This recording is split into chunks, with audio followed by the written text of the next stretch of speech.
We're living for the moment now, we're one with the world. I can't lose this feeling I get. My heart's in the right place, and so is my soul, yeah. I won't take no excuses for it. Love it, need it, live it. I feel like something's missing when I do not have it. I feel it in my bones, gotta find my space. These emotions on my face. Intel Extreme Masters New York Online is brought to you in part by Intel, Acer Predator, Mountain Dew Game Fuel, DHL, AT&T, U.S. Air Force, and GG Bet.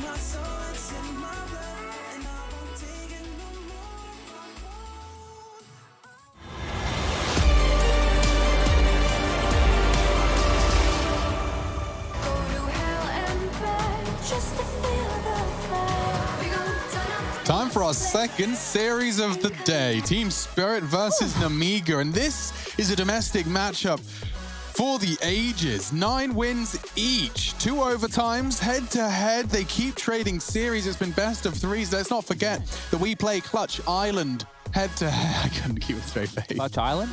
We play Clutch Island. Yeah, no, tell me more. They played 1, 2, 3, 4, 5 maps against each other, and it was 16-14s. It was overtime. It was close, Chad. Yeah, but Spirit should still be the favorites here today, everybody. I know the stat lines that you're pointing out. We have Spirit who have now just had a bit of a boot camp against the best teams in the world because of Pro League. I'm hoping that they've elevated their level of play. Because nearly beat Astralis, would I?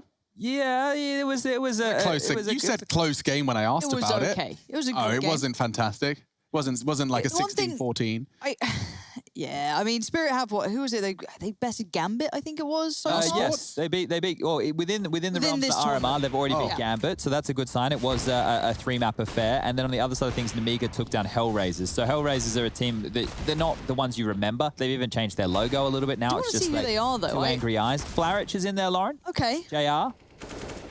Nope. Okay. Well, yes. So at that point, I've been out of the CS I know. But so I know the higher end. Names. And yeah. But we're expecting good things from Team Spirit here today, right? I don't know if it's going to be a 2-0, as Alex was pointing out. The head-to-head doesn't make that seem very likely, but we need to see the Team Spirit who was taking it to some of the best teams in the world. Now, the man to look out for in the server today will be Mia. That's what I want everybody to keep their eyes on. What about Boris the Butcher? No, I want everyone to Brutalizer. I want everybody to keep their eyes on Mia. Mia is the one player I want you to focus on, because if he can do what he does against European teams, against a domestic rival, then we're on for one. But quickly, we got Chad's box. It's not in the box. Chad's bag. It's Chad's bag. Now, run the veto. Now, I thought that, everyone needs a bit of self-love going on here. So I got some Jello Revoice. There's a face mask and something for your eyes, and then a candle that smells really nice. So I was just thinking about getting a scented candle. Maybe you guys can trade the scented candles around here. There's a bunch of them. Would you prefer lavender or more of an apple and cinnamon? Of the cinnamon one. And there's some Jello Revoice, because your voice does start to go up. This is right up my street. You don't mind, do you? No, go ahead, please. I like a lavender. That's like Christmas in a cup. Yeah, I wasn't sure if Lauren was going to like lavender, so I picked. I like a bit of both. I love both, so that's. I'm really happy with that. So yeah, because my voice was starting to go, I figured maybe yours would be too. Should I put these on now? Makeup Probably not mine now. This looks very pretentious and fancy. Yeah, it's for when you're having a bath. We don't have a bath in the hotel, but I'm sure that you guys can work it out. Anyway, with the veto's on screen, guys. So Dust 2 being removed. We can keep that one ticking along for everybody at home here. Oh, we even got the Kirsch ones. My favourite. So sweet. That's cherry, you know. Yeah. Vertigo gone. What type of map picks are we looking at here? I think there might be a train in the I'd mix. love to know if there is, like, I don't know how aware you are of these two. I know they've got quite the illustrious history. I don't know if there is a map bias the train pick. Yeah, no, I thought that we would see Spirit go for a train. Now, the reason that teams tend to pick Inferno into Spirit is because their CT side can look a little bit weak, and that's where they will be starting, and then Nuka's the third. That's where I will be favoring the likes of Spirit, just because of that more of a boot camp they've had against the better teams in the world. Now, to practice against them is different than the officials. We keep hearing that. Happy with the candle? I really am. I love lavender. I wasn't happy with Chad's box today. I really am. Like, I love this. This is like one of the most practical, yet relaxing. Like, I just ran out of face wash, and my room's a bit stinky because I didn't take the bin out. Oh. So now you've got A and B. A candle and it's gonna be lovely and cozy and I might order like a furry blanket so I can kind of live that homely feel. Well, we're here for another like 2 months, so yeah, I suppose. It's a nice hotel room. It's lovely. It's a great hotel room. It's great. We've been very looked after. I'm just at home, so that just gets lucky for Lauren on the side. Yeah, no, I'm looking forward to this. Honestly, I don't know enough about candles. Use the lighter normally, or you could use matches. Thank you. I'm more of a diptyque kind of girl, but I guess I'll go for the What? lavender duft glass. Duft glass. Duft glass. Oh, mine auch. Mine is Was? Apfel und Zimt, which means Ah, apple and I always thought it was mint when I first moved here, Zimt. but it's cinnamon. And mint in German is minz. Z. Z. Strange, isn't it? Cool. Yeah, I don't know where to put these two. I am excited to see Nemiga, though, because they're a team that haven't popped up onto the international radar in my area, I guess. There's good the reason, pro leagues yeah. and what have you. So if they're a cusp team, I'll that's tell you quite now. fun. But One where time do they sit? I've Where do they casted sit? the Belarusian squad. Okay. I'll tell you, I enjoyed Hard Legion's Speedak. I Yes. liked him. Yep. I thought he was cool. I remember the name. He's a flirtatious AWPer. He's AWPer. like an extra power poison Cirque Oh, okay, wannabe. nice. Outside of that, Lollipop, Lollipop. 21K. Obviously, he's had a haircut recently. Name's Lollipop. Yeah, Lollipop. He did play with. 21K. He did play in Flipside a while ago now, a couple of years ago. I'm on board. You told me there's a Lollipop. There's a guy called Box. There's so much fun for the MDS. casters to play with here. Oh, this is exciting to me. Just a names magic lollipop in the box. Oh yeah, Magic there is Lollipop. Wow. that is a good one. Yeah, it's Oh. a lot of work there. Do a lot of stuff and bits and things. Honestly, guys, if you're just tuning in and you're sitting here going, what are these analysts doing? alone. Please Magic Lollipop. stop talk. Start game. We understand. We know. And we would if we could. Obviously, that's not within our power. There isn't much to be said because these are lesser known teams. We could Very sit hard. here and do floaty stuff where we talk about, yeah, he plays this spot on CIS. Wanna go and he wide could be elevation here, exploited. you know, maybe the that's all favourite things we're team, capable of doing. yeah. But I'd rather not. I'd rather just sit here and kind of and ah and Okay. actually say nothing in particular about anything, if you're okay with that, Lauren. It's like a no, I'm perfectly Seinfeld fine. episode. Yeah, precisely. fine. Just basically keep using our mouths to Yeah. make the sounds, but not actually saying anything of detail or worth. Which one of us is Kramer? Well, that's a great question. I don't know enough of the show to be able to really come. I'm up with an opinion. George. George, according- 100%. I have Really no doubt in my strong mind. George. Yeah, Okay, he's so a That would mean George. I'd fail a lot in life. No, well, no. Just, I mean, in terms of your level of caution and approach to life, you're closer to a George than anyone else. Yeah, Can't all really right. dispute that. I'm not saying you're as terrible with women as he is. I'm not saying that you. Is that the part that's like hurting That's you? probably a what's bit? bothering him. He keeps yeah. getting very lucky with women. Does he? Yeah. Okay, I clearly don't remember Yeah. very But well. like he no, seems to enough. fail into all these good positions. But he doesn't I'm even Seinfeld, realize that apparently? he's Is that- accidentally. Yeah, I suppose Okay. I so. didn't think you'd be Jerry, but I guess Alex is probably Elaine. Elaine, You're lame. a flamboyant yet reliable friend. Well, Maybe. Maybe. Yeah, see it, I don't know. I think if you mashed Elaine and Kramer together, You think that's who you are? yeah, Okay. like a little clumsy, but reliable at times. Yep. You know, he's good for one. music plays, Alex. You know what that means? Yes, we're going to go and cast a game. That's what we're doing. yeah. First time for everything. Team Spirit, the favourites, up against Nemiga, who are coming to this one as underdogs. Bit of a roster rundown. 3 from Belarus, 1 from Estonia, and 1 from Russia. So my favorite Well, gamers of all times from Holds its Estonia. breath. That's true. So you love an Estonian Very player. Always cold. stoic. I think that cold countries have a distinct advantage in developing video game talent. Yeah, why you want to go outside? Stay in, Exactly. play some games. That's why NACS is struggling, because there's so much sun everywhere. Just going outside, doing parkour and stuff. Parkour. Or whatever they want. Any activity. Any activity, I was just making suggestions. Mir, not the dream start, flashed out. Can he get out? Yeah, okay. Flashed again. Going in. Go on, my son. 1 for 1. Smoke down from the CTs as well. SDY's pot shots not finding anything just yet. All right. Well, with the utility remaining, 2 smokes and a Molotov for Nemiga, they could do a bunch of different strategies. Heading back over towards the A side of things now, they'll be clearing towards top middle. We could see a moto smoke come out and an outside smoke with a Molotov over towards the bike position. If they go for that option, well, it's going to get hot under the collar for I Disbalance, who's currently tucked in towards bike. Passive play from Magix here, all the way back on the outside. So smokes are going to go in. It's exactly that. All right, I Disbalance. I see what you've got here, because it's kind of only you right now, and you've got nothing. Lollipop. God, there's so much to be said with that, isn't there? Isn't there? Really doing well there. And now just 2. Sundai Young and Chopper. Trying to play this back through. I thought there was a kit. I may have been mistaken. Maybe it's one of the players that have already fallen. However, playing up through quad will be Chopper. Go ahead, girl. Don't you stop. This round's already over. I don't see a way back in for Team Spirit. SDY and Chopper just do their very best. Chopper might...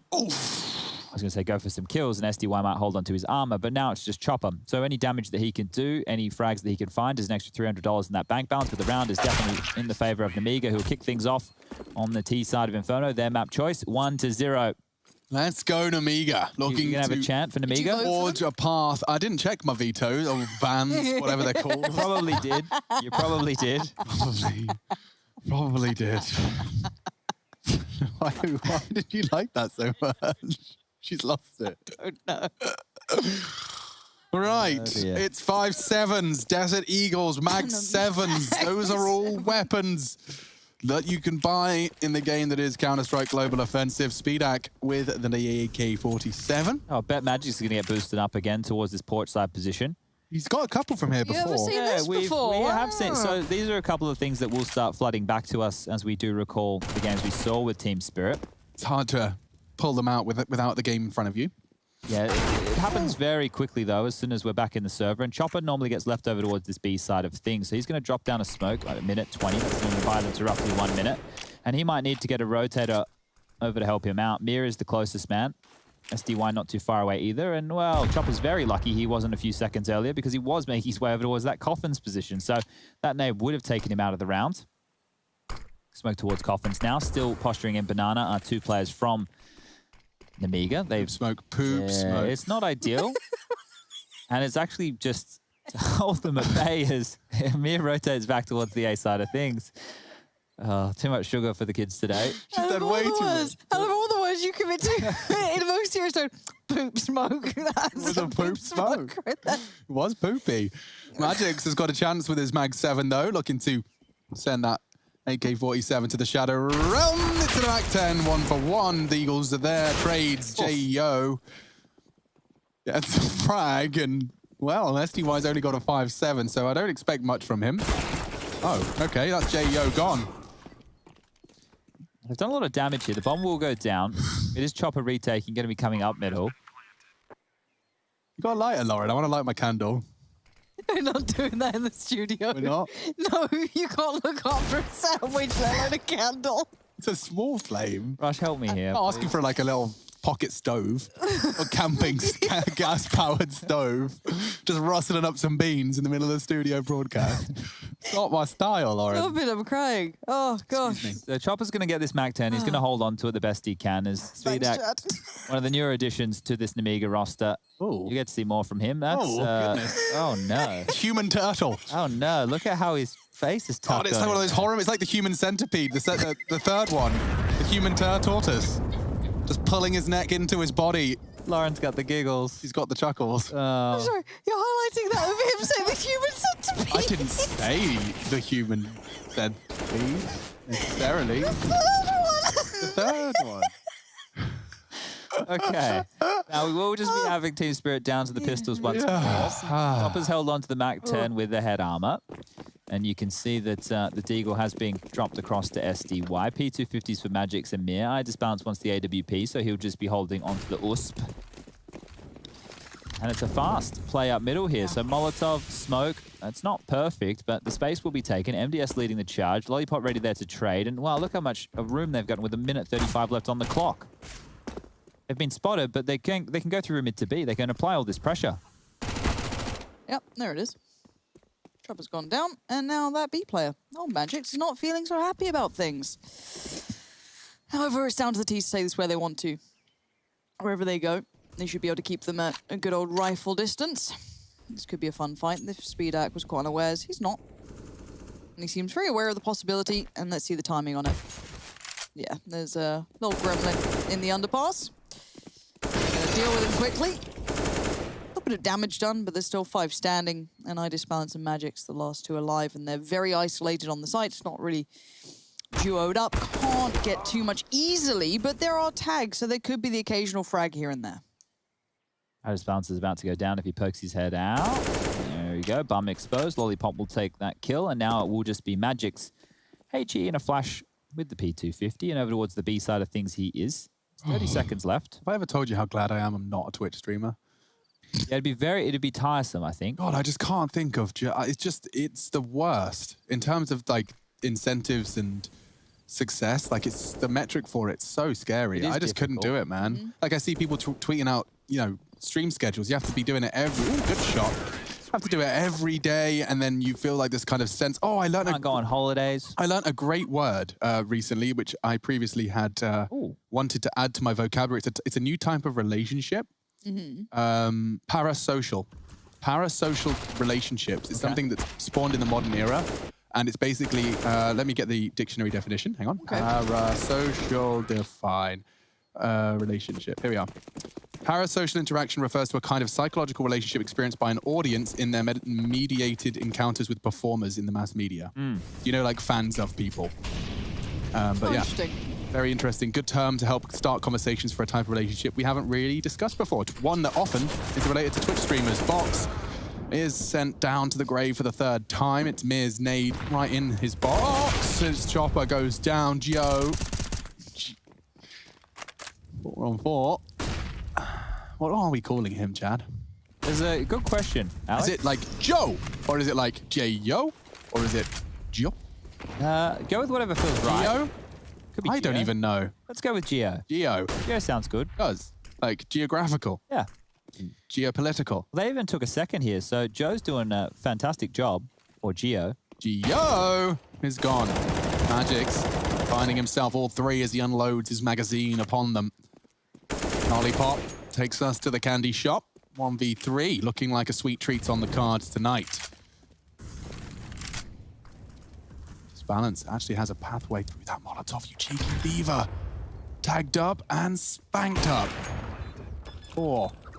Not to be. As the defuse comes in, we'll find the first for Team Spirit. I'm going down is good, though. It means that Nemiga should be able to purchase on into round number 5. Some lovely words from Alex there. Oh, look at the table space between these two. So That someone's looks meant like to a be in the school middle table. there. Magix is at home. He's got some lovely white furniture there in the background. It's always a safe color. I never really liked going the wooden tones because they always find themselves getting out of date so quickly. Right. Wooden tones? Yeah, with furniture. Yes, of course. Yeah, what's wrong with a wooden table? I don't No, know. nothing is, but I just find that the style of wood that is in, it doesn't hang out for very long. Oh, Chad, did you have a house full of pine? Did you? A pine household? Oh, I bet you did. And it was a cream carpet, wasn't it? No, we didn't have carpet. Oh, you were in Australia. We had cork It's floors. primarily cork and kangaroo. Kangaroo floors, yes. Cork hats, kangaroo hide, Perfect mashed them combination. together. That's your flooring. This is a B hit. Correct. Lovely No candles, nades. wonderful. So this one for Nemiga is looking extremely unlikely. Just take a look. They have 1 smoke and a HE, so it's just heads-up Counter-Strike they're looking to play here. They've drawn the rotation back over towards the B side of the map. Wow, I think Nemiga might be the closest I've seen a Counter-Strike team come to looking like a potential post-hardcore band. Look at that cast. Lollipop the front man, You obviously. reckon he's singing? Yeah, he's the front man. MDS bassist, Yep. Who's on 100%. drums?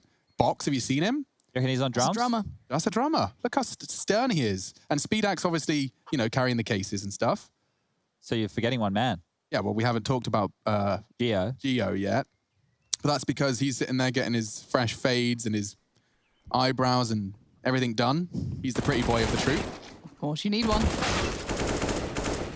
And just Speedac remaining on this one. And he's going to give it a good go. The lack of utility even echoed through to trying to play up through quad there. And cost them much of a shot in this. Whoa, that's a background and a half going on here. What's What the going hell on? is going I'm on so here? glad you asked. He's actually in quarantine, I think. I don't know. What is going on in that I don't room? know. It looked like he had like a divider set up or something. That was wild. North American Grand Final, Sunday the 18th of October at 9 p.m. There you go. That's all the information for those of you playing at home. The 18th is actually this Sunday. This Sunday. Make sure you pencil it in.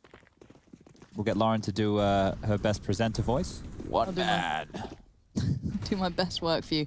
Fast up mid, though. That's going to be Iris Balance in a lot of danger, but it plays in Mir so perfectly. This should be a big shutdown. 1, 2, 3, and the 4th would be great, but it sets it up for the play to come around from some Die Young, leaving it just with MDS. So, a little costly, sure. No bomb plant. So SDY is some die young. Is MDS men die sometimes or It could be. Might die sometimes. might die sometimes? Might die someday. Might die someday. Eventually, players are just going to have full sentences, aren't they? It's just going to be the letters. All right. Well, this Nemiga bootcamp room is looking quite curious, isn't it? Very curious. They got the Nemiga beanbags. They got the Nemiga. I don't know what that flag is. Yeah, what is that flag? Really don't know. Sure. Maybe some, I guess maybe, I don't know. Like a city flag, it could be. They've got 8 people in that room. They have, and they are staying well and truly awake and ready for this one. Magix is a bit more detached. He gets the private suite for the Team Spirit squad. Ooh, I think it's a Belarusian That one. flag. This is what's funky. Okay, so Belarusian I don't know. I've got so many flag. questions about Disbalance's setup. Thoughts on the new C9 roster, Trent asks. Well, we already announced that we're interested by the S-Attack dealings. Very happy to see a promising talent be nurtured by Astralis and then sold off for a crazy price I tag. guess he'll have to be a star player on that team, though. Oh, yeah. Because when you look at that roster, Woxic clearly the star, Alex the in-game leader. And then the other 2 new boys, Floppy and Mezzy, need to be proven. I will say I think they actually have all the ingredients to make an impact and to eventually reside in the top 5. I do think a component of that, though, I would acknowledge would be that Alex delivers the same capacity he did when Vitality were winning stuff, which was high fragging in game leadership. He was like 25 mid-table, reliable. If you get that, if Mezzy proves to be capable once the pressure's high, you know, I'd like to see his first LAN playoff game and see what happens to him. But with all those ifs, ands, and buts, I think my comparison would be looking towards almost OG in a weird way. Bless you. As Alex yells, Primal screams now. That's why I can't get behind the Cloud9 rosters, because I don't think that the OG one is too hot to trot either. So I have a hard time with that. And so does Chopper dealing with that spam. He goes down, entry towards Banana, and now the pressure's on Disbalance. Let's see what they've got here. Mir's on the way, but timing's everything, and now they've actually got enough time to get the rotation over, but they're going to be caught behind the smoke and caught in the flash as Disbalance. One needs another. Does he know the other player's pushed up close on side? He does now! Oh. Disbalance, that's excellent. So now Speedak fancies a go, and he wins his fight. They've made this very possible, though. A 3v3, Bomb's not down, and MDS is pushing. My. Magix and Sumdai Young, the last 2 here. Sumdai Young's going to join them. Got a molly, 2 flashes, and a nade. First flash sent through. That's going to allow Magix to clear towards Ruins. MDS, though, the man's aggressive. He wants the fight, he gets it, and that puts Sumdai Young in pretty much a save. Yeah, he has to. And if the nades were used towards the side, over towards the triple box, well, nobody would have been home to receive that. The low player was tucked on in close towards the oranges, and now it will just be this AK-47 as the best Spirit can muster in round number 7. Have enough money right now to be able to work with a buy or a partial buy. You can see here, 4K is roughly where everybody at the team is around. SDY will be able to drop a gun across to Mir, and that means they should be able to purchase on in. Maybe a Famis in play for Chopper or Magix. Really just depends on how much utility they think they need to work with here. And Disbalance did a fantastic job to hit the second. oh, cool. Fun Force fact for you. Yeah. LMBT has just been, had his ban rescinded. Oh, there you go. So he'll be back in the server. Today, in a statement from ESIC regarding the case of LMBT, saying that the original findings and sanction are hereby rescinded, and he is free to coach in ESIC member events. We're glad that justice has been served. That's from Force's Twitter. Very cool. Happy for him. That's certainly going to feel good for Force, having that coaching presence justified and no longer feeling a bit taboo. Speedak just walks straight through the flames, and Mir's going to throw a smoke on top of that. Right. Yeah, he does, and Fox is trying. So no success. Gio is on the edge of the smoke. He's just got a free frag. 3v2. They're going 8. Yeah, Bomb is going to make its way out middle now. Lollipop didn't actually clear anything off, so there could still be a player in pit. They will need to regroup, and there's still 1 minute and 5 seconds left on the clock. So the rush is not really on the cards here. They can take their time, use their utility, smoke now towards the arch side. We can see everything's clear, but they're making sure they're clearing off all the angles. Molotov towards pit, nobody home, and into the site they go. So the bomb will get planted. 50 seconds remaining now, and we'll probably just see Team Spirit save again. SDY and Disbalance have almost full sets of utility between the two of them, diffuse kit, armor, and weapons. So at this stage of the round and this stage of the game, it would make more sense for Spirit to play the percentages. And that would mean not going for a 2-on-3 retake when you're on the wrong bomb site. Disbalance has even changed on up to the AWP. So not too many dramas, as round 5 will be posted on the board for Nemiga here. If they're getting in the realms of 7 or 8 on their T side, that's very good stuff, and potentially enough to push us over for a 3rd map. Coming on in from one of our viewers says the flag is a variant of an old Belarusian flag. Cool. Thank you for the info. Chat's given us a little back and forth on it too. So Oh, really? clearly the Belarusian audience out there, or people who are just simply more knowledgeable than I am about Yeah, I most don't know of anything the about CIS flags. region. No, but the whole CIS region's got a really long and Incredible history. elaborate history about the division of the countries, the flags, etc. Very, very interesting in its history that I certainly don't feel equipped to tell. No, I'm... Look at the headband that's going on here. Yeah, I kind of like that kind of sweatband gaming. That's a very curious look, isn't it? I don't mind it. No, me neither. It kind of reminds me of an old Beckham look. Yeah, or a tennis player, Didn't like a... JKS have a headband a couple of times? I don't know if I've that's- seen Just him had with his like hair a... pushed behind Oh, the- just the like pushed up. headphones. Yeah, that's Okay. more of like a sunny Well, it's kind of the look. the Cali style, as we've learned, I've heard. Yeah, definitely. I see, I see. That's a tiny, tiny speck of Geo's head. Is that what we landed on, Geo? Yeah, let's go with Geo. All right. Someone will tell us that we're wrong. Forward to that. So Magix is actually taking a chunk of damage here. Look at him, down to 22. They still have 3 HEs to work with. It looks like they want to allow them to get bracket control before they throw these, but as they posture forward, maybe that changes. Banana, it's completely under the remit of Nemiga, and they're setting up for a bit of a B play. These nades on Idis Balance's head are going to hurt. That's only... Oh, he's flubbed it. That one could have done a lot of damage onto Idis Balance, but it wasn't thrown correctly. Flash him off the line. Smokes over the top now. Lots of pressure on Idis Balance with the AWP. Wait, Lollipop's nade went from second... I'd love to see that back, but focusing on what's in front of us, Idis Balance does find the first man forward, but a pause almost for Nemiga Scared of the Gaming. AWP. They're going back to A. Yeah, they are leaning the other way over, and to be fair, they did get a pick there, but they didn't expect Some Die Young. Now, he's the other man with the rifle. They found all the necessary frags. This is actually going to get really awkward for the T side. They've got Util on MDS, and he's going to have to try and deploy a lot of that. Drops the molly, then the smoke. And now, Speedak flash, but not finished off. They get the necessary frags. This balance is on B. They have time to plant. And that has just gone crumbling down for Team Spirit after finding 2 of the initial frags. Idis Balance is even considering this. I Yeah. don't love it. I'm not in love with this whatsoever. He's smoked on off. His AWP presence has been noted now. Box could start pushing forward. Money isn't great for Nemiga, but taking away this AWP, it would be huge. You can see the intention is there. Box was posturing on that arch side, and now Idis Balance has gotten away. So we'll hold on to the AWP. The buy will be coming out for Team Spirit in the next round, which will be round number 10. Train for map number 2. But not having the easiest times of things here, Team Spirit. We did note that this is another one of these matchups where there is a clear favorite on paper. But that doesn't always translate into the victories, as we've seen with Na'Vi and Force both having some struggles over the last 3 days. So 3 on the trot to kick things off from Nemiga, 3 back from Team Spirit, and then 3 in a row with the bomb going down and detonating every single time as Nemiga now string 6-3 as the scoreline. 7 kills for Geo, Speedak, MDS, and Lollipop. Box just down the bottom there on 3, but not having to do an awful lot here as his team are securing the rounds. Let's get back underway. So the AWP out for Idis Balance, thinking better of going for a mid-pick. We'll just be over towards that arch side of things. Early Banana utility coming on through. Not doing a lot. Geo will be knocked on down to 96 points of health. So only 4 damage, but they'll nudge each other. And he'll cop a bit of team damage. Banana control given up for free. Nemiga take this.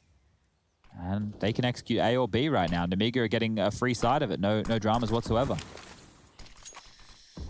Yeah, and this is where I start to struggle to define the favorites in this in a weird sense. I know this isn't a good map necessarily for Spirit. We have seen them struggle on occasion on it. Nemiga definitely kind of coming into this with the proper veto, and I'm sure coming into map 2, which would be Train, we see something varied. However, we must keep eyes on this one, and Idis Balance gets the first test and fails it. Lollipop gets away with his life through Boiler. But there's more to come. Plenty more players up towards middle. Nade comes in. Grenade. That's a chunker. Kit Kat Chunky towards Idis Balance in the pocket. It goes back for a second shot at it. Leg. Yes. The frag's better. Some Die Young bails them out from 2. A little bit of more damage done, but bomb yet to be planted. There is time for rotations, but they're a million miles away. Yeah, Magix has got really gap slim here. chance here. Geo not looking. Molly is going to spread. Oh no, nightmare. Nemiga might even win this. He certainly could. Lollipop on the site. He'll be waiting for the contact. I imagine Lollipop will be responsible for the first contact, and then as they look towards the site, he can pop up out of his hidey hole. Here they come, and here they go. Perfect execution. Nemiga taking the 7th. Cannot believe they just won that post-plant situation so easily. It didn't even feel like they were stressed at any point. So 7-3 right now, and everything we know about Counter-Strike goes out the window when we get into these domestic affairs. Simple stuff. Very simple stuff there. That is a big round for them to win. Getting pumped. Getting pumped. Getting real pumped. There's teams who are on the global scale, right? Spirit, Force, Gambit, Virtus Pro, Na'Vi. And I guess for any teams from that region who can take a fight to them, it's good stuff. It means a lot more to them than obviously what it does to the world of Counter-Strike. Sure. Kind of a good way for them to measure their progress as well. Getting back underway after a timeout, we will have to see just the partial investment from Team Spirit once more. And they're about to lose the half. 8 rounds, Nemiga are looking to post. And once they grab this one right here, which should be possible unless there are massive blunders. Hold on. Rush, I have a request. Could we see the crosshairs of Nemiga Gaming? It's been a while. Let's do it. Oh, okay. Tiny blue boy. Now we're talking. That's my type of crosshair. Another tiny blue. They like this one, don't they? Oh! All right. Different sized gaps. MDS with a smaller version of what Box was bringing in. Geo to open things up. Chopper. Oh, Chopper's is quite large. Quite large and in charge. What about eye disbalance? Yeah, there we go. Need to have a little. He's a chunky boy, but it's little. That's pretty. I think Magic's wins. Visible. Clear. Everyone's on the tiny crosshair gang. Yeah, I just wonder what reses they're using. Rush, can we get a res button? I'll work on that next time, all right? Thanks, the algorithm takes some time. Yeah, we need to get the stats done. Just some things and bits and bobs. Well, this B site, they already have it. So at this stage, I assume that it will be Nemiga picking up the 8th round. It's a safe assumption to make. They're hoping for any lurkers to give them a free AK. Oh, it smells much nicer in here now we've got these. Are you getting the occasional... I just wish I could light it. Waft of the candles. Alex, you know what? You can't be trusted. We don't want fires. Like, we've had water around that safe. Fires is where we really need to start drawing the line, I think. That's fair enough.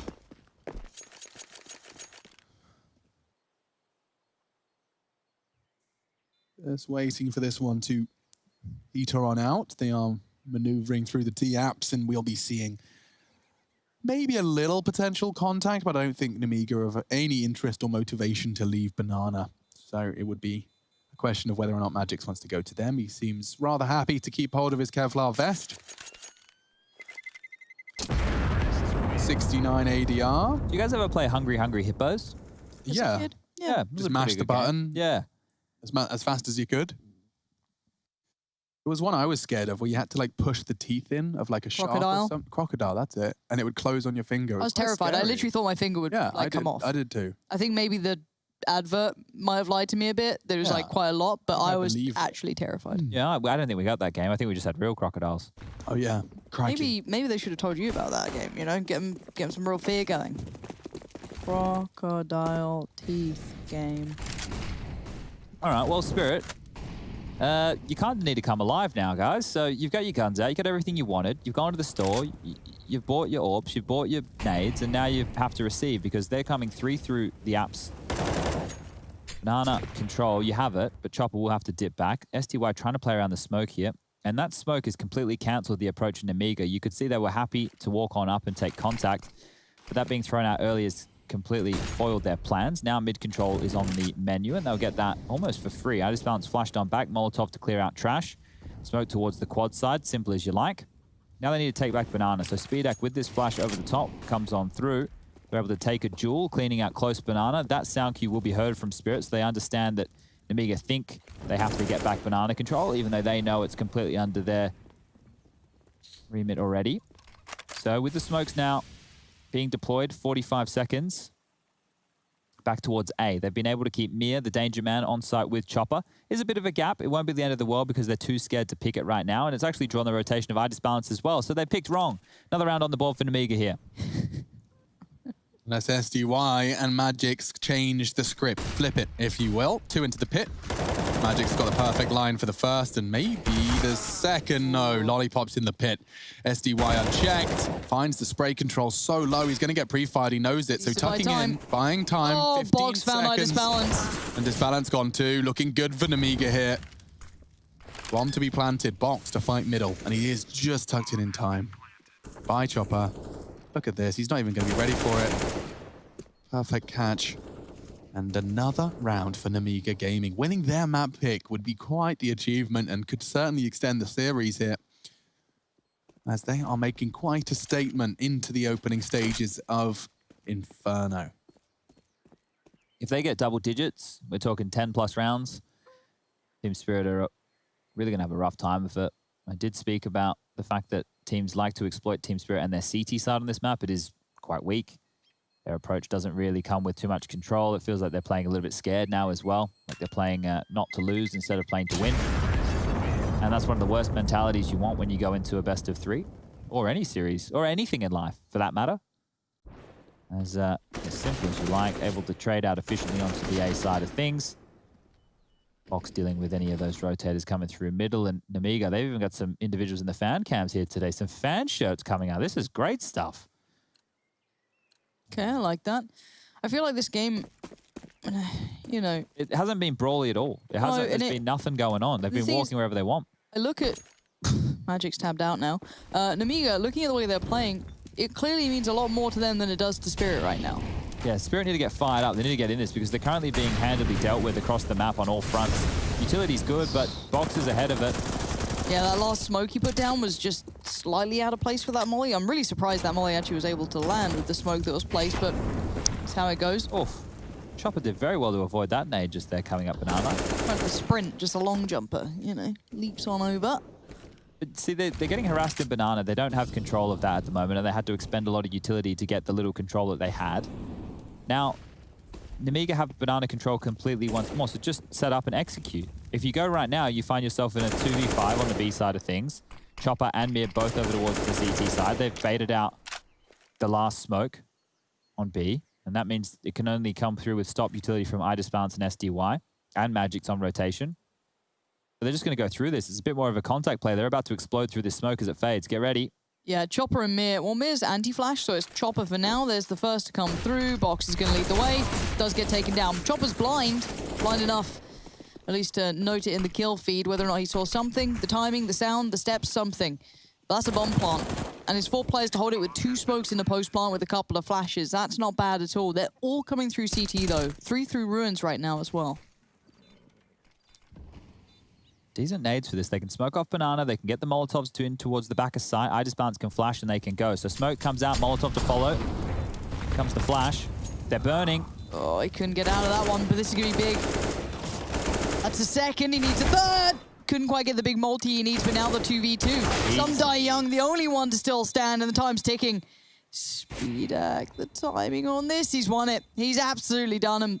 Yes, there may be a kit on some die young, but the round, it doesn't really matter. It's all going Nemiga's way. These guys are playing a substantially better game.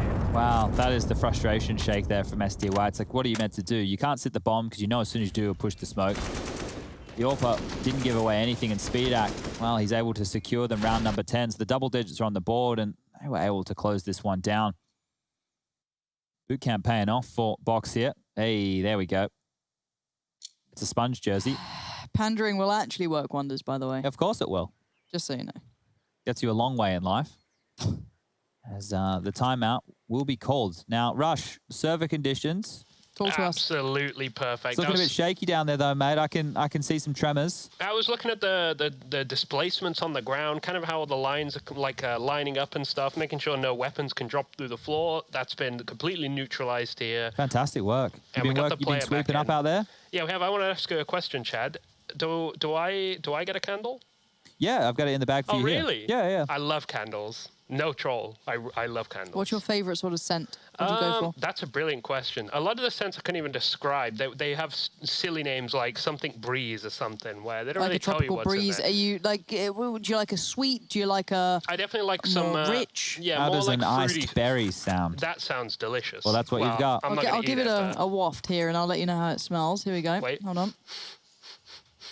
Oh, that's quite nice. Hold on. amazing, yeah. It's fresh, but it's got that sweet undertone. You'll love that. Oh. Yeah, very nice. I Kind look of like forward to it. imagine a dessert at Christmas Day. A little dessert comes out, quite fruity, but a delicious cream to it as well. Very nice. You're going to be loving that. As much as I'm loving seeing Nemiga doing incredibly well on this T side, it's been quite exciting to watch a team push Team Spirit and make them look a little tired, a little flat. Yeah, they are getting destroyed right now. A 10-3 scoreline where Spirit have only strung 3 rounds together, and otherwise they've had null. Again, damage done to Nemiga in the banana position, but not the end of the world. They don't seem flustered by this. They just regroup and they hit with intent. Another nade coming on through, so Lollipop's going to get tagged on down there as well. 4 players, the walking wounded. Speedak, the only one operating on full HP, but check this out. Magix is respecting the fact that they've been able to hit B and abuse it. He has rotated on over. He's in the wrong place.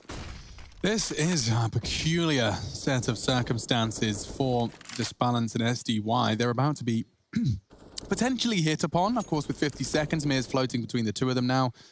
As more time has passed, Bomb's leaning B.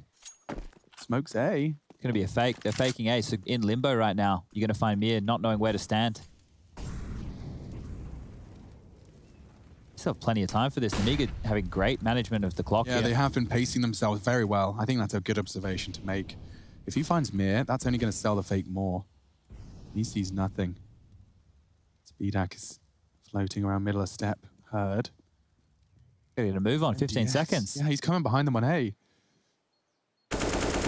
And he opens up the site completely. That's going to get them moving now. Oh, it's getting awkward, Nemiga. That is insane. That's crazy. With 2 seconds to spare, they basically take both sites at the same time. That is absolutely insane. You seen that before? How did they get so much space there? Everywhere. That is wild. They are on a, let me get this right, 8-round spree. That is just nutty stuff there. Get screwed.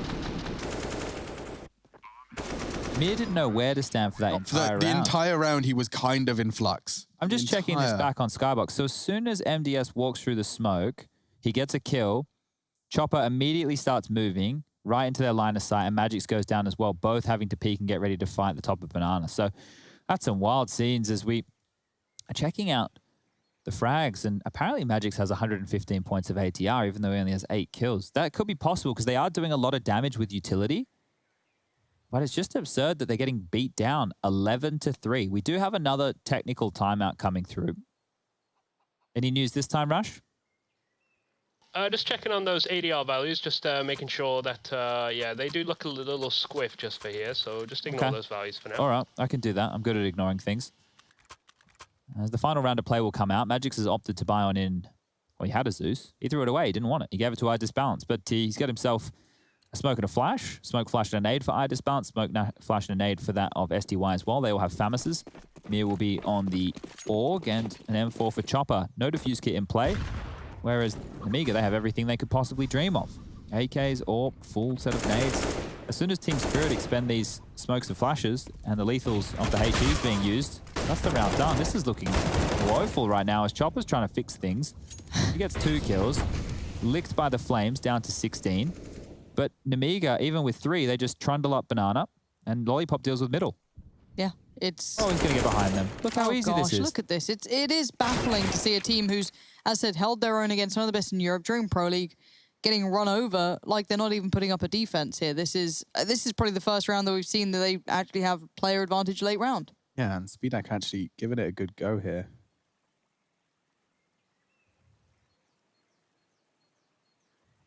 Spots Disbalance jiggle. Catches Chopper and nearly. Nemiga looking strong. Looking like they're about to drop the hottest album of 2020, and we will take a break. 11-4, the first map of our second series today.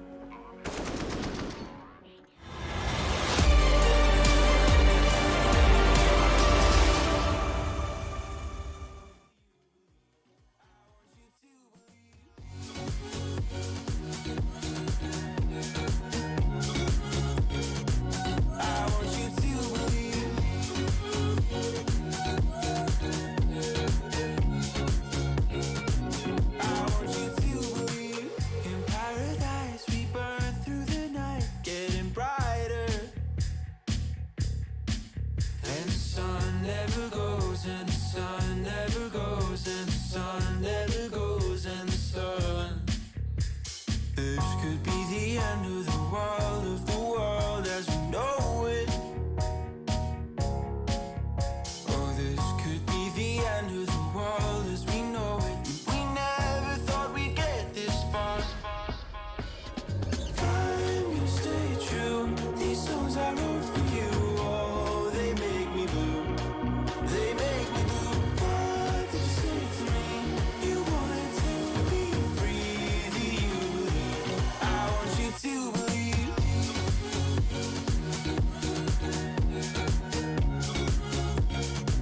I want you to believe.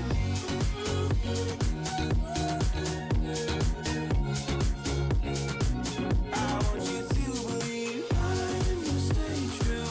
These songs I wrote for you, oh, they make me blue. They make me blue. What did you say to me? You wanted to be free. Do you believe? I want you to believe.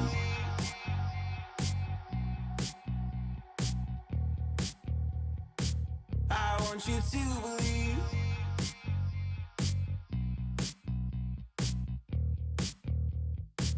I want you to believe.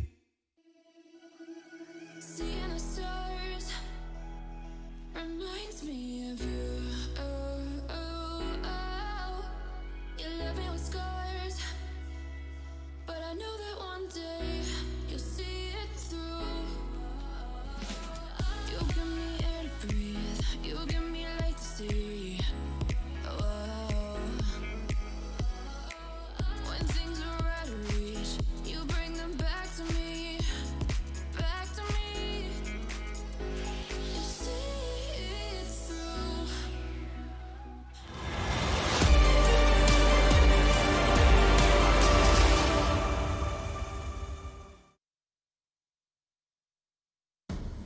And 11-4, Nemiga Gaming coming into this one as a underdog, but seems the underdog has bought its sharp teeth and sunk its fangs into an 11-round T side. Now heading into the defense, admittedly on their map pick, looking to continue and convert this upset.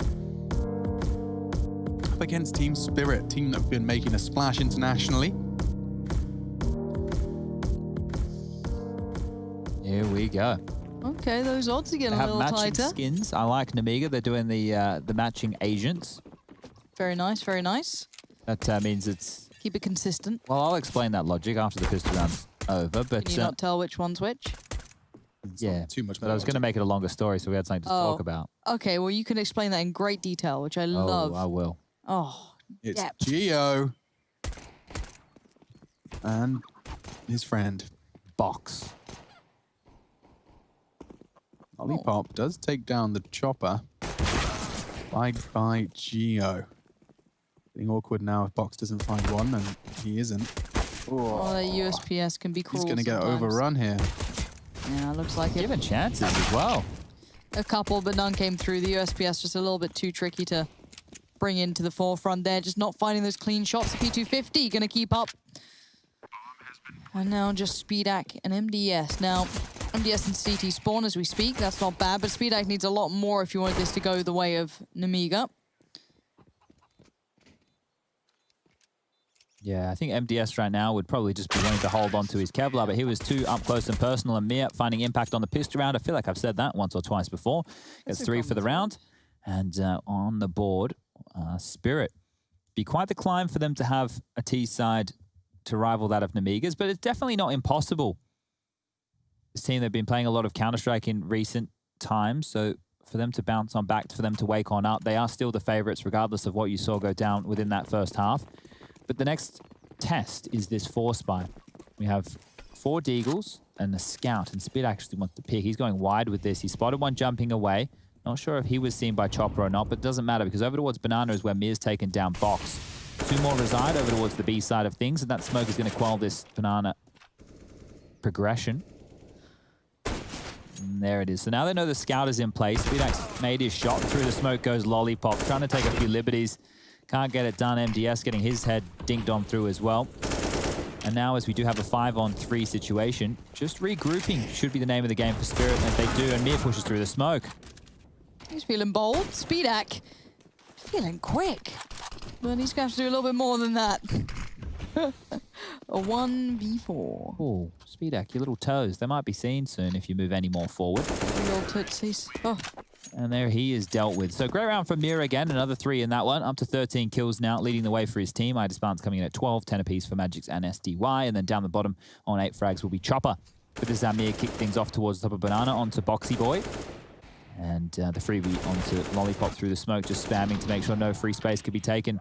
Easy as you like here, as the scoreline is now up to 11-6. Should be the save round coming in from Nemiga. What will they go with? A couple of upgraded pistols, a flashbang in play. Now, we have been noting that during the RMR events, which is a Valve-sanctioned event, it's a way for them to keep, I guess, a gauge. Oh, flash towards Banana. This is quick. Hold up a second. Might get a little bit dicey. It's dealt with. Idisbalance with the AK-47, doing a lot of work. Now, with these models, you can actually use these in the Valve events. In other events, I think it's frowned upon or banned. I'm not 100% certain. They may have unbanned them now, but obviously visibility is one of the reasons. And it was basically a gentleman's agreement on whether or not the models would be used. I'm sure there's certain models which are harder to see than others. And these ones here, same thing on the T side of Nemiga. They all pick the same model. Now, the reason that's kind of a cool little attribute is Counter-Strike in the past, maybe some of you are newer viewers, back in Source and 1.6, which is previous versions, Lollipop's going to be dealt with, you could actually select which player model you wanted to play with. And we only had 4 in total, 4 on each side of things, so I guess 8 in total. And you would even have settings available in the game, like min models was one of them, so that everybody would look like they were using the same model if you didn't want to see different models showing up. I don't know why you'd want that. But when you have a bunch of different models, you can count the players. So for example, if they cross secret and you're an AWPer and you see like 3 or 4 different models cross, or 2 that are different, or you even know what player you're versing. Because in the day, I would always use like the Arctic Warfare skin. So if someone saw me, the Arctic Warfare, they knew which player, who they were up against. So which can open up tendencies, right? Yeah, People exactly. know, like, okay, well, if this player's over towards apps, it means actually they're committing, or no, it's a fake. Yeah, when Chad was talking about the fact that, oh, Flamey's on long, it means he's not B. Yeah. It's easier to do that without the kill feed if precisely he sticks out like a sore thumb. Well, it's the first weapon round of the second half, first map, second series. Already the first 3 converted by Spirit on the path to a comeback. And now, with the full buy, MDS smoked off, trying to find an elevated angle, and the spray not quite connecting. Disbalance did take down Lollipop elsewhere, though. That was on the long side, and they've taken so much space. Look at Magix. Fancies his chances towards spawn. You can call this. The B is open right now. Oh, huge shot. Great frag. Is he going to find Box as well? No. But 3 versus 4, and Box is getting wrapped on. They're planting B. He's screwed. Oh, the timing. Absolutely cream crackered. And they're locked in as well. So if SDY gets this kill... Oh! Right. Oh! My keyboard would not be feeling very nice after that. Has he got his own sticker on there? I think he does. Speedak. Just trying to hold on to his AWP. It's a weird spot to see a duel. Denying MDS his save. Speedak might be able to hold on to this. It doesn't look like Mir's going to get close enough. And Chopper's really biding his time as well. So the AWP will be carried on through, and they have a great idea that this is in play. Bomb goes off. Chopper, why? Okay, Speedak, you risky boy. You will hold on to the AWP. 11-8 now. Biscuit. It's quickly turned around here. 11-4 on the half, 11-8 now. And if we have Spirit converting another round here, and if they do force buy behind this AWP, which is yet to be seen, 3.8 to 3.5, that's the range. So just some upgraded pistols. You're getting a MP9 in the mix. Smoke should also be prioritized on a round like this. And Speedak is just going to be wielding the saved AWP. So over towards the B site. So yeah, I think this is completely just a, let's see what Nigma keeps doing, because I'm quite curious about them. Their T-side was great, obviously. That's quite compelling, obviously, on the scoreboard. But these shots they're going for are very bold. A little bit of a stack. Could have been a nice little punish there against that boost. Nice. Let's see. They seem very aware of each other for now, even though obviously not potentially noting. A little bit of a flash in. Oh. Pays off well. Box going to get 1. Geo going to try and pick up that position. Speed... Oh, that nade. Speedak's kind of been... Battered? Yes. Blown up? Yes. Rush, another word, please? Maybe. Not what I was after. However, that's not what Balance was after either. After doing so much work early on, maybe feeling they'd done well enough on Banana, they've turned their attention, but you've already seen the players here sitting in crossfires, so this gets a little scary and a little sketchy. The later in the round you get, the more likely you are to run into that stack because they clear as they go. Now you've got the AWP coming over, now you've got the Deagles in the right place, and MDS has a good idea where they are. That's the bomb.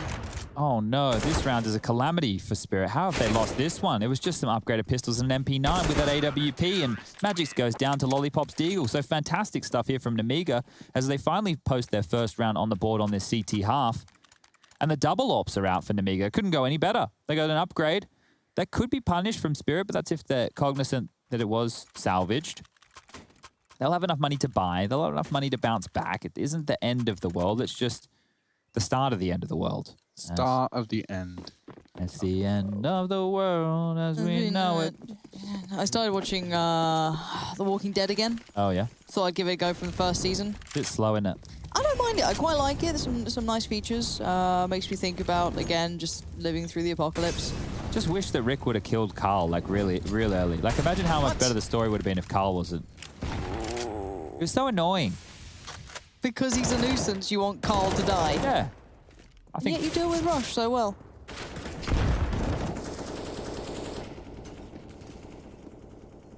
All right, well, Nemiga actually want to hold on to the banana control for a little bit longer than what Spirit did. They're not going to be forced on back by those nades. They were standing and fighting, and as I say that, of course, the caster's curse comes on through. Dropping on back, Gio will fall with the AWP towards the site. He's been left alone on a bit of an island over here. In rotation is Boxy Boy, coming back over through Speedway. Has a flash to deal with.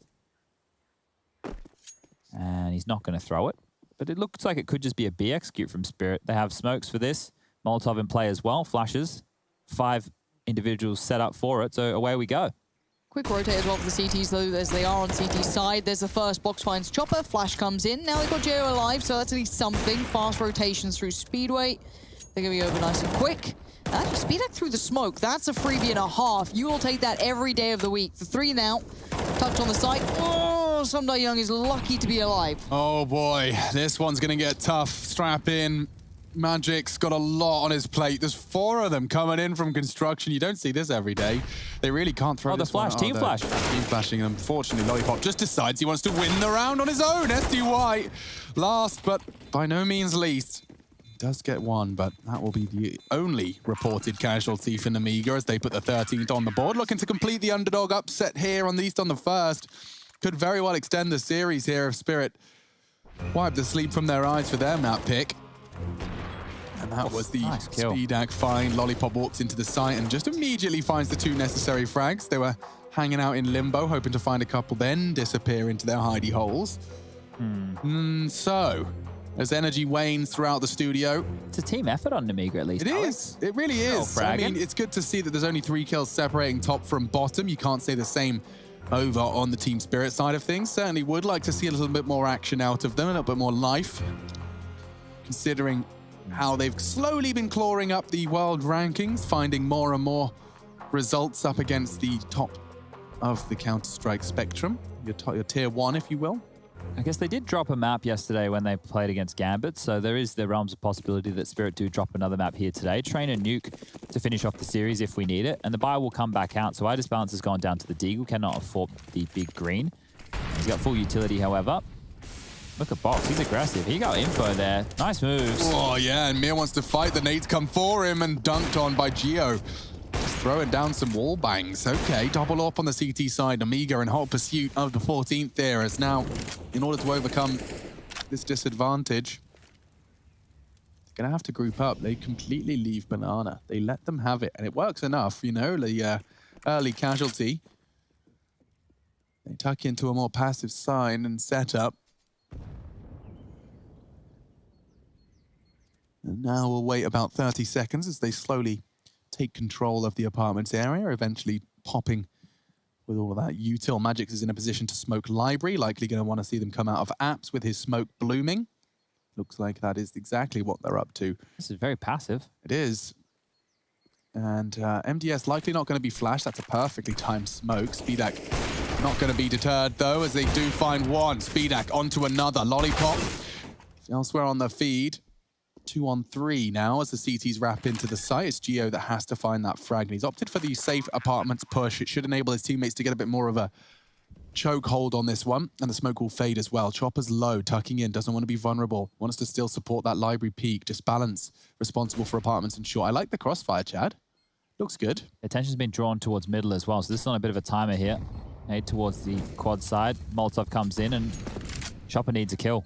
You heard as well. Gio missing his shot. Now Disbalance gets a chance. Chopper as well. Lollipop to clutch. Looking for a fresh weapon. Needs Disbalance on the site. Doesn't really have time for this. Disbalance is crouching around the box, and he's playing the clock at no time. Have to save the AWP. That's 9 for Spirit. And he just about evades that bomb radius. Oh, the save on the AWP is... Look at their money, Chad. They just won a round, and they have got nicks. Yeah, bottom of the barrel here that they're working with. So it's the loss bonuses where they're getting the majority of their cash. And this was a good attempt from Lollipop. Almost gets there in time, but I disbalanced by just hiding, crouching around the box, is able to pull off a big one. Now look at the buy from Spirit. 2 MAC-10s in play. We're either going to see a set piece or a faster B play. Nemiga with that saved AWP. They've only opted to go for the single AWP setup. This will just be on Speedak. The 4 AM4s are out behind that with all the utility, and Diffuse kits looking good as well. Speedak might have a chance here to grab one.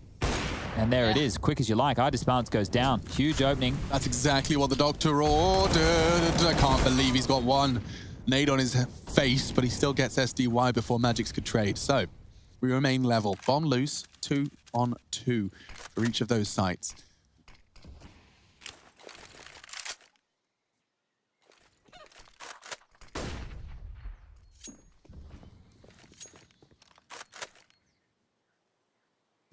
Down a little flash from Magix. There you go. Flashing off the quad side.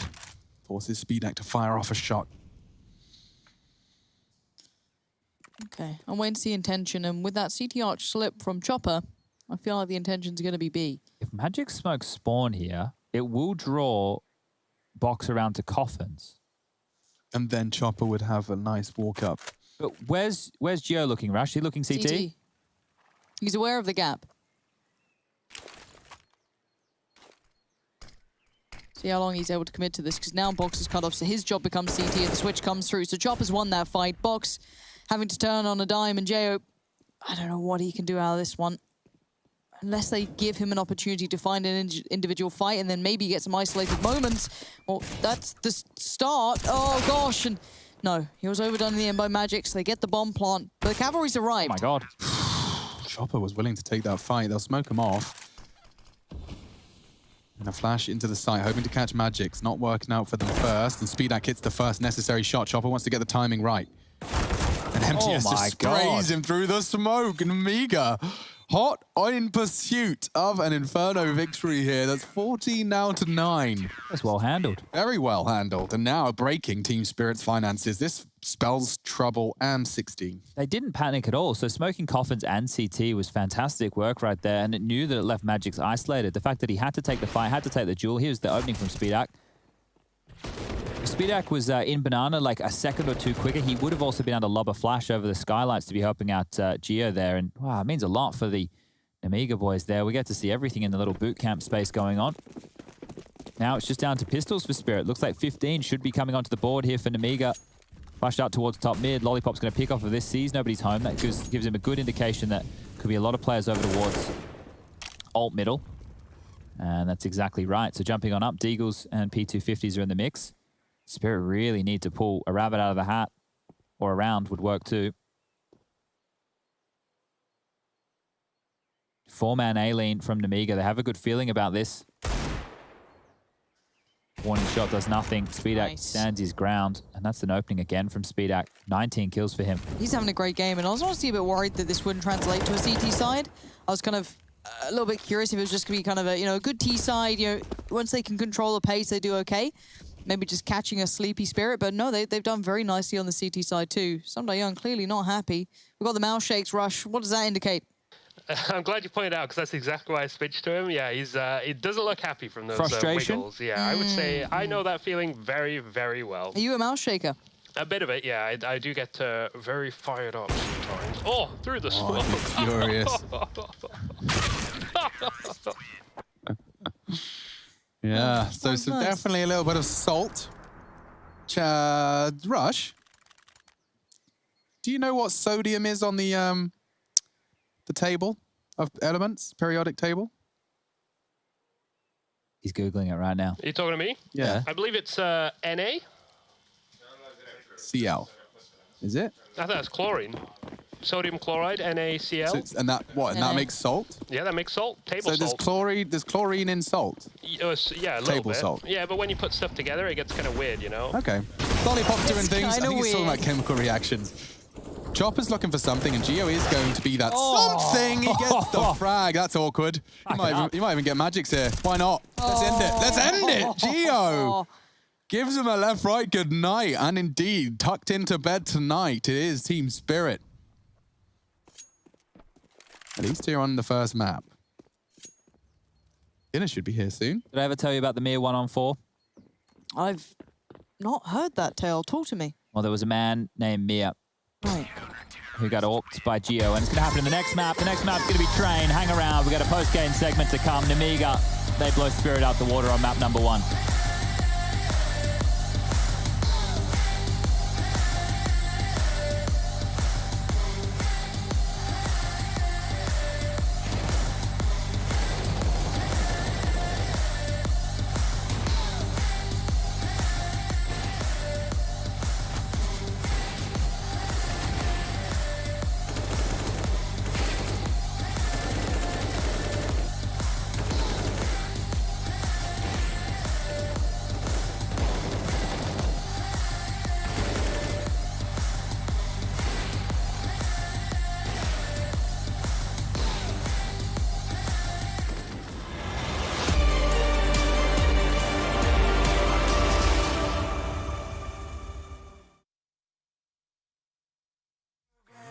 Class high, hear it all the time.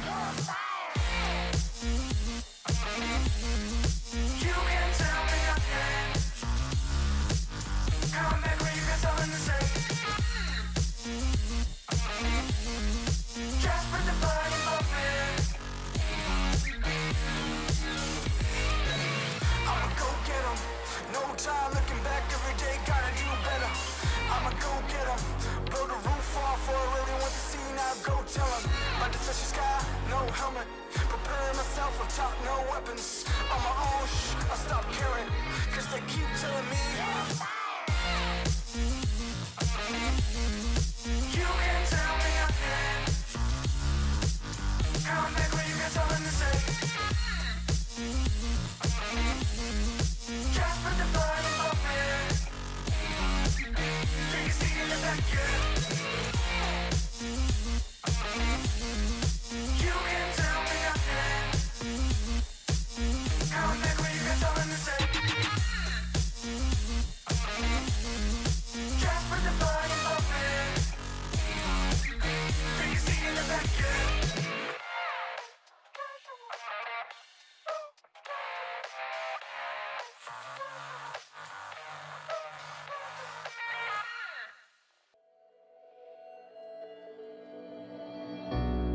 We're living for the moment now, we're one with the world.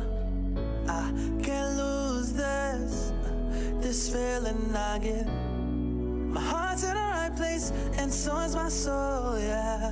I won't take no excuses for it. Love it, need it, live it. I feel like something's missing when I do not have it. I feel it in my bones, gotta find my space.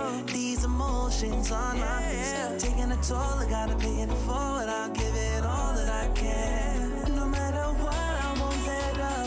It's in my soul, it's in my blood, and I won't take no for an answer. If it don't hurt me, it makes me stronger. Yeah, no what, I won't let up. It's in my soul, it's in my blood, and I won't take it no more. I won't be there.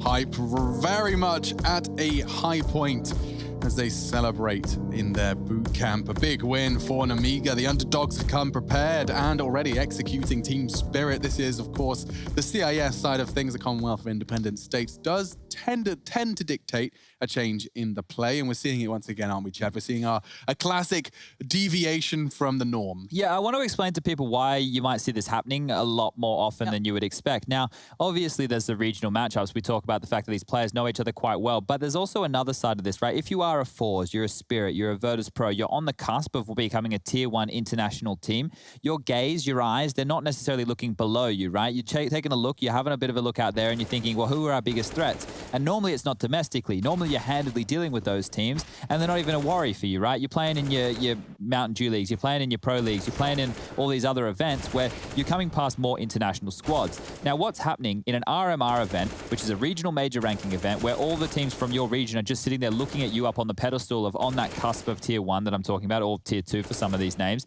They're watching you, they're studying you. This is their Super Bowl. This is their chance to get an opportunity to show what they've got on the world scale. They're going, okay, well, you guys do good against the international teams, well, you have to do good against us. Yeah. And Nemiga come in today, as we've seen with other matches. We've seen Cyber Legacy do it against Na'Vi and Force now as well, and they push the household names of CIS Counter-Strike. They don't only push them, they make them look silly on certain maps. That was an 11-4 T-half where you had the side of Spirit constantly gamble stacking incorrectly. Magix was in limbo all the time. They were toying with them. There was that super late round where they managed to split onto the site. It was all good stuff coming through from Nemiga. So in this matchup, in the context of this game, they look great. Yeah, and looking at Spirit, even the way we approached them in Pro League, there were some of the tendencies were a little unknown. They'd catch people out, and we were definitely kind of surprised by how they played.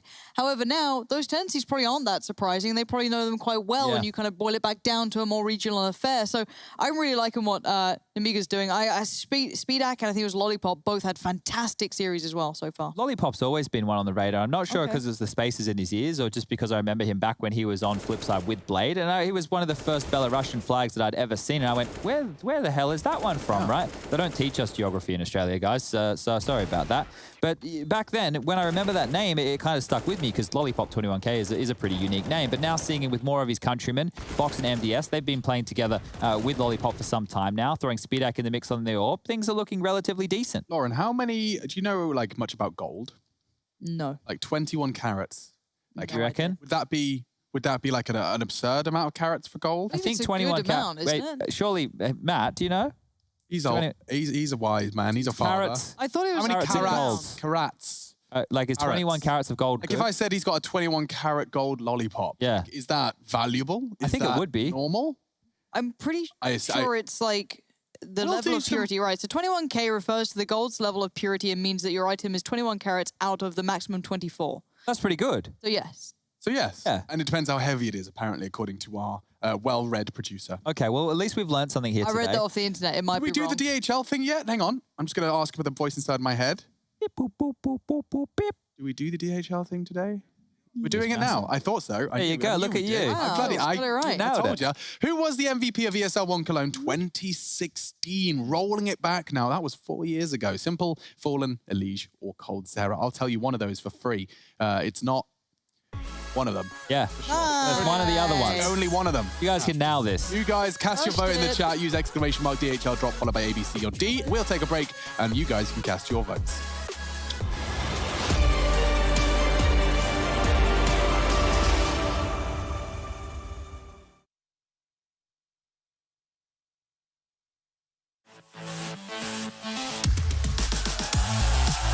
Are you the biggest CSGO fan? Then look out for the DHL Drop Quiz and show off your incredible CSGO knowledge.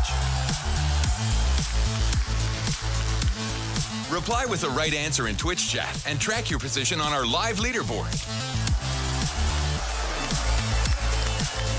Will you make it to the top and win the €1,000 prize?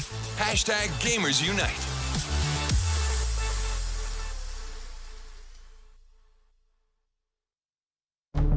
With the right CPU, you can turn any game from familiar to phenomenal. Unleash the potential in all your gaming with Intel 10th Gen processors. With its optimal balance of threads, cores, and frequency to deliver elite real-world performance, only Intel can bring Marvel's Avengers to life with in-game PC optimizations. Supercharge your Marvel's Avengers experience with Intel Core i5, i7, and i9 processors.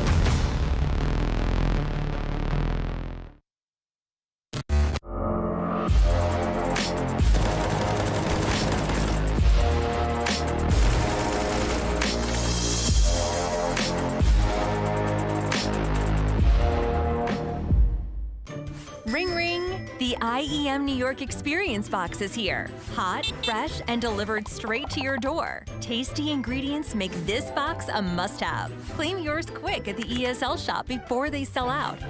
Oh, and there's no real pizza. Get your taste of New York while it's hot.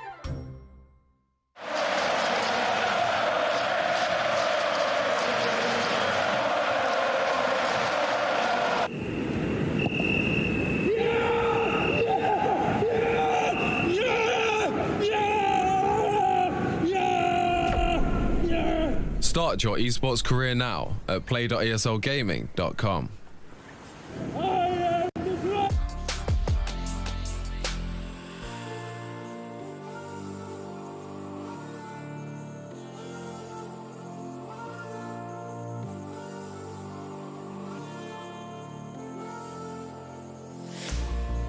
Will you follow me under when I'm crumbling?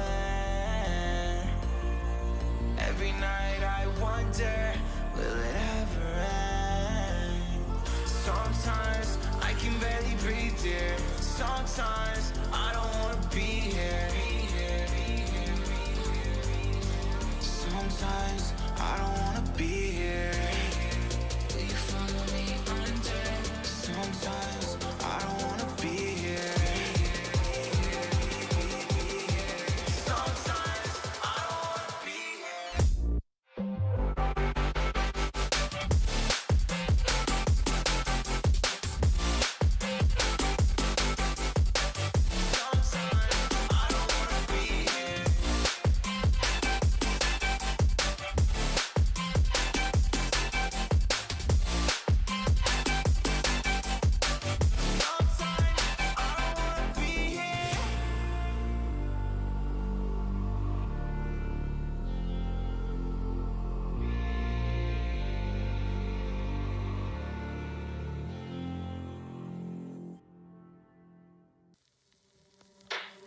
Out of the shadows, I've come to make a name. Ready for battle, 'cause I got a thing to claim. Think that I'll crumble, I'll show you a mistake.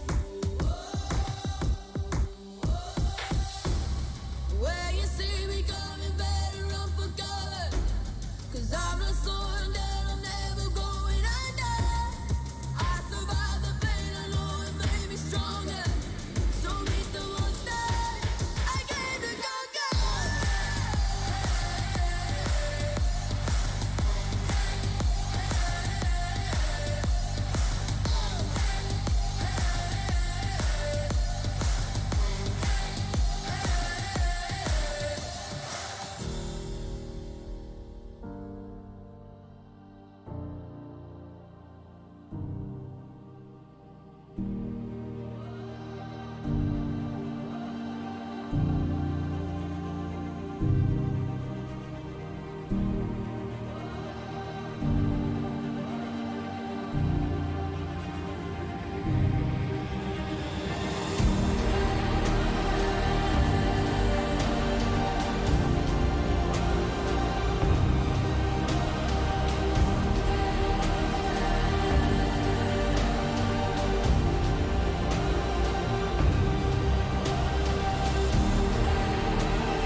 Intel Extreme Masters New York Online is brought to you in part by Intel, Acer Predator, Mountain Dew Game Fuel, DHL, AT&T, U.S. Air Force, and GGBet.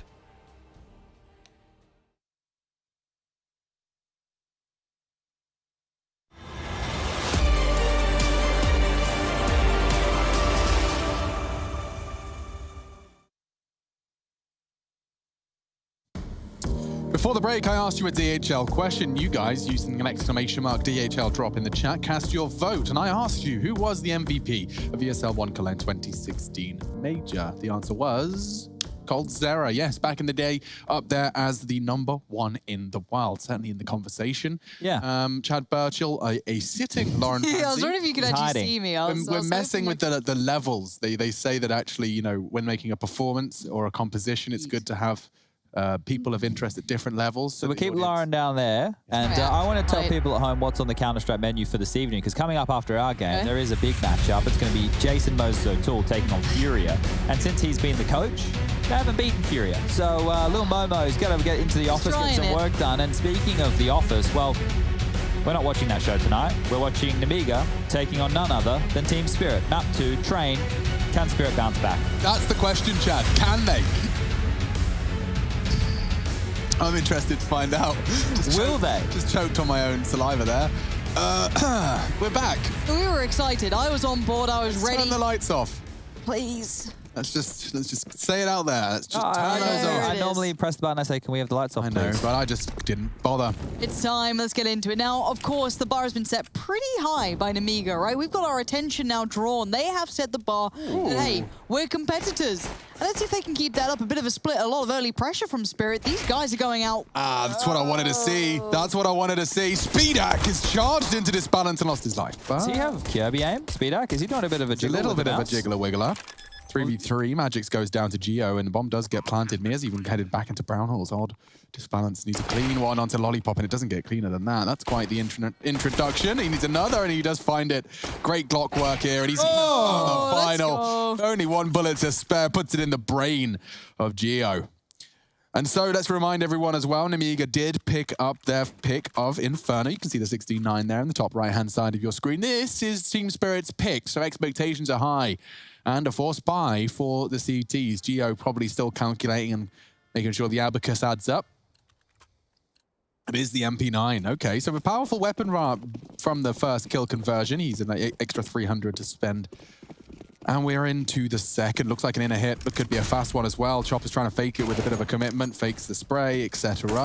MDS got a lot to do, and only the nade to keep them at bay. He's already used that, so they make the steps. They do fall out, though, and I don't envy Lollipop. What is the worst name that you could come up with for MDS? Worst? Yeah, like it needs to be broadcast friendly. Yeah, okay. I got one. Okay. My diarrhea stinks. Not bad. Nice. Motorsport dominates sport. That's pretty ridiculous. That's pretty crazy. Pretty boring. Matt, very interested now in what you've just said. I'll have to really sell now. I'm not too sure where I could go with. You've gone Well, for... you have a minute and 4 seconds. Oh, Minimum diameter, sometimes. Sometimes. Trying to come up with terrible names, you know. I've got plenty of them. On it, yeah. Now, box. 3 letters. Probably needs at least 1 frag. He could get caught here. The swing is coming. That smoke's not fading. Box keeps repeaking, but Magix gives him the warning shot. He'll take that. Geo's on for a second if he's not too careful. Magix needs to tuck in. Disbalance onto Speedak, though. And this is AK. He's up against a pistol by... Lollipop's kind of revealed the secret a little too early into the piece, and now Disbalance continues to line up the headshots. 2 of them gathered by Green Train. And a good shot. Oh my God, how has Box not gone down? I thought they'd be swinging. Disbalance is tucked in. He's low too. Still harassing. They can. Oh, pressure relieves. Now the bomb to be planted. Disbalance catching a great deagle bullet, but Mir quick to trade back. Lollipop, he's completely cream crackered. Bomb down. Lollipop trying to use that. What's E-box? Yeah, that's good. That's huge. 9 bullets. Does Mir expect this? He knows it's a possibility. He's conceded that. Gonna see the feet, gonna see the toes. Oh, valiant attempt and a very good Glock headshot to save the day and dig him out of that hole. I will, however, highlight that they invested so heavily into their AKs that upon victory, they can drop one. No, they can't. Chopper needs to buy armor. Chad, they're actually like not ideal at all. It'll be Galil's and Util, I guess. I doubt we will see the rebuy from the Nemiga. It's very unusual to see CT sides go for 2 force buys back to back unless you're playing matchmaking with Henry. Henry's on that. Yeah. Buy up again, guys. It's going to be fine. Just do it. Most P9's teams middle. will do this. Most teams will take the save. Box has a flash, Deagle for Geo, and a P250 for Lollipop. So still damage to be done. But Team Spirit get an opportunity right now to stretch their legs and should convert this one with ease. So Box is going to jump and throw this flashbang. That's going to ricochet off the silo and flash towards the E-box position. Now, that is not going to be where too many of these Spirit members are coming on through from. You can see it's Ivy, 3 of them, pushed up very aggressively within the early stages, have these Mac 10s. Overseeing this will be Magix, and a flash is about to come through. So change of tact here. I like the idea. That wasn't a bad one whatsoever, and they even get 2 kills out of it. That's perfectly fine. I'd rather you try something with a slight upgrade, but you can see the shots coming back in are quite poignant, but... So I was thinking about my first parkour move to practice. Yeah. Right? I'm going to practice... Not a box jump? No, it's called a Kong. A Kong? Yeah. Like the thing you give a dog? Yeah, exactly like that. Except I think it's after King Kong, the way a gorilla moves. It's okay, basically by approaching a wall and using your arms to lift your legs over the wall, like a hurdle with your arms over the wall. Right. Seems quite simple. Eventually that develops into like a Kong pre, which is where you do the Kongy bit and then land without moving with your feet on the wall. Oh, that sounds on. That's the hard part, but I do think I could find a little wall in our neighborhood, Chad. Sure. And I think I'm going to try and do some Kongs. All right. My first day of parkour training as a 27-year-old man. So can you believe it? Well, I think I'm Are you gonna do that okay. in the week off? I'm okay with like the social outcast aspect of just being a weird guy with a Jumping bike over next to a walls? wall. No, just do it like at random times. I used to just go on my skateboard go at like late? 6 in the morning. That's actually quite smart. It's getting a bit cold, so can I recommend like maybe some gloves? I don't have a coat. I've only got that one jacket you bought me, Chad, actually, because I've been here for so long. My summer wardrobe has expired. Do some ASOS orders. Oh, God. in. Okay. We should get you guys sponsored by ASOS already. Jeez. I know, right? Honestly, you've got the whole wardrobe. May as well. And right now, the vast majority of the room here is being taken by Box. Anyone wants to be my agent and is listening to this and actually could do something for me as an agent as opposed to just taking a cut of my earnings, I'm interested. Hit me up at MachineGG. Give him a shout. Oh, dear.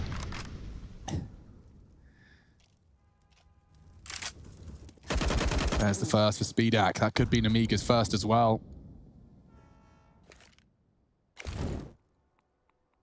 3 CTs in oh, excuse me, I've got a bug. It looks like Keeper, the coach, is in spawn. I'll just refresh it if you can. There we go.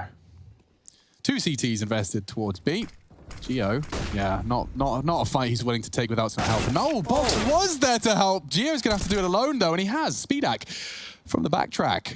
Wow. DY and Mir left with it all to do against 4. This is very rough stuff for Spirit. I'm not sure how they get back into this I don't round. know. I think they do. And that's the whole point, is that they've won this. Look at these positions they're in. None of them are multi-killable. None of them are that close together. Yeah, I guess you could individually fight every single one, but you've got 14 seconds. That becomes irrelevant.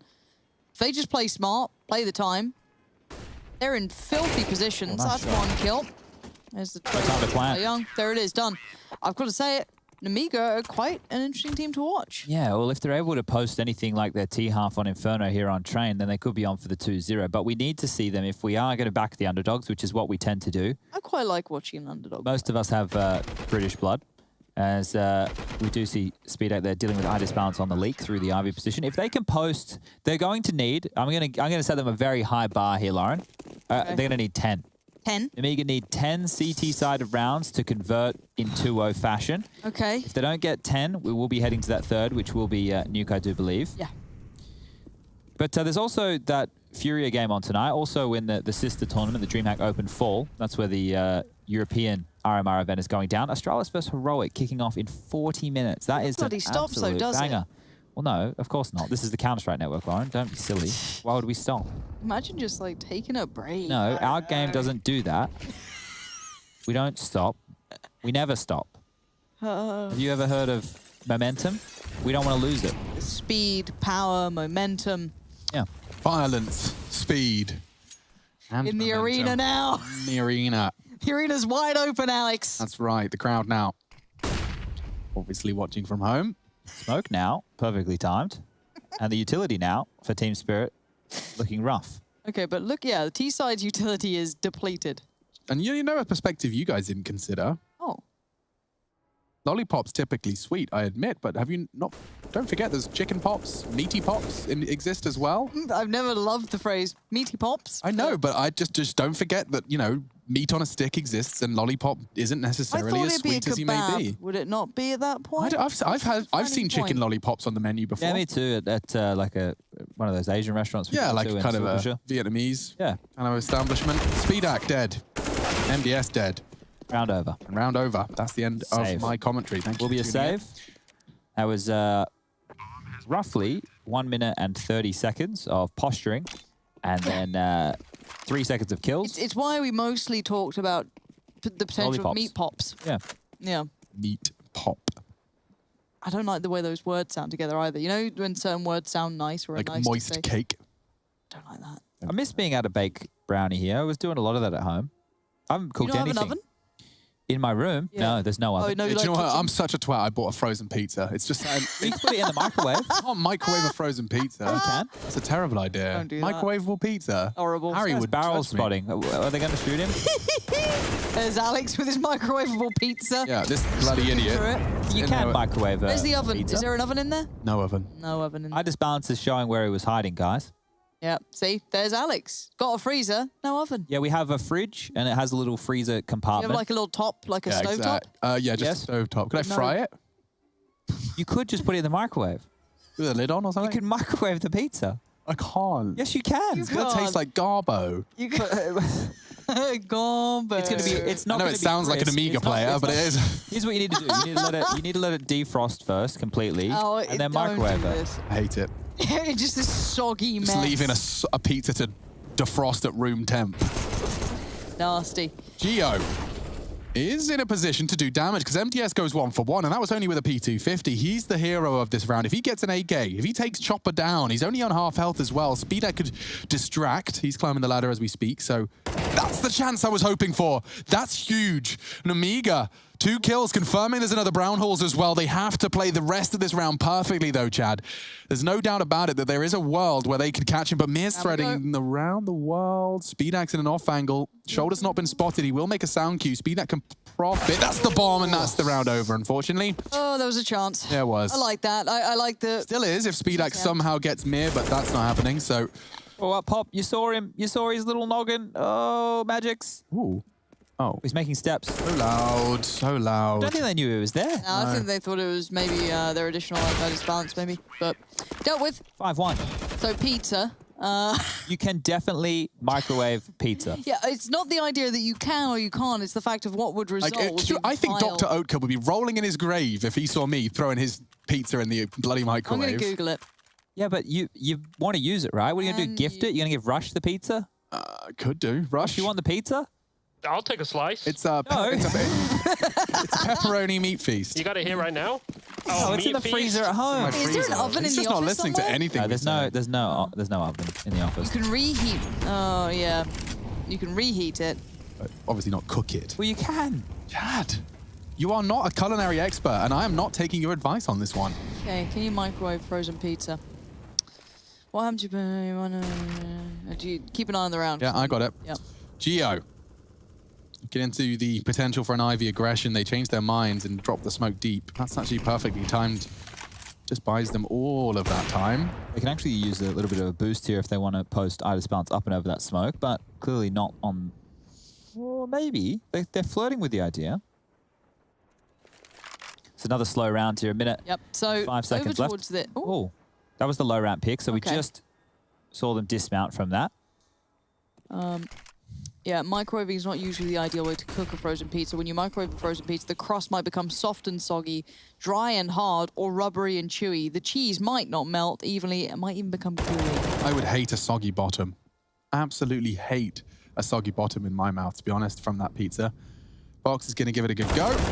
And he goes 1 for 1. There's MDS. He needs a second, but dropping off. That's not too shabby. Molly will force his hand, and Mir forced out. Lollipop. Lollipop. Yeah, he could moonwalk into Mir. That's the bomb down. And that's the round. Nice. 4v1, Idis Bounce, AWP, 25 seconds left. The late round coming back to bite Spirit again. Sure, that's a kill. Sure, that's some money taken out of the CT side of bank balance, but Nemiga, they're going to get up to 2 rounds now. 2-5 will be the scoreline as Idis Bounce will be saving the AWP over towards T-Spawn. Okay, we've got some input as well from the viewers out there. Dragger says, no way that's edible. Yeah. That's what I'm saying. Yeah, it is. Yeah, sorry, Chad. Have you ever actually tried to? Yeah, How did it go? it was fine. Definitely had a soggy bottom, but you could eat it. Okay, maybe I'll just... I mean, it's better than not eating it. Yeah, I don't have an oven at mine. Why don't you ask reception for an iron? What you And could just- do is microwave the pizza to get the top and all the cheese and stuff melted, and then use the iron to crisp up the base. Ooh. You Sounds should get terrible. some baking paper and probably put that on the iron Yeah, first. that would probably be a smart idea. All right, We well, are back in with the buy, though. yeah, and iDisbalance still has that saved AWP, so let's see if he can get anything done within the early stages. Back towards Ivy he goes. This is the same default that Spirit are going for, and well, an interesting play towards inner. Nemiga have 3 players up low ramp. This is a lovely play. I like it. Aggressive. Oh. Doesn't pay off. They're eventually able to trade out, and now they know that MDS is the solo defender over towards the box holes. 2 players towards yard, and Spirit can't play out these late executes. It will have to be more of a mid-round. So with the minute 25 left on the clock, all the utility they could ask for and no map control, Team Spirit have to put their heads together. Let's see what that brain trust comes up with here. MDS with his eyes on potentially the ADS with the AUG. We will see how far he can push it. 4 corpses littering the brown halls and more to be added to that list as the Grim Reaper of brown halls is readying his scythe. Crouching, not a great idea. Will be able to be spotted first because his knee's spotting out. Mir punishes that. If he was standing up, he wouldn't. Today I It learned. would have been a little bit less. Yeah. You know, maybe it wouldn't have been as easy for him to clear that because crouching on out. a left eye you're for a Mir. wider. You're a wider model. So Yeah, I remember when I was playing with Vendetta, and he doesn't like buying a kit because it makes him a little bit thicker. That's not real. Yeah. Like Rush doesn't buy a kit, but he just says that's because I'm a freak. That's you know, a like great reason from Van. I really like that. I'm going to say that now instead. I'm so sorry. So Rush's so sorry. Rush's rationale for not buying a kit for you, Waste all of of you at money. home is he doesn't think that it's necessary, and that's because Rush likes to play an aggressive style of Counter-Strike, never alive for the clutches, which is sad because Rush is actually very handy in those clutch situations, and I wish he'd have a bit more faith in his ability and buy a kit so You he ever can win think the round. if he emotionally, plays so low that you have to then overcompensate by saying nice things about him, and he makes you do this? on Yeah, a but that's regular fine. I'm basis? happy to do that. You like being I think manipulated by I'll Lauren's big him up. Yeah, jealous. I Rush think can that's what manipulate it me is. every day I of the week. honestly don't believe Rush is capable of manipulation. Of course he is. Of course he is. I don't think he is. I genuinely think his character is too kind, too strong. Yeah. That he would be incapable of like not revealing his His manipulation. intentions. Maybe he's that good at manipulating people that he has made you think that he is incapable of manipulation. You want to say that with a straight face to my face? There it is. There Didn't it think goes. so. Yeah. Disbalance has got boxed down though, and that's obviously part of my job to tell you that. There could be more, in fact. In fact, I anticipate there will be in Probably the 9 next more. 1 minute and 35 seconds. Lollipop is a name, so is Chopper. And at the moment, they're just doing their usual, spreading themselves out across all of the extremities. Lollipop's vying for some control of main, and they will take it. This is good to see. A bit of proactive play from Nemiga, otherwise been rather muzzled by this T side so far. But as their ferocity wanes, so does the clock. Still 70 seconds for them to make up their mind as they slowly group up after taking that initial map control. No aggressive CT maneuvers, as it looks like a gamble stack's been taken by Nemiga. Just I love it. leaning towards the B side of the map. They have to take these risks, right? Because they're being beaten quite easily by Spirit at this point. So that risk where they played 3 players in towards the low ramp, I liked it. It gave them a chance to get into the game, not just getting dictated to. And now with this gamble, well, they will save if it is going to be the A side of things. And as we can see, that's exactly where this is going to be. Smoke on over from iDisbalance will be going over towards the Pop Dog position of running smoke from Magix because he likes to do it the most difficult way possible. It's going to go over towards the Ivy position. Are they going to save on this? Yeah, they'll save. Okay, can we check those CT models if they do start to save, see what the kit looks like in comparison? So we'll be looking for an MDS. MDS. I don't know on these player models. Is it different? Okay, so the booty's a little thicker there. Yeah, for sure. Definitely Not by a a bit more. large margin. I think Halvor's just making up some nonsense, Yeah, really. definitely. Okay, so we forgot to buy a kit, and now And this guy's called Rickshaw, I think. And he's got some really obnoxious voice lines that You like people his like hat? to spam. What do you think about his hat? I feel like it doesn't match the rest of the color scheme. Doesn't. No, he's clearly grabbed that off the hook a lot bit last minute. Yeah, not a fan. He obviously doesn't know the rules. You're not allowed to wear hats. I like that they've given him all the extra details. Like I can see his what are they called? Headphones. Little liver spots. Yeah. Oh, he's seen some stuff, this guy. Yeah. Right now, he's seeing right through a Got massive smile lines though. steel. You can see he's no stranger to a good time. You can see that he's been smiling, creasing his face with all of his happiness. So right now, Gio's going to have to drop across an M4. The double AWPs will remain. And going into another round of Counter-Strike, we will have probably the slow default from Team Spirit. One would expect. And if that's the style of Counter-Strike that they're going to go with here against an underdog, a timeout will be taken from Nemiga to talk through their options. So the strategy that Team Spirit are going for is, sorry, Chad, to interrupt you. Yeah. I imagine there's also an element of it that by being so slow, by being so methodical, they can also drive their opponents mad as well. That is an actual thing, that if you do mix up the style of Counter-Strike you're coming in with and start playing very, very slow, you can get impatient, you get a bit pushy, you can lose concentration on your mouse, which sounds silly, but you have to stare at that crosshair holding lines on the CT side. Yeah, I actually experienced that firsthand when we were doing that Vertigo game. We were saving in a 2v5, and right in the last second, like after staring at that push for 45 seconds, they just all appeared. Yeah. And by that point, I was in a different universe. I was just tracing different shapes with my mouse. I was thinking about the next round. It was very, very frustrating, and I can see how even in a pro level that happens. Because you've got to choose your moments, for that focus. If you've got a battle of endurance like a best of 3, got to choose that focus wisely. So, failed nades and default spread from Team Spirit at this juncture. Would love to see some initiative being taken, and Box has taken main, and never mind. Short-lived. Gio, though, onto Disbalance. That's a big duel to be winning. Oh, Speedax found one as well. So, Nemiga, with the saved weapons, are looking hot to trot here. 3v5 situation. The AWPs finally ringing true. Lollipop going to be Molotoved out of position, and Gio's found another. So this is a round on the board for Nemiga. Surely they don't lose a 2-on-5. Gio's pulled this one right out of the bag. Might even get another one if Mir's feeling himself. He's actually heading towards main, and Lollipop's found Chopper in the meantime, so there is nothing to report.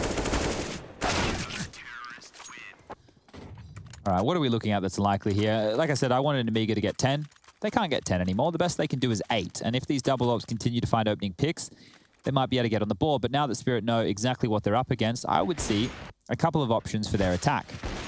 One of which would be heading over towards that B bomb site and doing a set piece. Smokes and Molotovs down the low ramp through the windows, Molotoving towards the back of the bomb train, and deeper smokes to cut off the AWPers in rotation. The flashes, well, that's a given.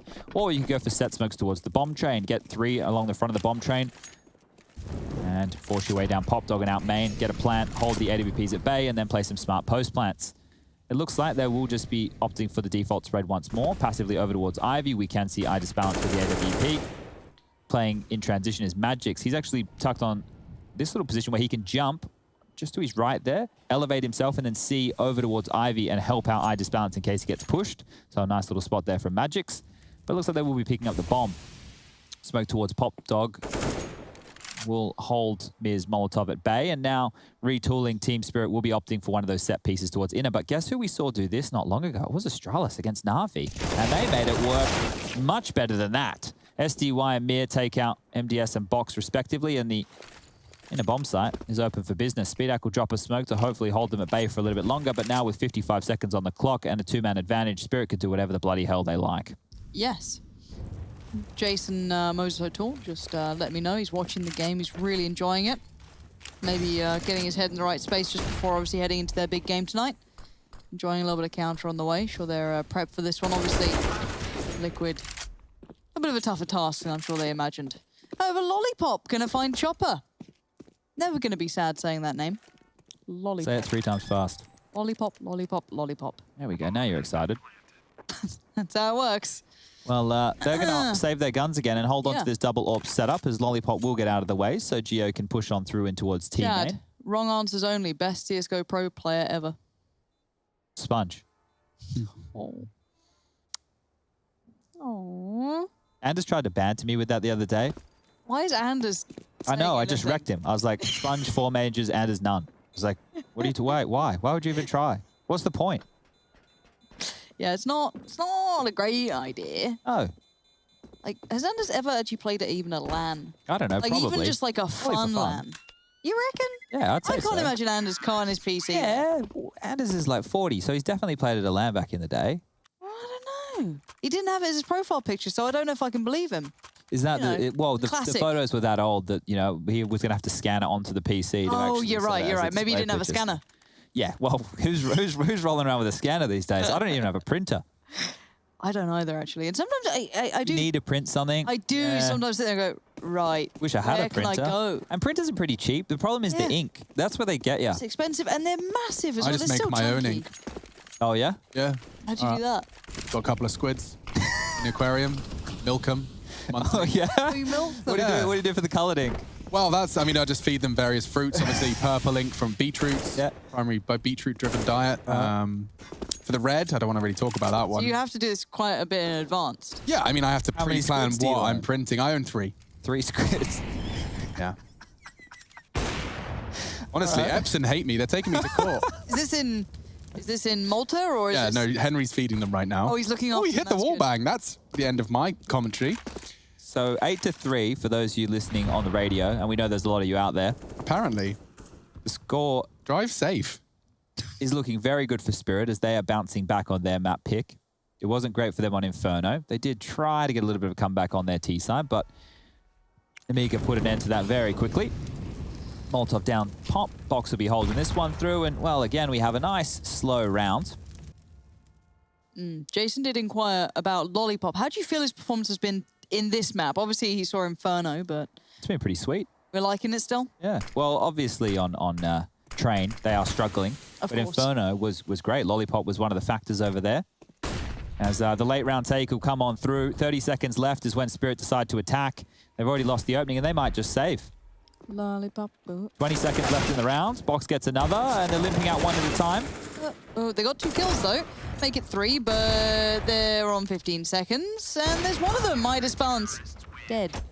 Great round from Speedak. Found the opening as they came out of main with 30 seconds remaining. And at that point, if Team Spirit are unable to trade efficiently, they get stifled, they get slowed down, and you see exactly what that means. So Speedak here, lovely little shot in rotation over towards Ivy, cleaning up that mess, and then even to finish things off. So good round there from Nemiga as they posted 4 on the board. Money still decent for a Team Spirit buy. I like this little Nemiga squad. Yeah, they're plucky, aren't they? Yeah, they've got a little pizzazz to them. Sass. Little je ne sais quoi.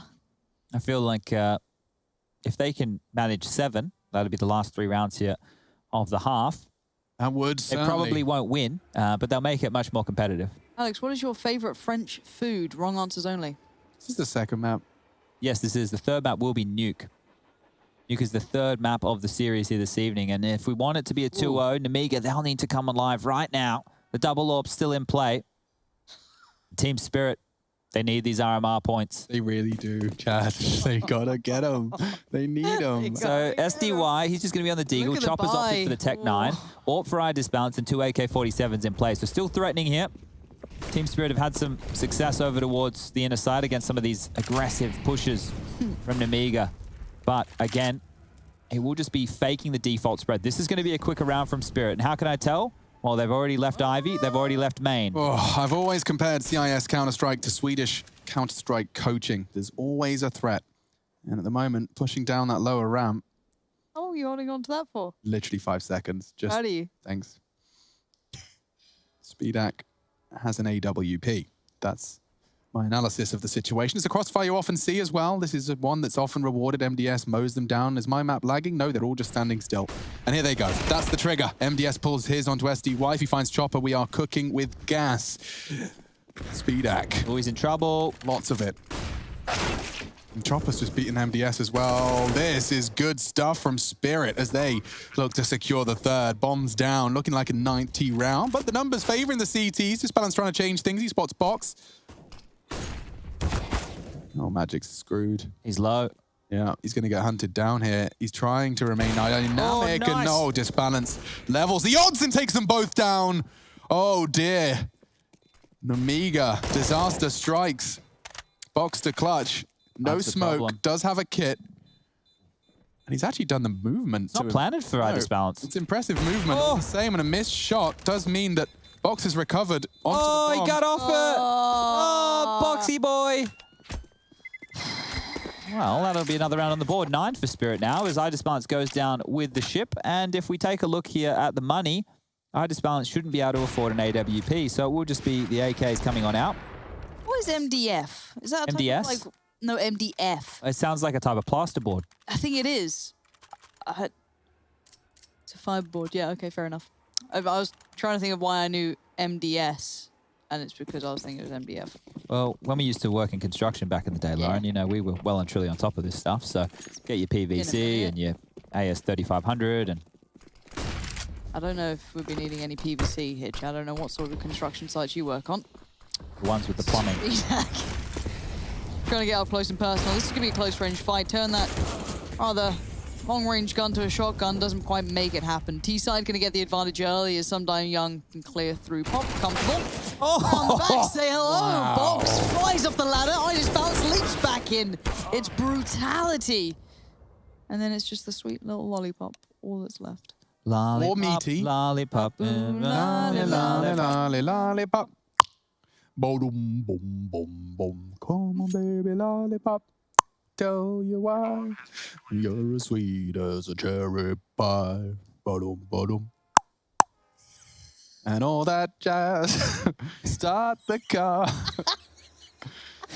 All right. Full commitment, of course. 1v3, position noted, Famis in hand, kill to come in, or will he save? Well, it's going to be the latter, as Lollipop, now with 20 seconds remaining on that bomb, will do his very best to hold on to the Famis, as Magic has picked up that AWP to give over to iDisbalance for the last round of the first half. Mia with that AK-47, and Chopper, can he find anything in transition? Oh, he's picked up an AK as well. So great stuff. Bomb will go off. Lollipop will take a lick of damage from the bomb, and he stares down the barrel there. So good stuff there from Lollipop. As the last round of play will be coming on in. The buy won't be great. It was only the $2,400 loss bonus coming through for Nemiga, and you can see what that does to the buy. There's going to be a Famis, going to be some light armor, full set of utility, and 3 MP9s. So pound for pound, the best gun in the game, but a map like Train doesn't give you too many avenues. They will have to expend a lot of utility towards team main or close towards Pop Dog to get on in and use those MP9s more potently. They've also had an affinity for the 3-man lean towards the B bomb site, and they might even pull something off like that again. So looks like they're doing exactly that. Flash is good, push is better. SDY gets dinked on through. He's going to be able to mop up the mess. That's exactly what the doctor ordered. The third map looms as the 11th. Could very well be Spirits. A nice trade, disbalance, finding them after Chopper taking some flak. Mir walks past him in the smoke. Geo humiliated. And that's the end of that. 11-4 on the half. Spirit flying, soaring through the sky in pursuit. Soaring, The third map. flying. We'll be right back, guys, to see how this one ends up.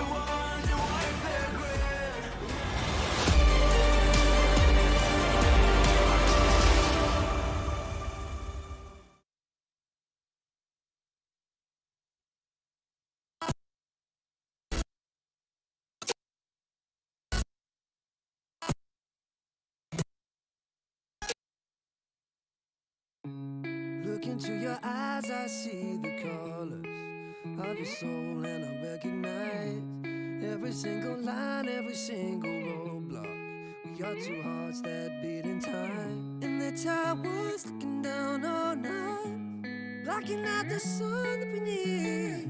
Maybe we can change our stripes and colors. You're the only one I see. And I take it all or nothing at all. Driving through the night till I'm at your door. Go outside, stay up all night. And I take it all or nothing at all. Driving through the night till I'm at your door. Go outside, stay up all night. Sleep through the sunrise.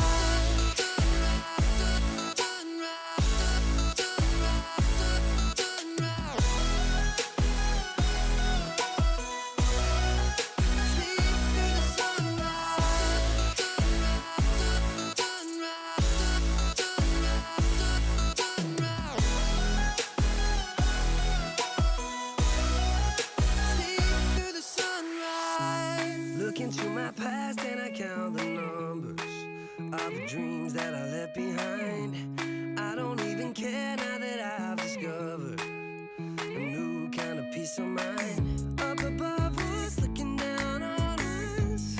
There's an angel I know. We don't need to worry or discuss much. It's time for me to hit the road. Take it all or nothing at all. Driving through the night till I'm at your door. Go outside, stay up all night, sleep through the sunrise.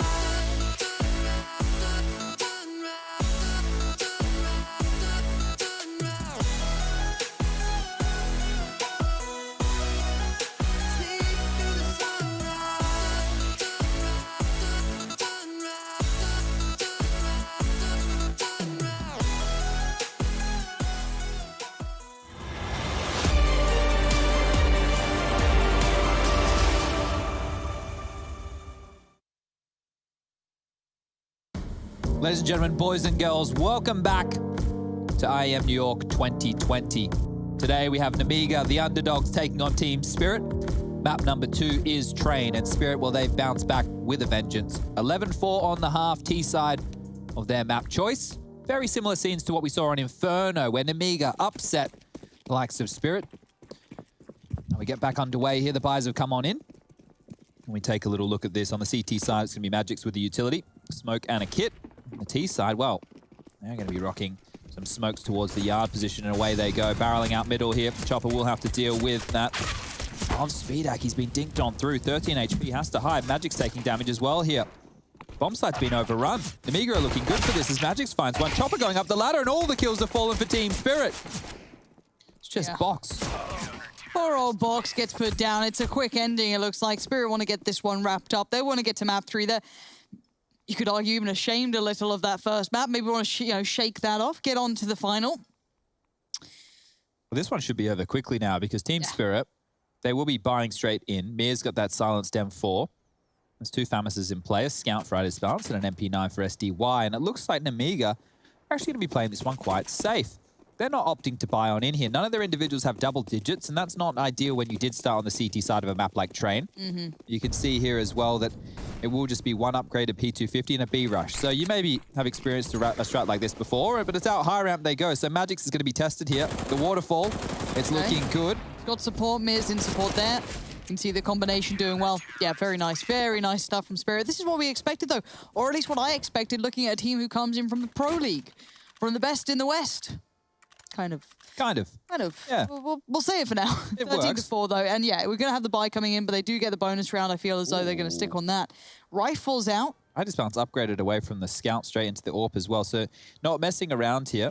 Nah. And SDY will be able to use that MP9 quite handily on a map like this. It doesn't look like we're live.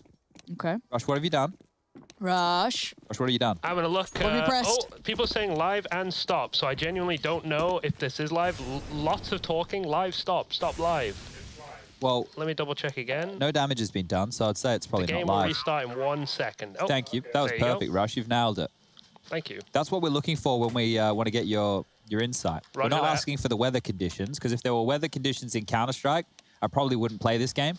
I tell you what they say more, but a lot of times I don't understand the language they're using. That's kind of the problem. I only know one, you see. It's kind of rough. Yeah.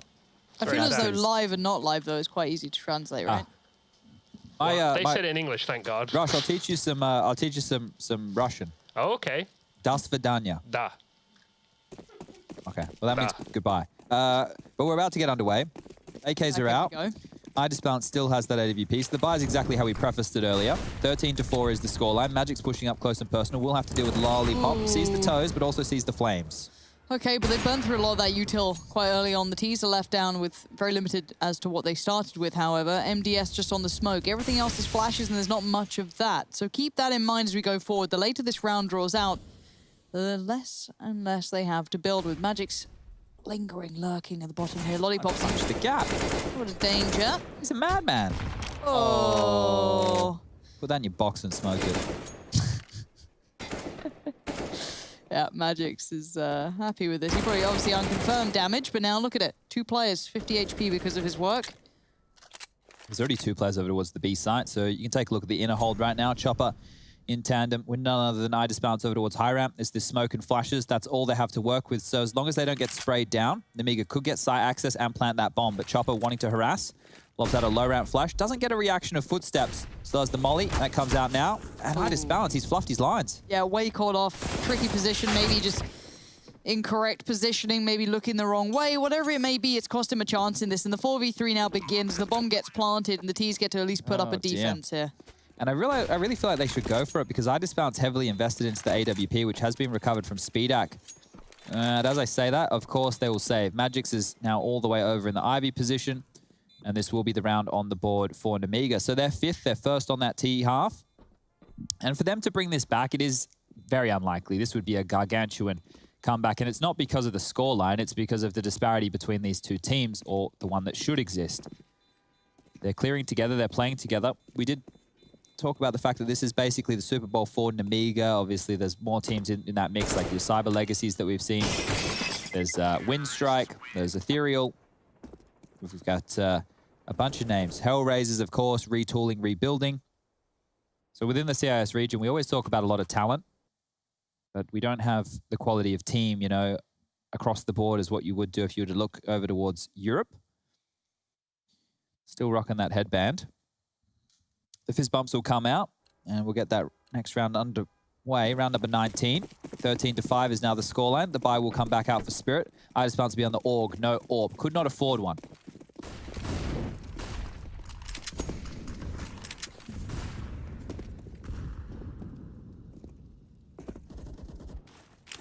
Anticipation builds.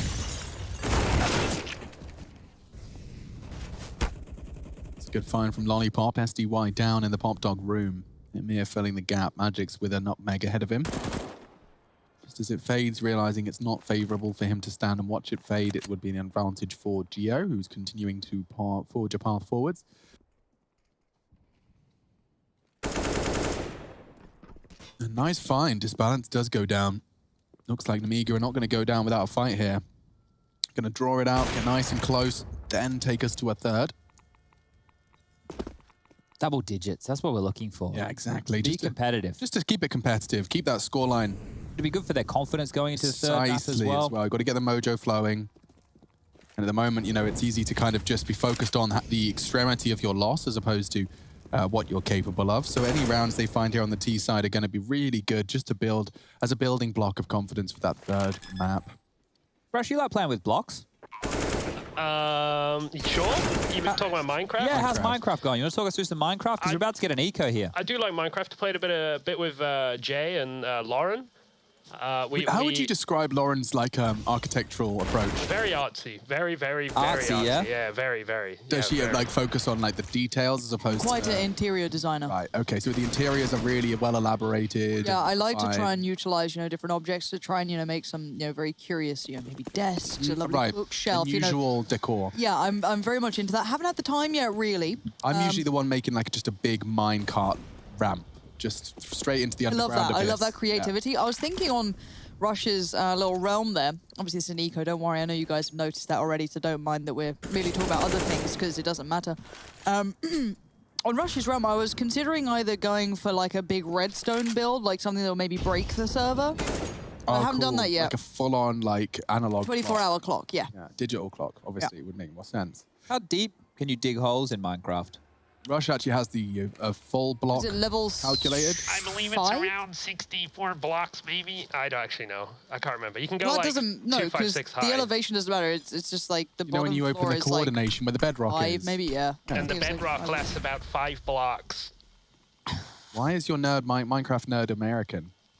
Well, of course. I don't understand. What do we mean? What are we talking about? Bedrock? So there's a finite amount you can go to. There's a point you can't dig any further. And there's also a cap on the ceiling too. So there is just kind of a middle ground of you'll have bedrock on both sides that you can't. You're not meant to be able to get through, but you can by doing bits and pieces. However, they're your hard limits, and then above and below that you'll have your filler areas. Rush has a. That was gonna sound horrible. Rush has a lovely seed. That's what I was gonna say. Yeah, it's gorgeous. Nice seed, you have a beautiful mountain range that I really like. It's very nice. Nice village. Didn't build there though.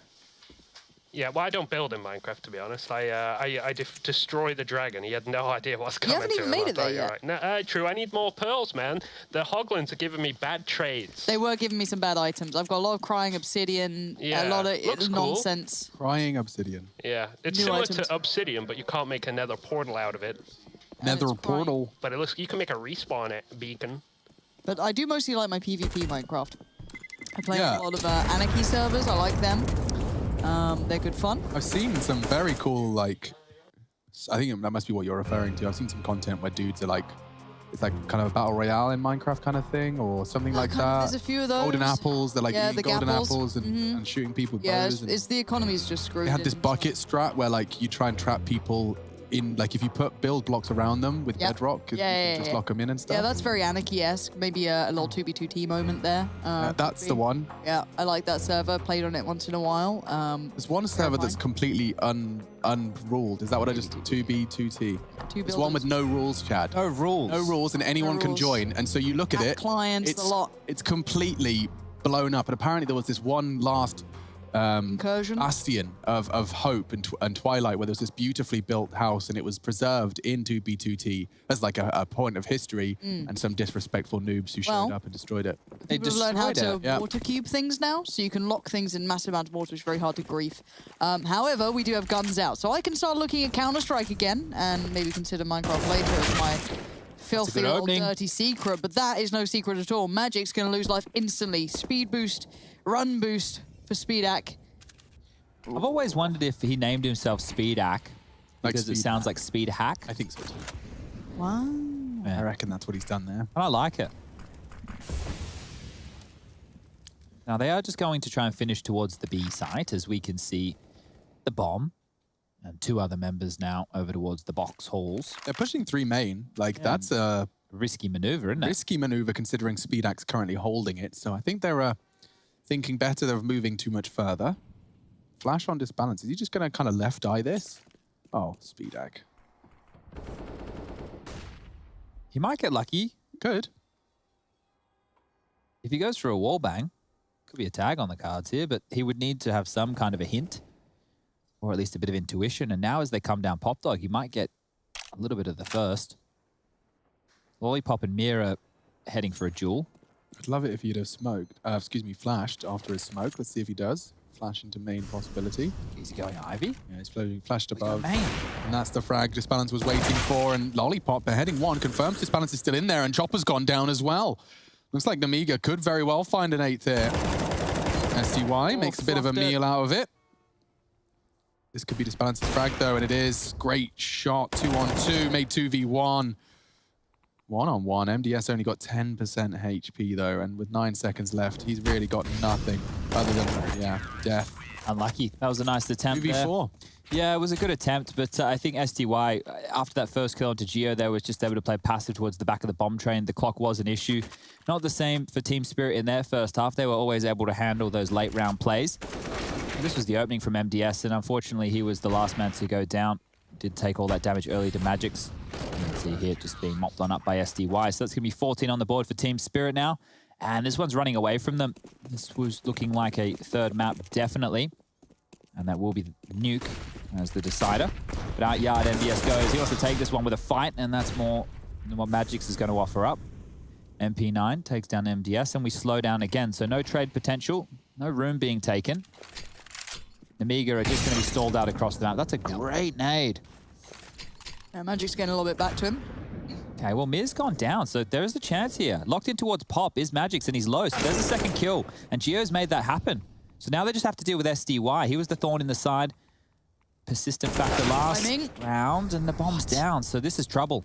I really thought they had the timing on that then, but even with the advantage, they still dropped the ball a touch. Now, Molotov showing an additional player. Lollipop trying to stay relevant, trying to get that bomb back into control. Panic spray. Lollipop scared for his life. Sweet little Lollipop. Okay, SDY's down. I just balanced too. This is a round right now for Spirit. They just need to get that bomb down. For Nemiga, sorry, not Spirit. Spirit are the ones on the receiving end. Yeah. And Chopper, well, you'd need an upgrade here, which maybe you'd get. Geo's on for an ace. He is, and he's been playing very well throughout the series. He gets it denied and then some. Lollipop does save the day, though. Keeps it together. Okay, so once again, the CT-sided economy is in a pretty horrible spot. Just take a look at the bottom right-hand of your screen there. 3,400 is the top end for IDIS balance, and down the bottom was 1,950. So this is how Geo started things off. He took a risk through that mid-smoke, and it actually caught Mia. Low Magics went down, and then SDY was also peppered on up. So a great round there from Geo. As you can see, we should be witnessing an eco round. And there you go. Just the P250 Riders balance. Zeus coming out for Magics. CZ for Chopper. Deagle for SDY. And 4 players towards B to kick off this round. Nobody home. Setting up for a yard execute. The smokes go over. Flashes as well. Just need to take their time against these pistols. Yeah, just tread lightly, tread smartly. Lots of control given to them and early chip damage. Didn't see the bomb get stopped either. Chopper's pushed in though and will be found out. Disbalance revealing his location, but landing into Box's spray. Should be a 9th for Nemiga. No issues converting this one as the remaining CTs with $700 invested amongst the 3 of them. They will just watch this one wrap on up. Do you want some updates on the DreamHack Open 4 games that have been going on? Yes, Definitely. please. Yeah, that might give some people something to have a little bit of a think about here. There's been lots of matches going on today. So I know the some of Vitality results- one was earlier, right? Vitality smashed Mousesports. That was 2-0. Godsent were able to get across the line against Saw. They're from Portugal. NIP lost 2-0 to Sprout. So NIP, don't know what What's the bloody hell's going happening? on Because over there was there. so much hype around And those guys. Nork's just come back. He has just come back, so that's going to be a curious one. See how long they take to get back on their feet. Big managed the 2-0 victory over FaZe, who just won IEM New York for the European division. So Online swings around us, CS. isn't it crazy? Yep. And G2, well, they've bounced back after their woeful performance in IEM with a 16-12, 16-13 2-0 victory over Endpoint. So Endpoint continuing to push, which I is heard great. Kenny had a really good series as well, like in Did he? that Endpoint game, because Mighty Max took to Twitter saying this dude just doesn't miss. So I think Kenny was back off. They his old- felt the old Kenny pain. Yeah, they felt how that can feel. And then Fnatic just dealt with OG in a 3-map affair. Oh, cool. Okay, sounds like some good CS that's been happening over there. And of course, let's see how round 24 shapes up. 2 towards the brown halls. Another weird investment, though. You can see that SDY is on the MP9 again. And look, he can definitely make it work, but it's not the ideal weapon. Wiggle of his mouse. Are they boosting? Yeah. Hello? Hello? You don't see the towers too often these days. Not something that we see as much as we did. Oh. Rush is Rush. Is he invisible? Is he using an invisibility cloak, or has he genuinely pixel He's standing walking? on the. It must be on that little thingy majiggy. He must be on something. Feels interesting, man. I don't know. I don't know either. We'll leave that one. Not my we job won't to touch know. that one with a 10-foot barge pole. All right, we're going to go ahead and just move far away. Swiftly on now. Cool info, though. I didn't know you could do that. Maybe we can flirt with that if it's easy to do. I'd love to play some train. Yeah, we'll put Train, Nuke, Vertigo. Matt Paul, what do you think? Yeah, maybe tomorrow. In Rogue Company? Well, Tomorrow? Yeah, you got to book me in a day in advance. Oh, that's true. We've got Rogue Company we've tonight. already anyway. booked him in tonight, yeah. No, I didn't confirm that. So He's already booked in. No, it's nice to have him. So with 3 rep pushing the inner side, Chopper needs multi-kill and not going to find any kill. SDY did catch Geo with his aforementioned spot. yeah, well, I'm curious about that spot, but I'm sure we'll hear about it in the near future because Team Spirit, they're Dad? going to give us a chance to set yes. I mean, double digits. This is where we start building the comeback story. Yeah, I want to see them weather the storm of a gun round where IDIS Balance has the AWP and SDY has a rifle. I need to see that. I need to see 4 rifles and an AWP long on a till they CT side have of buy. A long time now. They will be saving. They do get 2,900 as their loss bonus at the tail end of this round. And if you add 2,900 onto 850, that doesn't get you enough to buy the AWP. So there won't be any AWP coming on through for 1 to 2 rounds, depending on the type of buy that Spirit opt for. But if they take their foot off the gas and continue to go for these interesting style purchases, Nemiga could punish. And there's no reason they can't steal this one away or take us to overtime. As we can take a little bit of a look here. Team Spirit with only 1 timeout left after this one. And the late stages might just be talking through exactly what I was just prefacing. The fact that they can't get their AWP out, the fact that they haven't had any real crazy full CT buys. They won the pistol, they converted. And I guess we also talk in the essence then about IDIS Balance being a little ride or die, isn't he? Yeah. Well, he actually did some decent work with the AK when we watched him on Nuke, but at the same time, the stats back up the fact that he needs the AWP. And if he is AWPing that much, the reason that it is so integral is because a lot of their strategies, a lot of their holds would be built around the primary AWPer. That's kind of how a lot of these teams work. And getting him the AWP should be priority number one. So they've actually dropped things across. They've decided to give him the AUG, which now that AWP discussion is even further away, Lauren, than where we immediately thought it was. So if Nemiga can win this one, they're in with a real shot. It's 3,400 as the loss bonus going into the next round for Team Spirit if they lose this, which isn't good enough to get any of them a real buy. So let's keep our eyes peeled as round 25 gets underway. Standard smokes towards Yard. E-Box and 5 lane come on out. The CTs. One towards Pop, one towards E-Box. Mir on top of the green train, dealing with Ivy, will be Disbalance, and towards the B side of things is Chopper playing Retake. Okay. Ooh.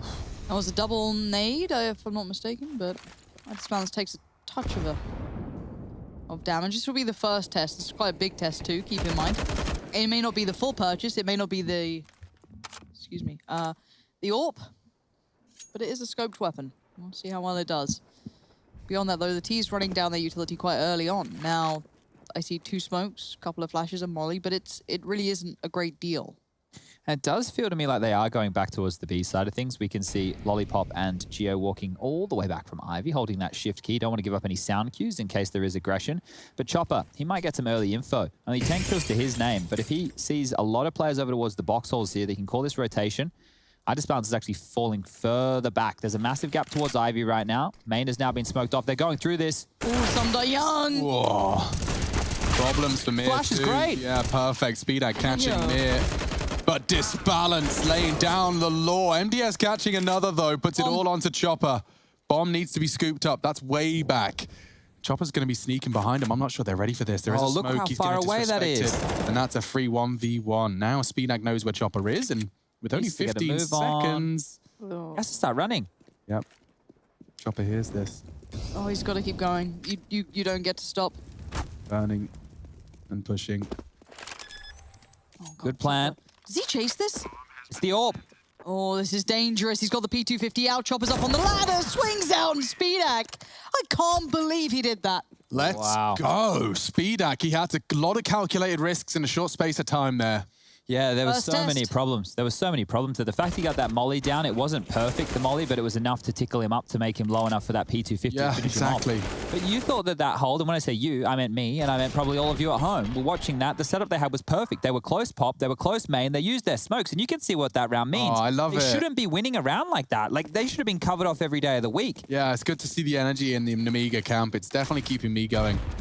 Oh, Speedax copped a big nade to the hero of that's last a round. yikes. Yeah, now they just need not to fumble this, right? If Looks Nemiga like they can are. hold on to this, they're in with a real shot. Yeah, but watch. Lollipop handles the first test. MDS meets his demise, but Lollipop equally trades. This is okay now. The only thing they could potentially lose the round 2 is a quick Pop flank. Molly will send SDY away from the close hold. He'll have to disrespect, or rather respect, the flames on the floor. It is a 2-1 split of the CTs. They've still got Geo and Speedak way back towards spawn. So I imagine the bomb's going back towards Yard. Mir's going for another push. Imagine if Lollipop gets another here. But they have to take risks, calculated risks from the CTs here, and he's actually going to find himself an M4. Excuse me, an Ooh, AK. that's quite nice. It's quite the find. Not liking the fact that he's been given all of this information, and now the remaining CTs will be able to position accordingly. But Ivy's a safe bet, and actually probably the safest bet they could have taken here. Yeah. I don't like this because of basically Sumda Young. If he gets away with anything, I thought that was it. Yeah, it's still making me very uncomfortable. Look at this. Look at Mir.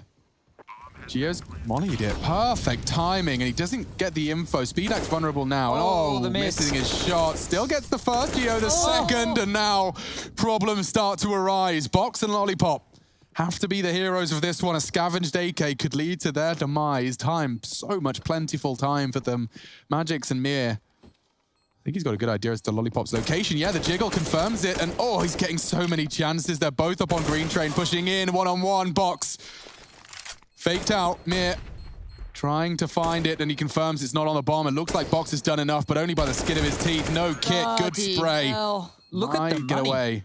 Look at the money right now on Nemiga. Now, I know that they only have a 2-round, Spirit only have a 2-round buffer here, but you have to consider all this cash. So even if Nemiga lose a round, they will be able to purchase on in. So even if it ends up 15 to 12, 15 to 13, whatever, there's always a chance. Now, iDisbalance has finally been able to get the AWP out, but I need to see the rest of the team's Spirit with a buy. Because if they're not all rocking the rifles, it's going to be trouble. It is going to be real trouble. Wow, well played, Box. Held his nerve there. Held his nerve, and that's the coach. Doesn't want to shout, doesn't want to get the blood pumping just yet, but they know that it's a step further in closing this one. Ooh. Double ops are possible here. And look at the cash right now, as we do have a bit of a... match paused? Rush, what's going on? Let me press some buttons over here. Because I'm pretty sure Spirit used all their timeouts, although this would be the ideal time to have a conversation about a buy, right? Well, it looks like a personal issue, no, so I they can't still say have what some it is. timeouts. They still have a couple. Do? Yeah. Oh, I thought they used all of No, that. they have one left. This is just okay. a bit of a technical issue, ladies and gentlemen, boys and girls. So we'll get this one fixed as soon as possible and get it back underway. But if you're just joining us, the first map did fall in favor of Nemiga. That was their map choice of Inferno, 16-9. They had a fantastic T-half, 11-4, and then able to close it out actually quite easily on their CT side. Fantastic T-halves. Conversation continues here on Train. They're on 8 T rounds. Yeah, and they've even managed to get 5 on the trot here. So of the last, 9 rounds played, they've won 8. And that's quite the haul, because this is traditionally a CT-sided map. So now we will get back underway. Freeze time ticking on down. The buy is completely coming through. No secondary AWP for Team Spirit. Just opting to go for 4M4s, the AWP, but they have all that utility. So this is a buy that we can get behind. I mean, we're close to getting behind the last one. It just was without the AWP. So that being the big switch up here, let's see what the impact is. And we know that iDisbalance needs that AWP sometimes. It's a big component of what he is. Early smokes, and Speedax the one that goes out early and tags up SDY. 1 into the thigh. Speedax burning, gets away. Early damage inflicted all the same. Gio's lurking up. Mia's having a look. He's not going to find anything. Oh, an ambitious attempt, and actually softening up SDY. He does get away from that nade.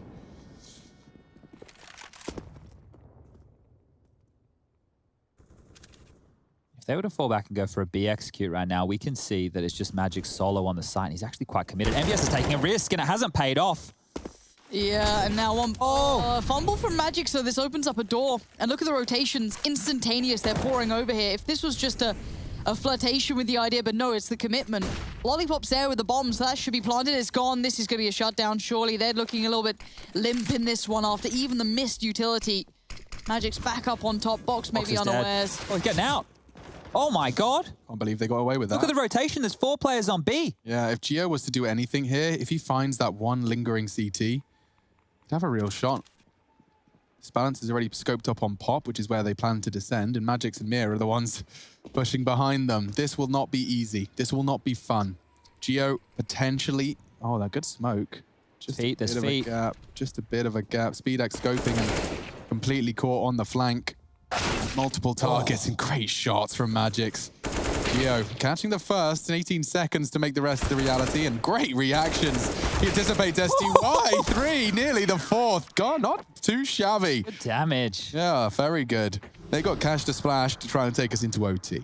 Yeah, it seems unlikely now. That was pretty interesting from Nemiga, especially MDS going further ahead of everybody else. There was no trade potential on that opening kill. It did open up the space, and you saw Magic's panic because he dropped that molly, he whiffed it, and the rotation coming through wasn't even that good. So a round that Nemiga could have taken, they did take a risk. They are battling back. They are getting that confidence for map number 3, which will be Nuke coming up after this. Buying on in again, and here we go. Could be the final round of play, round 28, 15 to 12. Chopper's dropped his molly very quickly, feeling pressured. Has drawn the rotation early from iDisbalance, who's now over towards Connector. Back in towards Pop Dog will be SDY. Oh, you hate to see that. Getting hot, it's getting toasty. SDY taking a chunk of damage there, but Lollipop on the other side of the map has taken a hit too. Is that a nade maybe sent up there? Or? A nade through the windows. Yeah, okay. Chopper going to fall away. Still got iDisbalance with him. Overwhelmed this time, but still that line is being watched, and iDisbalance is the one watching it. Where's that bomb? Is it on the site yet? No. Lollipop's still got it in hand. So they want some control before they plant, but they're just not getting it. This is it. He's dead. Bomb gonna get dropped.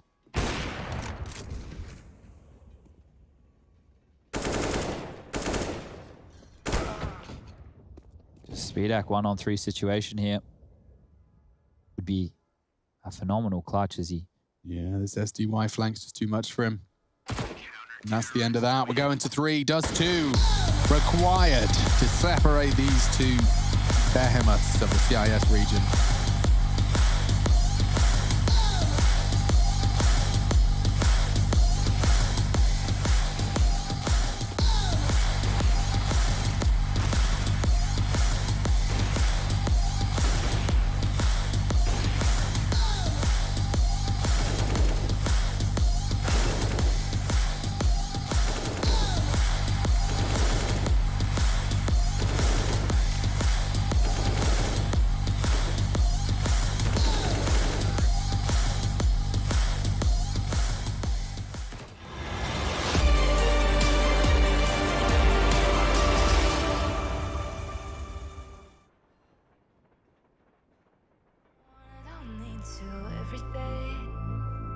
Explain myself, don't hold it against me if I'm somewhere else. Put all the masks that I had on the shelf. Wish I could stay, but it's bad for my head. Something's coming.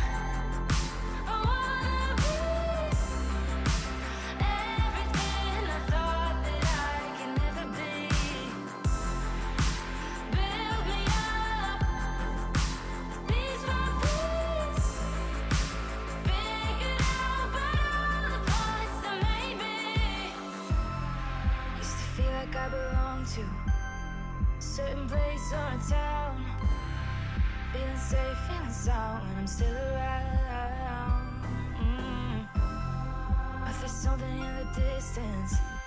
I wanna know what it's like. Don't worry, I'm still with you all the time.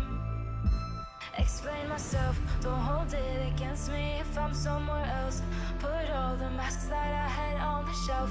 Wish I could stay, but it's bad for my head. Something's coming. I wanna be everything I thought that I could never be. Build me up, piece by piece. Figured out by all the parts that made me. Something's coming. I wanna be everything I thought that I could never be. Build me up, piece by piece.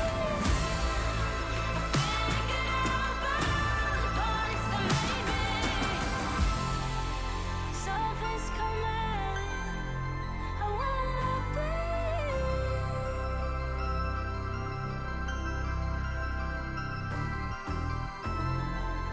Build me up, piece by piece.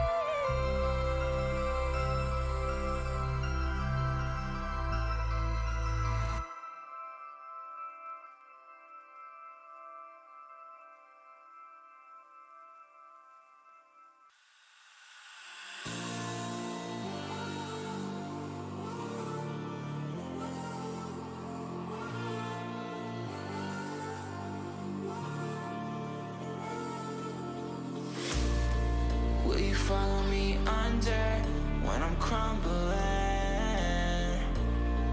Every night I wonder, will it ever end?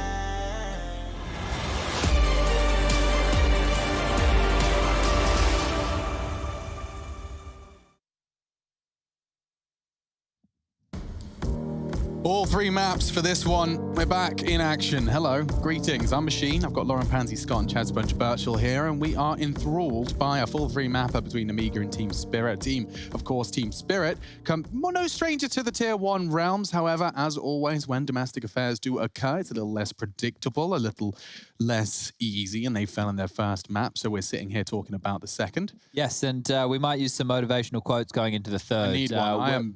If you can dream it, you can do it. Don't limit your challenges, challenge your limits. Life is tough, but so are you. Change your mind and you can change the world. Stop wishing, start doing. Be a warrior, not a warrior. Stay hungry, stay foolish. Everything's going to be super duper. Never let go of your dreams.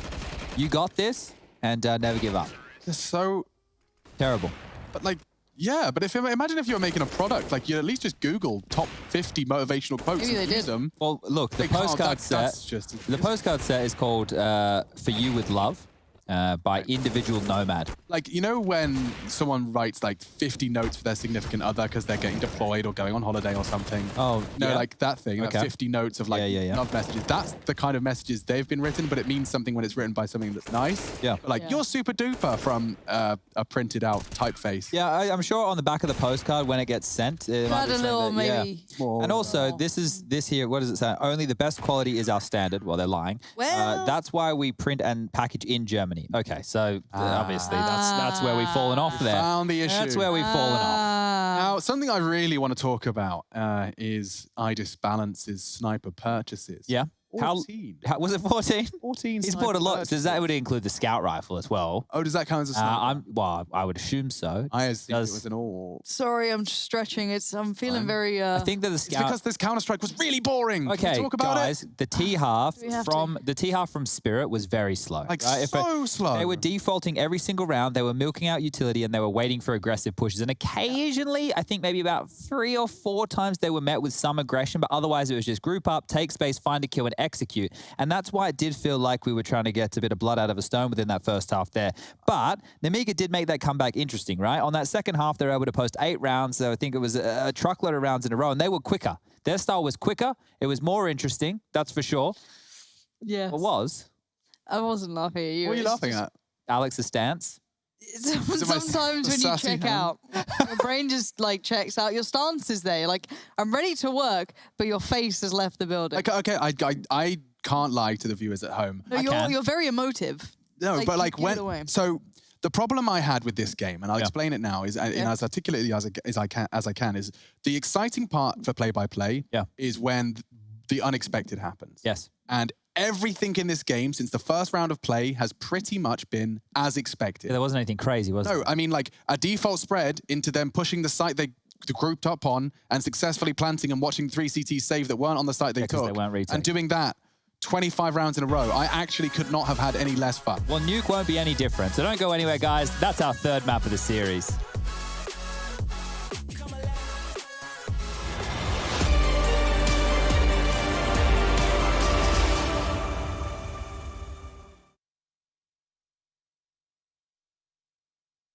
My name is Trace Saranthus. I am building a PC for Jordan Gilbert. My goal was really to get something that was no compromise, super powerful, and ideally not built by Trace. Yes, thank you so much, Jordan Gilbert. You know, we don't make mistakes around here. We made happy accidents.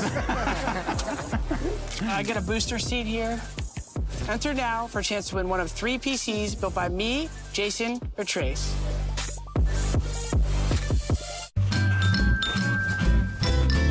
You ready? Huh? Hey, he's a good boy, huh? You ready? Huh?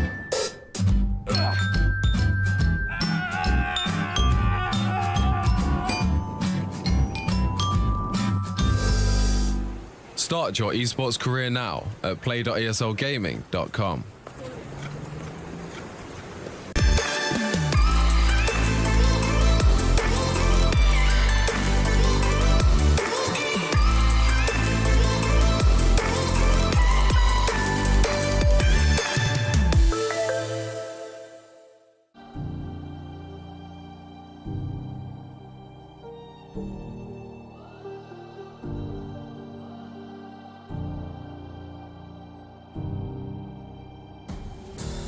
Smoke clears, I'll still be on my feet. Forget all of my fears, cause I know my destiny. I feel a champion waking inside of me. It's set in motion, the legend's spoken. This is my moment. Can't break my focus, know where I'm going. This is my moment.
and I'll take it.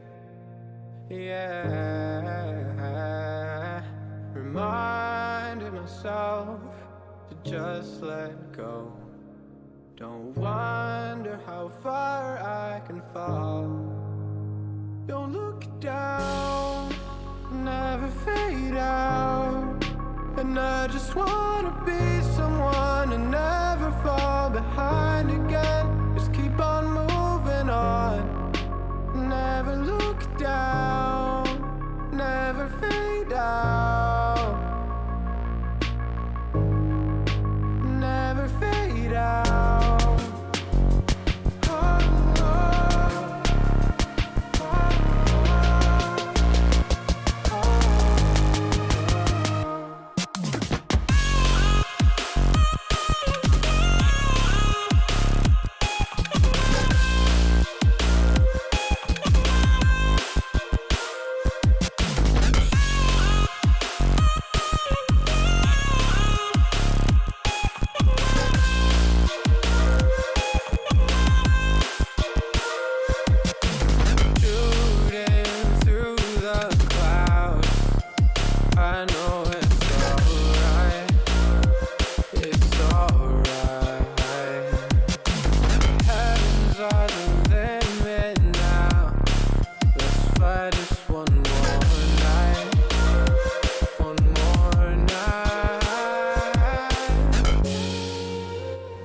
Intel Extreme Masters New York Online is brought to you in part by Intel, Acer Predator, Mountain Dew Game Fuel, DHL, AT&T, U.S. Air Force, and GG Bet.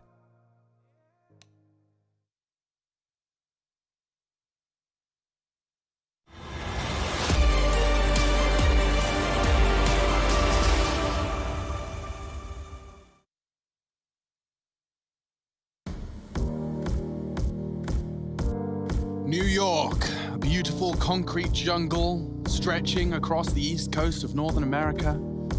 That's not where we are. We are here, of course, live from Cologne. This is IEM New York. It's nothing but a name at this point. Welcome back to the show. It's time for the CIS side of the action. I'm trying not to say side of things. Apparently we say that too much, so sure. There you go. We're getting into our third map. Now, this is exciting stuff because it's Nuke, if I'm not mistaken. Now, Nuke is a map I've been getting more and more to grips with, Chad. Sure. What do you reckon's going to happen? Well, Spirit are on a 4-map losing streak on this. There was FaZe, Astralis, Big, and Astralis again that they've lost to in recent times on this. Whereas if we look at Nemiga and their recent history on Nuke, they've actually beaten Arvez. Pact, they're two Polish teams. So that was 16-14, 16-7. They lost to Gamers Legion, but they did beat Copenhagen Flames and Contact. So, well, Contact's not a bad one. Even though Smooya's just left. He's not playing with them there, but that's not terrible. So going into this map right here, I would say that Nemiga are going to be pretty handy. And also we can remember some of the bits and bobs when we were watching Spirit in the regular season. They were good at 5v3s. When they only had the 3 in the lower bomb site, they were good at those kind of rounds. So this could get a little bit scrappier. I doubt it. I think it's going to be a lot of waiting. Probably a good 40 to 50 seconds of the round just sitting back on the T sides, waiting out the early CT-sided utilities. And then there'll be executes. And then it'll come down. I will not go. Turn the lights off. Carry me home. Insanity setting in now, ladies and gentlemen, as we do get into our third map of time. It's going to be slow. It's going to be methodical. It's going to be bread and butter Counter-Strike. And we all know that both bread and butter is bland. No doubt about it. But with their powers combined, it can taste pretty damn good. Throw in some Marmite, a little cheeky yeast action in there. I don't think you on my toast honestly last night. Avoid cheeky yeast action at all costs, if I'm honest. But we do have Team Spirit and Nemiga. That's spelled Nemiga. Let's get into it. It's full 5 Kevlar vests. They all went to Primark and grabbed the same T-shirt. All right, guys, just want to let everyone know that we are not live. We are not live. There'll be a couple of resets coming our way. Now, I want to pick a topic, and I want to pick it real early. Okay. So I just want to let everybody know that it's cold.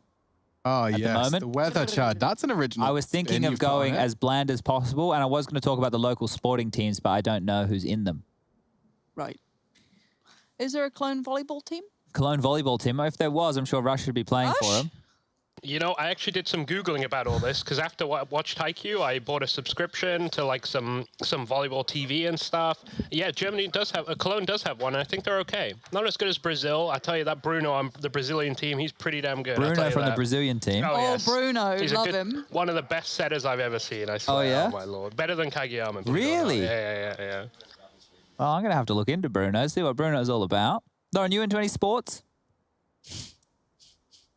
No, I play video games. No, you don't like watching any sports? Not really anymore. I used to like watching F1. I used to like watching football. I don't really care for You don't dabble in the sports these days? I don't watch any sport. I watch tennis occasionally. I like, like Wimbledon's always good, or the Aussie Exactly. Open. I'll watch some bits and pieces, but Yeah. I'm not someone who watches like every week in, week out sports. No, I don't think many people are.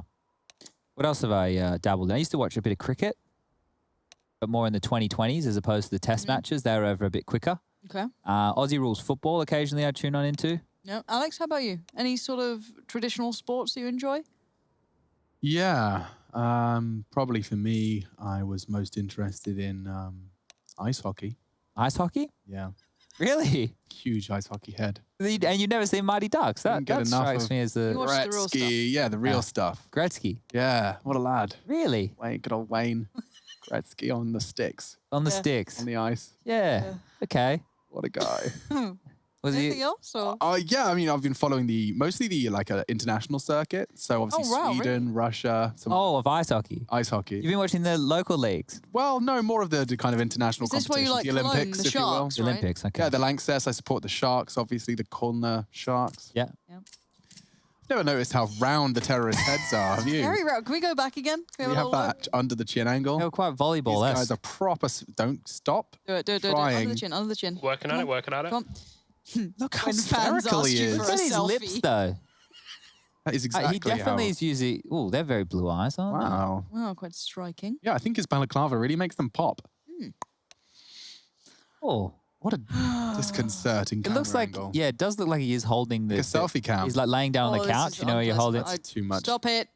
Thank Did his eyes just change color? I hope so. They look brown then. Oh, well, you know, I was hoping they'd call a technical timeout and delay the start of this third map, actually. It was something I was hoping would happen. The score right now in Australis versus Heroic, which I know everyone's interested in. I am, actually. That's 6-4, and Heroic have opted to go with Vertigo again. Australis picked Train, and then Inferno is the decider if required. So that's an interesting one. This will be Esatag's last tournament with Australis. He's been... if you want to check that stream out, that's twitch.tv/DreamhackCS. Yeah. It's a good spot. Go check it out. I'm surprised. Do you see what is the Zonic delay said in right his now, tweet? by the way? Just someone's not in the server. Right. That's all I can tell you. But did you see Zonic's tweets today? No, be right back. He said, I wanted to keep Esatag, but there are areas of the game that are out of my hands. So that's a bit of a shame. Areas of the game.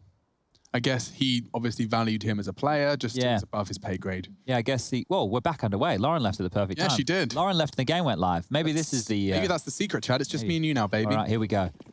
5 sets of armor for Nemiga. On the T side of things, Chopper will have... What the hell? Is utility. that 3 ramp on the pistol? These guys are playing some kooky CS. I here. love it. I love the gambles these lads are going for. It's 3 P250s. Sorry, 2 P250s in the mix as well. Oh dear. That's some shaky aim from Disbalance. Magic's outside yard. They might hit top site. 3 pushing ramp, though. The bomb needs to be picked up all the same. MDS is the one that's holding them at bay. Here's all around the world. This does feel like a potential top finish. They're going to come in from 3 different angles. Magic's Lollipop's main, screwed. 1 heaven, 1 hut. It's a perfect top take. And Russia's captured all this action incredibly well. MDS. Yeah, he's not going to have behind him, though. He can't go deep enough. So Mir will find Lollipop, and now things get awkward. MDS is isolated. I don't even know how he can make it up the ladder there. Box on low HP, 4 to be exact. Repeak, you crazy cat. You've given them a man advantage. Well, now SDY is going to work harder. Chopper's still got a full set of util. I'm surprised he hasn't used that. Because he's responsible for the lobby crunch, he can't. He's not going to need to either. So they get ladder control now. The flash is coming on in. It's good. Damage. Still gets the dink. Yeah, that's really nice. And it softens him up for Magix, who has caught Geo and on the bomb, finished off round 1. Team Spirit off to the start they were hoping for. How many on a row do you reckon they get? I think they get 5. I'm going to go 5 would be first gun round, eco. Yeah, so they lose the second gun. I'm going to go as high as 7. Okay, so they lose the Deagle armor. Yeah, they're going to lose some scrappy round where guns are saved or just something randy. yeah. But I think that Team Spirit should be looking good to take this one. Now, those losses that I read out were obviously against some of the best teams in the world. So Team Spirit in close affairs have lost the last 4 in the trot, whereas Nemiga, the disparity we were talking about was their Here we go. Now it's this Counter-Strike. Get it started. Charge into the site. Shoot people. Now we're talking. MDS is walking through hut and likely won't find too much if Magix is doing his due diligence. He does. And that's the end of the round. Yeah, so they'll hold on to this scout. And do you guys remember back about the Trouts? You remember the Trouts from earlier in the day? Of course, the triple scouts. Yeah, well, there's no Trouts right now. Thank goodness. Okay. I wonder how people could forget the Trouts. You never do. Once you see it, it's there. Come across. How was that first round? It was really good. I needed the bathroom. I can talk you through it. Just very briefly, if you Nemiga did 3 push ramps, whereas Team Spirit did 2 outside with P250, so they kind of traded map territory. And then Nemiga got forced away. Mir took top ladder control. That was the round. Wow. Yeah, it was a good one. And this one here was just a top rush, and they were able to deal with it quite well. Only 2 casualties according to Speedak, but he'll lose his scout towards the tail end there. And we were talking about how many rounds straight we think Spirit will get before they lose one. Alex said 5. Okay. I said 7. What do you think? It's a tough one, I know. 6. 6? Okay, well, split the difference. Yep. We won't ask Rush because he could be living in the future, so we want to stay away from him. He does often cheat. Yeah, well, just like he did with the predictions. Now, this will just be the economical round, and you can see what happens to those unhead-armored, unkevlared, unweaponed opponents. Absolutely mince meat. This will finish off MDS, and I'll even spam the body there for good luck. The TK. That's a bit awkward. That was probably unnecessary, thinking of what they did just lose by doing that. So, all in all, feels bad. Still get the round. Magic's probably not too happy with that. Even gets dropped across a gun. AK-47, there's a Galil on the floor right now. Disbalance will buy into the AWP, so he wants to get the big green up ASAP, and that's because he has Speedak on the other side of things to deal with. So first gun round, let's see what tone and tempo that Spirit want to be setting us with on the final map here. Chad, you've built me up here. Tone, tempo, I assume high octane, pacey. I'm sorry, Lauren. Intention driven, laden. T-sides. I never meant to do that at all, because right now they're setting up the L block smokes. They go out. Okay. But now the pace hits, right? Now the smokes are up and we go. No. They're just going to walk very, very quietly behind the smoke wall. And they're going to try and make their way either to warehouse or secret. But now a kill. Boxer! Okay, well, yeah. Gets one. You were right on the ramping. Yeah. I tried. Yeah. Speedak to die. Just generally. No, we could get 2. No, he dies next. Have you been... I'm just saying, I've read the algorithm. You minority reporting. I have reported a minority. Speedak. No. Not going to do anything for a while here as they take outside control. Now they start to move. Flash for Chopper to get involved. He actually moves a solid 4 or 5 inches there. The rest of them remaining stationary.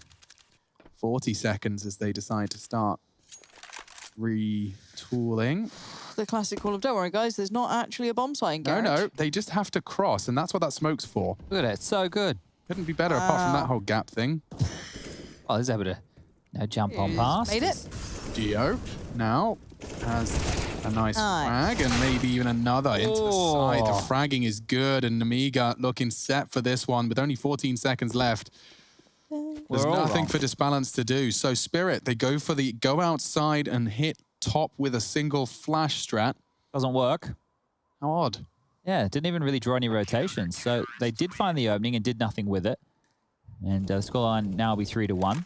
But in the little tally that we set up there, Alex was the closest, I suppose. So I guess he wins. Thanks, guys.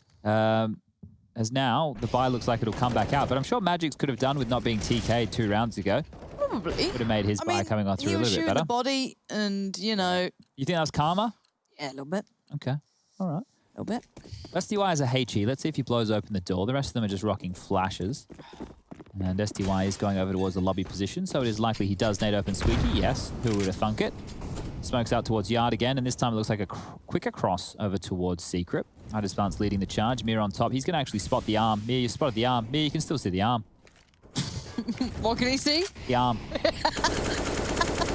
And he's got the kill. So simple as you like. Just sees the arm. Just sees the bloody arm. Oh, that was actually quick. Barely from saw Speedak. anything.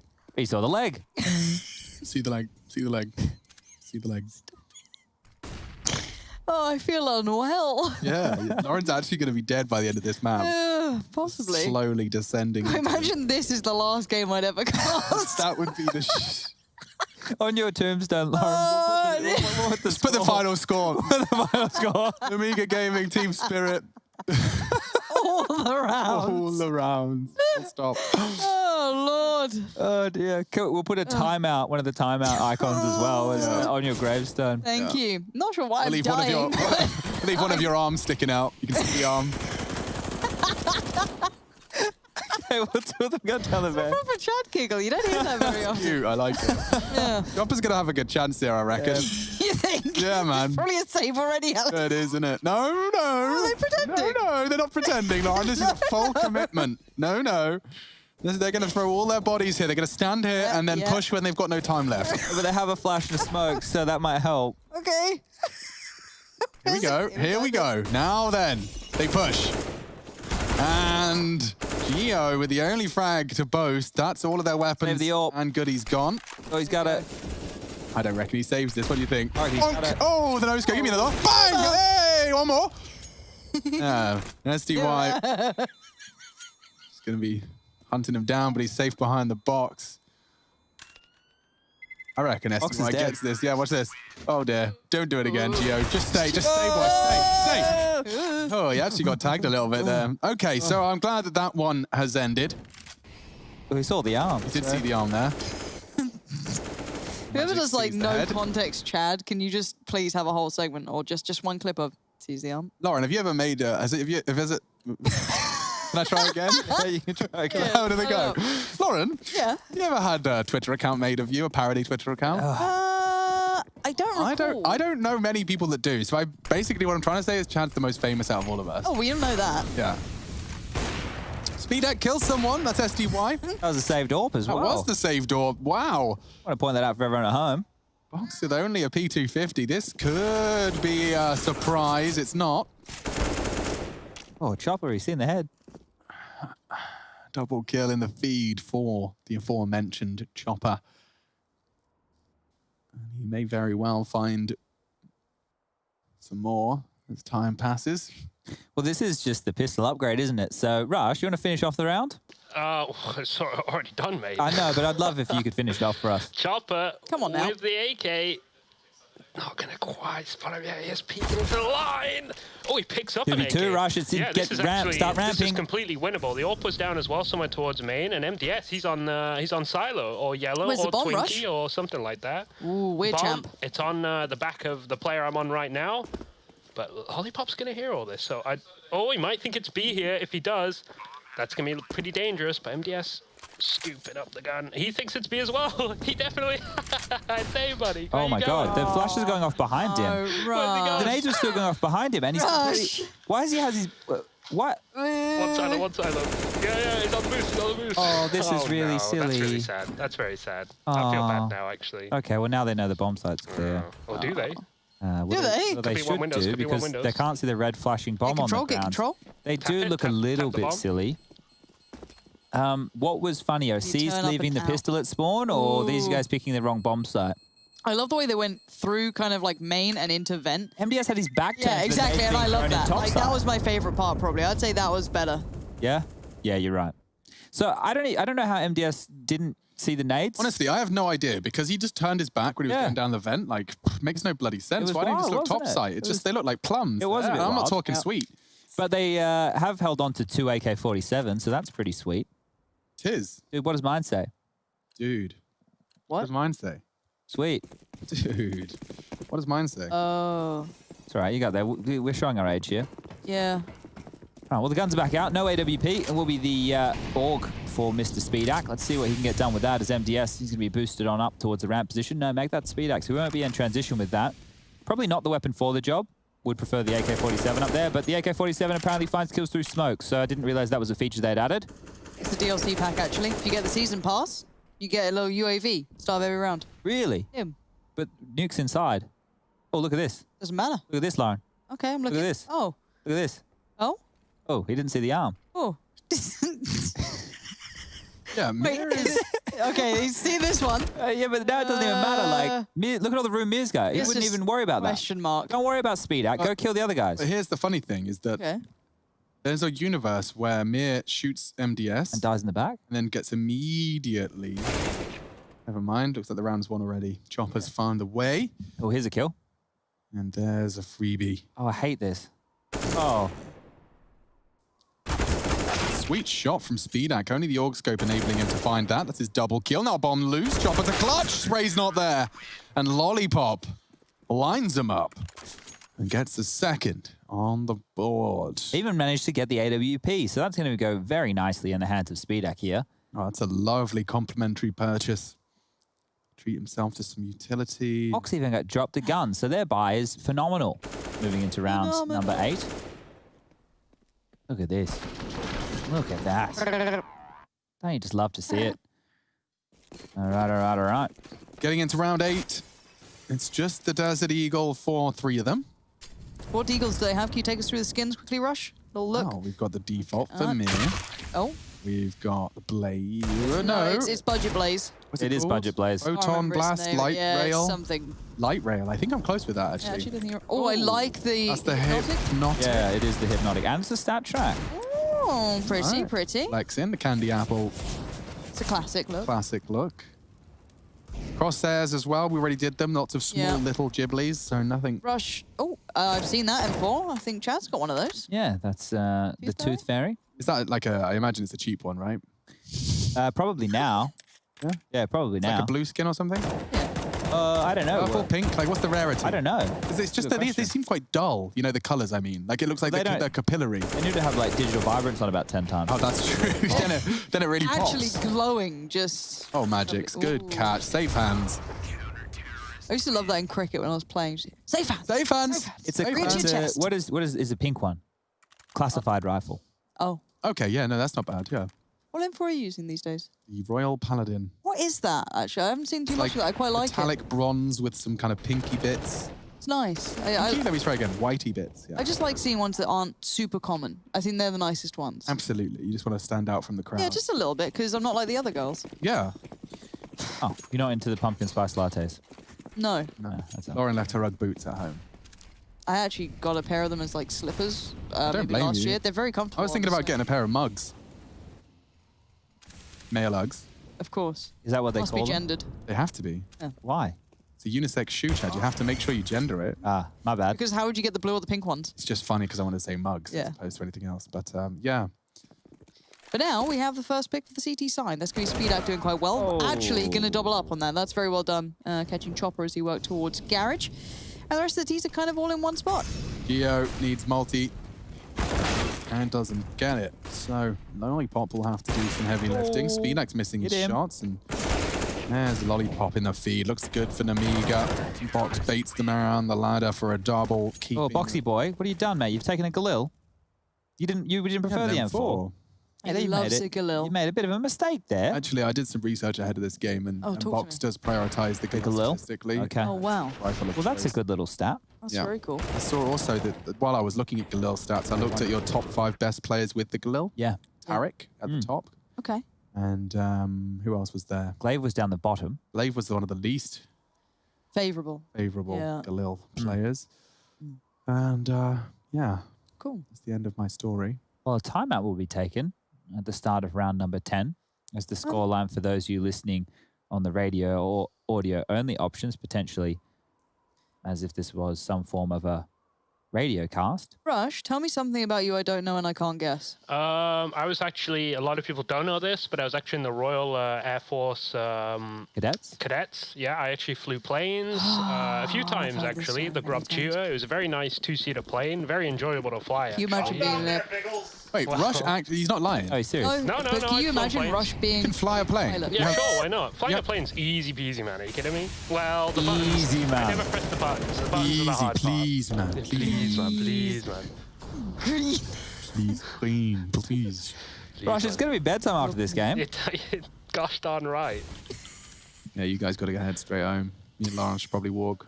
Oh, the spikes everywhere, boys. We Nice. don't like this. We call There's that a one little somehow. bit of spice. That's a little bit of nutmeg in our otherwise rather bland eggnog. We're on it early. Okay. This one is just going to stall right out. So now, because they got that There you go. opening pick, I'll explain to you what's happening. Okay, here talk to is me. They got the opening pick, which means that they have a viable way into the round by using their numbers against the CTs, by positioning and baiting. One little bait is all it needs. Pulls one CT out of position, they can exploit and then exploit the after planting close angles with their deagles. But to do so, in order to facilitate that, they have to go slowly. They have to be quiet. They have to use their walk function so as to not make audio cues until they want to in order to force a CT out of his current hidey hole. Therefore, they're going to posture towards ramp, hope that Speedak misses his first shot and they can take space. There's the jiggle that they're trying to draw the shot out. He doesn't miss. So that's them slowing it down and now running in to the AWP. There's 2 remaining, so we will see the full 25 seconds tick down as they continue to hunt and try and do damage, at least economically. Speedak's expecting that, and that's the miss they were previously hoping for. And now one bullet from Mir will take the AWP out of his hands. He'll be able to recover that, utilize that, and maybe, just maybe, hold on to that. He has got 12 seconds. He is running towards the bomb, which does indicate he wants to die. He wants to die. Same. But no, he is going to have 2,100 left over. If he dies after... Okay. So it does. Now, Alex, for the viewers at home, can you explain why Magic's had such a hard time of jiggle peeking that corner? One from ramp to ladder base. Oh, that's because it's a left IP. Indeed. Anthony, which means that the camera is mounted on the right-hand side of your model, which means that when peeking from a right eye with cover on your left side, you see your enemy before they see you. Imagine if you could just be in third person and then press a button and see if... Yes, that would be the change that we're looking for. There we go. There it is. What it would look like. Third-person CS. Okay, I feel that this Can we would put a like... crosshair on? Is there a way to just have an addition? You're dreaming. No, not their crosshair, like one now. You know what I mean? Wait, Mir's just taken 10 damage. How much more can he take? Okay, let's see. He's lining up his smock. R is what you press for that one. And that's in warehouse of where that one has landed. So as we can see, it will be the smokes towards the warehouse position coming on through. Speedak had a little bit of a gap, was unable to convert the first and the second shots. Now Box has to fight. Oh. Box folded away. Down secret they go. Who's going to be the first one there? MDS? MDS with the AUG, not the best weapon for the job. No. Not known to be the best weapon for close quarter spray downs. Oh, but MDS. Yes, against the double. Bomb down, Lollipop pushing, could punish here. Chopper forcing Chopper forward, rather Molly forcing Chopper forward, and Lollipop can drop onto him and do his very best to apply some more pressure. Speedak's elbow visible, Disbalance knocks it off as Funny Bone tickled. And now using that smoke to catch an element of surprise. I like the play here. And Disbalance catching it. Oh, what the hell? Lollipop had no idea. Magnificent fragging from Team Spirit. And that's the 6th on the board as well.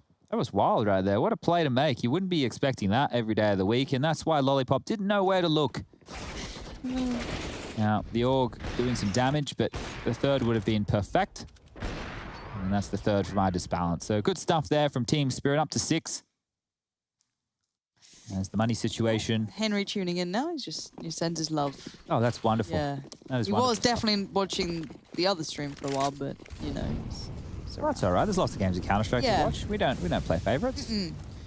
And, well, guns will be out for Nemiga here. Speedak still onto the AWP, but they've bottomed out their cash. So if they're tooling up for a bit of a top hit, this smoke will start to clear towards the Squeaky door, and it looks like the flashes and nades are being lined on up. Another smoke towards Squeaky, and that will repel them for roughly 20 seconds. So 105 is when they'd push through the door, but towards ramp they go. And MDS, he is caught out of position, caught with his trousers down, and Chopper finishes him off with ease. Now accelerating towards the lower bomb site. We should see Team Spirit get that bomb down any moment. Okay. Smoke down. Joe's already here, though. Oh, it's going to be weird. By Young watching control. Very, very comfortable in the first. Box. Did he get the timing right to maybe do something with this? Outstanding. If he hears that plant, if it's in a viable place, he could do something. Okay. Box. Yet to hear the plant. Only pins pulled. And Speedak's got the door open. This could be a 3v5. In fact, I'm calling it. It is. Watch this. Speedak.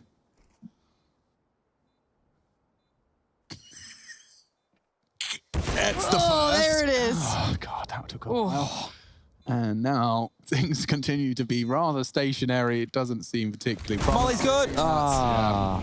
Great Molly for some reason. Doesn't quite catch him, though.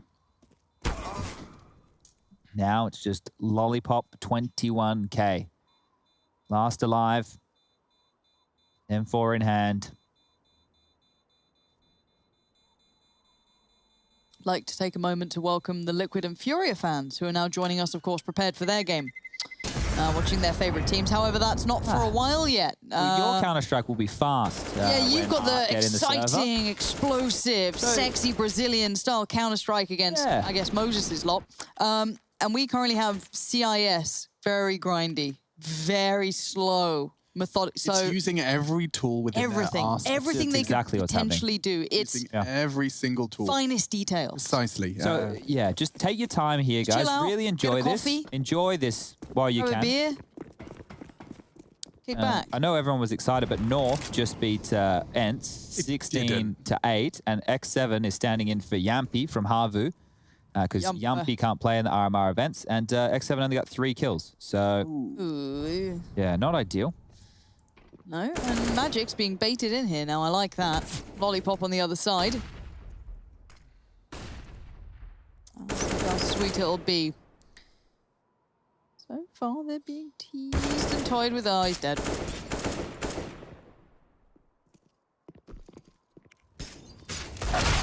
I'd say Team Spirit are going to win this round here. You know what? I think just box. I think they might. Well, if it was a big enough box, do you reckon his box is better than Chad's box? I think the fact that he has the conviction to call himself Box implies that his box is better than yours. Yeah. Oh. Yeah. No, yours is called Chad's box. That's true. We'd be calling it Box's box, and that would just sound strange, you know? It would just be box. Yeah. Does that mean every box that doesn't have an owner is Box's box? No, absolutely not. Box's box A is loose box is a dangerous box. Yeah, definitely want to manage your box and control it. Yeah. What if a box has wheels? Well, Wheelie box. Wheelie box is something very different. Yeah. Oh, so is that. That's dirty. Knocks that box straight off. And Speedak added to the list as well. Looks like Spirit might be winning this round as well, if I had to guess. I would probably hedge my bets in that direction. The fact that it is a 3-on-5 situation after 20 seconds played within this round. Round number 14 to be exact, the second last round. A lobby aggression. As now, why do they need to do this? Because they have to take space back after conceding an early disadvantage, Chad. And this is their best option to do so. SDY is lingering for the very Oh my lord, look at his angle. It's practically a seized on A site dust 2 there. It is very passive, but they do have ladder control at the moment, and we have seen Spirit go for one of these late crunches before after doing the L block smokes and then into a main split. And now look at the timing. They've called lobby clear. Well, they even died. Gio's walked through it, and now Gio is vulnerable to the hut push from SDY. The T's have got all the control they could possibly desire. SDY is going to be the loose thread. Oh my goodness, now MDS is pushing as well. So finding Gio. There we go. And now, obviously, lobby is a bit of an unknown factor, so Mir... Clean. Yeah, that couldn't be cleaner, really. Magnificent stuff. What a shot that was onto box. And then Speedak just decides to jump straight into that angle. Nemiga, such a stark contrast from the incredible Inferno performance we saw to start off this series now. I mean, it seems so long ago. It was like a lifetime ago. It does, but a reverse sweep tonight. Now, their T-sides, though, when you think about it, have been the highlight, right? Their T-side, their comeback on train, that was pretty decent. It was practically like Inferno, it was good. 90 rounds on train? So, eight or nine. Eight or nine, yeah. So now as we look at this, the fact that they're going to potentially get themselves here 6 with this cobbled together buy, we've got the Scout, we've got the MP9s, we've got the FAMAS, obviously got that 5-7 in play. They might be able to pull something off here, Nemiga, but I think this one could be essential. Speedak not finding the frag. 36 points of health. And now map control being taken from Spirit, or taken by Spirit. They've taken ramp, and now it looks like they want to head back towards... Oh, MDS. This is cheeky. Oh, look at the information. Oh, and now it's gone. Oh, no. Oh, wait, it's all a ruse. Look. Never mind. Magix was ready for the second push. Box goes down, and now it's just 3 remaining. You remember Boxy? I do. My name is Boxy. What a weird time the internet was. Queen of B. That's the one. All right. Jo. A 1v4. The story you may not have heard of. 'Cause again, it's not this round, but a 5-10 scoreline. We are looking at seeing if Spirit, who are the heavily favored team here, can close this out, or is there the turnaround? We'll find out after the break.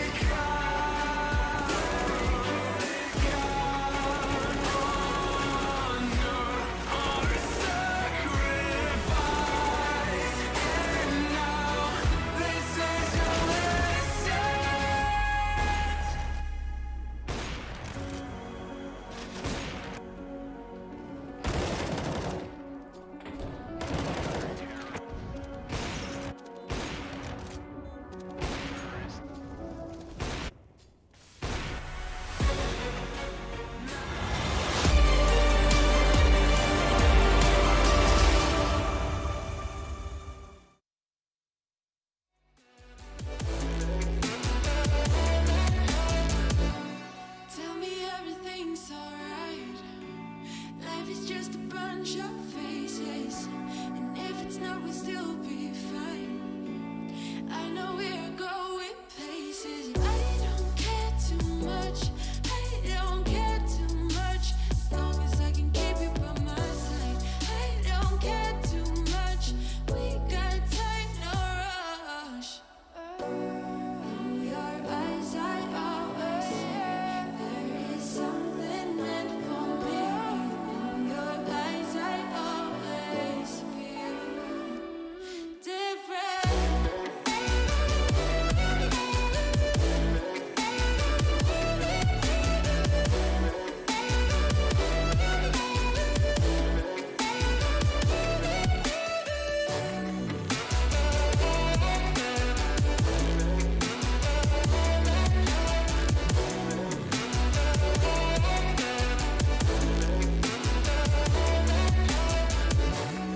In your eyes, I always see there is something meant for me. In your eyes, I always feel different.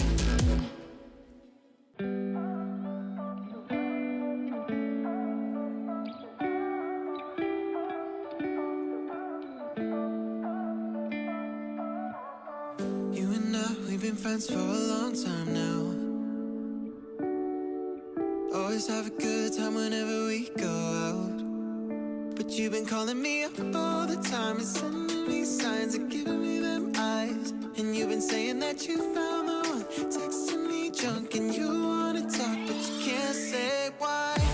I can't get there and you know I've tried. You know I don't wanna waste your time. City lights, I'm looking in your eyes, but I can't say why. It doesn't feel right to call you mine. You know I don't wanna waste your time. I can't get there and you know I've tried, but I can't say why.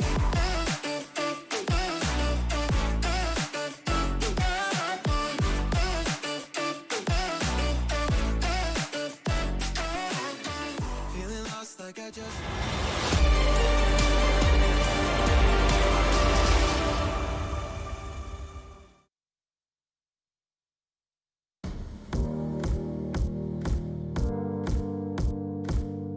The players return to their seats as the reality sets in that this is the final half. They will play tonight in pursuit of victory. It is IEM, CIS side of things. It's rare to see a Russian in a polo. Kind of a unique experience for us all today. A proper polo jersey being donned by a member of the Nemiga roster. And you can see their lovely boot camps. Looks like we've got at least one member with the arm sleeve strategy. That's to stop the mud pad, as well as a variety of other strategies. Of course, I imagine there's not too much issues with humidity at this moment in time. Potentially.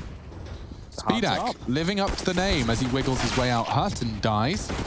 And SDY actually doubling up. 3 kills with the CZ75, looking very promising for Team Spirit. Box is gone, and Spirit find 11 in pursuit of 16. And if any of our newer viewers, the magic number, 1-6.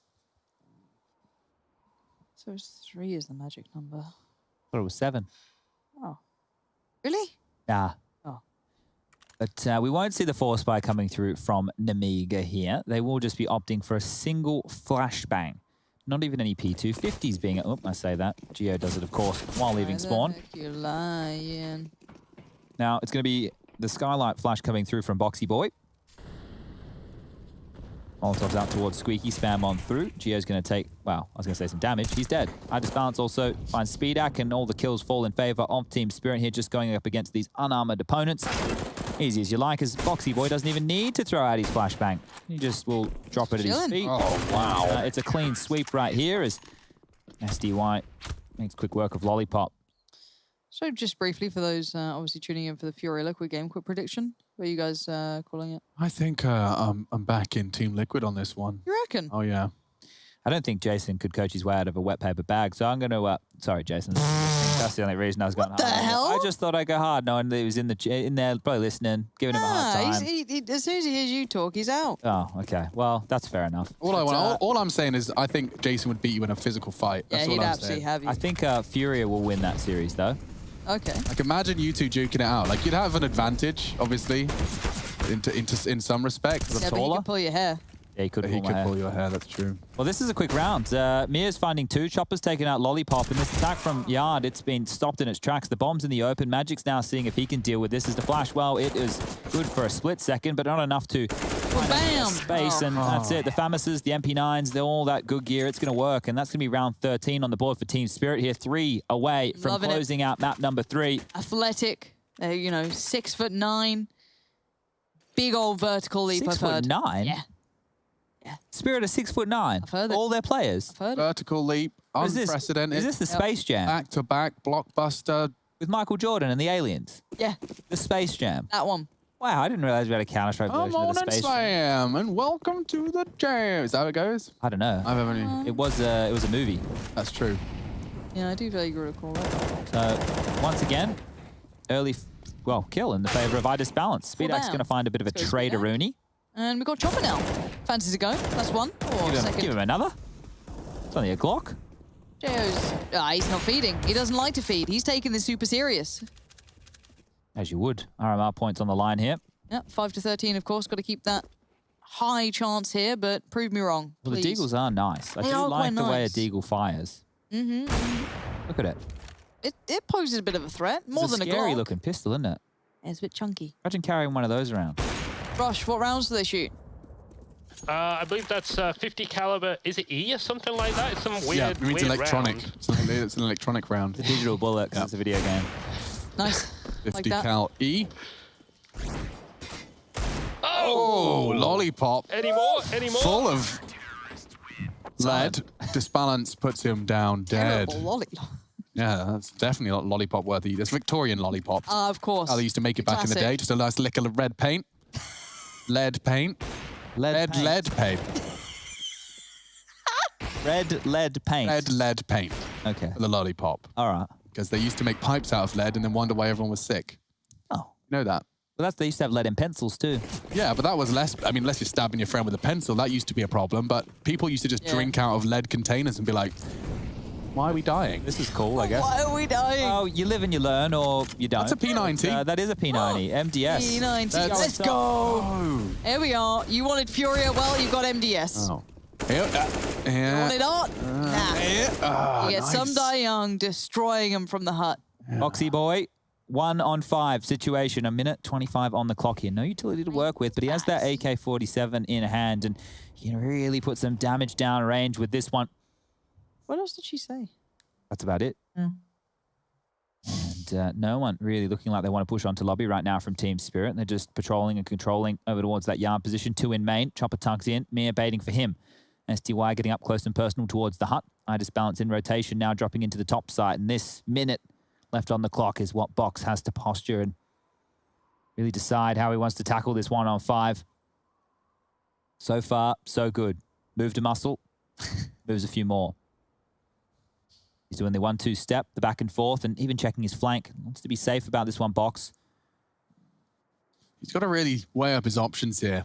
As time ticks away, 35 remaining, and unfortunately spotted out by Chopper. The element of surprise now squandered, and nade raining in on his location. Should go down. Did you call him Chop Chop? Uncle Chop Chop. Uncle Chop Chop. Yeah. Right, well, Uncle Chop Chop's on to 15. Oh, one more. That's the magic number Alex was talking about. That's correct. 3, 7. Various others. 1, 6, 3, 7, 9, 12, 11. Oh, now the smiles creep onto the faces of Team Spirit. A brutalizer. But he doesn't smile like a brutalizer, does he? He No, he's smiles like sweetie. a sweetheart. Do you reckon Team Spirit get paid per hour? Maybe wanted to drag this one out. Oh. Stomping at the moment. Why did you say that? No old Chopper's dead. Nah, Disbalance is about to push lobby. To you, Lauren. Auntie Disbalance has got you covered. Oh, shoot. Auntie's been at the box wide again. I told you. I needed you. Auntie, no. Oh, damn it. Hold the phone.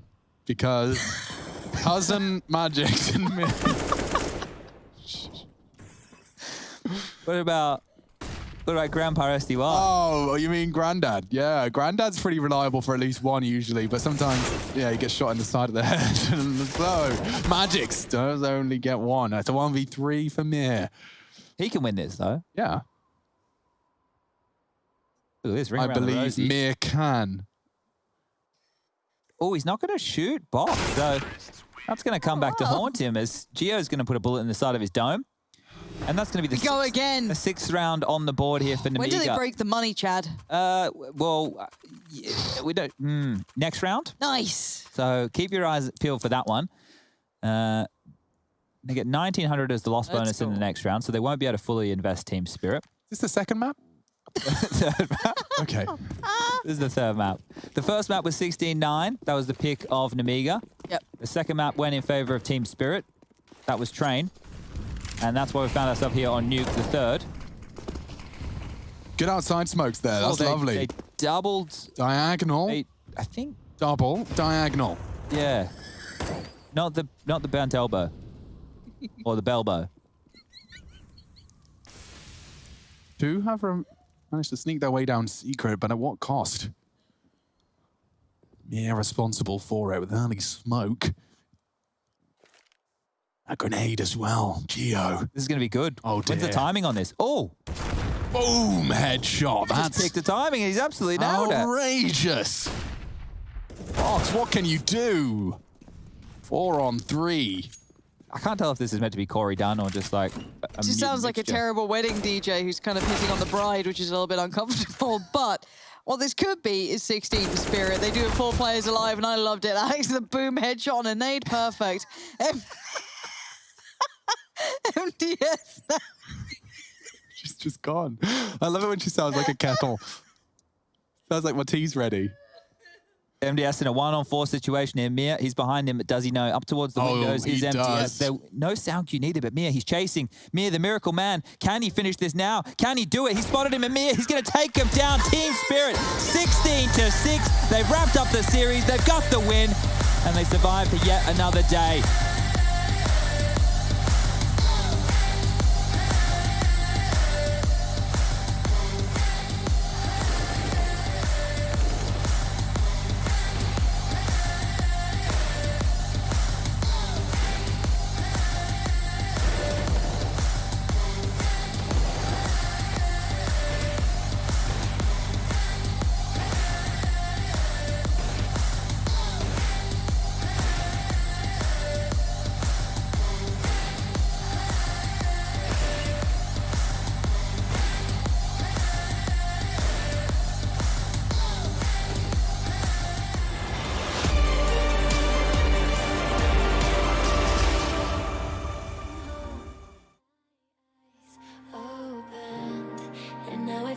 To claim life, never let it go. These wings carry me, live this fantasy. Running through the fire, gonna let it burn. I am the Messiah, gonna let it burn. Running through the fire.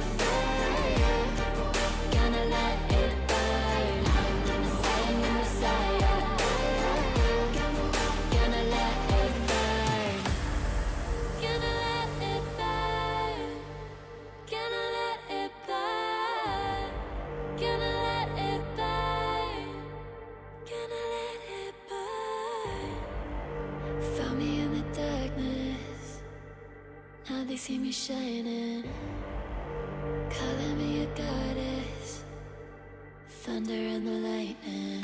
I'm falling, I'm faster, making my way back. I'm close to home. I'm fighting harder because I've come to claim my throne. Never letting go. These wings carry me. Live this fantasy. Running through the fire, fire. Gonna let it burn. I am the Messiah. Gonna let it burn. I'm running through the fire. Gonna let it burn. I am the Messiah. And I live this fantasy. Running through the fire, fire. Gonna let it burn. I am the Messiah. Gonna let it burn. Running through the fire, fire. Gonna let it burn. I am the Messiah, Gonna let it burn.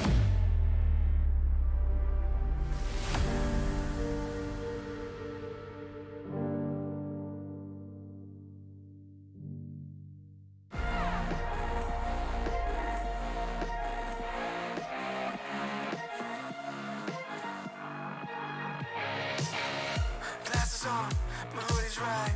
Break the door, give me side eyes. Are you feeling yours? Cause I'm feeling mine. Slide back to the future, got my own time. It's sipping dope to feel right. Got my own high, don't need no lines. Sneaky bitches never ever act with so nice. Alright.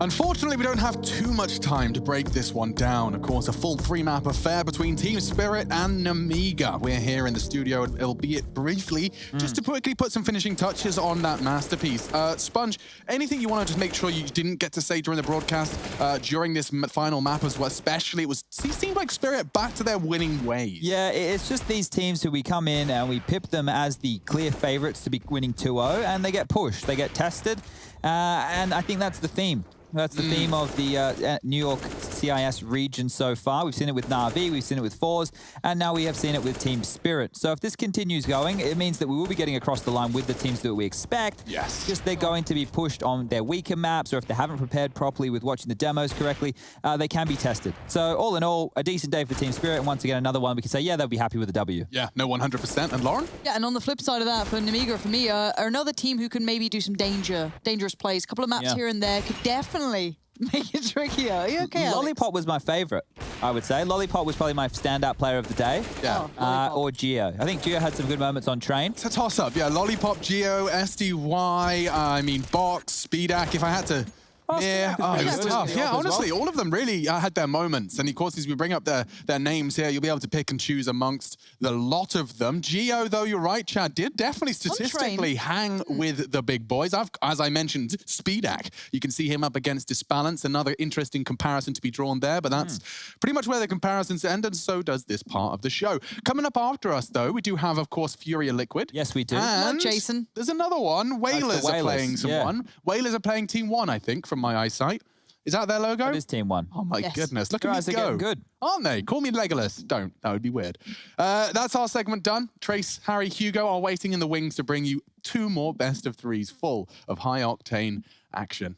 See you next time. Bye. Bye, everyone.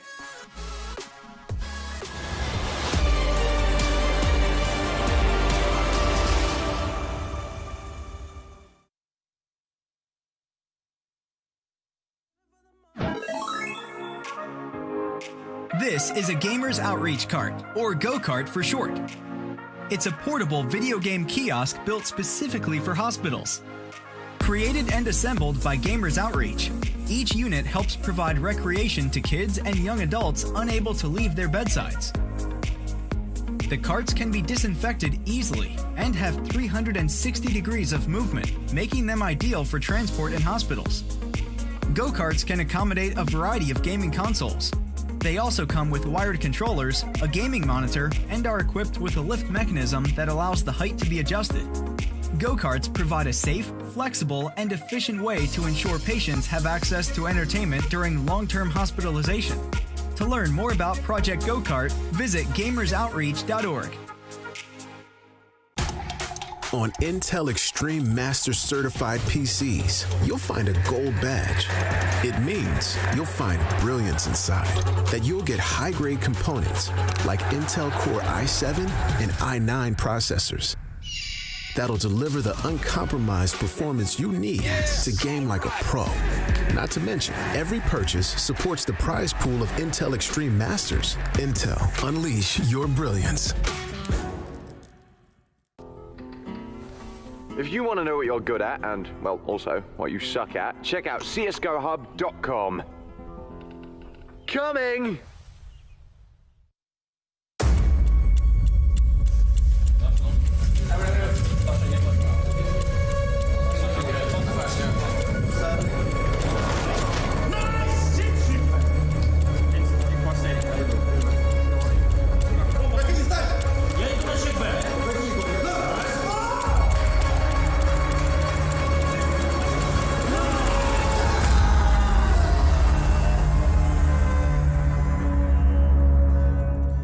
My name is Jordan Gilbert, aka Nothing. Hi, my name is Sue Lee. My handle is Smix. I think it's important for these initiatives to happen. Empathy really, really goes a long way, and it always means so much to us, and I think that's where initiatives like this really help. I encourage everyone in the community, anytime they see bullying, anytime they see someone getting called names, I encourage you to step up and say something. Good luck, have fun. Good luck, have fun.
Been a while, yeah.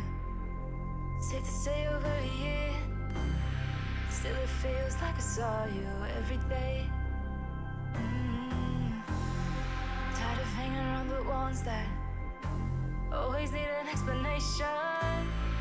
I don't need to every day. Explain myself, don't hold it against me if I'm somewhere else. Put all the masks that I had on the shelf. Wish I could stay, but it's bad for my head. Something's coming. I wanna be everything I thought that I can never be. Build me up, piece by piece. Figured out by all the parts that made me. Used to feel like I belonged to a certain place or a town. Feeling safe, feeling sound when I'm still around. But there's something in the distance. I wanna know what it's like. Don't worry, I'm still with you all the time. Explain myself, don't hold it against me if I'm somewhere else. Put all the masks that I had on the shelf. Wish I could stay, but it's bad for my head. Something's coming. I wanna be everything I thought that I could never be. Build me up, piece by piece.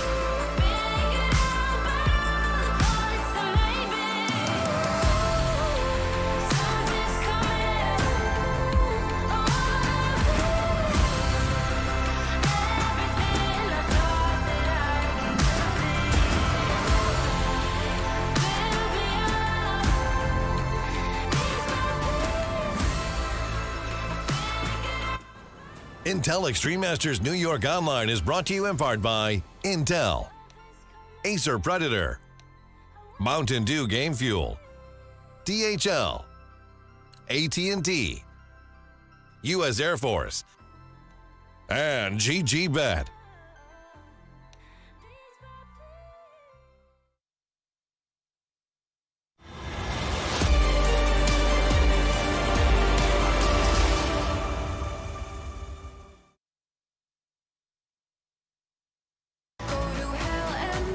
Well, we all knew that this was going to happen. We all knew it was coming down to this at some point. Whether it was in this bracket or in another bracket, we were going to get FURIA taking on Team Liquid right here for the Intel Extreme Masters New York 2020 North America. And of course, we're online, just like the rest of the world. Welcome back, everybody. It's great to be back in the saddle. And moreover, I have my fellow riders here in Hugo and Harry. Now, guys, let's keep it short and sweet. Liquid on one side, FURIA on the other, and excitement all around. Yeah, this is going to be a good one, right? I'm glad to get into the playoffs now. Obviously, single elim as well, so a lot more pressure on the line as you obviously want to be making it through this bracket. We just had it announced that winner of this tournament is going to be coming through to the IEM Global Challenge at the end of the year. So, yeah, not just looking for placings, but also looking for first place so you can guarantee that spot.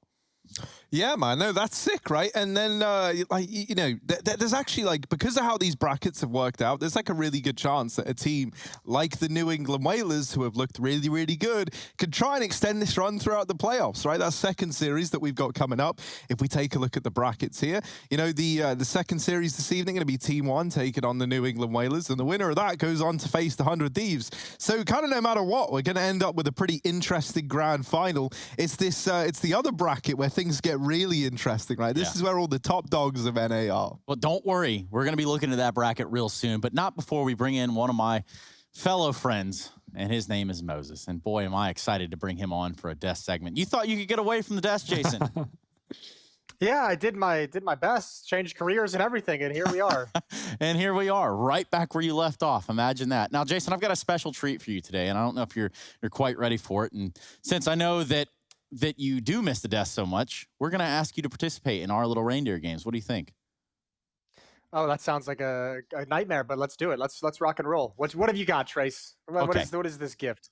Okay, here's the gift. It's the gift that, well, maybe this one keeps on giving, but perhaps for you, we just talk about the map vetoes, and I think we're going to start to fly them in as well so that you can talk us all the way through it and you can do the actual whole segment with us. Nice. Oh, man, no, I wouldn't want to. That's your guys' job. Let's see but what it's you guys fine. got. We got you here. It's cool. We might as well just, since this was your idea. Let's be honest. Well, I mean, listen, I don't mind doing this, but you all are going to have to send me like 30% of the paycheck I'm going to send you about at the end of the show. I'm going to send you about $30, and then I'm going to invoice ESL for that. And maybe that. 30%, perfect. Yeah, about 30%. Jason, let's talk through these vetoes, though. What are we looking at? Nothing crazy happened in the vetoes. I mean, we kind of it was all through maps that we expected. We know they're obviously going to ban Dust 2. We're obviously going to ban Train. This was the one, I guess, a little bit of a curveball. It wasn't even really so much. We figured Inferno would be the third map. They actually selected it instead of playing Vertigo. I kind of had a sneaking suspicion they might not pick Vertigo because they picked it against us twice. So I thought they might go elsewhere just to kind of try and throw us for a loop. But I mean, we still get it as the third map. Spoilers. And then obviously we picked Mirage, which is a bit of a change up. It's something we talked about in some of the previous matchups, but we hadn't quite felt comfortable on the map yet with Grim coming in, with myself coming in. And we'd kind of gotten our butt kicked on Nuke a few times, and obviously not wanting to really touch that one. So yeah, there you have it. I'll take a couple $100 from each of you, and we'll call it a day. No. Let's settle it down. Not quite $100, but maybe I'll give you 100. I don't know. I don't even know what games you're playing these days, but I'll send you some more currency or whatever that is. Jason, I'm not playing any back in Counter-Strike, baby. Yeah.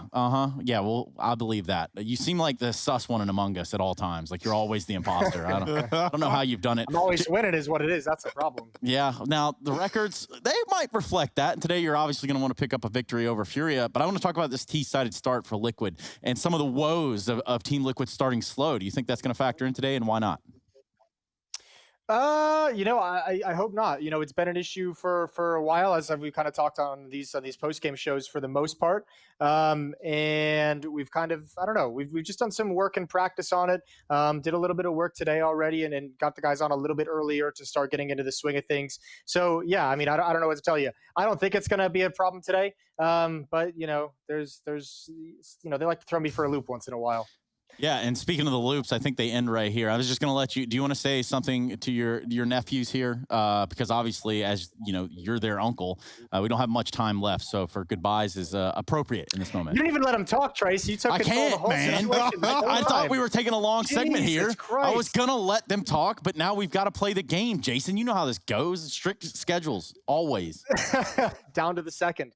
Yeah, no worries. Next time, don't let Trace bully you like that. I know what it's like. And you know, you just got to stick up for yourselves, Harry, Hugo. You know, hear that? Gotta It be on won't that happen. desk, gotta Wise stand words. tall. It won't happen again, man. Wise words. Trace won't even be showing his face around here ever again if I have my way. Nah. See you, Jason. Bye. See you guys. Well, that got, you know, pretty weird Yeah, there. yeah, pretty interesting. But obviously with the vetoes, he talked us through it, and that's pretty cool. I appreciate that out of little Momo at all times at any given time of the day. For you guys, now's your time to talk. I'm sorry that got... No, it's fine. Well, it's about time, Trace. Being but, real, actually, I think this has made me think about something. I actually prefer doing the vetoes before the interview, if I'm honest, because I like being able to ask about the veto about the maps, yeah. in the interview, right? That's always one of the things that feels missing, and it was quite nice there hearing the insight about the map picks from Jason, right, and as to why they went a certain way, the surprises, or not necessarily surprises, because he said he expected that they might not pick into Vertigo. So, you know, that Inferno pick from FURIA coming in, that's kind of interesting, right? Vertigo's been a very, very competitive one between these two teams, like always very, very back and forth. So I think if we do end up going all three, which I feel like this series is leaning towards, it's going to set us up for a very, very exciting third and final map. Yeah, I think the big detail here, the big change is the Mirage pick, right? Jason just said like they maybe weren't comfortable picking into it in the past, but now they feel up to it. And when we've watched FURIA, especially Mirage take has on been some of these shaky. MDL teams, the one thing that has been a worry has been Mirage. FURIA CT side often, like, you know, we joke about it, but it often does rely on like that AAA WP that comes through. They're very aggressive. They get punished for it. It seems to be a weak map for them right now. And even though they get the wins at the end of the day, they are getting tested against teams that maybe they shouldn't have. So going up against Liquid, who are feeling pretty good about this one, yeah, I'd say certainly looking like a 3-mapper. I mean, and if we're lucky, we're getting a 3-naffer. But I guess in this case, I want to talk about the predictions. I want to move a little bit forward so we can get into this actual game. Get it going. Let's talk about the predictions and the numbers in which that you guys put on the confidence bar. Yeah, I'm just trying to remember where I went. I went for FURIA. I think just off recent results, right, I'm going to stand by that. Obviously, Liquid, I like the map pool. They've moved away from the nuke Vertigo Inferno trio that always seems to come through when these two teams take each other on. That being said, Inferno is so good for FURIA, and Vertigo coming in at the end. Hopefully, Liquid have fixed some of the problems there. I'm going to stick with FURIA, though. Now, I'm not saying Lauren needs to be sabotaged, Harry, but you know what's got to be done at this point. Yeah, it really does, right? She's kind of making the rest of us look bad. Like, very, very I'm pretty close behind. Yeah, you can keep telling yourself. Second, you know, I'll take second. Yeah, man. I'm fashionably last and fashionably late, you know, back at the bus. These are all the things the cool people do. So that's kind of where I find myself as we get ready to embark into this matchup. Team Liquid taking on FURIA, and it's one that always seems to deliver. FURIA have been looking really, really good as of late. And for Liquid, right, this kind of like journey that they've embarked on, everyone's getting used to it now. And I feel like we're starting to find some more identity behind this team. Man, talking is hard. It is nuts. It is absolutely crazy. Also, this being that quarterfinal, we had so many questions about Grim when he first showed his face here for the team of Liquid, and it seems like he slotted in pretty well. Now, just getting Liquid back on par with where they were, that could be all Liquid fan dreams. Now, I did pick Liquid to win this. You guys did pick FURIA, and there are obvious reasons. I don't think I've ever predicted against FURIA, and I'm sure I'll hear about it from the ESL Brazil account here very shortly. Yeah, I mean, they love telling us when we're wrong, but when we all pick FURIA and they lose to the Whalers, they're you know, noticeably quiet. But that's fine, you know. Got to pander one way or the other. Let's see if FURIA can bring the level that we want, that we expect into this series. And Inferno being the CT side at start, they go very aggressive. Henny almost baited by the decoy, but a player has gotten down the bottom of mid. Luckily, Liquid are all in ult. Stewie taking the risk, but he gets the reward. He had the bomb and loads of utility with that fight, but winning it out. Grim holding for banana aggression. He gets a dink, but Art survives the journey. K Serato dropping Nat from lower, and he's now trapped. Grim going to move in to finish him off, and this is actually not gone the way that FURIA would have wanted. Vinny needs this kill desperately, and he's been tagged up also. Twist is on 5. Not sure how Twist lived through that one, to be completely honest. There's been some lucky escapes in this round already, and he might get spammed. Yeah, that would be quite the ending to Art's journey in this round, or he gives us a nice 3K right here. Let's see. They don't check. Are you kidding me? Elige with a quick pivot there onto Art, takes him out, and now it leaves Vinny and Henny to reclaim this B bomb site. We're going to see a bomb plant come through here any second. Waiting in the back lines is Twist with that 5 HP. Oh, some boy. epic music to just build us in a little bit more to Twist. Headshot finds Vinny, and he does it with epicness. Ladies and gentlemen, it's come down to Henny in a 1-on-3. What will he do with the music blaring and all the spotlights, all the people watching? And now it's back to normal. Oh, I like that. That was kind of exciting, you know? Yeah, man. Vinny switched weapon right before he peaked Twist, so maybe just like the old QQ, and he comes to regret it. But unfortunately for Furia, Liquid have locked in the round. Nice shot for Henny. It doesn't matter at this point. He's traded by a lead who does save the day there, right? Killing Art, who was hidden on the car, and then following up with the final frag of the round. Liquid, they deal with the chaos brought to them by Furia. That aggression down middle. Something Liquid should certainly be ready for in this T side. And Furia, they might come in with the confidence, but they don't take the pistol. Yeah, I like the idea of taking alt mid early on in a game, especially against a team that you don't want to run all over you. You don't want to have the Furia treatment if you're Furia. And Liquid pick up this first round, so you can imagine that's not the case. Harry now ready to bust into Song and Dance. Always ready for that, man. But I do need some kind of beat. Grim. Oh, speaking of beating, he takes one up towards the top of Banana. And then the trade comes through from Mr. Stu. And we're left in this 4-on-4. But all in all, this is a good start for Furia. They've even set Art up at the top of Banana again. So they're going to rotate these players that were B back towards this A site. And Art's even going as well. It looked like for a moment, does decide against it. But now he's like, yeah, screw it. It seems like it's going to be A. And he would be right in that assumption. Yuri going to hold the line. They walk into this devastating crossfire in the site. And Henny locks it in with a double. Weapons retrieved, Furia stealing that round away. That was a great kind of start to the round, right? Finding that first kill at Banana, and then you get traded. You set Art up so that he can solo hold the top of Banana with that Mag 7, and everyone else just immediately rotates towards A. There was a good bit of utility thrown in towards the top of mid from Furia to deny like the immediate aggression after that Banana fight, and then the rotations get there just in time and have that crossfire set up with Yuri, who was playing up on top of balcony. Yeah, big oof here for Liquid. And Art's going to tempt fate. Jumping up and down. Doesn't know that there's one of these lethal Tech 9s on the other side. Grim, on the other hand, he's going to push off the back of some grenades going off. They're really putting him out here. Oh, dear. Yeah, late turn, but it doesn't matter. That mag tears through you. And Liquid lose two towards the top of B. The bomb under the control of Furia. Elige did find a pick in ult, or in apartments rather, to a short player. But right now, Furia, they've rotated everyone. They've got the bomb back under their control, and they're just sitting on it right now. Art with a shotgun, Henny drawing them in. Art's not needed, but he's going to go for it, and the punishment is there. Twists very quick. 2 CT still fighting for this position, and Queserato sprays them both down. Lovely round for Furia. Yeah, when Art turns with that mag, I swear he just domed his teammate. But I mean, the timing is just, it's not there for Liquid in that round at all. See, I just firmly believe that was a TK for a split second before reading the kill feed. That's why attention to details are everything, Harry. And look at this. Oh. Probably the best time too to move us away from, you know, this whole young Stu 2K, this young Stewart 2K, into Mr. Stewie, as has been dubbed, which would lead me to my next point. You guys have graduated from Goon School. You're no longer Goonies. What? You're tadpoles now. Ooh. Nice. That sounds, well, is that better I or feel like worse? that's the other way. I feel like we went from at least human to now. What's next? You're going to start calling us the frogs. Like, I don't know if... Now that sounds cool. Yeah. I guess. Just depends on the type of frog. I don't know. You guys come up with your own name. You got to stand up for yourself.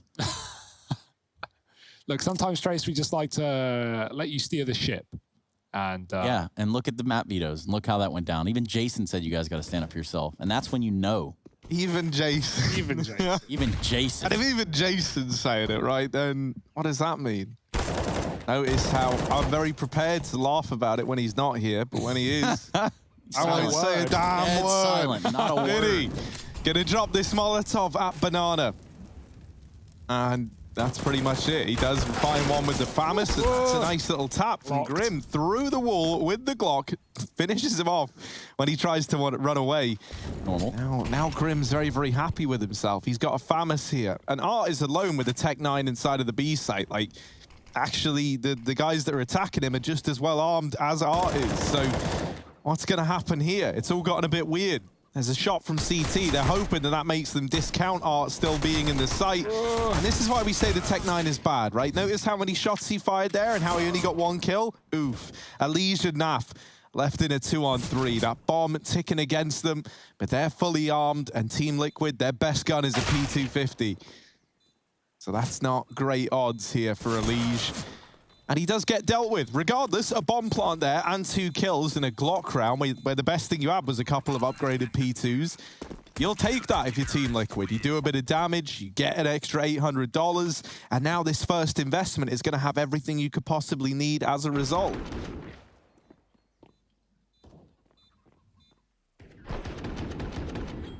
Yeah, well, we have the AWP for Furia, right, with casualty sustained. Yeah, Art goes right for it. He's been very aggressive to start this map. He's been going for it, sending with the mag, 7 down banana.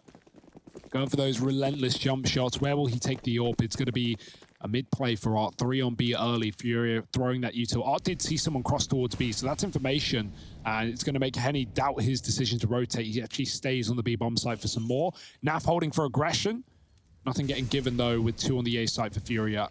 Twist and ult throwing utility, keeping up presence there towards the A site. And Liquid have this top sandbag smoke to try and fight through. Stewie just walks it, and he's so good at that. May burn, but he takes 2 down with him and opens up the B-bomb site. There's a 3rd player in rotation. Art is running. Molly is down, and they're already through it. Grim takes a lot of damage from the spam as well. He's on 11, but plants should be available here. Twist is just a long way away, so that's going to stall things out for Liquid and let Furia have the chance to take kills with them. Art was running.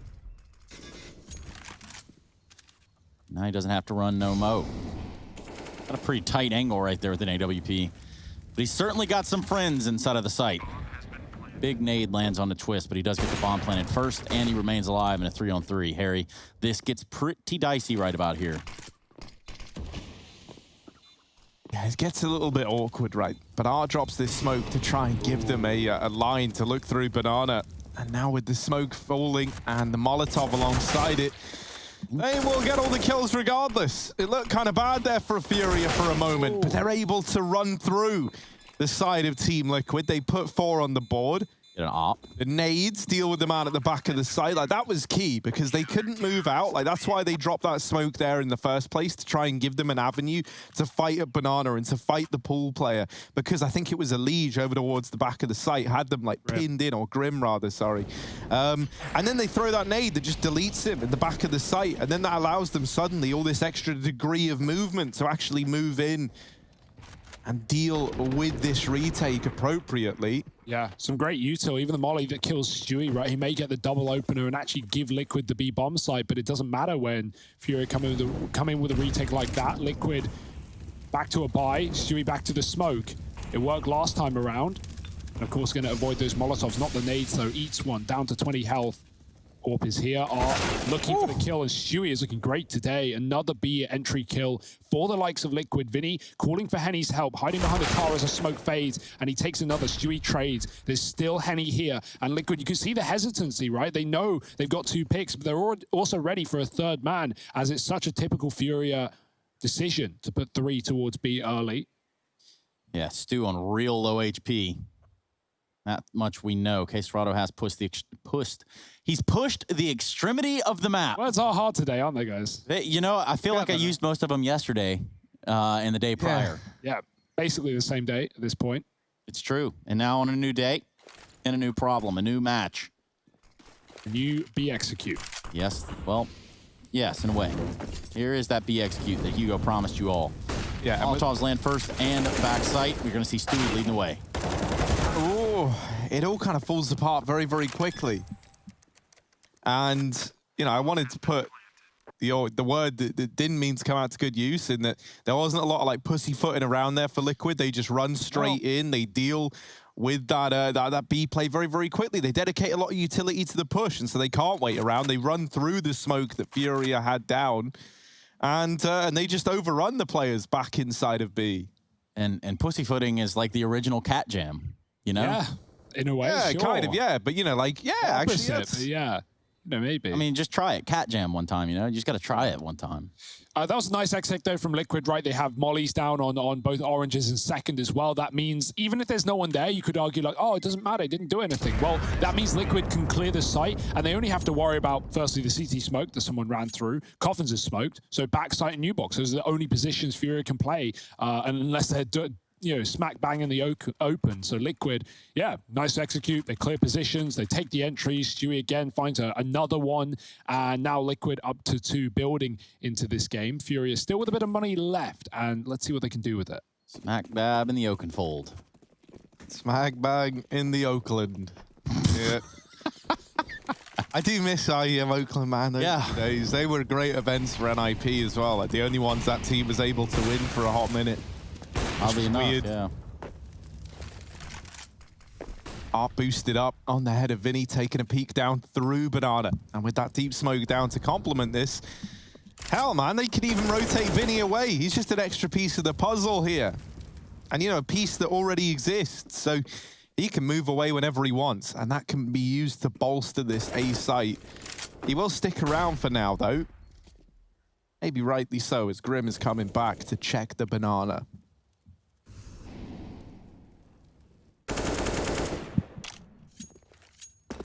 And Liquid know at any point they can double back towards B and late execute into this site. Vinny is playing in front of the Hearthfall, so a dangerous position.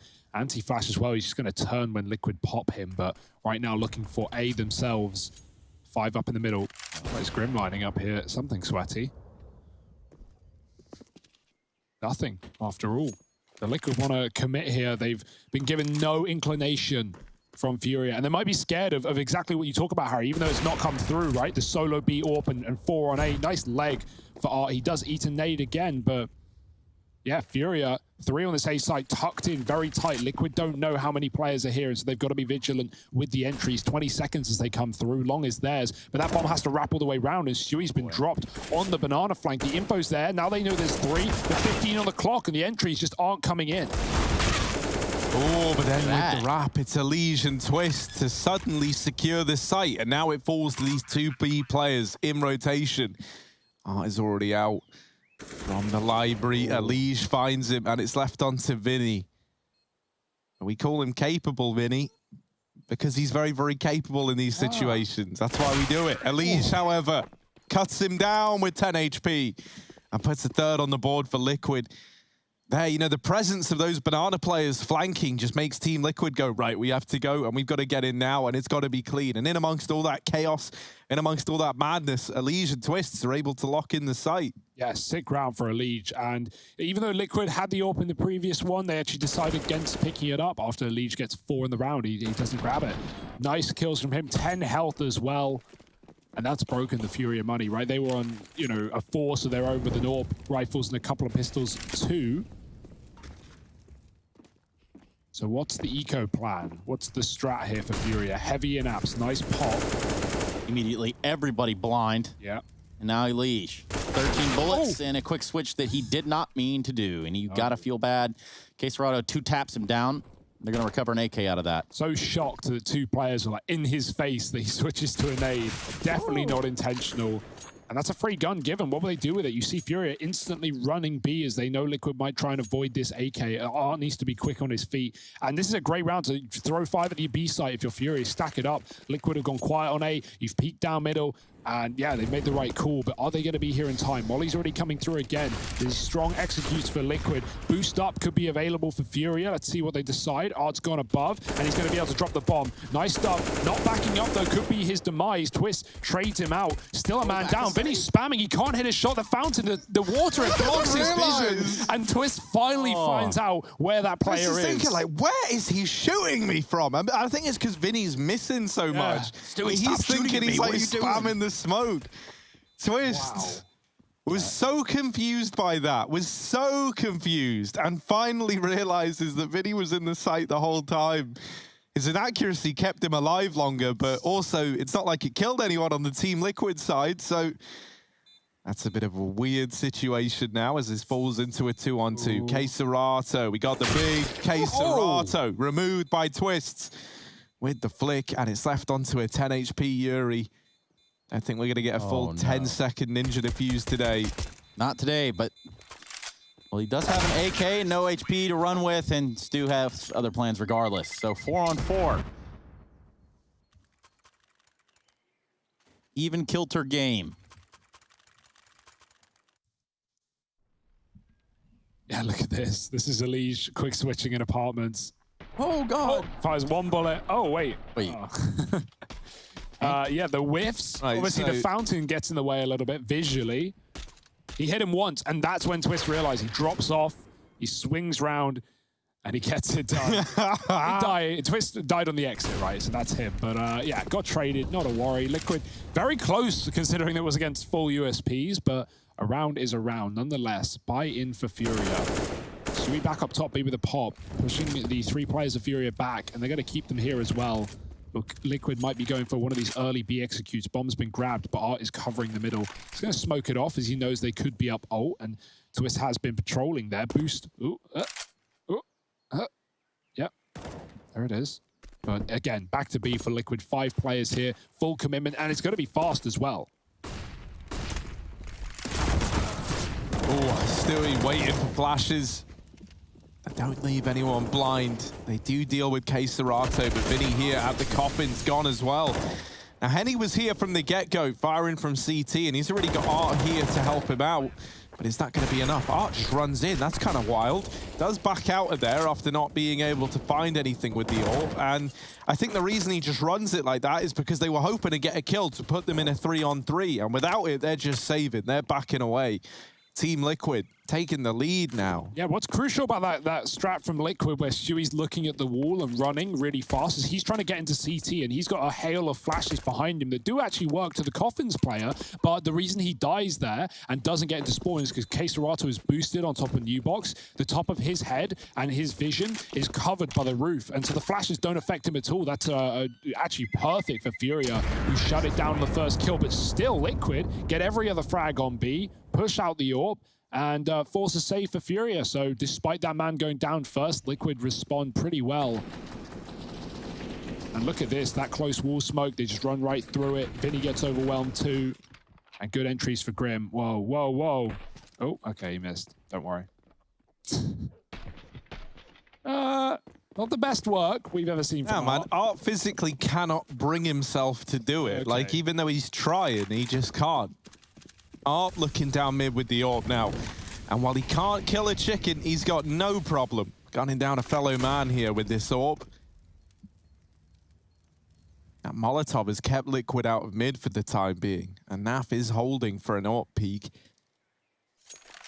But Art is going to be the favorite in that head-to-head. Twist's holding ult mid, and it's a very, very slow round here from Liquid. Maybe taking a page out of the Havan Liberty strat book.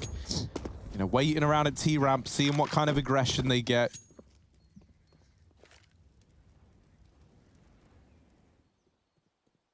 And is it just going to be another all-in B execute for Liquid? This time, Furia, they seem to want to get ahead of it. They've put Art here early on. So there's a 4-man hold in B. Like, if Liquid get in now, props to them, because they're going in up against overwhelming odds. But, you know, the downside to that is you're going in up against overwhelming odds. Stewie, it's all gotten a little bit wild. Somehow all the kills come in for Liquid. Grim, I don't know how he would have just done that. Every one of those players was in like different positions, and he gets all the kills in a matter of seconds. From backside to oranges to CT, he's dealt with them all alongside Stu, and that leaves Yuri having a save. I think Liquid fans would call that one a blessing. It all worked out in the end. 6 on the board for Liquid. We're going to see Yuri save this M4 on the opposite side of the map. I don't know that he's going to be saving it today, though.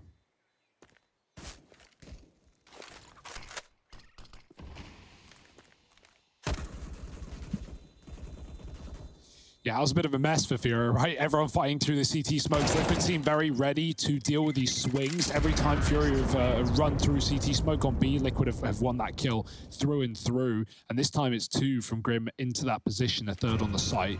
Tactical timeout for Furia now, as they discuss how to keep themselves in this first half. They start off real strong here. They win that second round, that ever-coveted second round win after losing the pistol.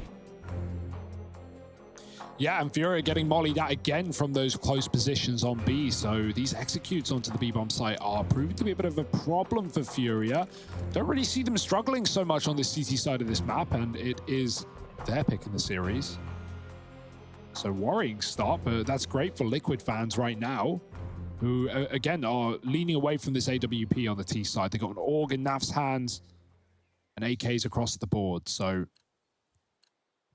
let's see what the game plan is for FURIA. They put 4 at B last round. It wasn't enough. Back to 3 here. And Liquid know setting this precedent of abusing the B bomb site is going to mean at one point they can go for a quick A attack. And FURIA might have limited members here. This could be one of them. Art goes aggressive down ult, or at least to try and peek it. And Naf takes him down. He runs through the Molotov in bottom mid. And Art never saw it. So an advantage for Liquid yet again.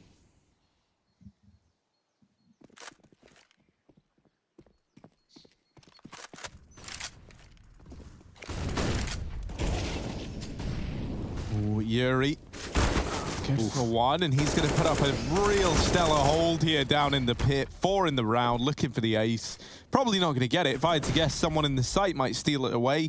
I'm looking at you, Henny and Keserato. Yuri chases it down, and he puts 5 up in the round.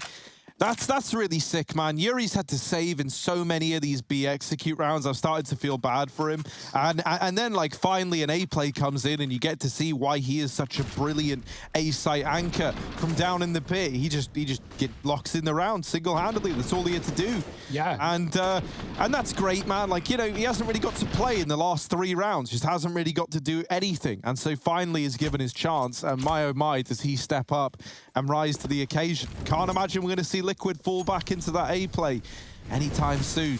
No flashes into that A site, right? That was a crucial difference. Liquid had the mollies, they forced them out the pit, they had a close smoke, but no flashes. And so FURIA, they can just see everything and steal it away. Just back up top B for Stewie. He's got popped up. Henny still wins that fight fully white. He can't see a thing. That's a great start for FURIA again, but he's trapped in the corner, and now he's going to go down. Oh, runs through the smoke. He's been getting punished for this in this game so far. Vinny does escape, who is hidden at the sandbags, grabbing the AWP on his way out, but might want to give this one up with another flash for Liquid. If he does, FURIA, oh no, they've fallen for it. They've rotated another man over, and Liquid, this is a great call. Back to A, very, very quick on their feet. They can cut off long as well and even kill Keserato, throwing more spanners in the works as he rotates back into the CT spawn. Vinny alongside him. Orb's been dropped back. FURIA are looking for the rifles, and Keserato, if he makes noise, Liquid should be ready. I think he has.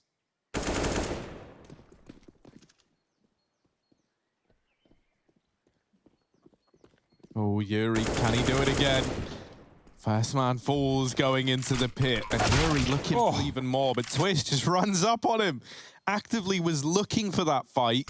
Didn't want to keep the pressure of a man in pit in the round, and so they just deal with it. Leave it all on Vinny, and Naf is there to lock it in.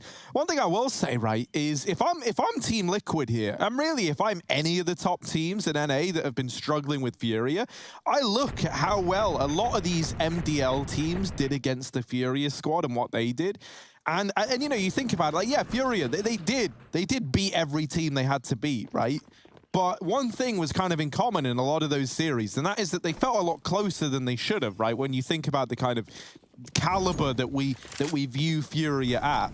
And it felt like all that those MDL teams were doing whenever they faced FURIA was just kind of waiting and playing off of the FURIA aggression, right? That thing that's like become very, very synonymous with FURIA. You kind of have to expect the unexpected. And I feel like for a lot of the top teams, they want to be playing like their game plan in these series, right? They want to be playing the game their way and not like playing reactively to the opposition. But it feels like already from Liquid, a lot more of what they're doing is like, yeah, they're running their executes and their strats, but they just seem to be doing it kind of like right away, leaving themselves with plenty of time, so they're never in like these awkward situations where you're forced into a bomb plant, and then just kind of waiting for FURIA once they throw in these executes in to make the mistakes, you know, to go for the smoke pushes. Think about how much Art has been made to look like a liability in this B site. Time and time again, aggroing through CT smokes, through banana smokes, and Liquid have just waited for it every single round. And I think that's why we're seeing them look so good here. Yeah, and you know, for Art, he's one of those troublemakers that if you get into the game, he'll continue to pounce and run all over you, all over the map. He starts dictating the fights, and you've got a real problem. And it doesn't even matter what side you're on. Naf's going to come away with an AWP kill. And a round that just sees 3 alive for Furia. Oh, Twist 6 tense, man. He's reading the fact that KSR's coming, but he has to go and group with his team to play for the execute. He had one of the smokes, so KSR's coming in with a backstab. Twist's timing is everything, and he's caught throwing the flash. KSR's on the back. Vinny in the sight. His teammate smoked off. He needs to nail this shot, and he does. The molly hasn't spread. He's still standing on 9 health and 9 seconds for this plant. They need the kill, and they've got it now. Naf has to stick this one. Can Henny win the round? Yes, he can. Through the smoke. He hears it, and that's all he needs. A lead with a trade, but it's all in vain. Furia find it. Oh. Blimey. Yeah, you see that AWP shot go off, and you just think, how on earth has he precisely and actively stopped that bomb plant? The Team Liquid timeout coming through in this quarterfinal. Yeah, he just had to hit the smoke show. He had to get the exact angle, and he did. So great work. A necessary shot. And that flank for KSR's Twist, he was reading it. He saw Yuri in apartments make a cross. He was watching bridge, kept checking his right. KSR's comes in from under, and that speeds it up. And just that flank kill at the final few seconds as well meant that Liquid didn't have many members on the site. No one could even cover that plant. And Furia, even though they win, right, it's still expensive. They lose a lot of players, and well, now they have to fully rebuy. All these guns coming back out. A couple of them SMGs as well. So, you know, Liquid, they're saving for the last round of the half, but they have this AWP that Elige took into the next, and Nafa's bought armor around it. So let's see if this AWP can provide much for Liquid, Harry. You talk about that patience and Liquid waiting for the mistakes to be made. Well, this is a perfect time for that AWP to do exactly that.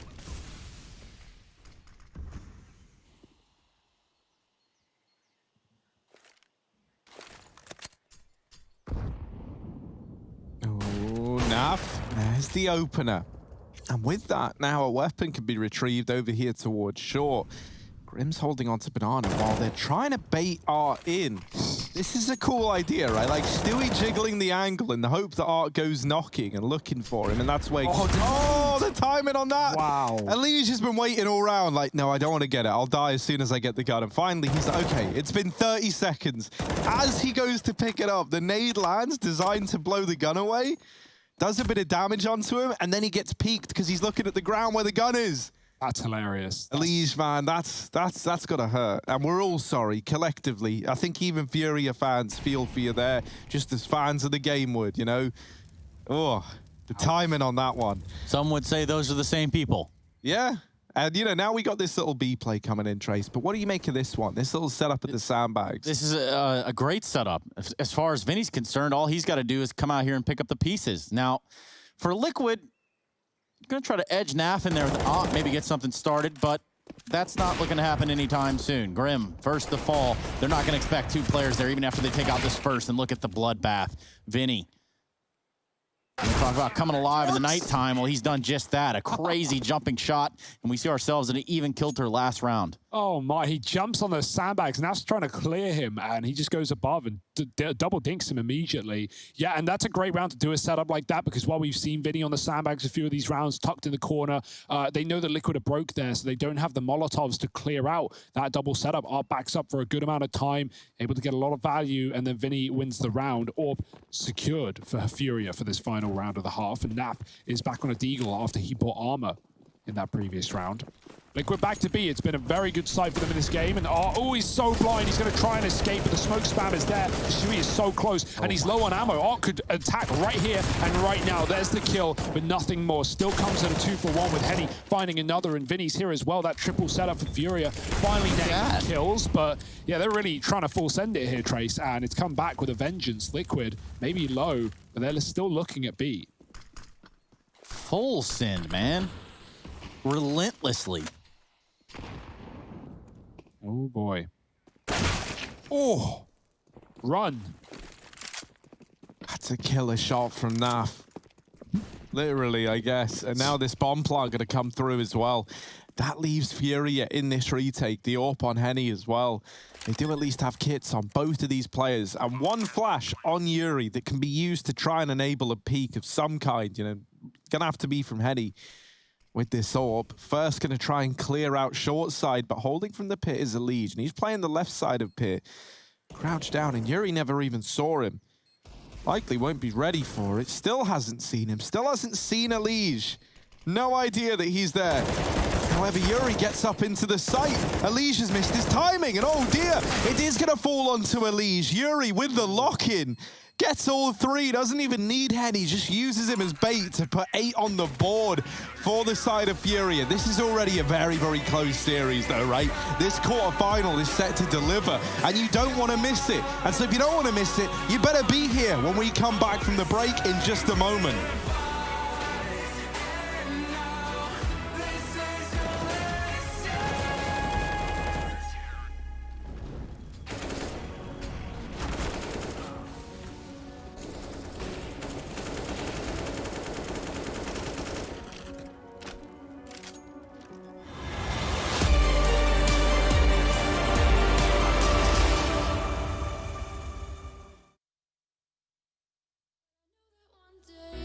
You'll see it through.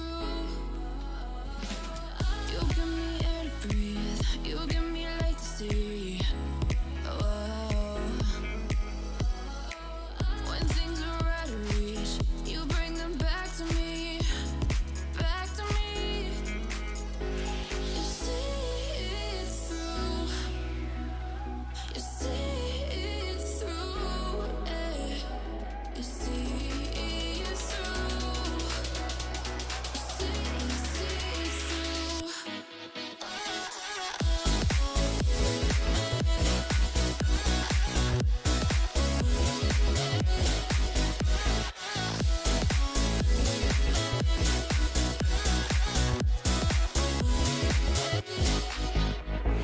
Talking to myself and I can't focus. Yeah, I'm broken. The door is closing. Wanna be a part of something more than this. I've lost control of it. I've lost control. You give me air to breathe. You give me light to see. Oh. When things are out of reach, you bring them back to me. Back to me. You see it through. You see it through. Eh. You see it through. You see it through.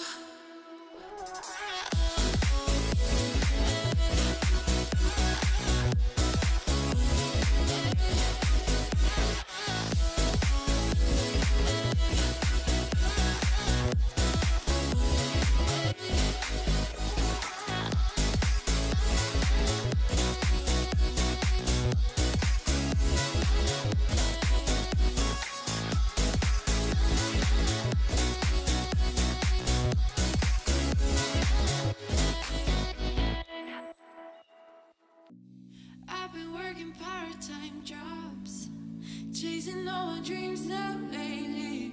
No matter if I try too hard, nothing's ever enough, baby. No, I don't care too much.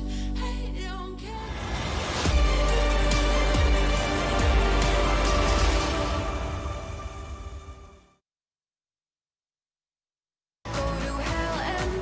My, oh my, the first half draws to a close, and it's 8-7, narrowly in favor of FURIA. All on the back of a pretty little nifty retake there to round out the half. Now, this quarterfinal is just getting started, but already it is delivering across the board. We wanted a close affair. We wanted a close best of 3. And you physically, Hugo, correct me if I'm wrong here, you can't get closer than an 8-7. Oh, well, 8-8 will do it, actually, I think. But that's unfortunately, Harry, there's not enough rounds in the half for that. So we'll have to see if the pistol gets picked up by the Liquid lads. Yes, max rounds to 32. I think that's the only thing that makes sense at this point. Of course. Right. Welcome back, everybody. The Intel Extreme Masters. And it's going to be Henny spamming his Glock down this banana. Glock. 4B as well for Liquid. They're going to finally peel back as FURIA haven't committed up banana and they've lost one of their members. So Twist here on the site. He's all that stands right now. And okay, cool. Just get domed. Simple as that. FURIA find the opener, and that's the A site and likely the round. Liquid, good luck retaking in a 3-on-5 like this. Arm makes it inside of the pit, and Actually, he goes deep sight. It's Keserato and Henny in the pit. And this point, even with the smokes fading, Liquid aren't going to get offered up a whole lot. A lead should be covered from Keserato, but he's throwing a molly right now. It gives information to Liquid, and Naf gets the kill, but a re-smoke on the long side will be annoying for Naf, who needs to go right through it into this fully stacked site. Oh, it's a little bit brutal. It's a little bit brutal indeed, and Naf has got no choice but to save. 9 on the board for FURIA. Pistol round locked in. Oh, and they even deal with Naf. See ya. Now, we should have a little eco coming up here from Liquid. And that's not the only thing, Harry. They're actually force buying. Let's give it a little bit more here and take a look at the pistol round itself. Obviously, there's a little bit of a fight over here at Banana, and well, Liquid fully committed to that one, didn't they? Went in with 3, and that just leaves over here by himself Twist. Now, I think once FURIA, once they realize it, they start to go back to A. It's a pretty obvious, reading of the map right there. So you have to give credit to FURIA for reading that early on, and the domination doesn't stop there. Oh, Art's already bought the P90 in as well. Oh, my. So in case you're wondering where we're at, he's almost killed Yuri with it. Art showing that the P90 is a bigger danger to you than it is to the enemy. Oh, no. Okay. Oh, dear. Oh, my goodness. This is not how this was meant to happen. And Henny and Yuri will be here to keep everything nice and normal. Thankfully so, because what would we do without them? Everything would be upside down. Life would barely even have meaning. And Henny here to deliver all the meaning. FURIA put 10 on the board. And they lock in the anti-force spy. That was a good slowdown on long, right? They lose 2. Yuri grabs the bomb as a Liquid setup in a 5-on-3. And then FURIA just, 5-on-4. No, 4-on-3. Got there in the end. And FURIA just stopped there. They hold the smokes on long because they know that Liquid want to continue crunching with this advantage. And that's exactly what they do. 2 players come through the smoke. They both get punished. And then FURIA can just commit to the wrap on A. So slowing down there, sometimes the right call, even with that Deeg control. Deeg's out for Liquid. Not a lot to show, though, in this round. It's Naf for the Deeg and some P250s. And FURIA spreading out for a default. Bomb drop, T-ramp. Everyone taking control. 2 up Banana, 3 in ult. And this is one that FURIA should have through and through, right? Liquid are going to be fighting on the back foot in this CT side. Coming in with the gun round in number 19. And FURIA will be very close to stealing their map pick away. We do have Mirage as the second coming in for Liquid. And I think that sets us up for a 3-mapper if FURIA can take this one away.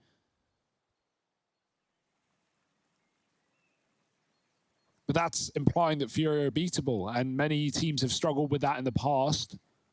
Liquid included. Last 2 BO3s won by FURIA. Last time Liquid beat them, I think Nitro was even in this team, so it's been some time. Crash into B, 3 here. The entry's in. Stewie does respond from atop the fountain. Do they know? Oh, gets close. He does another dink, but the entry's in, and Vinny now can see him as well. Good entries from Vinny. Liquid caught in no man's land. The bomb is going A. That's hilarious because Yuri is chasing these CT players to hunt them down with a Mac. And in that time, Art can plant on the A site. Liquid is starting to consider, wait, could they have gone back? And yes, that's exactly what they've done. Into the Mac 10 and money made for FURIA, finding 11. Easy peasy. But now, Big Naf donning that big op. In a game where big are nowhere in sight. So no puns for you today, Harry. None of that. That's like my favorite part. I wish Big were here. They always make every game better. Honestly, we could probably fit in another spawn somewhere around. Yeah, let's bring in a 3rd faction, right? And then they're played by Big in every series. Like Big are just also in the server, and then they could win the game, but then also maybe not. They try and beat both teams. It's like a 1v1v1. Yeah. Oh, Naf gonna drop that molly.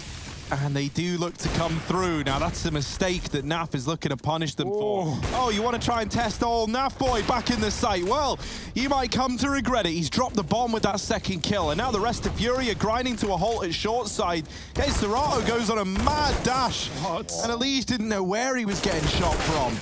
Luckily enough, Twists is there, getting it all back under control and putting 8 on the board for Liquid. It's like waves of Furia. One player jumps through the smoke, makes it across, he dies. Another player jumps through the smoke, makes it across. It just keeps happening for Furia. Hugo, what's your take on like some people online saying things like, Liquid need to make changes? What's your take on that? Is anyone saying? Yeah, man. I've just made a change. Yeah, exactly. That's what I don't get, man. I just wanted you to explain it to him. Yeah. You know, I see this comment so much just floating around. Oh, they need changes. Who the f would you change on this team? I don't know who you would change on this team. No, that's I haven't seen. And also, the reason why things have slowed down a bit is because they just made changes. Thanks, Harry. You got to keep in mind as well, right? Liquid, what we know them to do is to be able to beat the best, like some of the top European teams on LAN as well. And like we're not in that LAN stage yet. I can't wait to see Liquid hopefully at the Global Challenge at the end of the year to show us what they can do versus more European teams. Obviously, that's what we're all missing. We're all missing NA versus EU. All the players have said it as well. They're tired of playing the same 5 or 6 teams over in this region.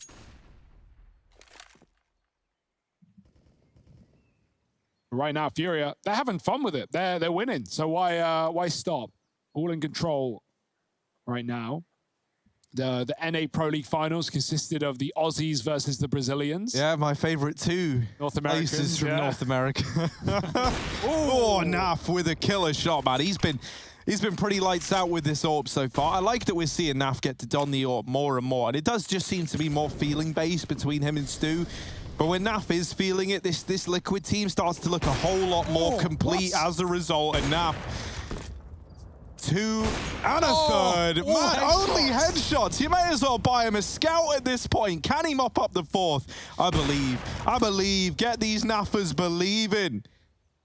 Vinny in through CT. Naf looking for another headshot, but instead it's just a regular old body shot, so kind of ruined it all. But still, 9 on the board for Liquid as they get this even closer. Oh dear, yeah. Yes, indeed, Harry. Furia broken right now, up against 9. How does he nail 3 headshots? Obviously, it's all he can really see, but yeah, beautiful stuff. Very much so.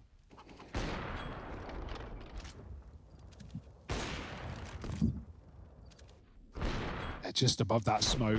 That's a bit of a deeper wall smoke throw, and they walk through that, so that gave Naf a little more of a gap to fight. Furia waiting out the util on T-ramp. On top of it for Liquid going down banana. Oh, that nade could be chunky. There's 2 of them. Boom. Oh, boy. It's not that bad, but yeah, Furia running now into the rifles. Stewie gets 2 before he gets glocked out. And Grim has left him, hung him out to dry, but also trying to keep the sight up for Liquid, not wanting to lose it with them both going down early. 1 gun given over, no armor behind it, and Liquid rotate a second over. Naf we'll go back towards that A site as Furia haven't committed. The util's down and Elige has plenty more. So Furia doubling back into a 2-man setup on the A site. Both of them still holding mid as well. So no free entry into A. Got to get past Naf and Twists.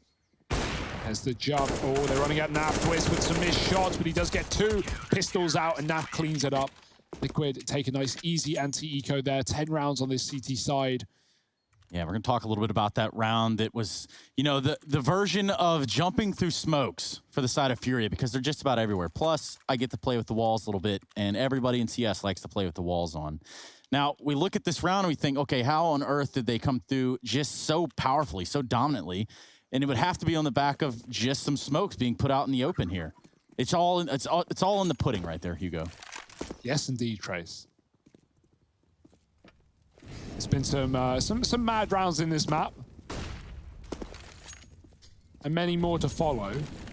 Furia, are they going quick again? They might just do the exact same. Fast up towards this A side. The smokes are out. They're going to dive in through middle. Elige puts a molly down, but they smoke it off, and they're going to go through. This close smoke for Twist. He spams, and he takes Vinny through it. Naf follows up, and he's been great on this A side with the AWP as well. Elige jumping up for more, and Liquid are lighting up the scoreboard. It's only one man alone, not for long. Flawless round for Liquid. Where has that come from?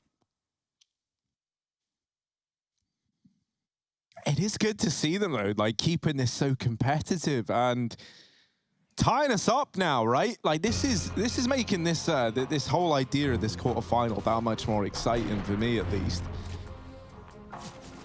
You know, because looking at it, I think we all expect this to go 3, but for that to happen, it feels like FURIA do need to pick up Inferno. Oh, got the racing helmet on, Like steering wheel, pedals under the desk, gearbox down on the right-hand side. You've hired someone to talk in your ear and tell you about laps and timings and all that. And then then you realize that you're just using the steering wheel to like control the mouse to click on different Twitch streams. Now you find yourself here in the fan cams, IEM New York. How's he done that? What a wild journey. What a wild drive. And I love to see it. Shout out to whoever directed you here. Ooh, double orbs out for Liquid. Run boosted to go for this peak. Sadly, nobody there.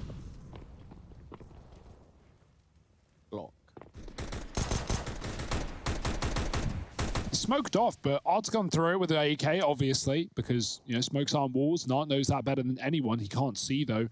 Stewie going back in. Oh, he ducks under the shot. Is Stewie going to give it up, or does he want more? Wallbang would have hit if Art was still above the logs. They could still hold on to a decent amount of utility for this round. Sorry, this is what I was saying, and then I got really sidetracked and just went off on some like different tangent. One of the reasons that this is so cool is that Liquid never beat FURIA on Inferno. Just never happened. So, you know, the fact that this is so close, the fact that this is so competitive, and there's a chance that Liquid could take away like a home map for FURIA, then moving into Mirage, a map that's looked really shaky for FURIA as of late, even versus MDL League teams. Is both worrying but also exciting. It shows how good Liquid are looking and how they're having to make FURIA work for this. Grim in the back of the site, armed with an AK, loses his teammate in Stewie, and he's now here alone. Really cannot afford to die. And sadly, as I say it, he dies. They run down this B site, Twists, left all alone, and it's a flawless round for FURIA. So as I'm bigging up Liquid for keeping this so competitive, as I'm saying, wow, we might get them beating FURIA on Inferno.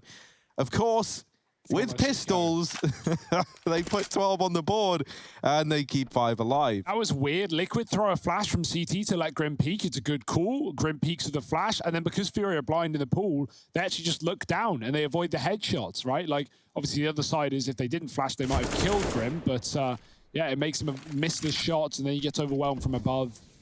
It's very scary being at New Box when T's are flooding in, coming from both sides. Twist trying to save the AK. He's going to get away with it. FURIA want to salvage their own economy here. Even though it was an eco win, they don't have armor. They got some reinvestments to make. One missed shot from Stewie here. Let a player get into CT, and at that point, it just starts getting crazy. FURIA again climb up through that smoke that Naf headshot them in earlier, and the patented deep CT smoke that FURIA often throw. Yuri deals with 2 coming through that. So Liquid, they've loved jumping smokes. FURIA did the same in many of their CT-sided rounds, and we can see how it comes back to bite. Full-on fan cams. Everybody out in full support tonight. Now, there's a reason we don't mix the fan cams, because it'd be just too hostile, too volatile of an environment for both these mega fan bases to conclude on one place known as IEM.GG/fancam. Oh. Stewie, no way he gets anything done here. Surely he's behind Queserato, but he can't see him in the smoke. And yeah, hit by the orb, not the nade rather, as he comes down, put him on 10 health.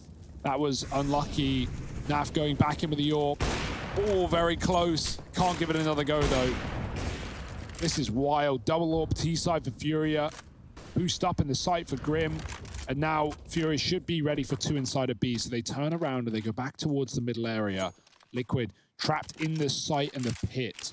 So long is open. If FURIA wanted, they could wrap CT. Obviously, they don't know that. And Liquid have had enough of waiting around, especially with things going quiet now. And FURIA grouping B, they're going to re-aggress in apartments.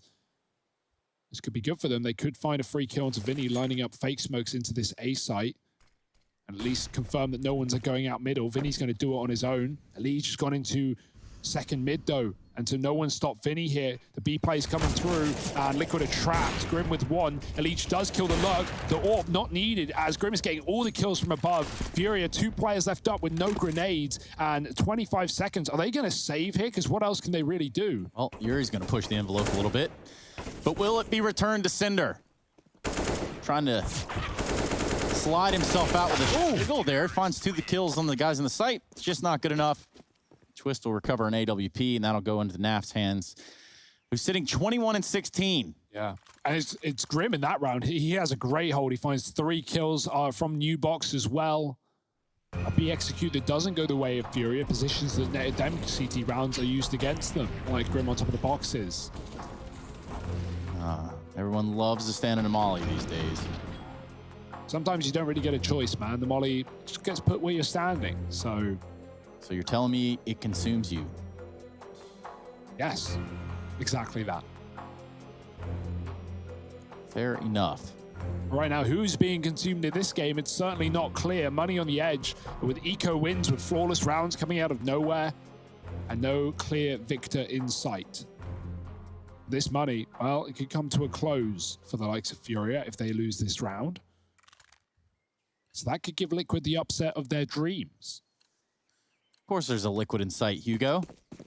And by that I mean a victor. Name is Liquid Nozgul. Sipping that game fuel. Perhaps. Oh, back to it.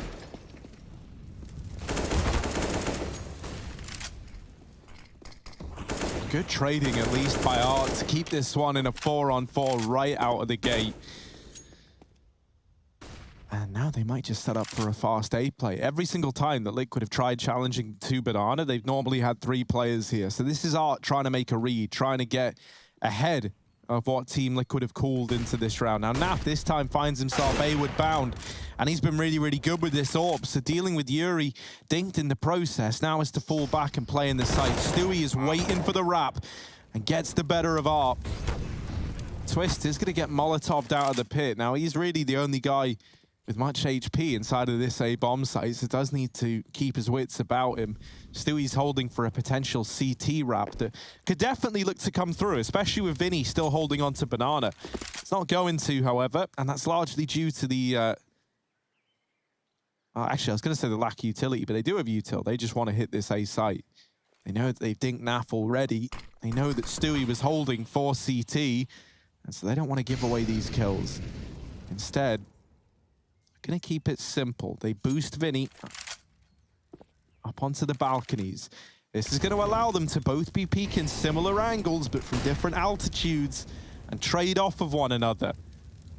Naf, who was dinked earlier on in the round, is now all alone inside of this A site. The AWP tries to chase him, but he's dropped the bomb. There's so little time, and Naf is just wasting time off the clock. He even hits the no-scope at the very, very end. That is a huge round from Naf, absolutely huge. Team Liquid, 13, and with that, they break the money of FURIA. Yeah, his CT AWP has been a saving grace for Liquid in this map so far. We didn't really see any AWPing on the T side. Stewie had it one round when he was dinked, and other than that, yeah, it's been just flat rifles for Liquid. But some B holds, a big A shutdown there as well, dropping the bomb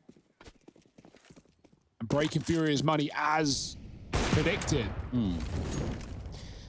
Takes his pick from middle. Oh.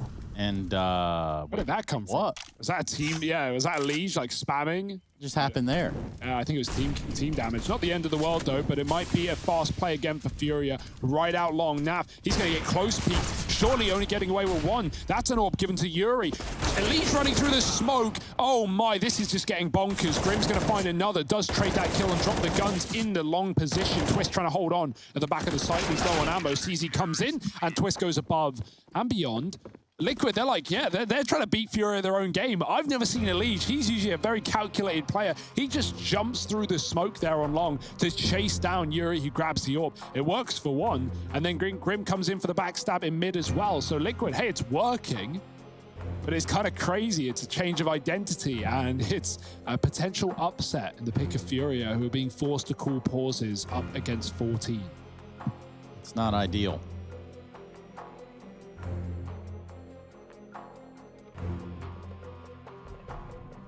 But what are you going to go to in your strat book? This is your map pick.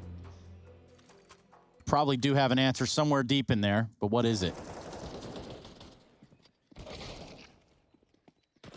Yeah, that is the difference, right? There's not been much consistency on this T side for FURIA, right? They've gotten away with some like crazy eco rounds on B. They've won some A battles as well.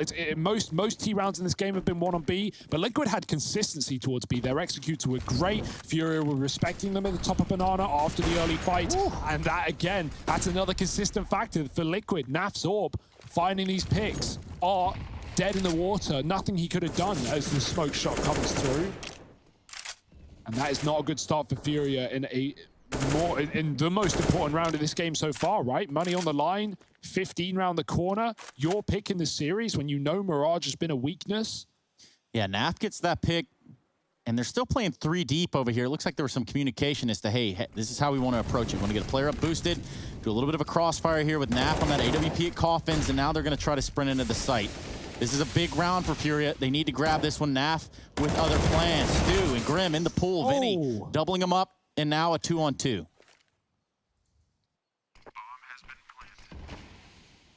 Yeah, you're definitely going to be tempted by this one if you're Liquid, right? You've got FURIA at breaking point. Their money isn't ideal either for the Liquid side, but they're buying anyway next round. And so this little fight here between Vinny and Elige, a fight that Elige isn't even aware could come his way, might decide everything. And with Vinny getting away with it, Twist is left in a 1v2, now desperately searching for someone to give something up. Will catch Vinny, but the trade gonna come in from Henny on Nubox. That FURIA reached 13 with 1 player surviving. Ooh.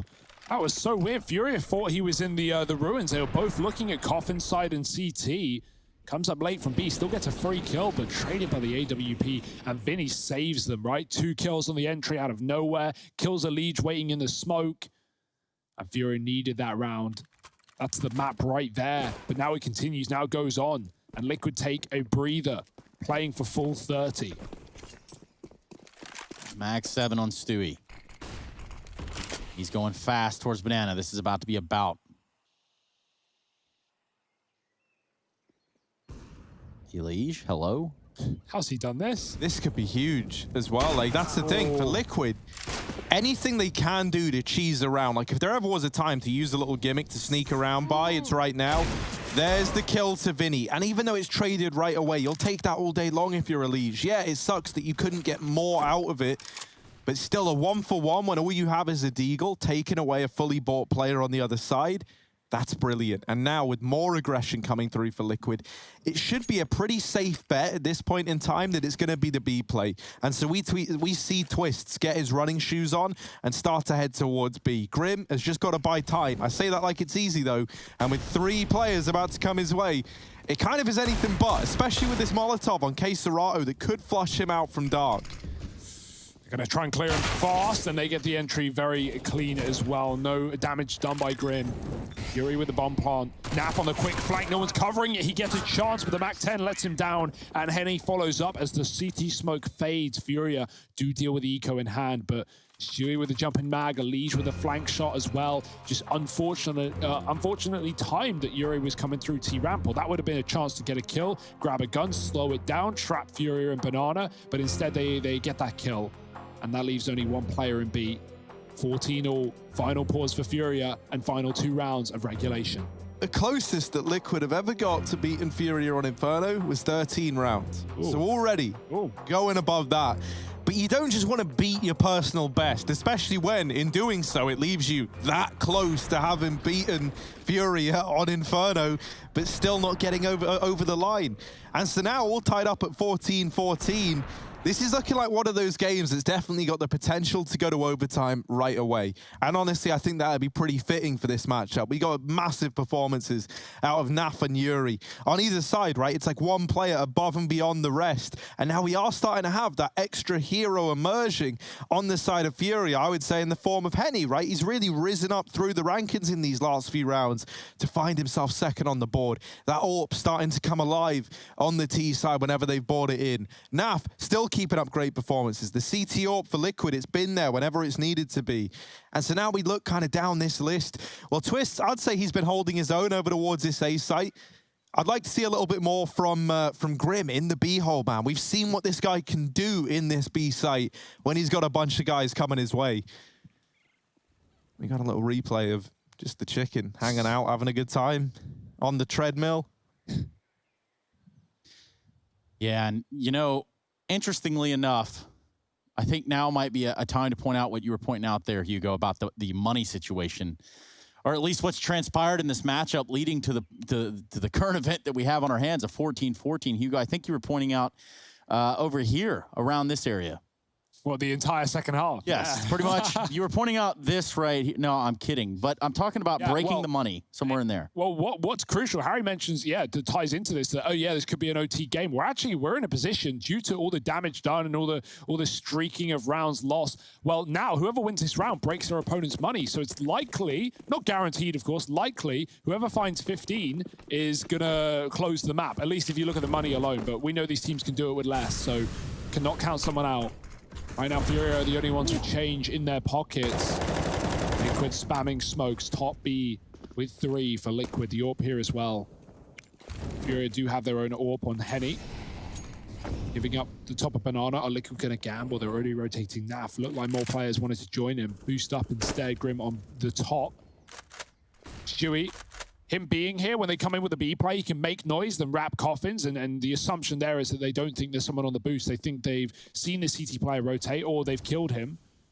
Naf's going to come into the site instead, as things have just not ended on A for FURIA, when they have, not successfully. So Liquid, this is a good gamble. It makes sense as to why it would be a B play at this point. And again, coming in with a smoke that gives them the one way to fight on top of blue. They're going to walk smoke that. Vinny throws it. And Naf, if he can get into the site, maybe he can stop it. But instead, he's backed up on the coffins. Grim waiting for the cross. There's 1 and 2 for Grim. The mow down above the smoke. Naf going to swing out as well. Vinny kills him. That smoke has been so good to them. And Art follows up from a 5-on-3 to the B site lost. FURIA have control.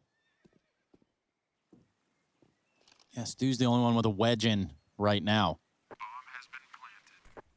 And even then, he can't stop a bomb plant. Couldn't even give it a go, a proper go at least.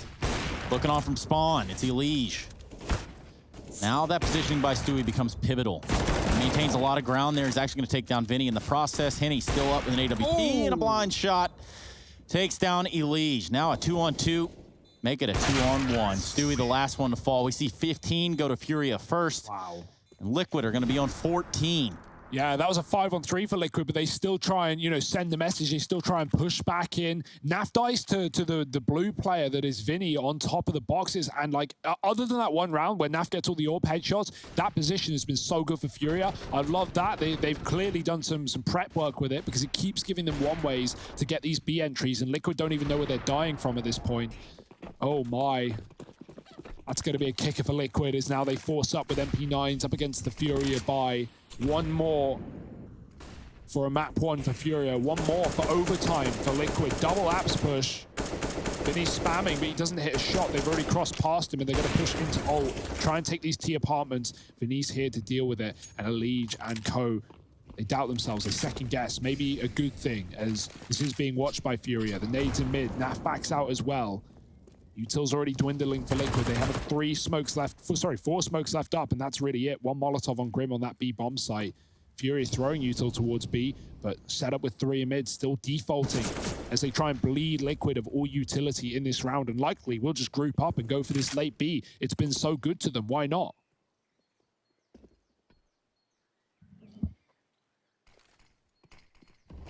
And as is most things in life, if it works, don't try to fix it. Of course, it's fundamentally flawed, but that's not where we are. Yeah, but look at this top mid presence from Liquid. Just then, Naf took a little peek down through mid and never saw anything, and so he rotates B early. That's a good read from Liquid. They were holding Boiler and just outside of middle, waiting because there was spam coming in towards top mid. And then the moment it stops, they take a peek. They haven't seen or heard anything in Boiler, and now they know it's the B play. They've got 4 players here, ready and waiting. Stewie's going to open up as he tries to run them down through the smoke. They catch Naf up in the air. Grim looking to take matters back into his own hands. Is only good for 1, and it's left even odds in the 2-on-2. Twists knows that as much as he would love to try and deny this bomb plant, the most important thing now is to stay alive for Elige. It falls to Vinny. Does this go to overtime? Does the battle keep on going? Yes, it does. Twists In with the last. It's a team ace for Team Liquid to get us to 15-15 and take us into this first overtime. Man, we said that it was a close series. We said that it was starting competitive, and that delivers in map 1 of this quarterfinal series. So stick around, because we've got more CS. We've got more FURIA Team Liquid right here on Inferno in just a minute.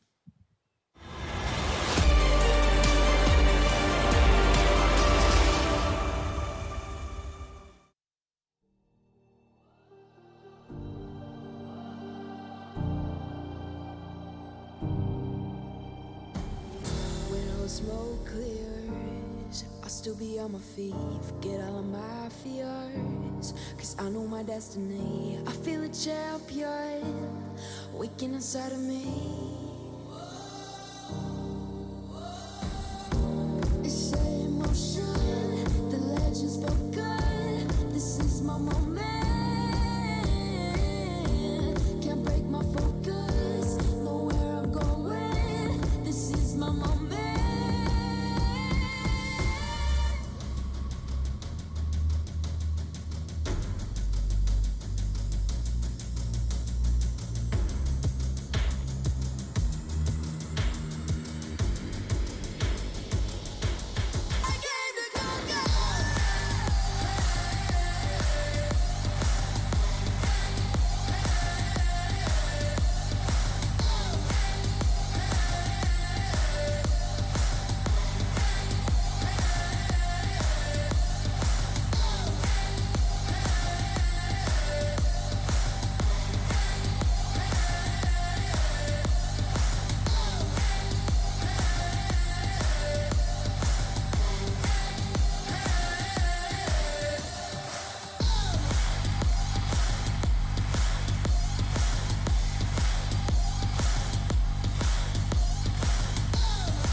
Show me an opening in the clouds, and I'll take it.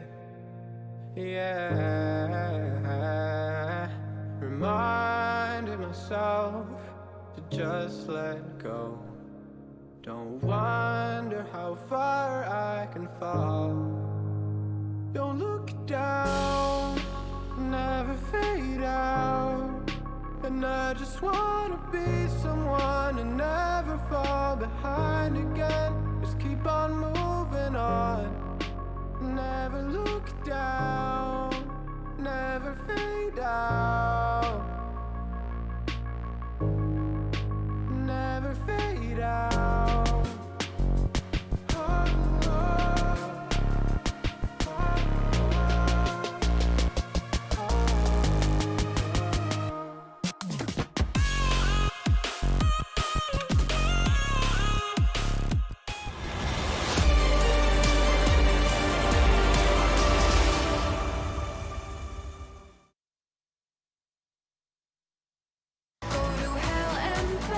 15-15 to start the first half of overtime here in the quarterfinal with FURIA and Liquid. This best of 3, we've got Mirage thereafter. Should this one push itself to Vertigo, well, then we'll see you there as well. This is the Intel Extreme Masters New York 2020 online. Thanks for joining us, everyone. We're glad to have you. Even you. Me? No, not you. The other one. No, not Harry. Me? No. I'm talking about that. You in chat. How come you're not in the fan cam? That's what we've got to ask ourselves. We jump in this first overtime round. A lot on the line here. Yeah, we've seen, I mean, like a million B plays in this game. Nothing less. FURIA, though, they want A right now. They're going to make control nice and early. Liquid actually have 4 here. The reads have been good. They've been stacking B. Ooh. So finally, switching things up, and it's the right call made. Now for the pick onto Yuri. Grim on the arch side. Vinny wasn't ready. And now FURIA, yeah, go back to the B side. It's been good for you. Only one man here to stop it. It's Stu. Here's them coming up in Arne, calling for the rotate. Grim is here in time. Stewie has nothing but his gun to fight back. He's been flashed off. It's going to slow down Art, but he's still running out with the entry. The molly pushes Stewie into the open, and FURIA have a chance to plant, but the fast flank is in. Oh, no one's ready for Elige, the unsuspecting man, to come in through Banana and lock it in. Look at that, 16 on the board for Team Liquid. And it feels like they've really wisened up to these B plays. Like, you know, I feel like Liquid, they've realized, right, like not only have the B holds been questionable at times in terms of what you've been able to do, I don't necessarily think that's entirely through Liquid's own doing at all. I think it's just that the FURIA executing to B is great. And there's nothing wrong with kind of admitting that. And then coming up with plans so that if they do end up just straight executing into B on the back of opening kills, then you've got contingencies in place. And that's what Elige was in that round there. Ooh. With the fast mid-flank. Naf, an absolutely mind-bending AWP shot to open up this round. Yeah, we've also seen the opposite of that, Harry, where it's like Liquid get 5-on-3 and then they pop through smokes before FURIA have planted, and then FURIA have a 3-on-3 and they close the round. That's why I say it's not entirely their fault, right? There are sometimes where it's their fault, but you know, that's often the case. And, Art is already ahead of this. They were not expecting players that deep. That flash was for Banana, and they are already in the B site. A second man wraps into CT, and it falls to a 3v3 retake again inside of this B site. Yeah, that was pretty wild. Bomb plant allowed now. Deep smoke for FURIA again. Liquid, last time they saw this, they ran through it with a flash, and Yuri mowed them both down with Tech 9s. That was an eco that FURIA won. Liquid, they've got to flash through, they've got to go for it, but no one's covering it at least this time. K-Serato tucked back in the ruins. They've got to check the corner. Elige coming through, usually so good here, but K-Serato doubles up, and Henny swings out off his contact. It's FURIA with 16, immediately biting back. A faster B approach, and one that Liquid can't put a stop to. And he's still there for the last round of the half. And this has been pretty equal, all things considered. Orbs out as well. Naf on 30. Yuri close behind. No weak links in this game. No one clear. Art's obviously had some rounds where he's dying first, but not always. And he's been getting a lot of picks as well for FURIA, at least in regulation. See how that continues as sets up in Banana with the AWP. Naf has his 2. Could wallbang K-Serato out the round, but you don't want to shoot and then get rushed. Okay, now that's a bit of a problem. Art jumps up above the logs to get the information. He gets punished by the AWP. Naf mollied off, has to let his teammate stick around. He can flash for Stewie, but no one's committed to B yet. They molly the corner again. Yeah, and you love to see that immediate mode into team play. Ooh. And Stewie really negating all of that by just jumping out in front of the molly and then catching an AWP shot from K-Serato. I think maybe he thought it was going to fade earlier and he was trying to escape, but they re-mollied it. I don't know if that was like calmed or not. But yeah, he runs into it. He doubts himself, as he should, because he probably would have died through it. Goes back for it a second time around and gets orbed. Back to A for FURIA. This is a rare mid-round for them. Oh, Elige thought he saw something there, but wasn't sure, didn't want to commit. And also didn't want to take that fight because he's got more to worry about. They hear that smoke drop at Library, and now Elige is gearing up for a long fight, but does he know just how many players reside here? There's one. He doesn't suspect the other 2 that move in shortly thereafter. And so it's all on Grim. Last round of OT in this first half of it. So he's definitely looking to give this a go. And with 2 of these players so low, this is actually like a pretty dangerous round still for FURIA. Now, they should be able to trade this cleanly. A lot of this is going to come off of this first fight between Grim and Yuri. And he does force him out into the open. Now that he's won that, it's a 1v2 versus 20 HP split between 2 players. And while they are trying to play a crossfire, while they are trying to trade off of one another, Grim is taking the fights to them. Just one bullet needs to land, and he does find it. The defuse, it's going to be close. It's going to be very, very close, but I think he's got it. That's it. 17 on the board for Liquid. And the reason that's so scary is because if that's any other round, especially in regulation, if you're 1v3, you don't know the HP of the enemies and you're probably just saving. But because it's last of the half, Grim's going for that every day of the week. And so it's very, very unfortunate that Yuri ends up being the first player having to take that fight. The Molotov forces him out into the open. And then, you know, while they do have crossfires between these 2 low players, because they are so damn low. Grim is just able to land one shot wherever, doesn't matter where, with what weapon, onto them, and he wins the round. That's absolutely unreal. Still a really, really tough 1v3, so credit to Grim for making that happen. And Team Liquid in the lead, looking to keep it that way. They chase down Art. It's Stewie winning the openers. Liquid looking to pick up their first Inferno win versus FURIA on record. I've lost track of how many openers Stewie has had towards B, right? In regulation, he was just grabbing 2Ks left, right, and center, and he's done it again. This is a great call for Liquid. They've stopped in their tracks. They're playing anti-flash, and they're waiting for re-aggression. They don't want these 5-on-3s to fall apart like they have in the past. Caserata flashed in, Stewie turns, but he can't get the job done. Naf trades, and it's worthwhile for Liquid. 4-on-2 again, more aggression for FURIA. They're just going to keep going for it until finally something sticks. Yuri takes down Naf, but B has been emptied by Liquid, and FURIA have worked that one out. Henny's going to need to go heroic here, but a missed shot as they come up the short side. He jumps on the bike with another. Elise getting close, and Henny hits them both. Twist legged through his teammate and finished off by Henny. Essentially a 1-on-3 back in the pit, and FURIA, they lock it in. Yeah, and that's one of those. Henny just takes his hand off his mouse. Well, he wipes away a little bit of perspiration and resumes the play. Quite the stellar hold. Look at this. One. He goes for one three. Boom. There's the final nail in the coffin on the round. Oh boy, this game's not done yet, is it? That was a 4-on-2 for Liquid. Shut down by one man. Stewie aggressed, back up B. Art finally wins that fight. He's been having a tough time in this one. But FURIA, a kill to their name. Do they keep up with the aggression? Vinny does. He's pushed all the way down behind Logs. Art's backdoor back into A. This is a dangerous one for FURIA, right? Think of regulation. Liquid had a lot of good B plays, and they just got punished on A. So to gamble stack A here for FURIA would be a risk, especially when your solo B doesn't have any util. He has a flash. And so it would be nice to have someone come and join Vinny on this site. And there it is, FURIA. Yeah, late in the round, 2 more move over. Liquid, I imagine with 2 mollies, 3 smokes, and a couple of flashes, B is definitely their plan here. Caserata flashing back in. FURIA, even with a man up, they want to go for it, and they've got a Grim blind. There's Naf trying to trade, and they line up for Caserata. 2 for him. Vinny joins the party. Art, his flashes have been good, and now Twist in a clutch of his own. Oh, they boost up over the top, and Twist wasn't able to spot that. Now Caserata does hop down. He's getting spammed. Him and Vinny are so close to one another. He's walked past Vinny in the smoke. Caserata kills Vinny, but also deals with Twist. And FURIA arrive at map point now. Oh my! 1 away from taking it after going, you know, 1 and 2 in that first half of overtime. They needed to go flawless here in the second if they did want to pick it up, and now they can. They've solved this B bomb site, right? It's the re-aggression for FURIA. That's been the answer, as it's netted them so many kills. Even when Liquid have traded it, you know, FURIA have just been going back for more and more and more, and they've shut down Liquid setting up for these B executes that got them a good T side in the first place. Liquid going to do it again, try and go up fast, and this time Art is dead. Oh, Grim doubles up. Stewie's lost in the source, but Grim does damage through the smoke.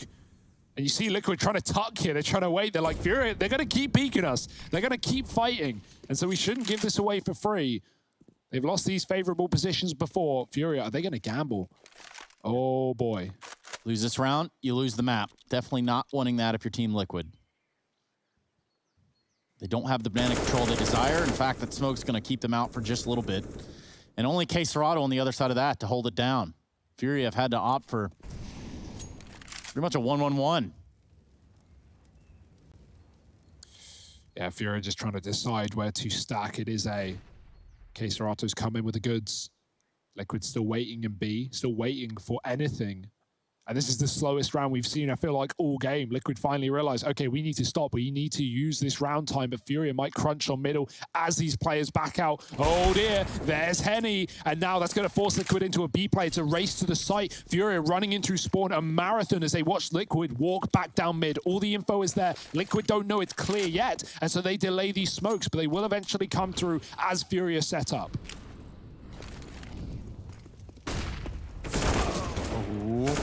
Lige keeping it in the advantage of Liquid. Looking to take us to another overtime. Can they do it? Yuri and Henny. These two are both, like, respectively between the two of them, had so many clutch rounds for FURIA. And so the idea that it's these two left in the clutch is a pretty terrifying idea for Team Liquid. What's their solution going to be? They're going to try and boost up here. Yuri looking to take this peek, but he makes noise, and now they know. They spot Henny. They know that both players are here, and they swing. They deal with it. We're going to another OT. We just keep playing Inferno. And I'm not disappointed with that. That's the thing, right? Like, as I've said now many a time, Liquid finally wanting to best FURIA on this map.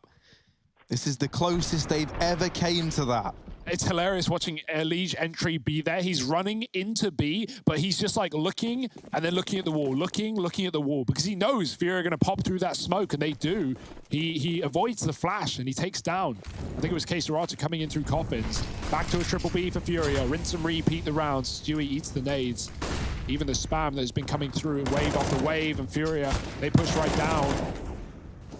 And he's found a smoke shot. Oh dear, Liquid have been locked out of the B bomb site right now, and FURIA are going to rotate that fourth man back to A, as that's really all Liquid can do in this round. They've been denied this presence for some time, and even if they commit to A, Vinny could be on a hot flank right behind. He's still at the bottom of B. Dropping a resmoke, trying to play the spam game. Naf doesn't want to do it. He has the bomb.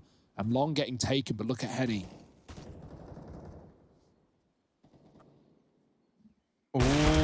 Lineup twists again. Catching a bullet that wasn't meant for him. Brought down to 15 HP in the process, and a 2-on-5 now for Team Liquid. They are going to slowly but surely work their way up here towards A, where 3 players lie for FURIA. Banana was already taken away from Liquid, so this is really all they have left in their repertoire. Going to drop this smoke. Oh. Art responds with the nade onto Twist. Not even looking into the sight. While it's a nice shot to Henny, that doesn't matter in the long run. All right. The Liquid still want to battle for this early banana control. That's my question, because Stewie's been getting dunked in a lot of these rounds with nades landing. It's been like 50-50 on who gets that opening kill. Either Art like full sends and dies, or Stewie gets eaten by grenades. And so Liquid setting up an ult this time, not heavy towards that B-bomb site. Art takes a blind shot in middle, and yeah, Liquid go fine. You want it, you can have it. FURIA with 4 on B. Look on that minimap, how many flashes, how many nades are flying down the banana. FURIA take that control, Liquid concede it. Setting up for an A assault. Can always double back to B if things don't go your way. FURIA keep 2 in the banana. No up for Naf. They haven't really been running it on the T side. He's going to flash a Liege in. Art is blind, and that's a good entry for Liquid. K-Serata re-aggressing though, as he often does, and he gets that trade in the AWP back into the site. Still double AWP being run for FURIA. Vinny on a B flank. He's pushed down to the bottom of middle. He's going to double back, doesn't want to commit with it as things go quiet, things go slow, and Liquid could always slink back into what has been their saving grace.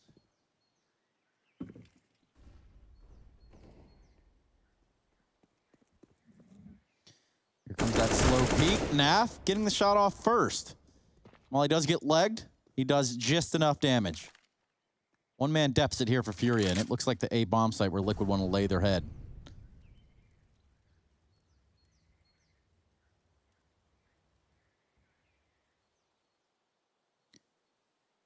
A little bit of a standstill is to keep FURIA guessing, but soon enough there will be contact made. It's just this one player inside of A. Now is the key time to make this hit. Here we go. Smokes out to Arch, smoke in the library. They both pop, and as soon as Yuri turns his attention to it, he gets popped as well. That's an easy bomb plant for Liquid. In a 4-on-2 retake, well, how about that? Yeah, I mean, you got to save. Even though you got the money and the save isn't really going to make that much of a difference at this point. You know this round's unwinnable. You were double B, you were so far away, and the AWP's expensive as well. So players like Art might struggle with money, and FURIA are going to save for him. But here we go. We keep doing it. We keep running it back. 19-all. First to 22. 1 round left of this half.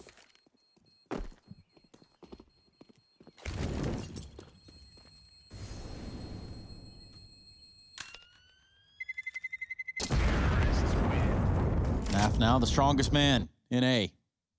I'm not just saying over here, running and clearing the A site or in North America. I'm talking about staying alive in the pit at the end of the round with 20-something HP. Ooh, it's quite a horrible way to go. Impaled through the balcony. Hugo knows who I am. Interesting. Hugo, would you like to share with the class? Yeah, I think that's the guy who's been DMing me on Instagram. So shout out him. This gets a little deeper. Enrique, his name is. Shout out Enrique. He's got the racing wheel. But right now, I don't know who's in first place. I don't know who's driving to that finish line. He has driven right into your DMs. Yeah, Yes, that's the most important thing. And he's hanging out there, rent-free. Sure. For now, Hugo's finicky like that, man. He just slips the charges in quietly in the terms and conditions. I'll get that done, boys. Small print. Yeah. But the terms and conditions of this round are potentially another 2-1-1 for Liquid, or are FURIA going to be the ones to don it? That can make all the difference in these short little MR3 overtimes. And this just goes to show Liquid really do like to keep it entertaining, don't they? Yeah, and they've finally given up with early B. They're going to start flashing in late, and I think that's a good solution for Liquid, right? This game has been a game of solutions, and even though Vinny is playing anti-flash, he looks back into the bullets that come his way. Grim with a double entry, 5-on-3 for Liquid. Henny sees the barrel, and that's the bomb trapped. Naf can't get out alive. Does he know that Henny's here? No one's got that info yet, and so this is a bit of an awkward round for Liquid. FURIA just hoping they don't execute B, but right now all the kills are coming up on this T side. Third frag in the round. Naf loses the bomb, but it's not the end of the world for Liquid. Even though that info is FURIA's, there's only one man here to stop them. And Henny timing. Caught with the very unfortunate weapon switch. And just like that, it will fall to Yuri in a 1v4 retake of the A site. Now, you'll note he's nowhere near the A site, so to top all this off, to really stack the odds even further against Yuri here, he's had to rotate all the way through CT and Speedway. But Stewie's like, here you go, here's a freebie. If you want the invitation, there it is. It didn't get lost in the mail after all. Yuri, still, really unlikely round, but I don't know, man. Some of the rounds he's given us in this game haven't even felt human, so let's see what he brings to the table here. Over at long, Elige is concealed, and with so much time ticked off the bomb, unless Yuri just straight up started 360ing people, I don't think it's going to happen. Team Liquid, they'll find two on the T side. They couldn't do that the first time around, and now they have. Is that what they needed to close this game out? Or is it once again going to be FURIA pulling it back, looking to go flawless? Or, and bear with me here, do we go to a third OT? There is a chance. And the timing for Henny couldn't have been worse there. He just switches off of the scoped op. It's almost reminiscent of what happened to Elige earlier on in the game. Orbs out. FURIA have been the only one willing to run a T-side orb. So work cut out for them with Naf on the other side. Art running right up mid with a flash. Naf push back. Stewie doesn't know Queserato is in deep, but dropping off of that boost. Oh dear, he goes back up, and yeah, punishment second time around. Queserato heard the sound. Art going through a smoke with no flashbang, and he's going to get punished for it. Back to a 4-on-4. Tries to jump the gun there. There's the flash that worked on Naf. If only Art had called for it, it could have been a 5-on-3 instead. Even Stevens.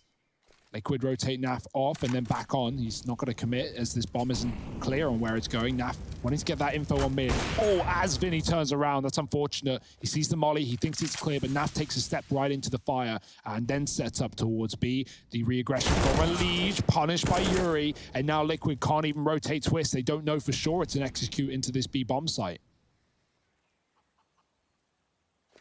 There's no more grenades. Grim pops a flash for the top of B. No one's peeked him just yet, and they're holding that angle with an op. But look at the pinch that could come in here. Well, that was the plan at least. Naf on the case. And here comes that full committal into B. Oh, Grim, though, unfaltering. Gets that kill, and then just escapes. And that's brilliant. Drops the bomb, wastes time in case Queserato having to pick it up. And now just waits in the 3v1, knowing that Queserato is the man, feeling the pressure. Naf even looking to peek from the coffins. And Queserato doesn't realize this, but by waiting longer, he gave even more time for this flank from Twist to come through. Team Liquid, Map point. Yeah, and they've shown solutions to the problems presented them on either side, right? T side, it was going back to the late Bs and actually getting to run their executes rather than just running up and getting chewed up in the banana. And on the CT side, it's when they get these B picks, they don't give Furia the kills that they're waiting for. They don't pop through the smokes. They fall back like Grim just did there in the 3-on-1 and guaranteed the round for Liquid with that flank from Twist. Naf is nearing 40. He might just get it in this round. We're on round 41. And this game just keeps on giving. Liquid need one round on the CT side to close the map. Is it going to be that simple?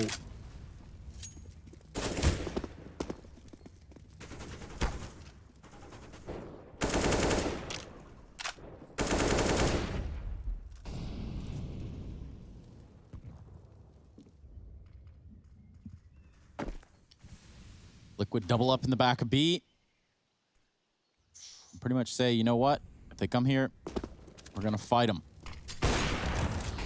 Naf knows. He just pushed the long smoke. He just cleared it out. So Liquid, again, have this information. They have their early B rotate, are an open CT fight. Naf pulls off, but then he goes back in on the flash, taking down the AWP on the other side. Keserato is pushed, but they need the kills in B. The time is ticking, and Liquid still have 2 at the back of the site. Grim with another. Now flashing his team back in. Stewie peeks with it. He can see the bomb, but he can't get a kill. With Henny tucked, it's up to Grim, who's dropped the bomb. 3 in the round, and Liquid have done it. They've stolen Inferno away from Furia. 22 in the game, and that's it. Done and dusted. Simple as that. What a matchup. We got more to come. Mirage is round the corner, and Liquid are looking for the 2-0 in the playoffs. Join us after the break.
Show me an opening in the clouds, and I'll take it. Yeah, reminding myself to just let go. Don't wonder how far I can fall. Don't look down, never fade out. And I just wanna be someone and never fall behind again. Just keep on moving on. Never look down, never fade out. Never fade out. Oh, oh, oh, oh.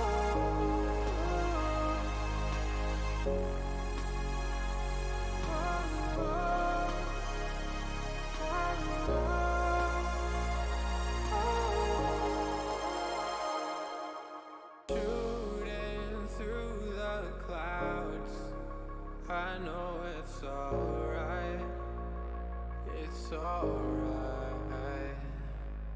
Heavens are the limit now. Let's fly just one more night, one more night.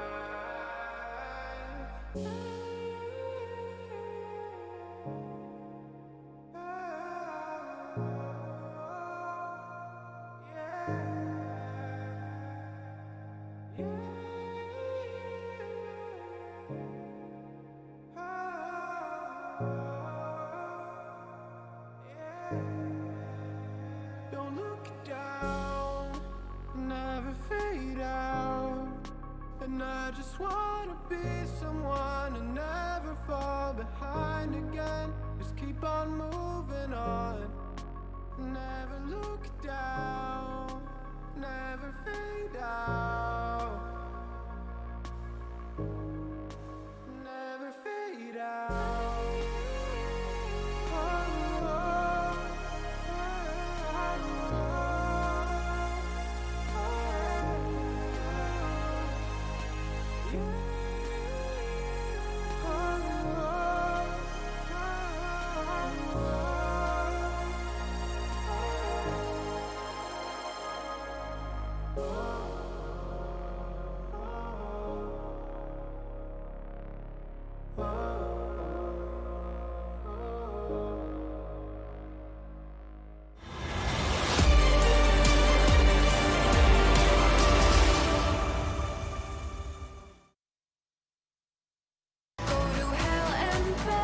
We get a thriller of an overtime affair, several overtimes even, as we end this one out on 22-19 for Team Liquid on the back of some individual performances, and moreover, just no answer, no real response there at the very end of the show for FURIA. Inferno is done. We'll look on to the next map after we put this one in a pretty little package for you, Mirage being that next map.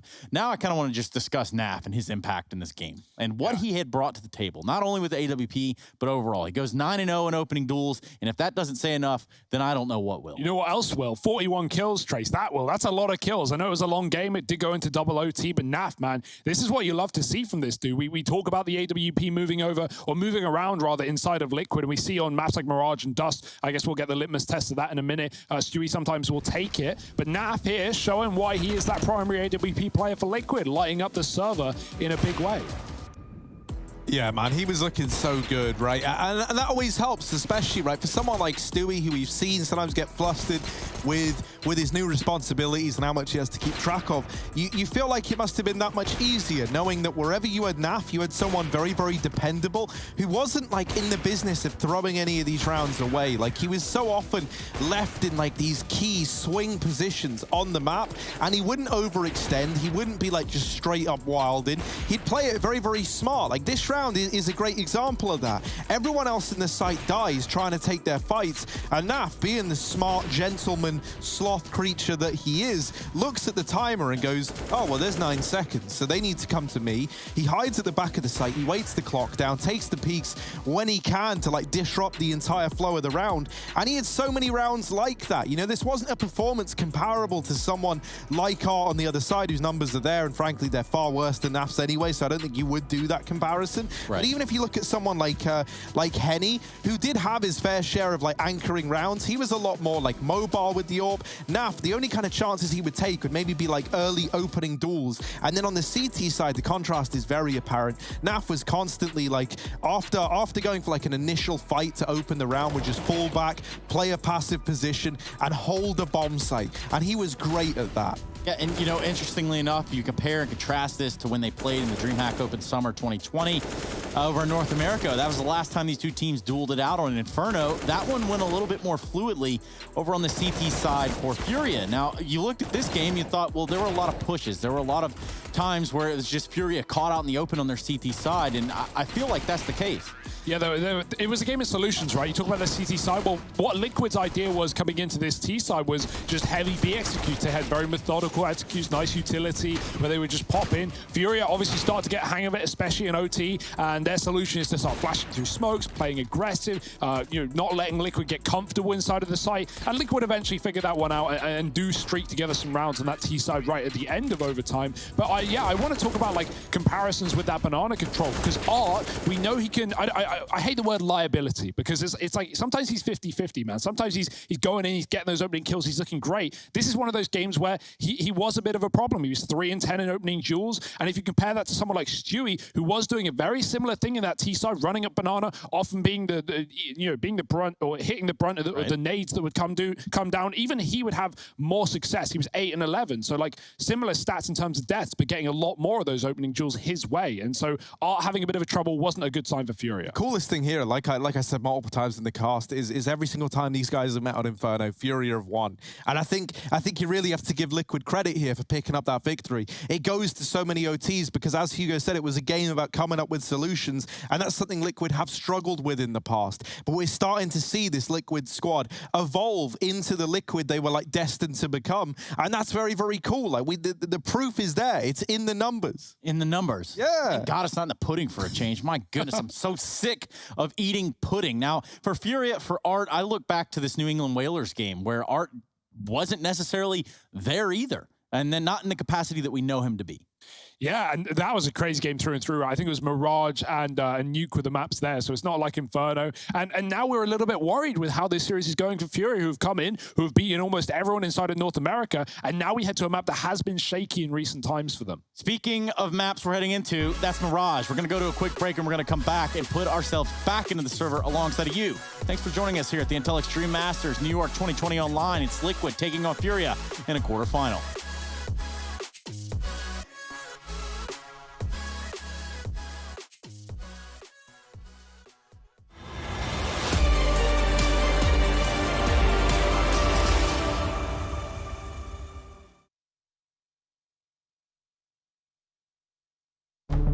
With the right CPU, you can turn any game from familiar to phenomenal.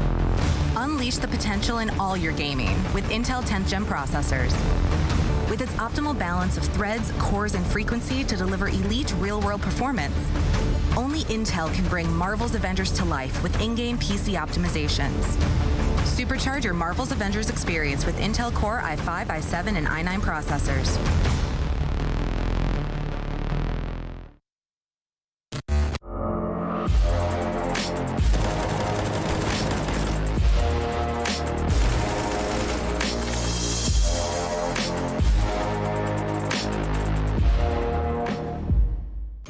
Ring ring! The IEM New York Experience Box is here. Hot, fresh, and delivered straight to your door. Tasty ingredients make this box a must-have. Claim yours quick at the ESL shop before they sell out. Oh, and there's no real pizza. Get your taste of New York while it's hot.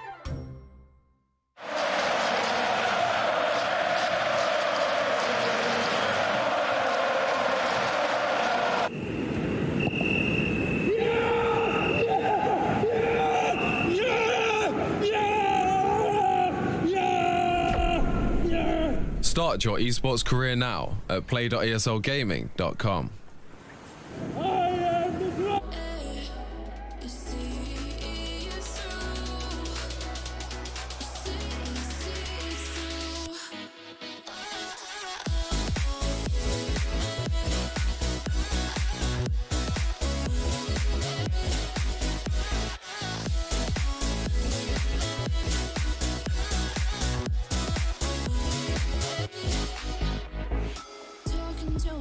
And I can't focus. Yeah, I'm broken. The door is closing. Wanna be a part of something more than this. I've lost control of it. I've lost control. You give me air to breathe. You give me light to see. When things are out of reach, you bring them back to me. Back to me.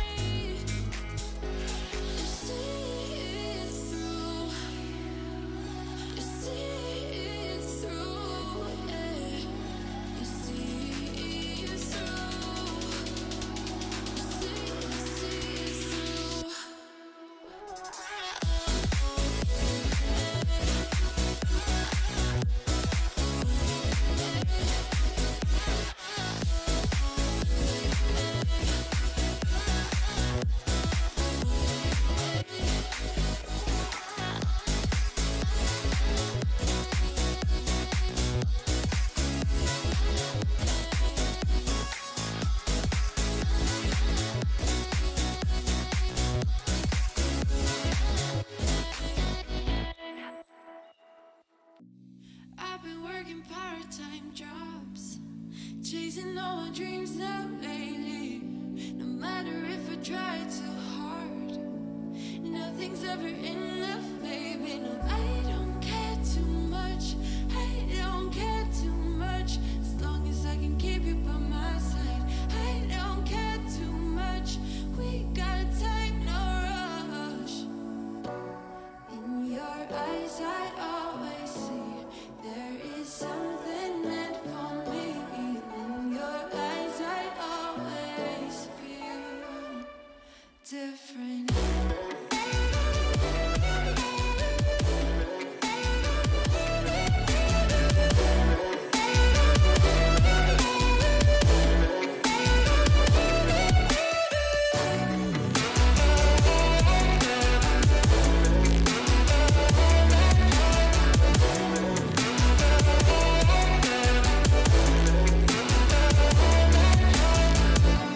Tell me everything's alright. Life is just a bunch of phases, and if it's not, we'll still be fine. I know we're going places. I don't care too much.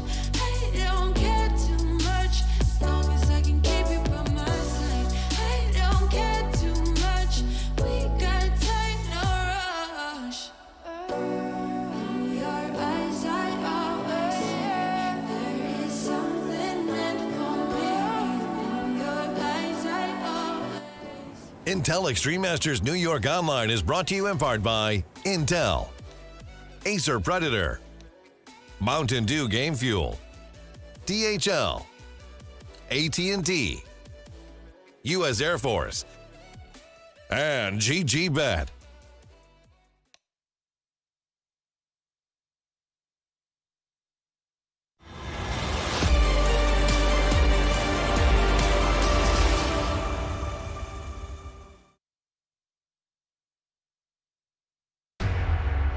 We're jumping right back into the thick of it with Mirage, even on the second half of the series. Welcome back, everybody, to the Intel Extreme Masters. Right here in a quarterfinal, FURIA on one side, Liquid on the other, and after a grueling, thrilling overtime affair over Inferno, we're ready to set this second map up. Vertigo will be the third, should we need it. But right now, Liquid trying to get some momentum. This is going to be the map pick of of Liquid. And now, interestingly enough, this is the same map that the Whalers had their way with FURIA on. And it wasn't close, so to say, Hugo. Yeah, but the Whalers are the best team in North America. You've got to keep that in mind. At this point, you're probably not wrong. Yeah, let's see if Liquid can put them to the test, though. They're already a map up looking for the 2-0 upset. If it was going to happen, this is where it should and could happen.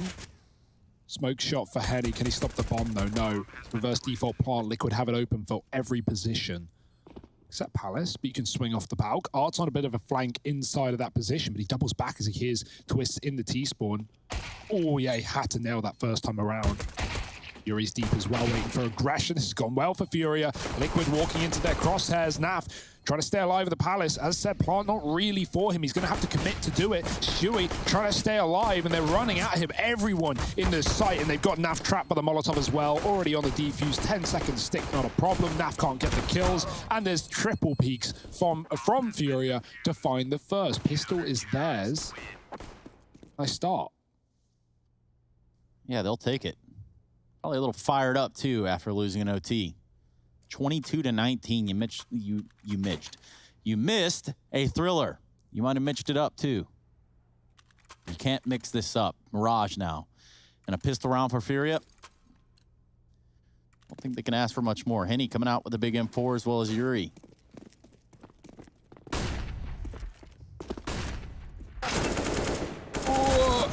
Hero AK, but triple peak for FURIA.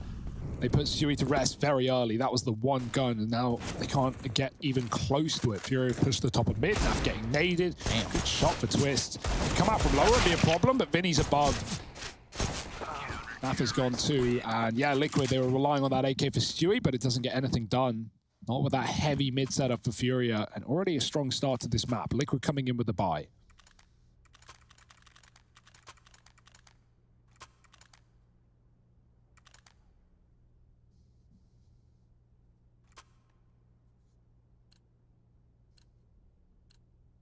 $2-0 or null. Depends how you pronounce it, Harry. And how it's spelled, of course. Yeah, there's a slight difference there, right? Art down through the lower tunnels and does make quick work of Stu. Gonna go back in for a bit more, and then decides against it. Drops that smoke, gets out of there. Now, that's only the Deagle removed in the round. This is a nice little idea, right? They have this boost ready to go to fight up into top mid. This does leave them vulnerable to the lower tunnels, and Innie and Art both get away. Elige had a chance there at a double, and both opportunities pass him by. Mid control now almost under wraps for Team Liquid, but Vinny and Art are just running this little tag team setup together.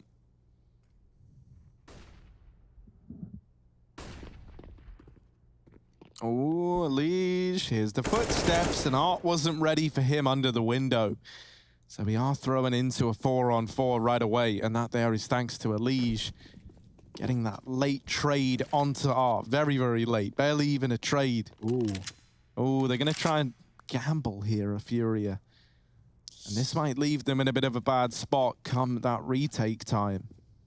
That Smoke's bought a little bit of time here. Surely Liquid don't just try to dive on through it.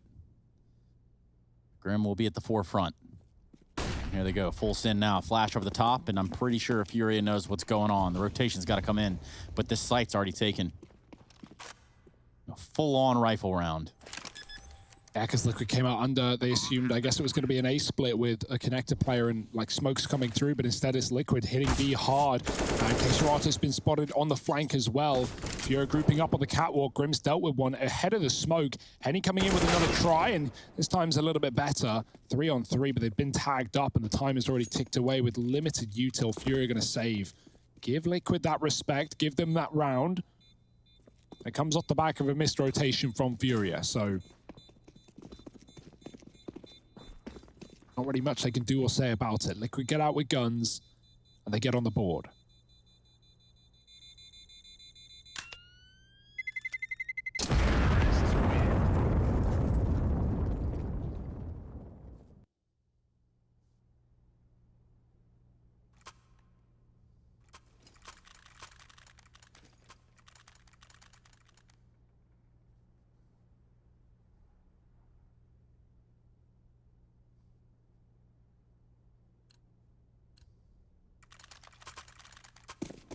Obviously, FURIA saving with 3 at least allows a full buy here, so it's all fine and dandy, despite them losing a round early in the CT side. No AWPs yet.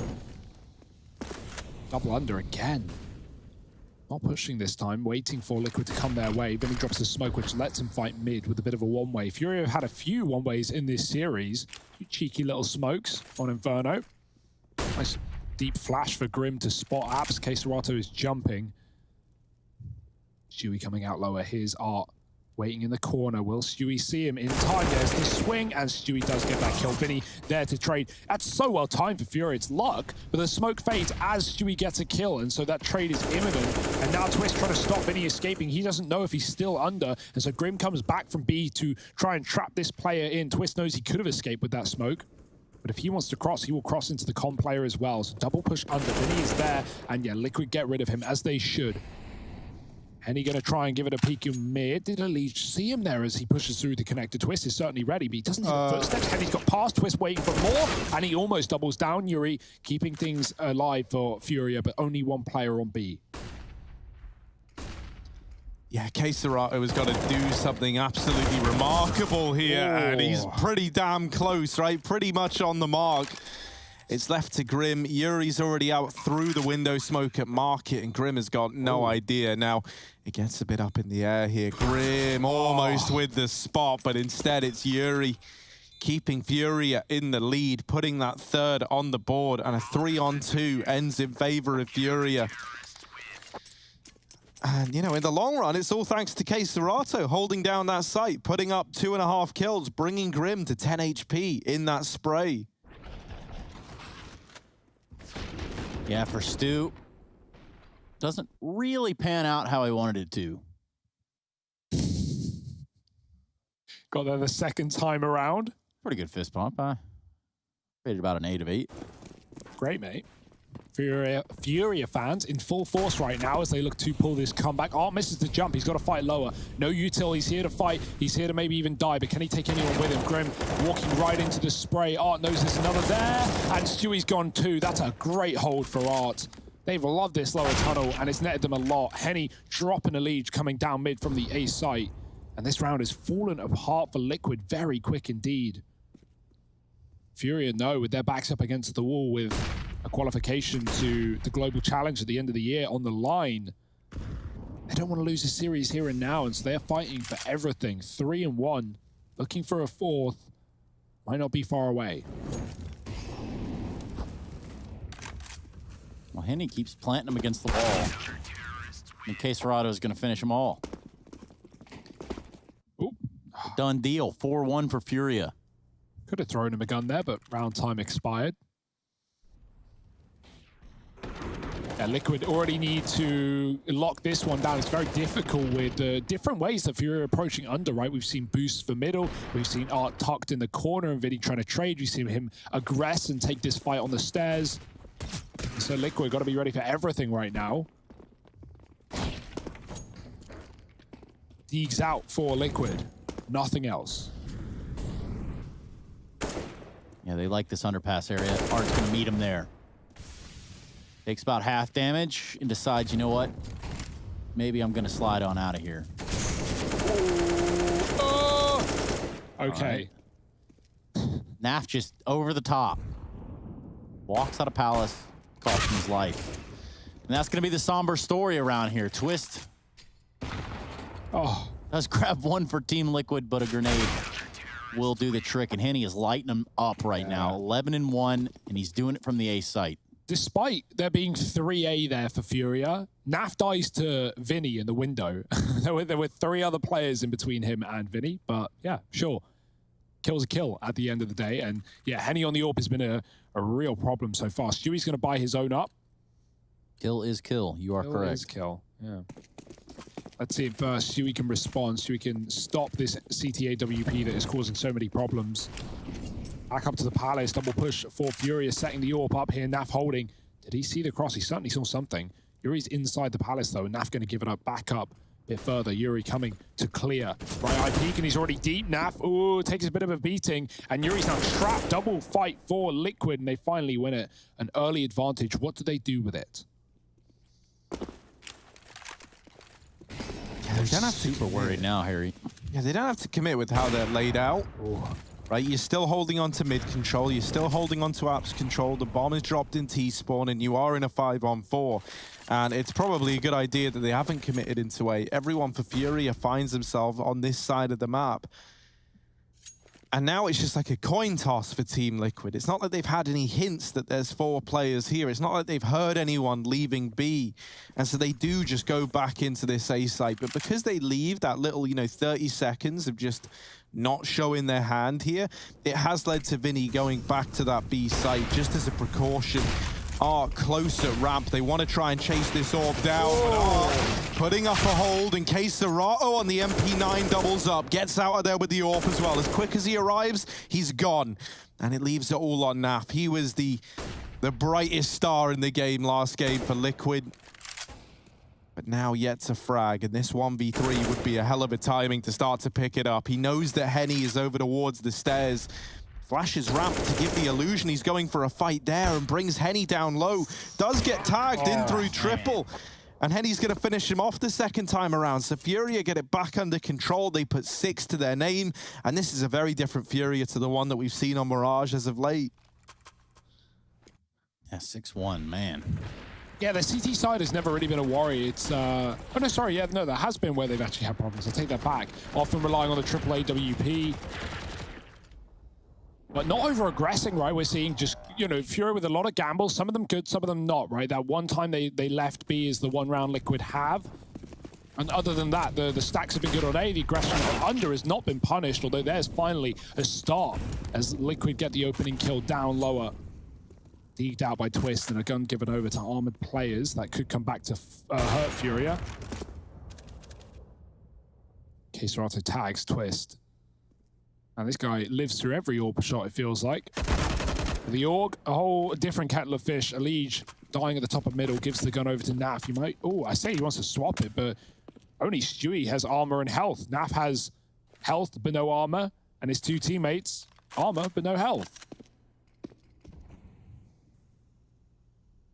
Naf's going to hang on regardless.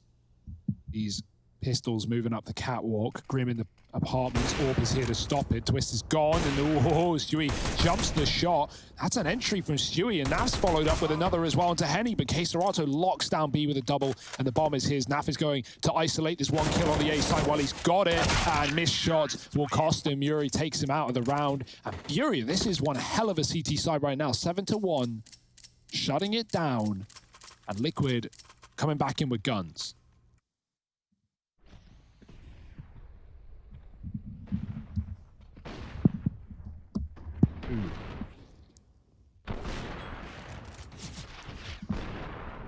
Ah, there we go.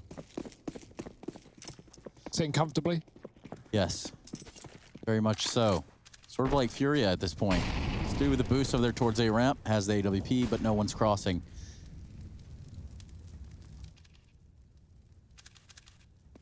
Triple orb, obviously. It's FURIA classic at this point. And they're not even using it like when they're having problems when nothing else is working, which is typically when they pull this out. No, now it's just the meta. Now it's just the go-to. And they have so many capable AWP players on this team. But why wouldn't you want to do it? Stewie might walk into one of them. And flash, Henny blind, hits him on the jiggle. That's ridiculous. If you saw Stewie 2K there, you might be superhuman. That's the best thing about it, right? Henny doesn't even realize how impressive that shot was to hit. Like on the jiggle, fully blind. He never even sees how slim a chance he had.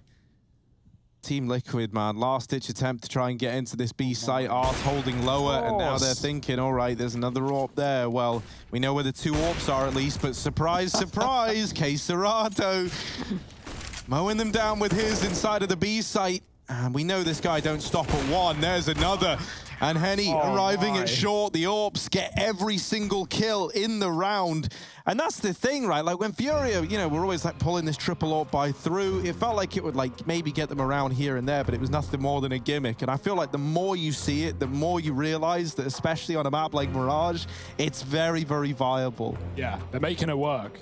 And Liquid now need those solutions. I think it's good as well because in a certain sense, it kind of forces the majority of FURIA to play more passively and like go for these like later round explosive moments with the AWPs, right? The only guy who we really see play with the AWP as though like, you know, it didn't even matter is ARP, right? Yeah, he's the guy who will be taking all the fights and stuff. And that's like one of the cool things about FURIA is like he knows how to do it with that gun and he does it very, very well to the point where it doesn't even feel like it would be a problem at all. But I don't know if anyone else could do it on the same level that Art can. And you look at the kind of AWP that like someone like K-Serato is. Well, K-Serato is normally the last guy alive in every round. You know, he's really, really good at just staying alive. And that makes him a real nuisance when he's armed with this AWP. So it's like going up against like two very different AWPing styles. And then to top it off, there's a third AWP in there as well. Yeah, why not? Oh, Elite. Oh my, he actually gets some good spam off there. Nate doesn't do anything, and the molly pushed him out, but there was a top mid smoke to keep him up. Art made that cat jump, but was flashed out early. Vinny giving a window away. And yeah, you're right, Harry. FURIA, very passive in some of these rounds. Until they're not, right? They like to re-aggress, and Henny's done that towards Connector, 15-2. I don't blame him, but smoked off at the top. Nade will connect. An exchange of grenades even. FURIA keeping those ops in three pretty crucial places across the map has been the undoing for Liquid so far, 8-1. Yeah, and having an AWP on B like this allows you to solo B, right? Even though FURIA don't have mid and Liquid could fast short split, K-Serato could just post up apps, always have that info 24/7. It's not jump spotting until, they're B, help. I need to hide, I need to survive. No, K-Serato will always take down one with him. Let's find the first. The Liege coming out of the window, he's gone for the full wraparound through ladder, but he can't drop without making noise, and he knows that Vinny's gone under. That's information. Liquid gonna go and deal with it, and they drop in. Vinny still takes twist, and he was way ahead of his teammate as well, so the trade is late, and it's actually not tangible at all. Vinny goes through the smoke, and that's finally the punishment. K-Serato, he's alone. We talked about this short split. It's coming through 15 seconds. They need to get rid of him if they want this plant. There's already Henny in the market. Missed shot for K-Serato. They chase him down, 9 seconds. Henny trying to stop the bomb. He's done exactly that. The Deagle's out. Can a Liege plant in time? It's going to be close, but I don't think he's He's got it, and even he knows, looking for the last kill, and it's just not presented. Yuri in the apartments. There wasn't time for the plant. Elige tried his best. But FURIA, the clock in their favor, and 9-1 on this scoreboard. Disaster strikes for Team Liquid.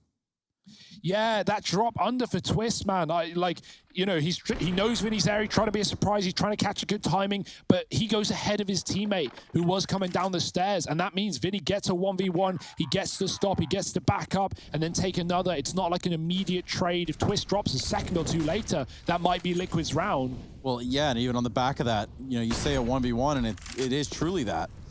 Because there's no angle on Earth where your teammate could have helped you out from up the top of the stairs. Twitch is too fast for his own good. Elige might be thinking he's had enough of this. Here comes an A play. Oh, Yuri's still hidden though. They are going to spam him out of the round, but Henny is there to keep it in a 3-on-3. Even odds. They try and rush down Serato in the window room, and that just leads to Elige falling. So now Liquid left in this 2-on-3. They will at least get the bomb down. That's going to give them something to play with here. Now flashing Stewie for a CT peek.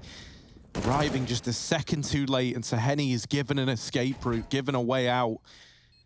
And now Henny just waits for his teammates at the stairs and connector to put pressure on these site players. Stewie with the CT swing and the spray leaves it on Henny, but this guy's been so good in these clutches. Naf on the other side, Henny onto the Galil, probably vomiting in his mouth a little as this is what he's been left with, and Naf is there to show him how to wield it. Team Liquid, wow. They will find their second, but it does take a little while. 9-2.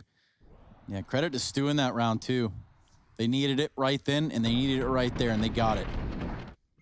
Yeah, crazy transfer. Him and Naf have a nice crossfire, but they know at a certain point, like someone needs to peek, someone needs to make a move, or they're going to get very close indeed.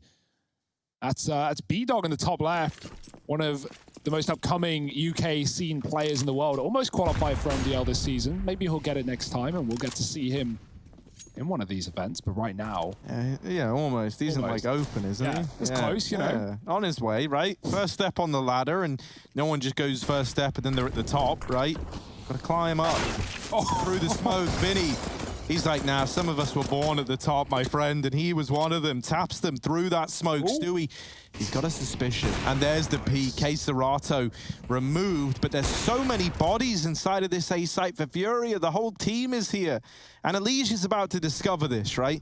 Learning that everyone was in that site that you just walked into is one thing, but having to try and still win the round on the back of it is quite the other. Oh, man. Elige flashed out, doesn't spray. That's important, right? Doesn't give away that he's already this deep, but Art is holding for it. Missed shot. And that gives Elige a chance. Even though he doesn't get that kill, that's still great for Team Liquid. He stays alive, and that is perhaps the most important thing here. It's a 2-on-3. That is doable. That is achievable. And Team Liquid now with the bomb down. Twists. Knows he's kind of lucky to be alive. And now Elige just taking all these fights. Both the AWPs at Cat are very, very low. One shot away on either AWP. There's the first, but Yuri trading it out, keeping FURIA in this game in a big way, 10-2, as the AWPs deliver once again. And I like how they decide to get aggressive right there. They know they have to force a fight out in the open. With at least one person aggressing, and the AWP can trade out. Easy into the round for FURIA, who get the defuse. Yeah, Elige is still scared of market, right? Because that's why he tagged up Art earlier. And so Liquid, the whole time that they're setting up for the catwalk, they're not ready for 3 players in the same position. Yuri does get it done. And FURIA, they just keep building and building on the CT side. 10-2, Liquid quiet right now. Used a lot of steam in that first map to take the win. Smokes out mid again. FURIA here, and they're here with a vengeance, running up the top. Henny's going to escape through the connector as Util does come down. Trying to get that information with mid flashes, but right now Liquid are coming in late. Elige from lower, clearing it for a change. Rare does not see FURIA downstairs. Bit of a nade onto Elige. Trapped in the window is Art. Henny going to try and support on these under players who don't know he's here yet. He's going to peek late with the AWP, rather. Stewie's holding, but the Galil Not the go-to gun. Oh, he's just moved off. Oh, it's very close. Henny wants the kill as they're boosting up. He's going to go for it. Free frag, and he gets to back up. He's going to slide all the way away. Not before he drops the smoke in the connector. It should open a few more doors for them, a few more avenues. Instead, Elige walks through one of those closed doors, clears connector, and backs back out to middle with his team.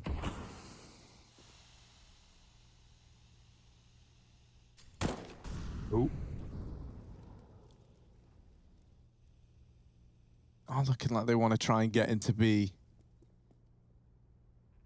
In case Serato and Vinny aren't exactly armed to the teeth to hold off this push, and with the others aggressing at ramp, these rotations are going to take a long time to come in. Whoa. It's important that K Serato gets something done here, and with him falling at the first hurdle, it's probably going to have to be a save. I say probably because it's Furia, and sometimes you never know what these guys are feeling, and also it's 10-2, right? So, like, who are we to say whether or not they go for something? But it does look like it is going to be the save, which is the safe call to make, right? The money's gone. The last thing you want is for Team Liquid to come in with 5 in this half, and suddenly it's way more competitive than it ever needed to be. Big check for Grim there, right? He jiggles K Serato, gets that info as his team are clearing the site. So, yeah, the player who could have made that one bit of a mess is removed. And Liquid, still a chance of 5, right? Regardless of Furia saving, Liquid finding an answer on this B-bomb site, finding a third. And the money isn't really there for Furia. It's not like they're going to eco around this save, though. They're going to fully commit every time, you would assume. 1,400. That loss bonus isn't going to be there in round number 15 either. So, you know what Furia can do with like 4 pistols and an AWP anyway. They do that a lot of the time, but at least they've saved 2 guns in this round. Yeah, quite the moment of brilliance there. K Serato needed to fall. And fall he did. He held on to the very end, though. Oh, Art's back to his usual tricks. Oh, sending Yuri out, though. Yeah, back to this, like, base setup where Yuri can cover. Like, you don't play the position that Yuri's playing normally because your legs can be seen from under, but because Art is there, he's covering. So Yuri is in a nice, weird off angle, and he doesn't have to worry about getting backstabbed. Obviously, if Art dies, then Yuri's position is compromised, but he's going to fight his way out. Here comes Art. Posted, leads with a swing, and yeah, a lot more ready for this position of Liquid as it has cost them rounds many a time. Him and Stewie finding those openers, 2 guns gone, back to the pistols for Furia. Naf over here in the palace, just hanging out by himself, as a sloth might do.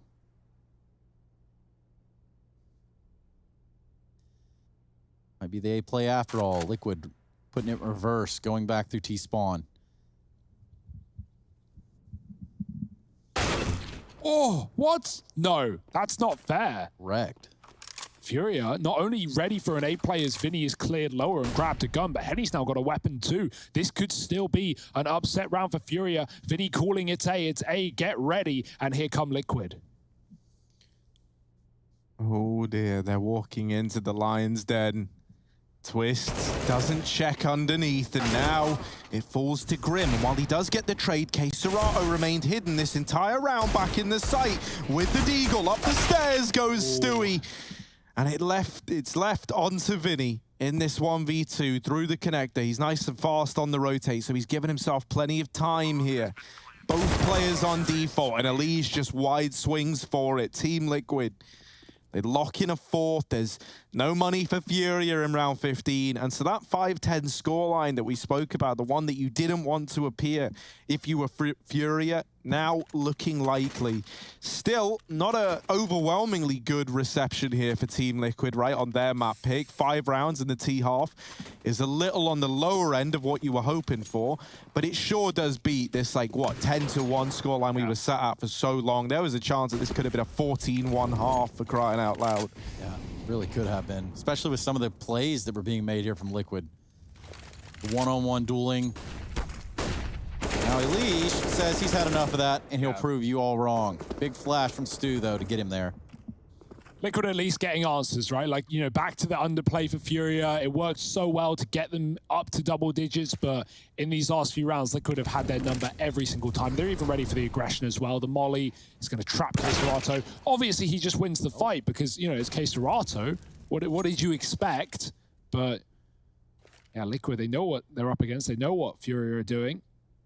And they do it right back to him. Elige taking his time, and he will have a response. Good shot. Third in the round for Elige. Henny could hear them coming up. He's going to call it Fury. He peeks in. Now Henny with the stab from the back, but it's only tags and not the kill. Grim gets it done, and Liquid recover with 5 rounds. Is it enough? You'll have to wait and see. Second half, and maybe the last half, if Liquid have their way, coming up just after the break.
Smoke clears, I'll still be on my feet. Forget all of my fears, cause I know my destiny. I feel a champion waking inside of me.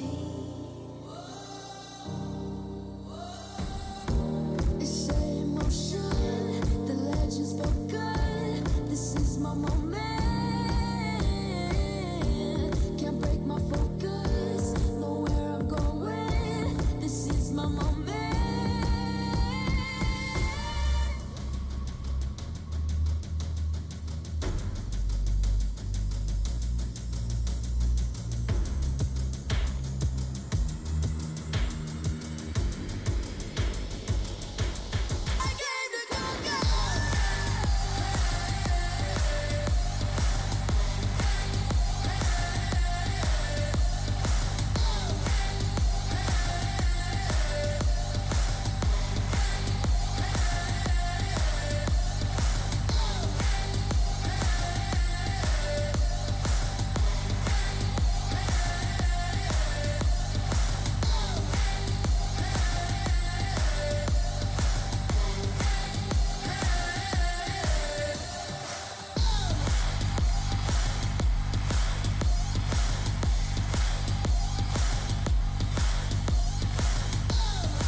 Show me an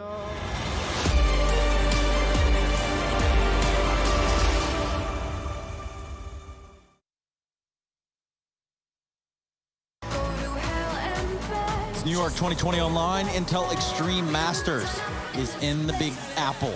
And so far, Elige and company don't really have a response here for FURIA in this first half of play. We're looking at the second one, or Liquid to potentially bounce back, or will FURIA push us on into Vertigo? All these questions that we don't have answers for just yet, but we'll get them in due time. I can assure you that. Big game for both these teams, and we're off. Yeah, Liquid slow T-side start, but they field 5 at the end. FURIA running the show right now on a map that they, although have been winning, have had a lot of close games, a lot of comebacks, and the occasional loss that maybe they shouldn't have. Will it be that simple, though? Can Liquid steal this one away? They need the pistol to get there. FURIA taking middle right now. 4 players coming in from top and bottom. Naf gives it up with this window smoke down, and Elite spots him coming up the catwalk. Flash goes past him. He can still fight, but the second one's actually really good. That like baits him into aggressing, and he gets full blinded. Yuri's in the window. Naf's giving it up. Stewie drops out of Palace, and they're running towards the A site. It looked like B earlier, and that's why Liquid fell out. But now they've got players coming in from the spawn. Stewie dead in the water. Twist does get one. Naf had a great game on Inferno, but very quiet here and now. This would be the time to shine. Bomb drop. Naf coming in with a peek with Twists, who will die. And Yuri has grabbed that package at least out of the site. Yeah, Naf dropping the bomb right there. Key point in the round. Because now we're going to find ourselves in one of those deadlocks.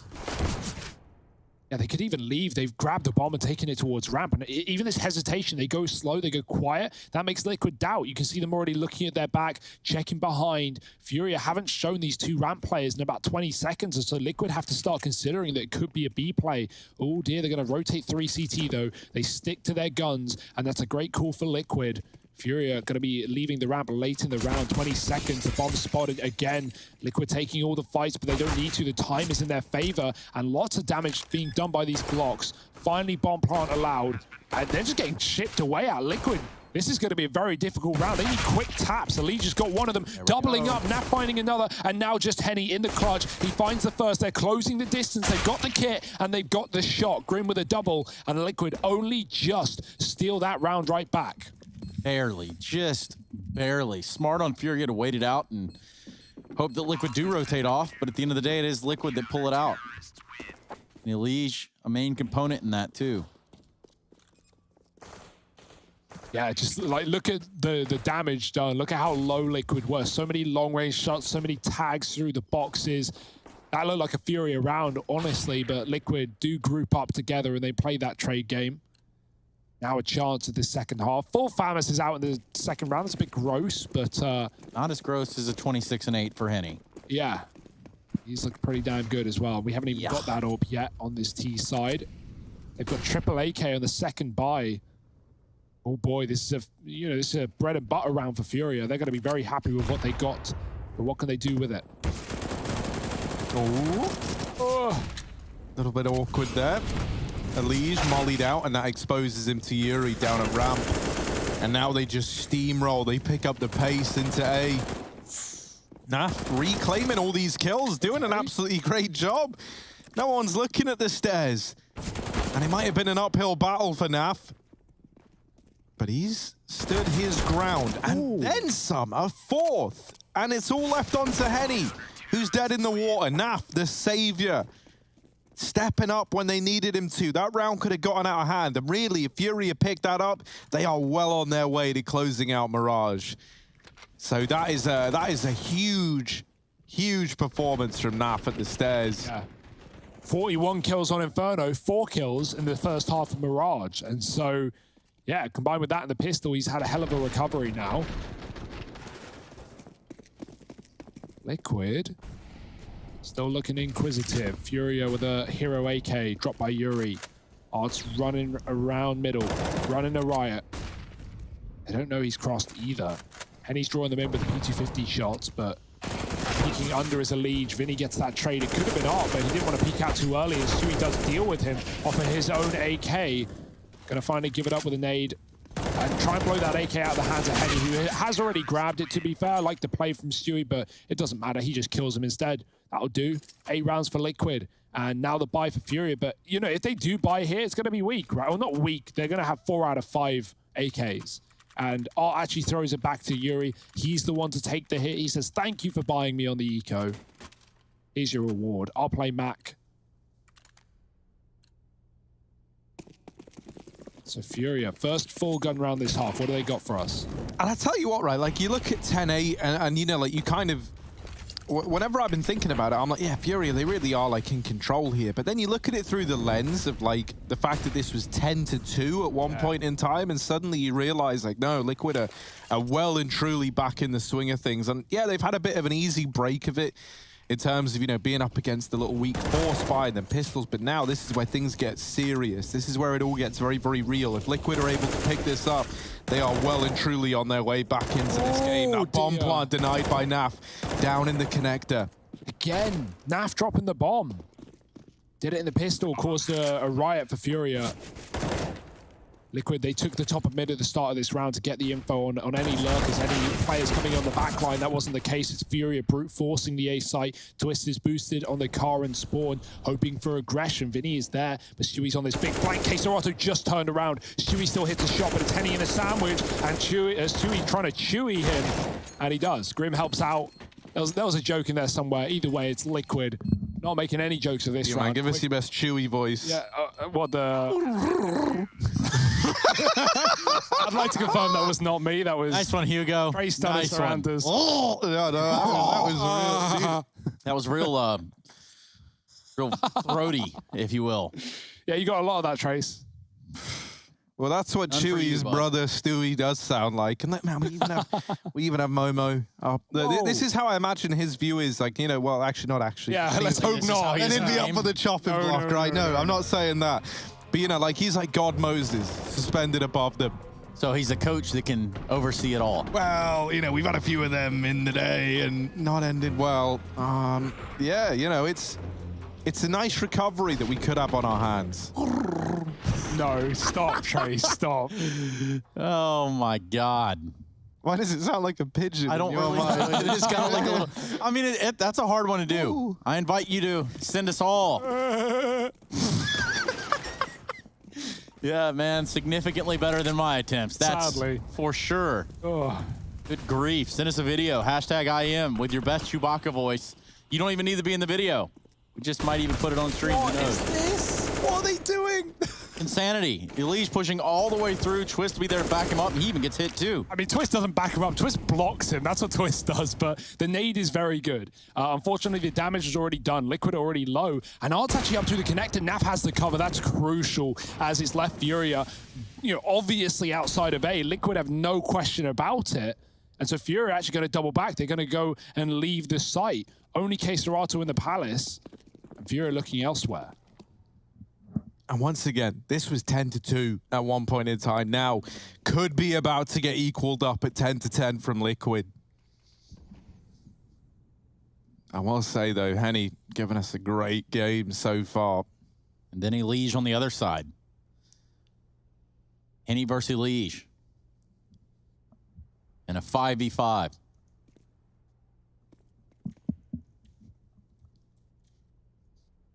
Looking like they want to try and split into this A site, but Naf, he has come alive in these last few rounds.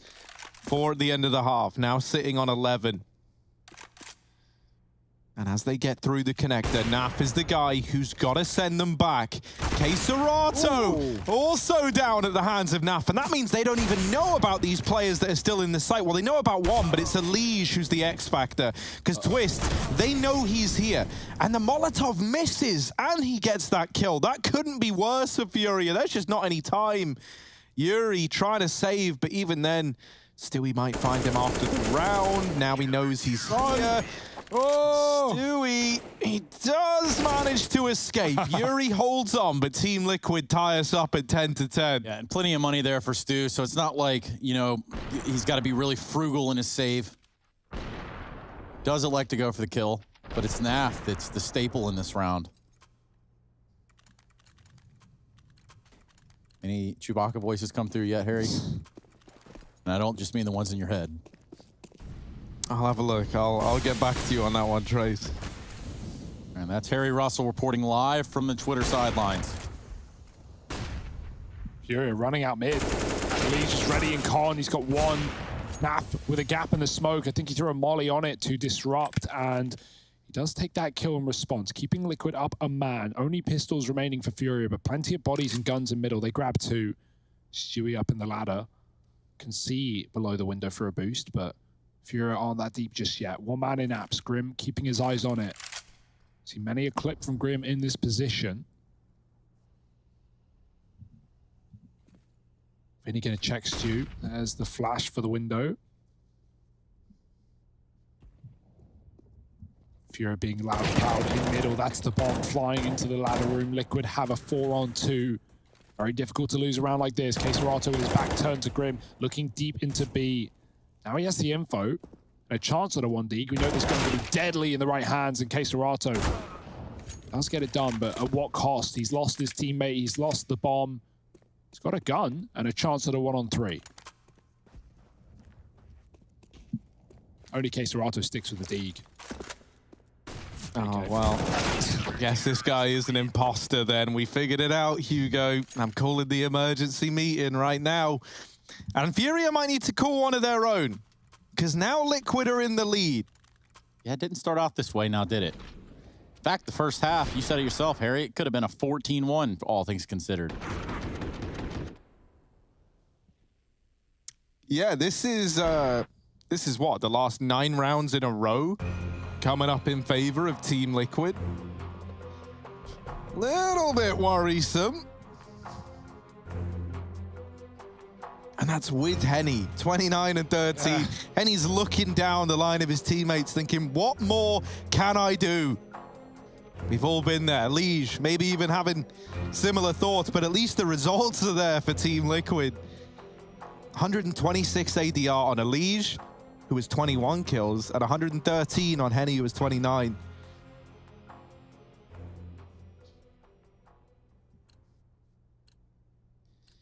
All that really matters at the end of the day is this 11-10 for Team Liquid. They picked up the first map, a real opportunity to pick up the second and the series. Math little too wise to take that peek towards middle, and he'd be right. Art is up here at a Fury's pace. Takes down Stube. He's going to get spammed from Twist on the A side. Twist just getting wrecked through the smoke. Down to half health. Grim's done what he can over at the B bomb site, keeping in Liquid's possession even. And actually, Liquid thought it was a full B because of one man running through the apartment. So not only have they pushed the A site, giving it clear, but now they've stacked before FURIA are even close. And FURIA reading this, I don't know how, but the AWP is watching, and that's a free kill for Henny. They're so ready for the T-Spawn play. UK Serato is about to be gifted Twist. Nope. Oh. Caster's curse. They miss each other. Trace, how have you done this one? I didn't mean to, man. All right, we'll let you off. Everybody gets 1 caster's curse for free. A day. A day. Yeah. However, you know, Twist, while he is still alive here, it's not much of a life he gets to live, is it, right? Like, he's just trapped on top of the cinder blocks. If he tries going the murder hole, he's dead. If he tries going a CT, he's dead. And so this is it for Team Liquid. They're just saving. FURIA will keep this all tied up. And man, like, we wanted a close quarterfinal. We wanted this to deliver. And it really, really is. Like, we get a double OT on Inferno. There was a chance at a triple overtime as well. It looked good for that to happen. And now here, when it looked like it was just going to be a blowout for FURIA, Liquid have stepped up massively. They've raised the bar. And it's like the moment that they're presenting solutions to the problems that FURIA are causing, that's when the struggles really begin. And it was the same story back on Inferno, where it felt like a battle of solutions. Like round by round, one team would figure out what the other's doing. And so then, like when they got counteracted, the other guys would have to switch it up. And it's like forcing them both to just have to come up with all these calls on the fly. And it is going to help, right, having a guy 30 and 13 on the side of FURIA. It's always good when you've got great individuals, as highlighted by NAF, but for Team Liquid on Inferno. It made everything that much easier when you've got someone that you can depend on who is just feeling it in the moment. Yeah, FURIA just broke the 9-round streak of rounds for Liquid, and so Liquid are out for blood, looking for vengeance. Right out the ramp again for Cesarato, looking for a clear sight. Elite drops the bomb with a second. He pops back through the smoke and flashes Twist into the fight. He knows where Cesarato is, but does he really want to go back for more with no more util? Vinny's on the flank, and Henny's opened up. It was a 5-on-3, and the quick con take for FURIA has netted them 2 kills with the AWP as well. Oh no. Bomb coming back in through spawn. Naf is trapped behind the smoke. Twist still in A, and they know that. Naf comes through as he hears Vinny make a move, and Liquid, all the info is there. FURIA are going to rotate B. It's the right call. They know that Liquid were both on this A side, but Naf has already decided to rotate very quick. No one's going to be here yet. He doesn't know that, though. Cesarato, the unknown factor. That AWP for Naf, that's about to come into play if it was ever going to. Big shot there. Henny tries to jump out of the window with the bomb and Naf. Johnny on the spot. He repositions himself, but he didn't see the bomb? No, he did. He's wrapping Cat because he knows that, well, he doesn't know where Cesarato is coming from, but he knows the Twist is taking a long time to rotate, and Naf wants to go in a different position. That's ridiculous. Cesarato hears him coming, and Naf hits the AWP shot. Relax. Oh, my. Now, interestingly, And it's not every day we get this, but we do have a single elimination playoff bracket here. Yeah. Right? We get a third place decider. We get a fifth place decider. That third place decider, best of 3, going down on Sunday and Saturday here for the fifth place decider. Obviously, waiting in the semi-finals are EG in this side of the bracket and 100 Thieves on the other side. But we'll get to that later, because right now it's back to fast plays. FURIA have had enough of waiting around. They're going to try and get out ramp quick, and it comes at a cost. Yeah, K-Serato trades back at least, right? So we're left in this even odds 3-on-3. But this is going to entice Team Liquid in. And with K-Serato low, he is vulnerable to this nade that Stewie is throwing right now. That's it. K-Serato gone. And now FURIA having to pump the brakes. They've lost a very important man in this push. Art gets himself deep in the jungle. And no one's actually holding this area for Team Liquid. Art could even, in theory, wrap CT and no one would know. Not that he's to know that either, but Art is very, very good at finding these timings on the back of just like what he's constructed in his head and the little bits of info that they have. They're going to smoke off the connector. Stewie is out through CT. Art holding for it, gets the better of him. Grim with the trade, and it's left onto Henny, but this guy has been absolutely unreal. What can he do in the 1v2? There's the first, and looking for the spray. Tags Naf down low, wasn't able to finish the job, and Naf tags him in through the box, but it's Henny to put 12 on the board for FURIA. And he hit him through the box. What on earth? Also, I did a little calculation here, right, to see how much Naf has stepped up. 4 kills in the first half, now sat on 18. And 19, what was it now? 19. 19 now, yeah. So I did this a round ago. Whoa, not forgiven. But when I done it, right, I think the easiest way to talk about how much he's improved is with like kills per round, I think is a better way to summarize it. Yeah, sure. He was on 0.27 kills a round in the entire first half. Moving into the second, he's up at 1.57 a round. So that's like 1.5, you know, he's getting like 2 kills every other round. That's a huge increase compared to where he was at. He's now second on the board for Liquid from all the way down from the bottom, rising up and stepping up. And I think that's one of the reasons why we've seen this just close so much, get so much tighter than it ever should have been. Yeah, this is neck and neck right now, 12-12. Even though FURIA, they break the 9-round streak of Liquid, and then it's been back and forth since that point. And now back to the favor of FURIA. Look at the money. Liquid have none. P250s on this CT side. Aggression under, well, that's exactly what FURIA were doing all CT side long. They're ready for it. Elite jiggles Palace, and, well, FURIA is setting up for a B play right now. Not committed. Only one man in the site anyway, if they were to be. And at least enough of a fake getting sold all day by K-Serato's util coming from the Palace, even flashes mid. Yuri's out from under. Do they want to boost? Because right now, leaving B as well, just looking for these kills in mid. They don't want to walk into an eco stack. Ooh, jump misses. Naf, does he attack? No, he waits, and that's his punishment. Yuri shoots him in the dome. 5-on-4, B is open. FURIA won't take apps, but they will still get the bomb up cat. Oh, Stewie's USP. But now they know where he is, and that bomb goes down in the B site. Oh, Stewie, if only you were a tiny bit taller. Damn. Oh well, there's one here. And any short person can reach that because it's on the ground. And now just looking to hold on to the AK is Mr. Stewart.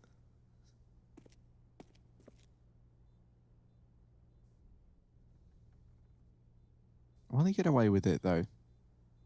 Art's got this whole thing for sniffing down, saving players, and he's pretty close, but with how fast FURIA are moving, I've done the calculations, and it's not looking like they're going to meet up with him.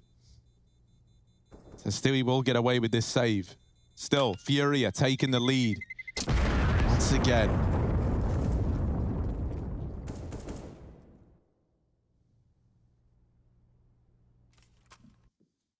And money still isn't great for Liquid. That's the issue. They can't buy up full. They can't get the orbs in. Yeah. Sometimes it be like that. I've had the play, had the read, but it doesn't really matter when you don't pull the trigger. And Liquid go for it. It's decent. They get an SMG on Grim to allow for that kit and util. It's being the B anchor, so Might have to use all those grenades now as FURIA is set up for a fast approach. They're going to smoke the molly. They're going to go right through. And here comes R. Always a terrifying sentence. Stewie helping from the short side. Grim so blind. And Art shoots him in the back of the head. Stewie, does he know how deep Art's got it? He's going to have to react. There's the shot. Bomb in the apartments. He sees the barrel. Henny going to try and take this fight. He's been so good in this game. If they can get past him, they can probably win the round, but they're losing players on the back line. Keserato on A with kills. Henny jumping up, and he's got the shot to Stu. Naf drops him 1-on-2. A man in the back line. Vinny in the apartments. Naf swinging for the kill, and it's a 4 HP Keserato coming from wherever. Naf doesn't know, and now he's got to hide and play this bomb. Yeah. Way out there, Keserato. 4 HP. Knaf 66. All that can change here for Keserato is a little bit of timing, and it will go his way. Yeah, that's the one thing he has, right? The element of surprise, the rarest element of them all. Naf looking to compound this whole round down into just one aim duel that he knows he can win. He needs to land one bullet, and that is it. And with Naf hidden here, it is going to allow Keserato out. You can hear it. Got to drop, yeah. Yeah, and that's the worry, right? Keserato was hoping this fight was going to get presented, and it just hasn't. Naf has played this to perfection. Now he hears the drop, and there it is. Naf with the clutch to put 13 on the board for Team Liquid. Now, I want to say that round there gets a little out of hand on like the bravado of someone like Henny. They get the info that Stewie is B. While that's happening, while Henny is looking for that kill at short, and they're still figuring out where that mystery player of Naf lies, Keserato is in the A bomb site. He knows the A is clear, and so there would have been a chance for that bomb to rotate away. But because Henny is hunting the kills down and then they Molotov the truck, it traps him there. It traps him at the B site. And so when they kill him with the bomb, FURIA have to commit B. They don't have a choice, even though A was clear and they knew it. So that's a bit of a shame. Yeah, all out A here attempt for the side of FURIA. There's a smoke in the palace, but it's already in the sight. It's on Twist back. Sweet spray there. 4 in total for Twist. Mops him up and gets him out. Oh my. And that was a man up for FURIA. Naf pushed Palace and died first, but Liquid had everyone at that A bomb site. The entire team, the full cavalry. And Twist, he only needs 1 mag. Mows them all down. Stewie gets 1, and that's a Liquid round. Blink and you miss it. They just run through smokes and Molotovs into their own death. Oh, where has that come from? FURIA. Oh, no. I think we can all figure out what he said there. Or we can just guess.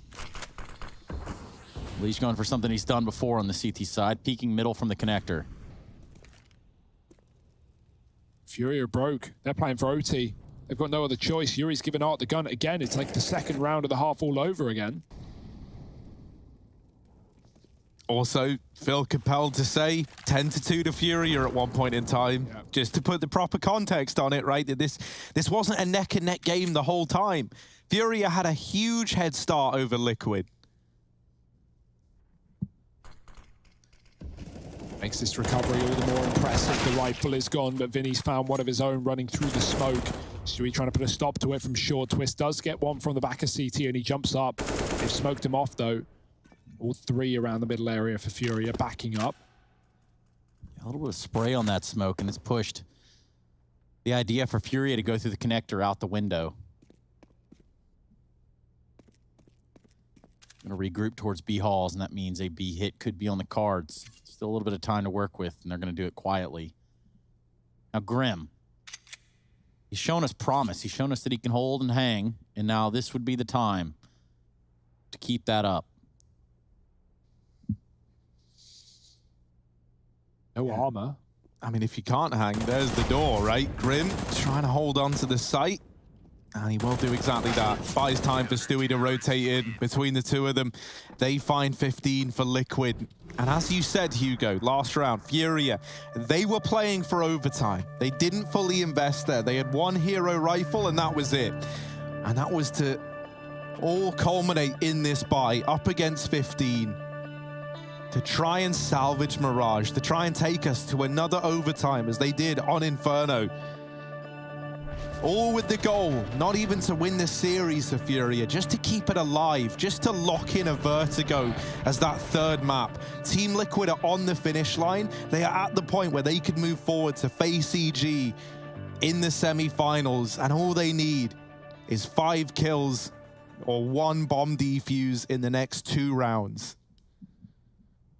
Rare to see FURIA in these positions, right? They're so often the ones making other teams uncomfortable, but Liquid rising through, getting better and better each game that we see from them.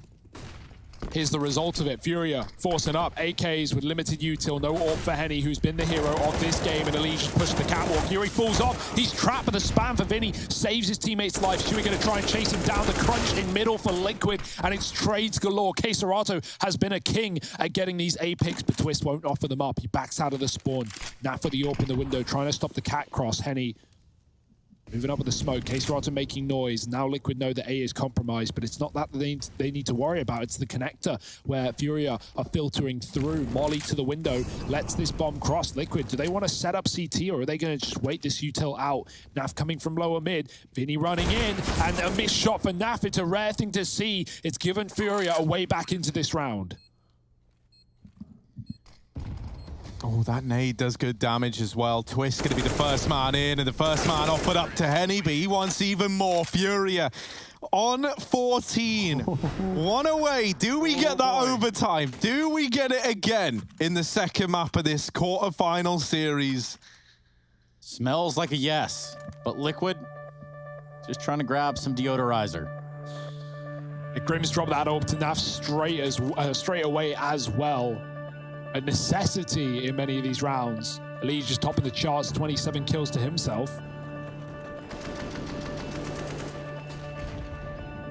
This is it. This is what we all come here for. We had double OT on Inferno. Nothing pointing away from that being a possibility here as well on Mirage. Yeah. Big hold for FURIA. This is it. That's what it's all come down to. 15-14. Op in Naf's hands. He's been a bit surgical with it. Okay. Not the end of the world, but could be a problem in the post plant if we get there. Not many of these rounds have come down to retakes. Molly on the smoke for Elise. Going to fight it with a FAMAS versus these AKs, out of which many... Oh, the nades! They're coming in! Elise gets bombarded, barraged. Blown out of the round, the top performer for Liquid gone in an instant. That's a big kill for FURIA, and they're going to move into the window off the back of it. Stewie is already here, trying to patch things up. Art won't fully commit just yet. The smoke coming in connector. Stewie's falling out. He's given that control as Art jumps in. We'll molly out the little vent as well. Yeah, Stu knows it's all lost in the window room. Gives it completely away. Just one smoke separating FURIA from jumping in this A site. A very pronged attack. And even though there's a stack here, Naf's on B with the AWP, and that's like not what you want, right? He's been great towards the CT spawn and no kits as well, so Naf's going to come in from Cat to support, but you know, despite that problem, he actually has found a kill, putting things back in a 4-on-4, and the A stack is still here for Liquid. Yeah, he rings in off the catwalk after they give him a call. Now Vinny. And moreover, Keserato, they want to take this fight in. Vinny does it, and he finds it with succession. 2 kills. Easy for Vinny. Do they know about Grim, though? He's been so silent, and now he strikes from the shadows, but only good for 1. Vinny on for the ace. 4 kills in this round, the one that decided whether or not we get OT. It's all on Naf. This guy had 4 kills at the end of the first half. Now he's second for Team Liquid. He's coming for Elise, who's in that first place. And this 1v4, or 1v3 rather, we'll just leave him shy of that, but he wants the victory for Liquid. Looking for Henny, missed shot, and that's it. We're going to OT again. FURIA haul it back. They give it their all, and we arrive at overtime on Mirage. Does this series keep going? Do the quarterfinals carry on, or do Liquid take it in 2? Tune in a moment to find out.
emotions, in super slow motion.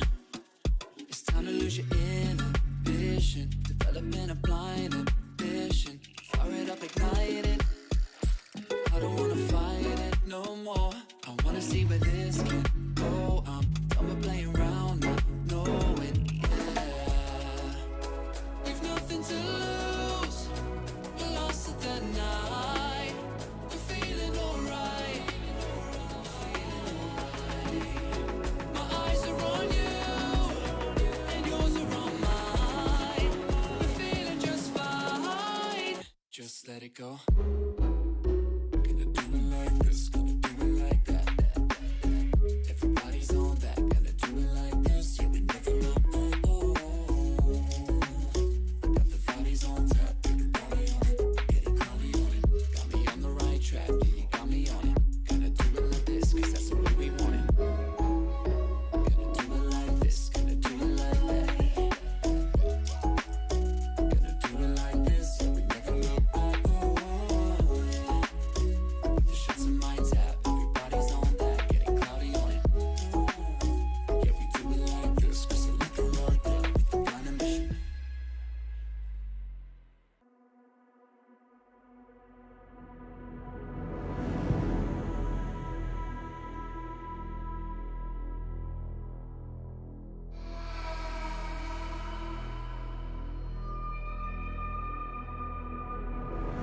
I fell apart when I saw you look at me that way. It broke my heart to see. It was a moment of darkness, a moment in time that I regret for being so heartless. It was a moment of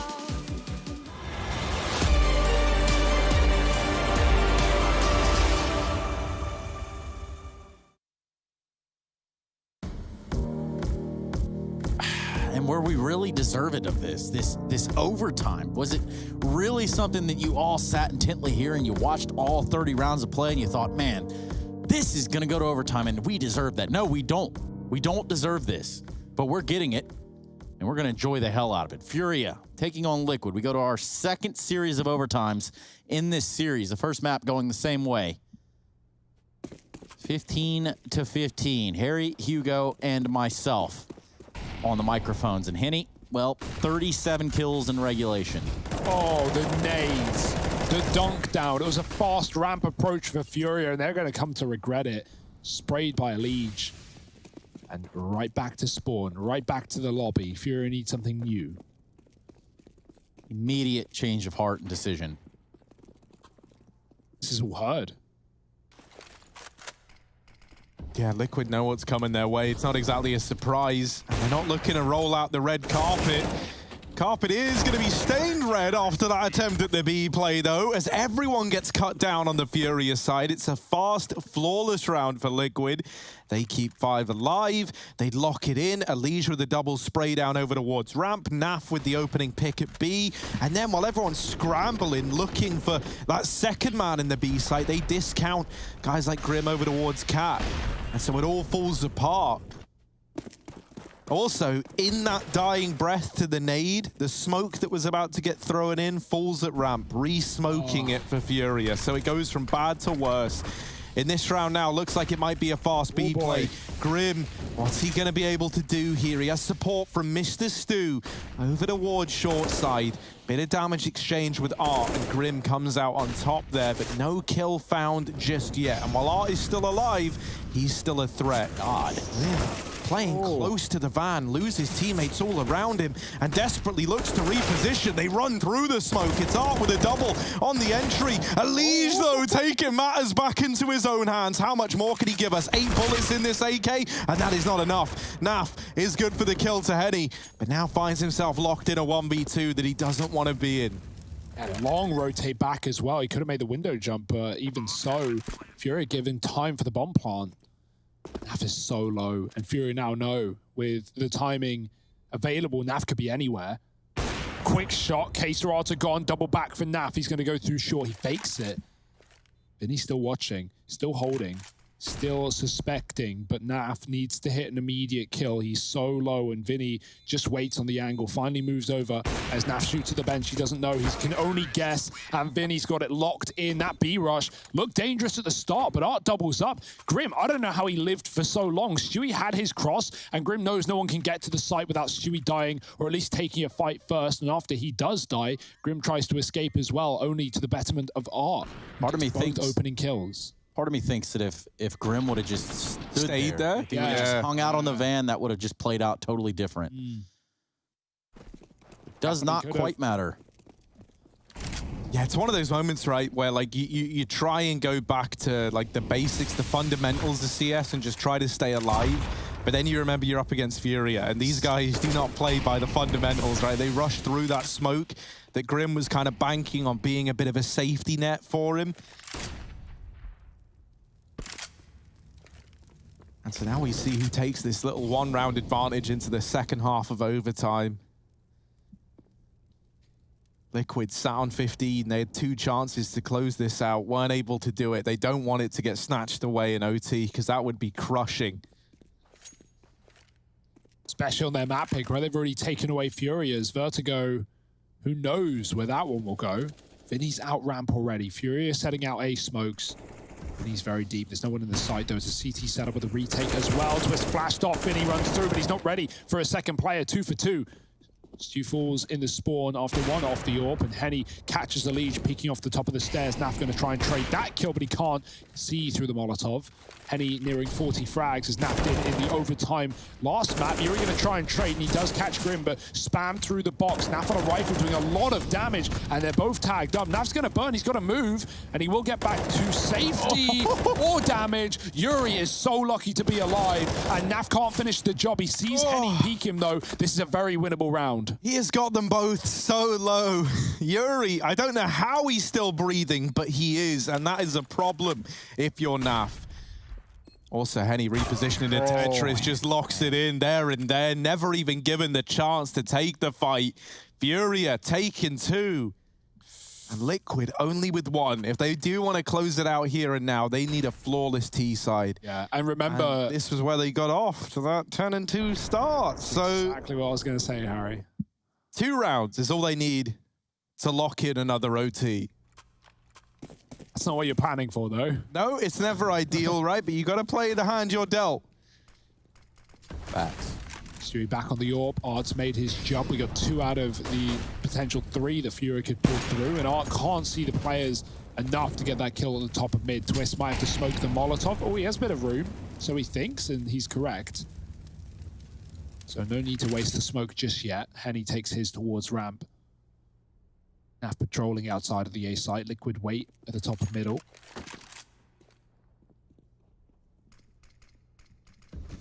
Late smoke in the window. Here's Art. They know he's catwalk side with this AWP as well. That's information Liquid had at one point. Twist going to try and fight, and Art walks in perfectly. Opening kill for Furia. Smoke ready for a potential molly, and while one could be thrown in, Stewie is scoped up. He looks away as the smoke fades, and Vinny peeks off the back of it. Elite trades, but he gets dinked in the process. Good stuff for Vinny, and Yuri finishes the job from the A site. Art not needed, but he trades out nonetheless. Grim trying to get a pick in B. K-Serato is just pulled up to the bench. Grim could catch Art with his back turned. Only damage, though. K-Serato waiting for the cross. Tells Art not to expose himself. Grim going to smoke off Art, go for that high flash. He's got a reason, he's got a feeling, he's got a reason to believe K-Serato is here, and he's going to clear it hard. Nice flash from Naf. Still, Art has moved up with a rifle. Grim needs to watch this smoke. He spams it, but Art could stop the bomb. Naf falls in, and he sprays him down. What a read. Liquid in a 2-on-2, figure out both those B players, and now they've got to close out the post plant. Oh, that Molotov complicates things a bit, though, because now they're stuck on top of one another. They're desperately trying to find some good positions. Grim falls back to the bench. Yuri with the tag. Naf doesn't like it, though. Bails his teammate out, and it all falls onto Henny versus Grim. Henny, 40 kills deep, trying to get Fury at a map point. Look at the sensitivity on this man. Round the corner and through the wall. It's 18 on the board for Furia. Henny closing out the 1v1. And now 1 round away from taking us to Vertigo after all.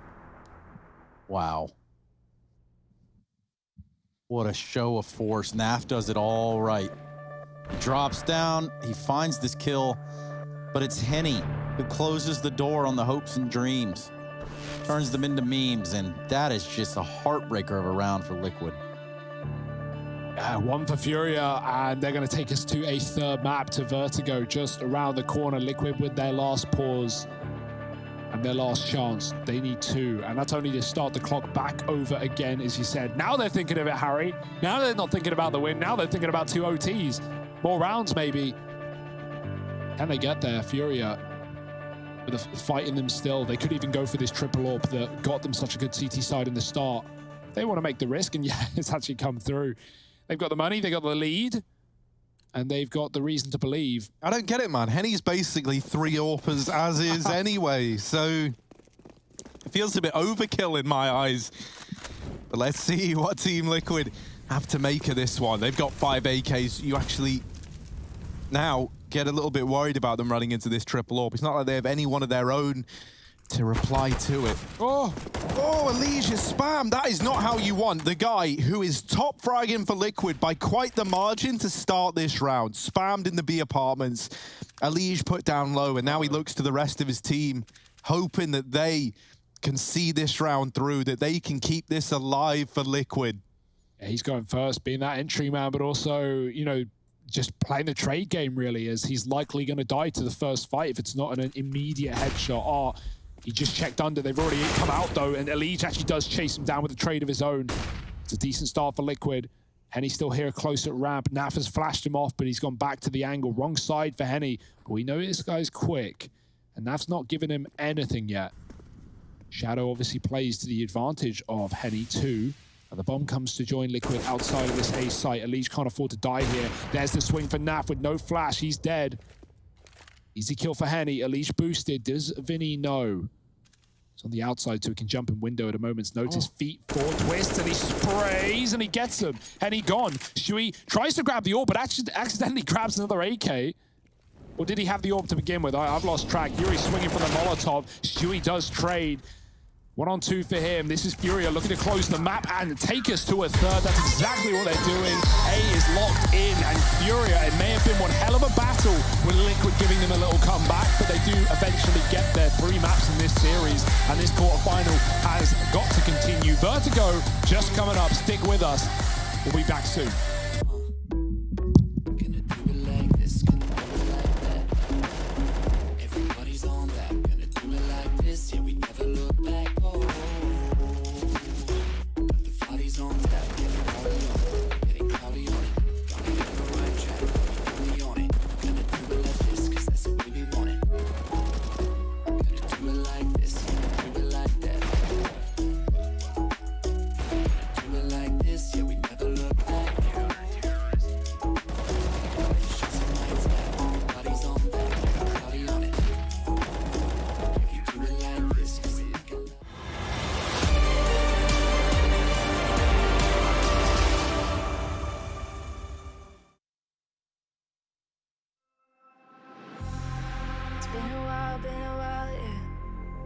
Safe to say over a year. Still it feels like I saw you every day. Tired of hanging around the ones that always need an explanation. I don't need to every day. Explain myself, don't hold it against me if I'm somewhere else. Put all the masks that I had on the shelf. Wish I could stay, but it's bad for my head. Something's coming. I wanna be everything I thought that I can never be. Build me up, piece by piece. Figured out by all the parts that made me. Used to feel like I belonged to a certain place or a town. Feeling safe, feeling sound when I'm still around. But there's something in the distance. I wanna know what it's like. Don't worry, I'm still with you all the time. explain myself. Don't hold it against me if I'm somewhere else. Put all the masks that I had on the shelf. Wish I could stay, but it's bad for my head. Something's coming. I wanna be everything I thought that I could be. Build me up, piece by piece. Figure out by all the parts that made me. Something's coming. I wanna be everything I thought that I could be. Build me up, piece by piece. Figure out by all the parts that made me. Something's coming. I wanna be.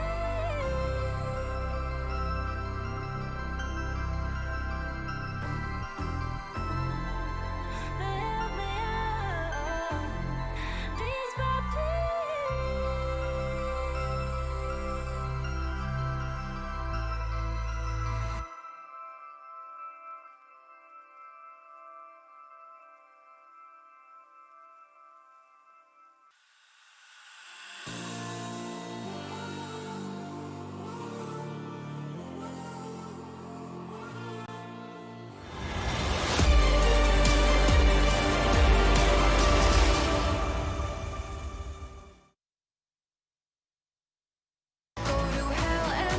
And you know what? It's when the moon hits your eye like that big pizza pie. That's amore. And we're gonna give you some more right now because we've got another map coming up. Vertigo on the cards after a thrilling overtime affair in the first map. We get the full-blown second map, and now we go into Vertigo as a third.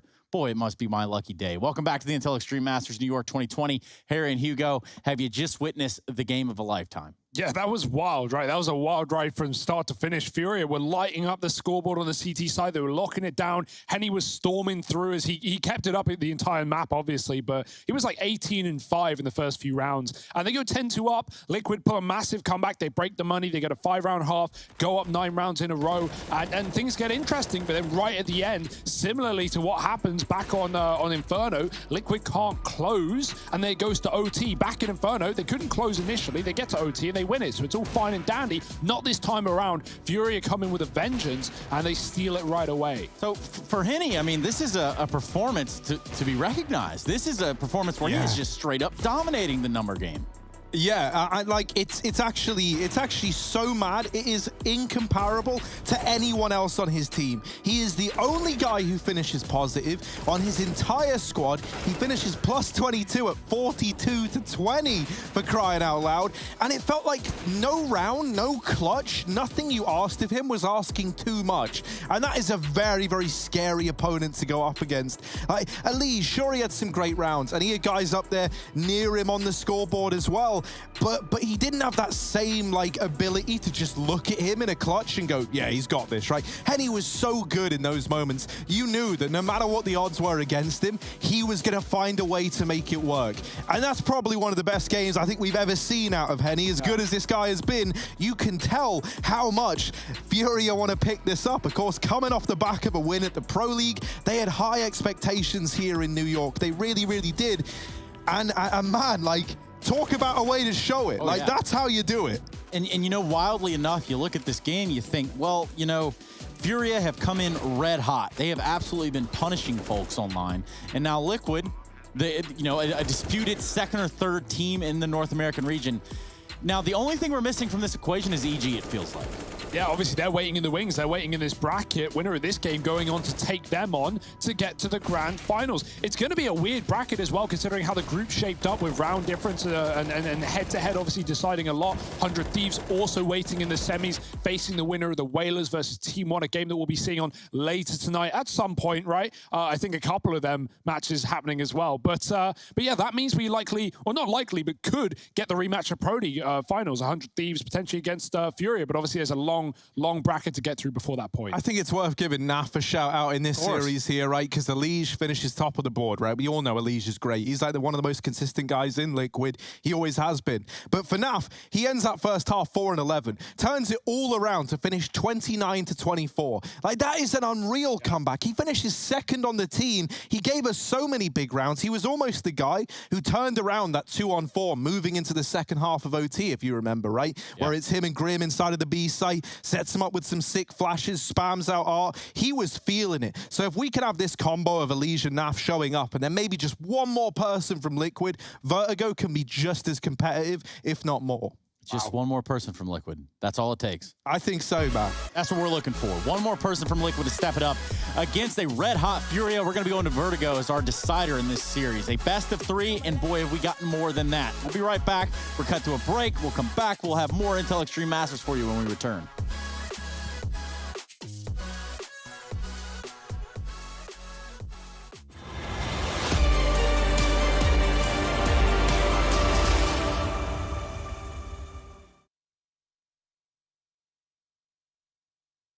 My name is Trace Saranthus. I am building a PC for Jordan Gilbert. My goal was really to get something that was no compromise, super powerful, and ideally not built by Trace.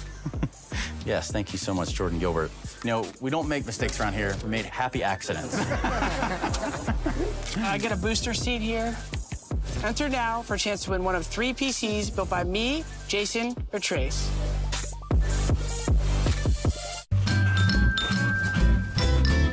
You ready? Huh? Hey, he's a good boy, huh? You ready? Huh?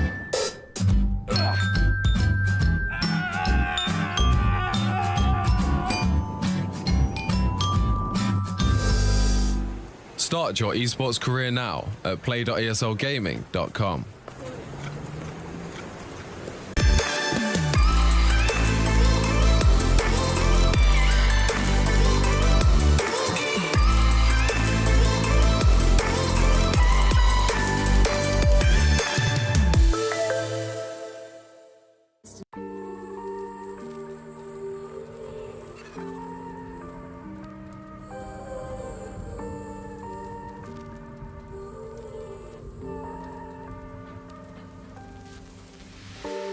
I've been running over all the corners of my mind, trying to find a story to believe. And I've been getting sick of how I'm spending all my time, searching for a way to find relief. And backstage I go to sleep, but I feel like I need to let go. And I can spin a web of any story that I like, but tonight I wanna make a masterpiece. Stepped out looking like a small fire, half glass and filled with desire. Head down, but I know I can't deny it. Life is fun when you're a liar.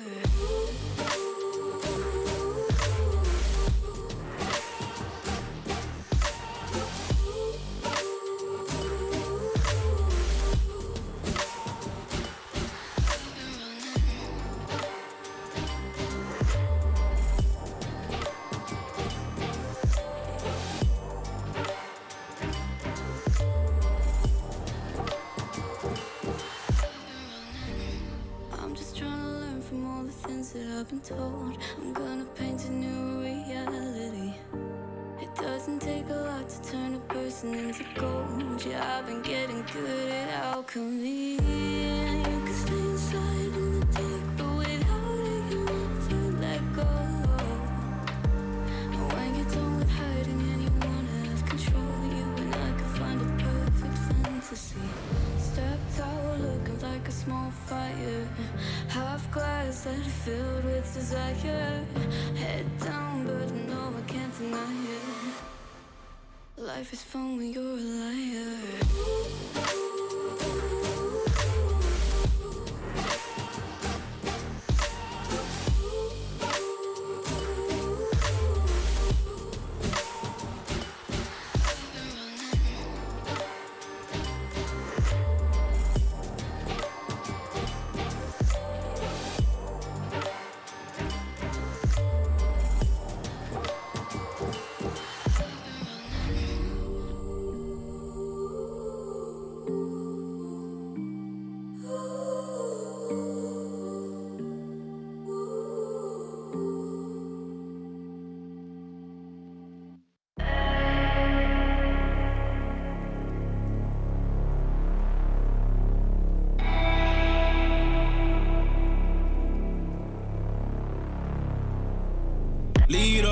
I got my team up. I've been a dreamer. I switched the scene up. I done got that green up. It don't make me fiend up, but they know I'm being with the rats. Call me the fiend up. Every word, smoke up, no lean up in my soda. Fresh and clean, got no holder. I've been an outcast, when you're scared, we told ya. Been in that backseat, facts we move that word, but it ain't no D-R-U-G, M-E-M-U-S-I-C. I'm only human, if you cut the skin, I bet I bleed. And when my back against the walls, put in that work, I leave. I see the vision clear, seeing things that y'all don't see. 2 dogs on the vision, call it 2020.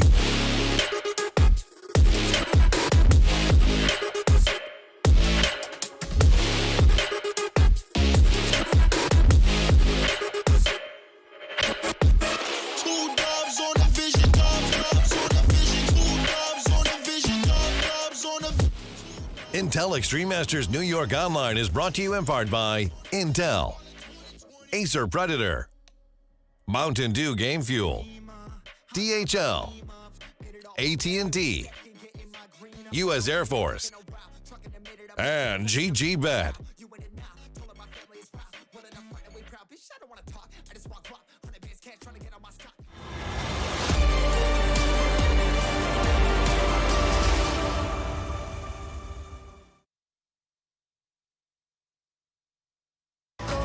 There's been 76 total rounds played thus far between FURIA and Team Liquid. Henny ending out so far on 73 and 45. We witnessed a knife round go down in live in real time, which means that we're going to be looking at what team starts on what side here at Vertigo. Welcome back to the Intel Extreme Masters New York 2020. I do have Harry and Hugo, and they're more than ready to get into the action as well.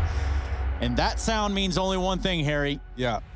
That means we're getting into this, right? Third and final map. This is a series that has gone the distance on every map that has appeared so far.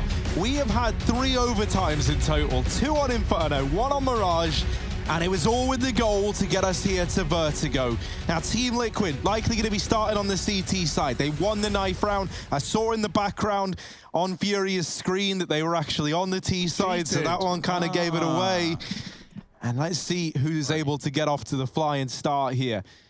Now, this has been a pretty contested map between these 2 squads. Throughout every series we've seen them play, it often floats its way in. And it's been very, very back and forth. But we know that FURIA are good on the realm of Vertigo. We saw them wreck 100 Thieves on it in that grand final of the Pro League. What tricks do they have up their sleeve here and now? Oh, lovely nade for Liquid, but FURIA are going to run that big gauntlet right into B. Twist is fully blind, he can't see a thing. As Shui's getting spammed above the smoke, 1 health remaining on this retake player. And everyone's a retake player right now because the bomb getting planted. Oh, Elige goes back. Yeah, he doesn't believe it the first time around. Looked like he doubted himself, but R gets cleared. So no late luck here for FURIA as they've taken B. Liquid coming in with fast flashes for the retake. Oh man, Queserado eating their lunch right now as it stands. Finally gets eliminated, but leaves Elige all to his lonesome. And they're just gonna pinch him on out of the generators. First round of the map for FURIA. No, when we see these games, you do see a lot of like team flashes in the kill feed. Obviously, you don't know how like white, how blind these players are getting by their teammate, but you know, at least it gives you that realization that hey, pros do it as well, not just Trace and everyone else at home. Oh, we all team flash. Everyone does it. I don't team flash. Well, you can prove it, or I'm alright, I don't team flash either, because to team flash you have to buy flashbangs, and that's where I just cut that out. Yeah, it's you're actually banned from doing that, so get the way. Look at this, right?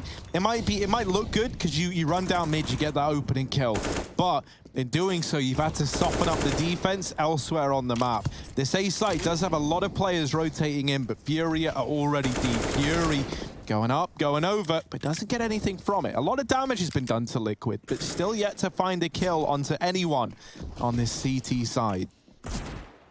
That's a bomb plant.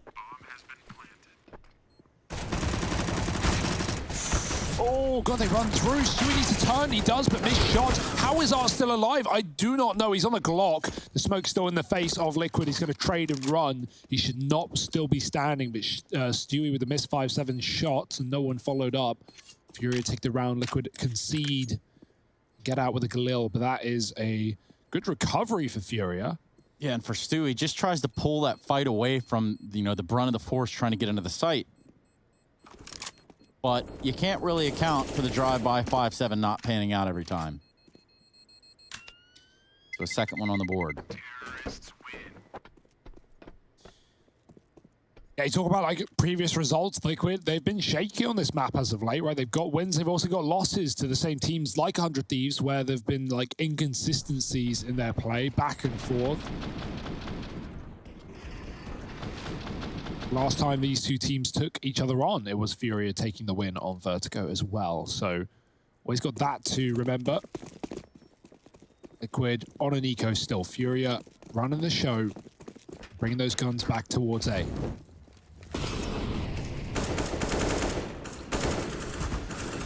AK's popping away on the A ramp so far. A lot of damage being dealt without a kill being found until now. Naf takes down Yuri.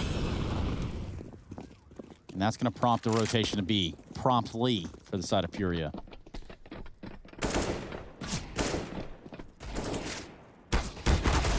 Twist knows what's up. He hangs around behind the pillar, gets taken down by Vinny, and that's the site. Just lost and found at the same time.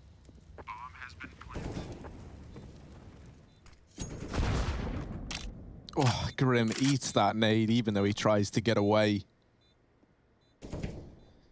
And so with it, just going to be the save here. Now, you know, not the end of the world. You're getting out of the round with an AK and a Galil. And, you know, like the Galil part doesn't sound that great, but it's basically a T-side M4, like a little bit worse. You know, kind of similar in terms of how they would play out in the round. Also has more ammo. 3-0 for FURIA. They get the pistol, they get the conversions, and that's exactly what we wanted to see. But now we've got this first investment coming through for Liquid. And yeah, it was like around August or something like that where this Liquid Vertigo really took off, and they really started to look good on this map. And then Hugo, man, you're bang on. In the last, really the last month or so, we've seen troubles start to emerge on this map. And suddenly, you know, it's a lot harder to look at a Vertigo for Liquid and feel confident in their ability to pick it up. Oh. They've kind of gone the way of like a team like the 100 Thieves sometimes feel, where it's like, yeah, depending on the day, depending on how they're feeling, they can win this map, but it's not like a tried and tested, tried and true lock-in for them. Hopefully, though, the Liquid that we've seen thus far throughout the day has been great, and that can keep up here on Vertigo. Grim's holding short side with this Galil. Art is on the other side, and already having lost a little bit of health, that might soften him up to the one-shot potential of the Galil. Flash goes in. Art is hidden down beneath, and Grim will take his head off.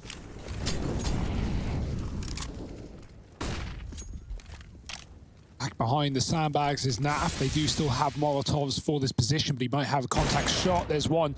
Elijah's here to help him out, and they're not ready for him. At least another kill. Grim re-aggresses. Now, I like the crunch for Liquid, but FURIA deal with it very well. 2-on-2 now. Could have been Liquid up in the advantage. The bomb's back at bottom ramp. They go back for it. Will they commit to this A site?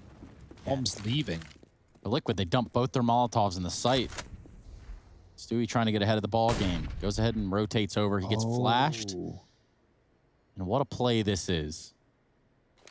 Yeah, I was wondering why Yuri was running on the rotation. Stewie heard every step of it, but he doubles back after the flash, and Keserato is taking that time to get up into the A site. Stewie carrying mid, but it's both 1A right now for FURIA. Bomb is running with 20 seconds. Yeah, it has to, and Liquid now have that information. Should be ready for a double A. Yuri smoking the elevator, but there's still a player in CT who can do the damage. It's Twists. Yuri with the plant. No one can stop it, right? Stewie was pulled back far enough, so it's a retake for Liquid in this 2-on-2. Stewie getting close, spammed by Keserato, and Yuri closing it out. FURIA still flawless, only 4 rounds deep, but no money left in these Liquid bank accounts. Well, yeah, that's a lie. Thanks to Grim having the Galil and, you know, some smart money saving expertise, and then, you know, that AK saved forward as well. There is still money, and they will go for the buy.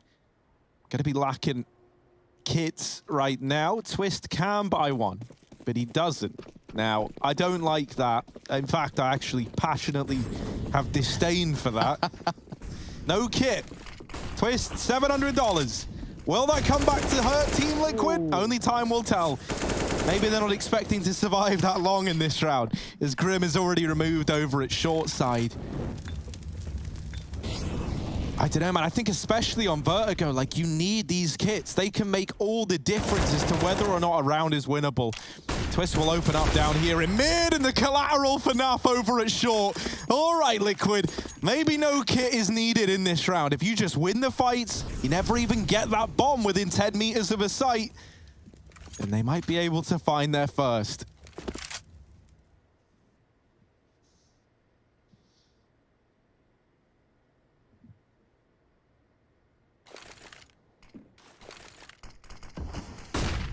Smokes are going to go down. That's going to cut these lines of sight off. Now, this elevator position is still open, but K-Serato is already past it, already up the ramp, and oh, he made noise there. That should have been heard by Stewie.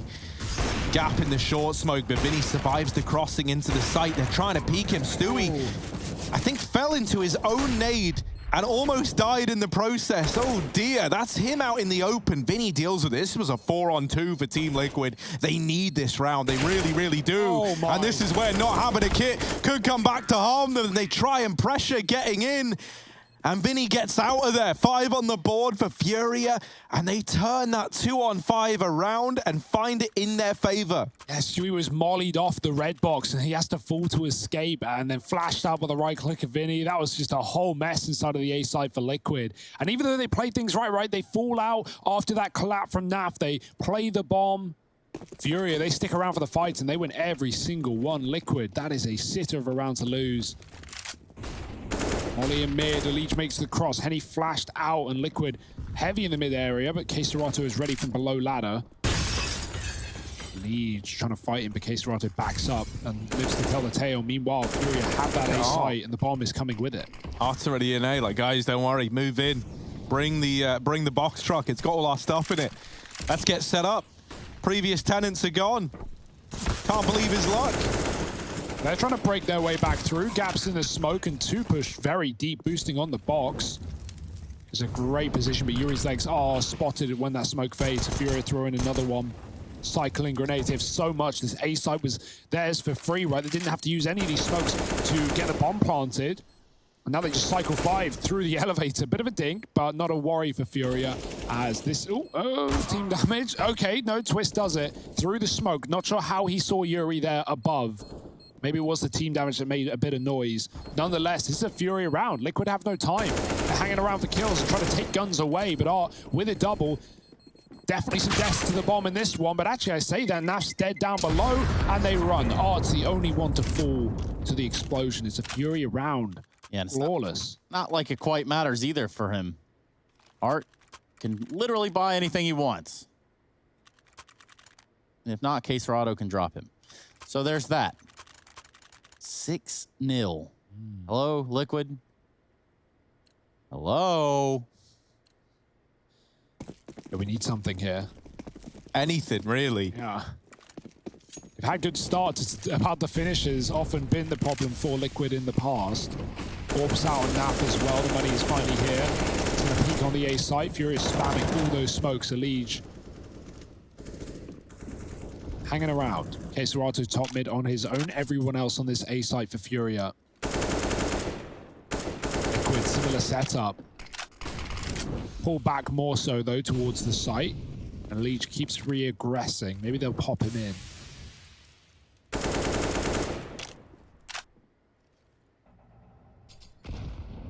This is a good setup. Naf can get the shot. As long as he hits it, they're going to try and chase him for the trade, and that's when the Elige can be unleashed.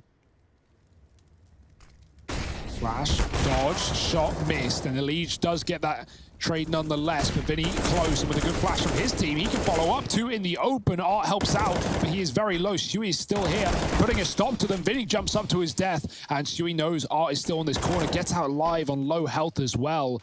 Re-smoke on the crane. Yuri does spot him, but still a winnable round for Liquid despite being a man down. Lacking the util, FURIA run away. They know that at least one player is here. They're going to be loud on that rotate, and the bomb as well, this time committing. And even with the re-aggression from Liquid, they're just too late to the party. Twist is now mad dashing his way back to this B side, but the bomb is already in. Could already even look to go down just right away for Keserato. He taps it because he doesn't believe this. He's like, man, they saw us, they heard us, they should be here. And they kind of are. That molly misses as well. That could have forced Keserato out of the sight, but Twist is still able to capitalize regardless. Yuri and Art. Oh, they're really getting gross with it. Art hidden on the close angle while Yuri is drawing the attention in. And now Twist not going to expect this double setup. Or maybe he will. He sees the backpack and Twist is going to get the kills. Defuse found. Liquid, they finally put their first on the board in round number 7. And that's the something that you were talking about, Harry. Finally, does it come to fruition? It wasn't easy, though, for Team Liquid. Not even in the slightest. No, and that's the thing, right? That wasn't a round that it was like easy for Liquid to pick it up in either. That was a 2-on-3 retake of the B site with that bomb already down by the time they arrived. So, you know, props to Team Liquid for pulling that off, but it is very, very late in this half, and they do need to keep finding success, right? This can't be a one and done, because the money is almost deleted for Liquid. Now, admittedly, not in a brilliant place for FURIA either, but they've still got more in the tank than Liquid do at all. Elige down close at ramp, trying to get stuck in, but with so many bullets spamming through, he decides to get out of there. Probably the safe call. That's a good nade onto Art. I like this position for Grim, but it's very out in the open if they move up the ramp, and he's got all the util as well for Liquid, so if he dies, that's gone. But Elige's lining up a flash to fight the ramp. Naf tries to take a peek, but they're just holding so passive.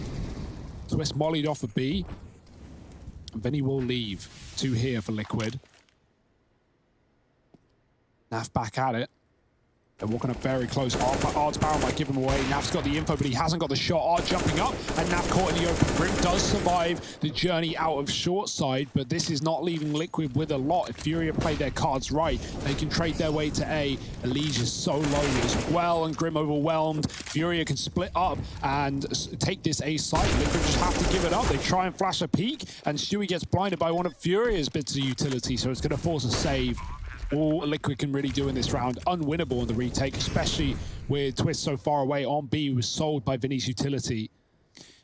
Yeah, Team Liquid, maybe consider a timeout at some point in the very near future. This half has certainly not gone their way.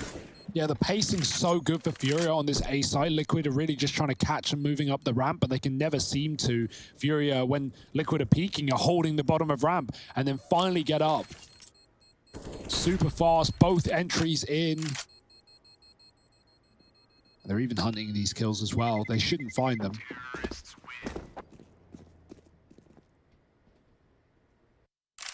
And they don't, but yeah, there's the pause. Tech, not tack. Nonetheless, Liquid can use it to their advantage.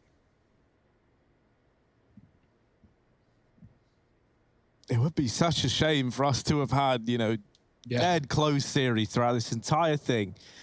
Overtimes on both maps, only for FURIA to just blow them out the water on Vertigo. Keep in mind that's how Mirage looked. It was 10-2 to FURIA. They were running it, and they were looking great while doing so. Liquid, 5-round half, we didn't think much of it, but next thing you know, they've streaked 9 rounds together, and we had an OT game there. Liquid did lose out, but has that hurt their mental state is the question. Looking to brush it off and reset coming into Vertigo, but this is not the way they wanted it to begin. Yeah, and the real questions are, what are your answers? Yeah. You know, and that's should never be a question. Then again, chicken or the egg conversation there, right? Liquid, they need to do something right here. We had a flash of brilliance, but even that was just, you know, a player corralling a round back in the way of Liquid at the very end of it.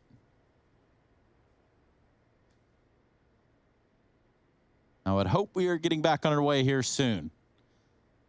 That, my friends, that right there is above my pay grade. Some typing going on. Match medic was required, so they will be able to start back where they left off at 7-1.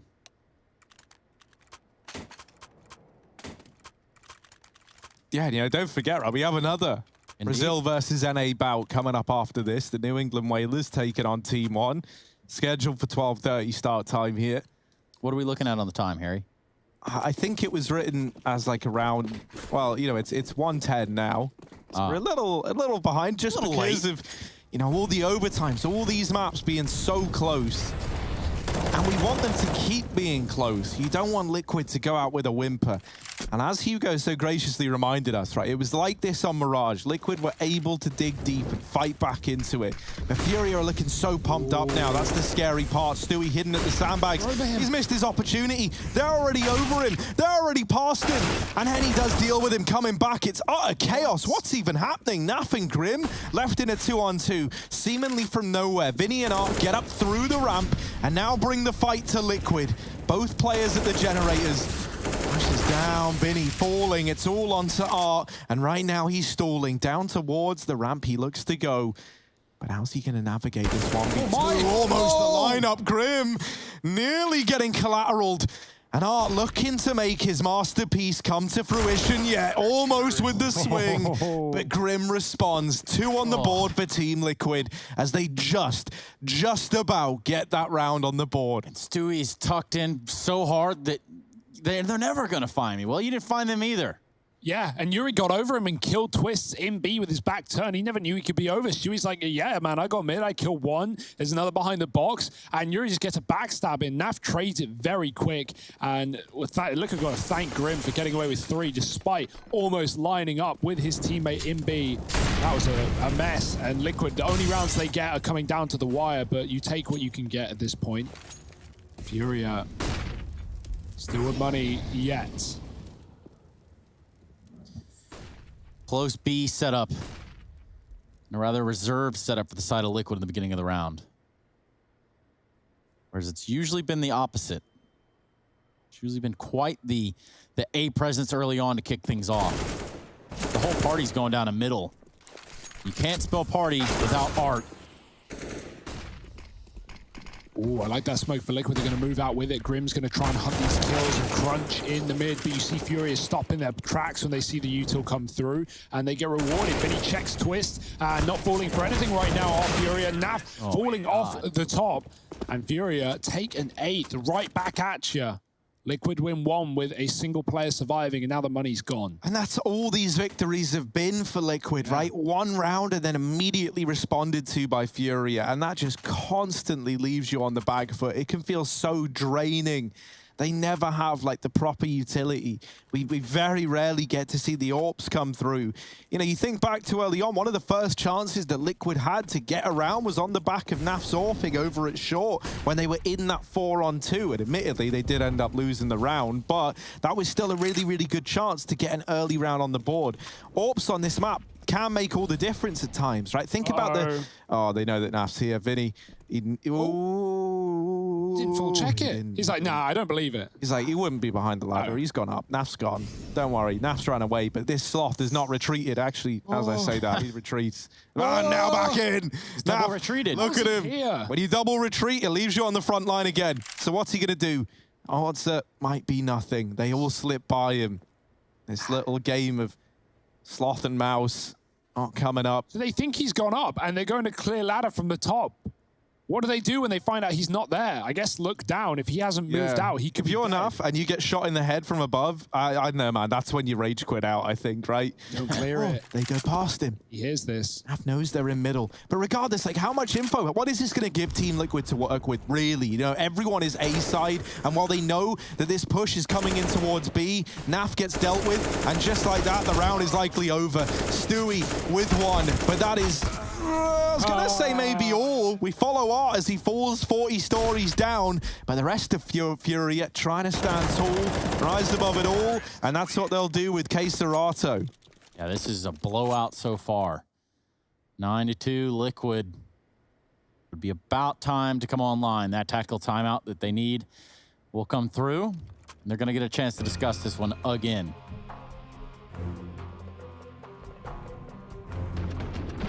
Nice spray here at the very end, straight through the wall. Nothing you can do if you're a Liege.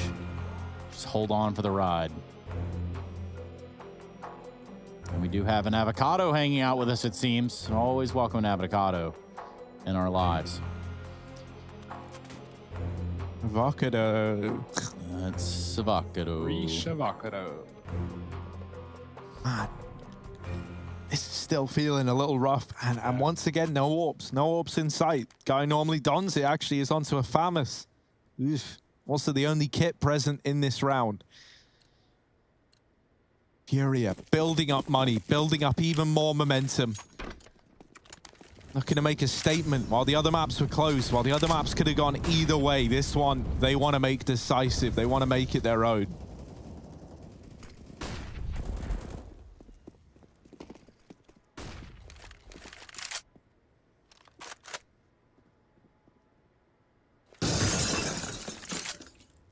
The loudest grenade. Okay, yeah. Let's see that. Molly on the short side from the window. We like this, don't we, Trace? We've been talking about this a lot. I like that little window and everything that you can do inside of it. Flash every single person on ramp, teammates included. Nice. Now you can drop Molotov on short. Twist not winning his duel. It's going to go the way to Henny. And Henny goes for 2. Finds 2. Yeah, Stewie back out the sandbags. More slow sprays, but he does finish the job. If Henny found a third, that would have been ridiculous. Art is all the way deep in A, and Naf has no idea yet. He's going to walk into his own death. Free kill for Art. Grim is close. We'll get that trade running away. Bomb outside of the A site. And Yuri moving through middle on the backstab. We're seeing the bomb draw Stewie away from mid, giving that flank available. Oh, he checks it, but Yuri's already deep. Grim with a trade. The bomb's left the A site.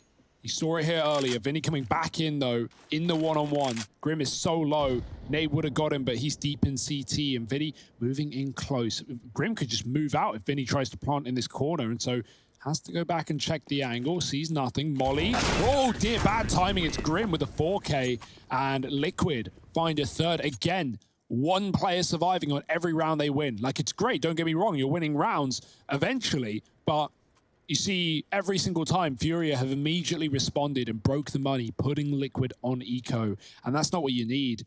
If they want to actually have a chance in this half, in this game, they need a decent half. They need 5, at least. There's only a few left to play. FURIA rich right now. Yep. Just to remind everybody watching on at home that there is another game coming up after this. New England Whalers and Team 1. Another quarterfinal. Also a best of 3. Henny putting a few shots to the smoke on A ramp. They're going to double nade and Molotov the sandbags, ensuring that there is no one, and I mean no one, waiting to hang out. And a swing from Elige, going to net him 2, and a third. Easy peasy for the man. And now if you're Liquid, you just want this to be clean. Right, like, as mentioned, every one of these rounds has been with no one surviving for Liquid. And Elige, he's had enough. He's like, well, that changes here and now. On for the ace. Is he going to get it? Vinny sneak into the sandbags. You know, even if he doesn't get the ace, Elige has done so much in this round. It cannot be understated enough. Naf and Stewie holding it short side. They've got this crossfire. Vinny just waiting. Now he's looking to cause as much chaos as he can, because he shouldn't be in this position. And there's the peek from short. Stewie will trade, and 3 players stay alive for Team Liquid as they put 4 on the board. And now this is starting to feel like Mirage, right? Pretty flat from Liquid in the early stages. Nothing really seeming to go their way.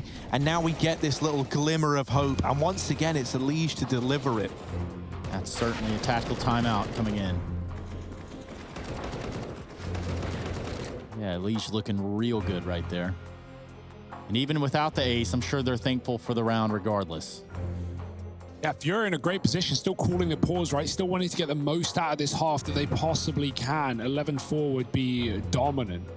And they don't want the same thing from Mirage to happen, right? Which was what we were just talking about. A strong start for FURIA, 10-2 scoreline, gets awfully close, and goes to OT. FURIA still won it, but why let it get that dangerous? Why let it get that close if you're FURIA? Money's not great here, and they'll be broke if they lose it, giving Liquid a chance at a 6-round half, which would be pretty good, all things considered. Can FURIA put a stop to it before it happens?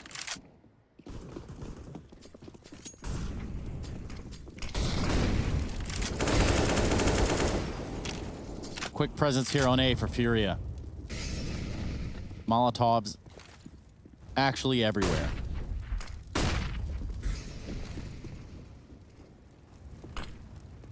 Here's the rite of passage.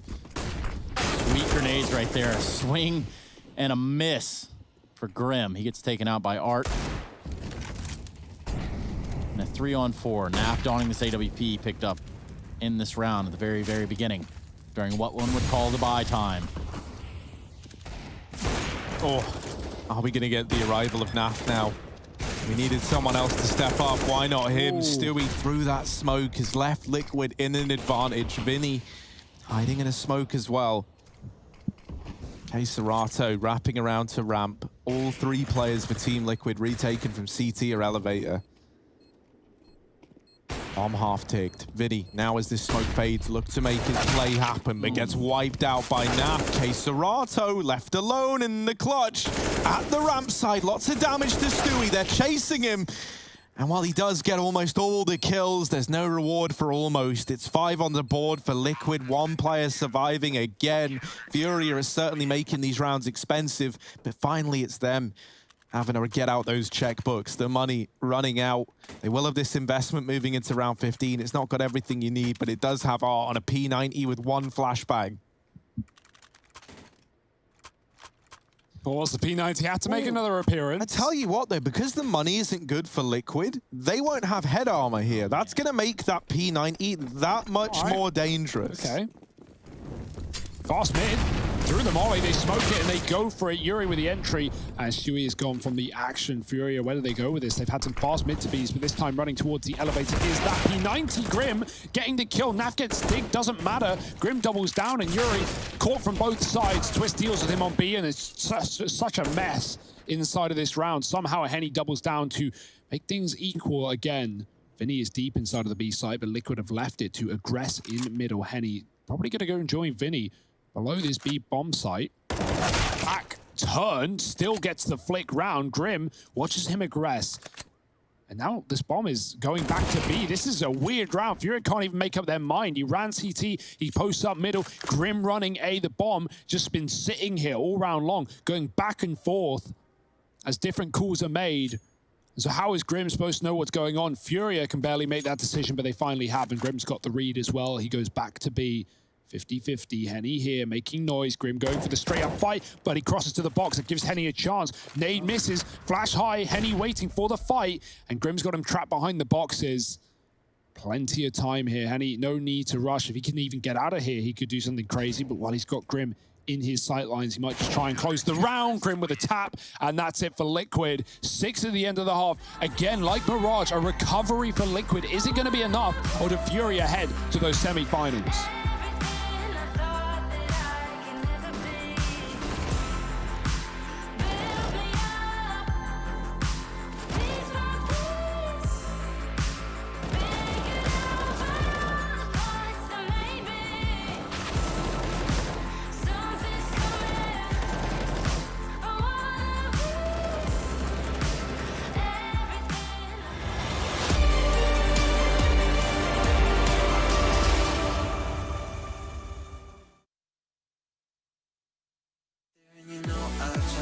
You know I don't wanna waste your time. City lights, I'm looking in your eyes, but I can't say why. Does it feel right to call you mine? You know I don't wanna waste your time. I can't get there and you know I've tried, but I can't say why.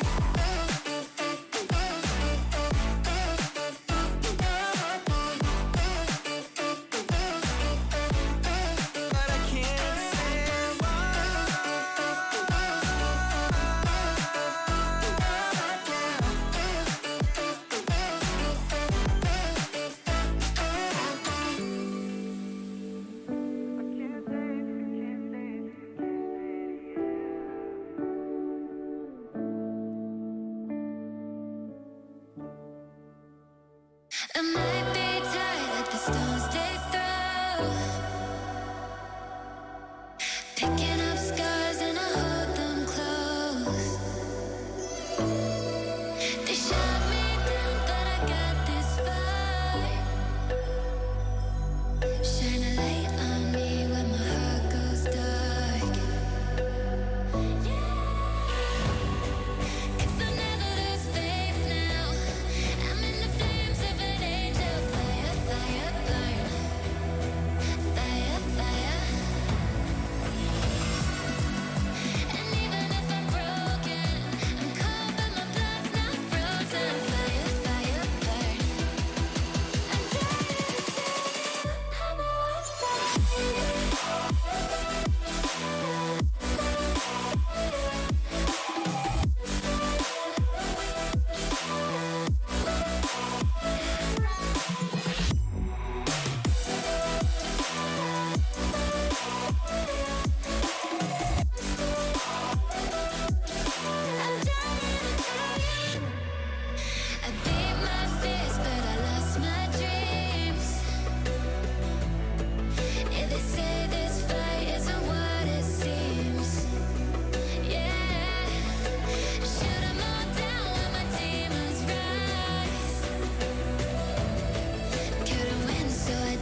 At the end of the first half of play here on Vertigo, it is Liquid, not with the solidity that you would think they would have on Vertigo. That's right, FURIA are putting them right in their place.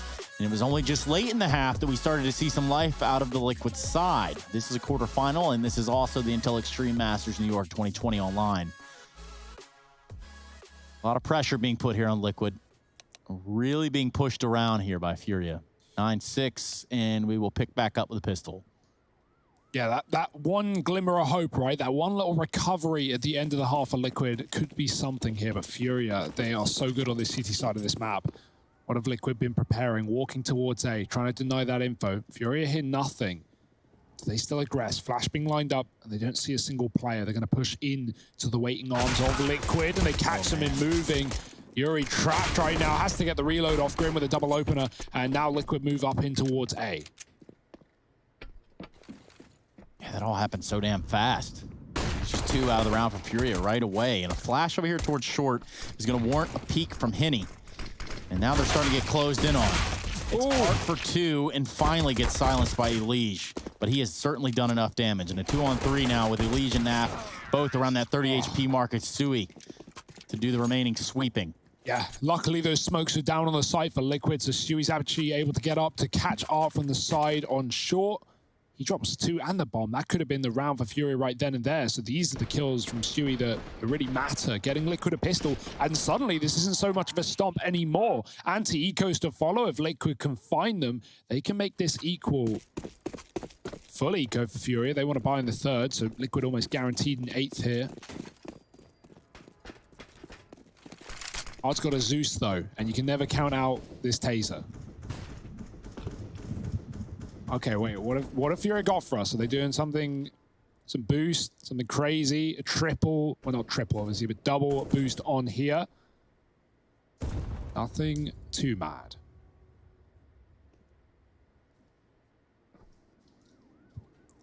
Okay, let's see if the Zeus works.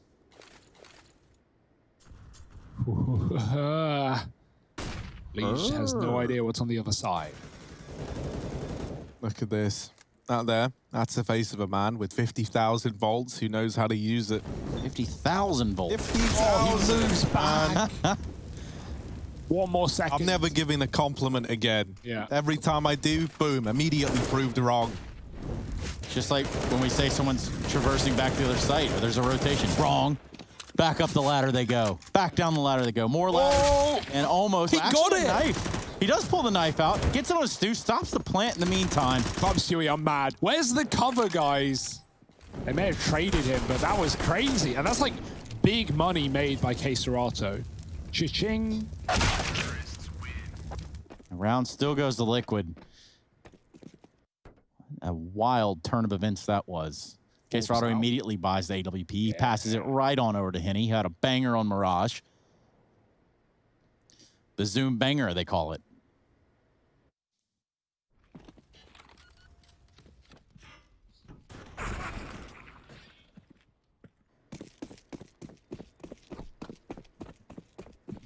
And CSGO fans now maulding slightly less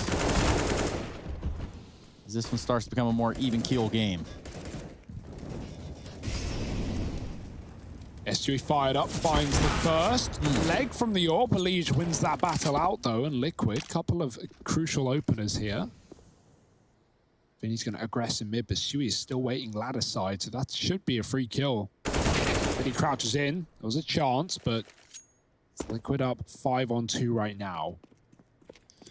Man, and Mirage was a 10-2 start for FURIA that we saw get equalized up and then obviously go to OT. This was a 9-2 start for FURIA that now is 1 5-on-2 away from getting equaled up again. And you know what? You got to give FURIA credit, obviously, in the first place for being that damn good and getting off to such great starts. Liquid also deserved their fair share of praise for making every single game, no matter how dire it's looking at any point in time, look winnable.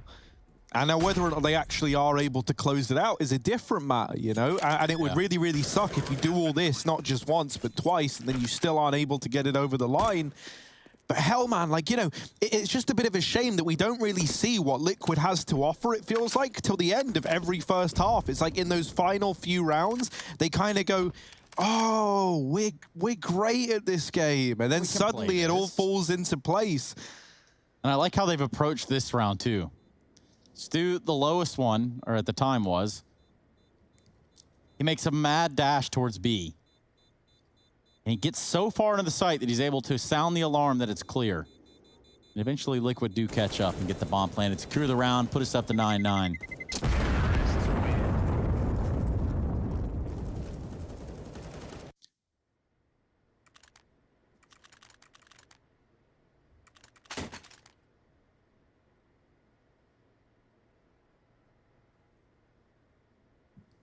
No money for FURIA. These saved guns is all they've got. This could be where Liquid take the lead, unless Art and Keserato do something absolutely unreal. Which, to be fair, kind of par for the course at this point, right? Like, you never really know what you're going to get out of this AWP on Art.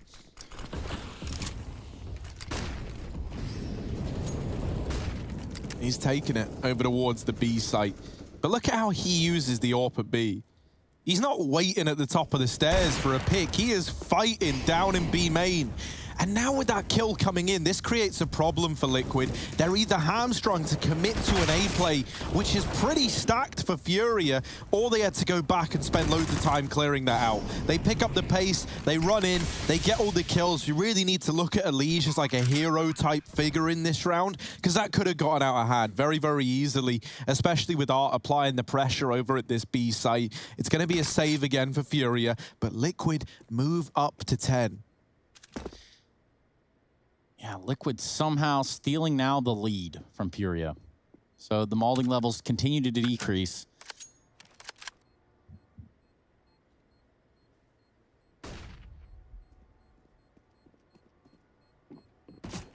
Hold onto this Galil and an AWP. Henny.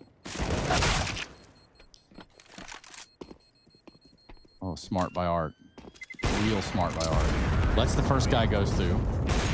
Gets the second one on the Stewie. I still... Oh, wow, man, what a hold. He held them all right there after the round was over. Well done. Just like Harry used to like his steaks. Burnt and charred to an absolute crisp. We see Liquid take this one in a tactical timeout come out for FURIA. Tactical. It's a tactical. It's like the spirit of taco and also tactical. Better than a tentacle timeout. That would be a very, very different thing. Yes, a tentacle timeout. Trying to visualize it all, trying to... Man, that's an unreal hold from Art. It's like a perfect culmination between just some sick shots and like a big brain play. As you say, letting Stewie run by, killing Naf, then killing Stu, then flick into another. But saving guns and looking good while doing it is all, you know, it's nice. It's a nice little cherry on top of this cake, but you want the actual cake to have some substance as well. And for FURIA, they need that now. Double AWP bought into this round as a result of that AWP being saved in the round prior. Henny's got his as well, and now is the time to try and turn this around. Art is in the same spot. For all you know, it saved his location when the round ended, and he's just still there. Oh, Vinny's going for it. In front of the Molotov, spamming the smoke, and they walk through the edge. He will be traded as the spam gives him away. Back into a 3-on-3. Henny re-aggresses after his AWP shot. Dodges the first, but not the second flash, and that shot gives it away that he's still at the sandbags. Double molly available for Liquid, and they can burn him out of this position. Keserato has pushed B. Henny just trying to stay alive. He has a smoke for a potential molly, and there it is.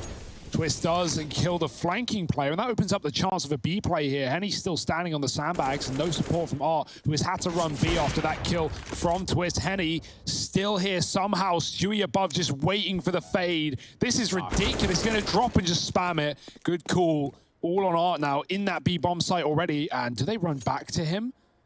Stewie knew he didn't get punished by being up in the A site, up in the open, and Art is running back here loud as well. Liquid might double doubt.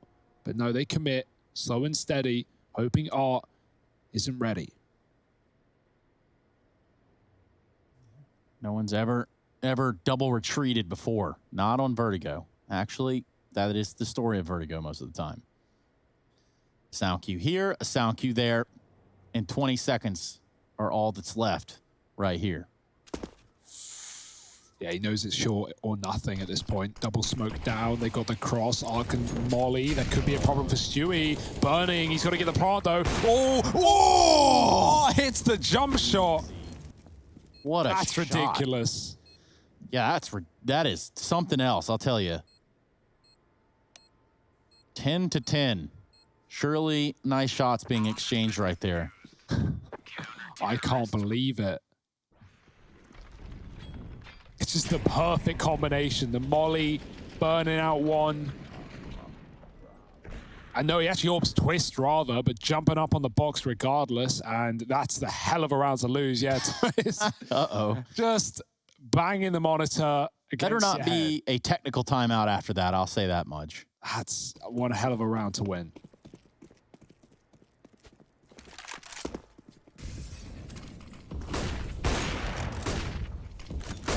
Synchronized kills have given Furia a fighting chance, but Liege has had enough. Spams a smoke, catches Yuri, coming aggressive on short. Furia, that doesn't, stray them away. That doesn't make them hesitate. They're still here. Vinny fighting on either side. Oh, Liege might have seen him there, but couldn't get a shot. Vinny backs up. Liege goes back for more. Again on the sandbags is Henny caught. Liege with another, not ready. Surely for R. Also in the same position, he gets shot in the back, but many CTs falling in the meantime. R. Oh, wow. Mollied off, caught in this position, stuck in the tunnel. He's going to try and aggress, but there's everyone here, and they overwhelm him. Nothing he can do about it. He flicks back and fires his AWP in a no-scope. I'm pretty sure it hit on Nav. Pretty sure that's what knocked him down to 31 HP. Won't make a damn difference. Not at all. Young lad not from Brighton gets the bomb planted.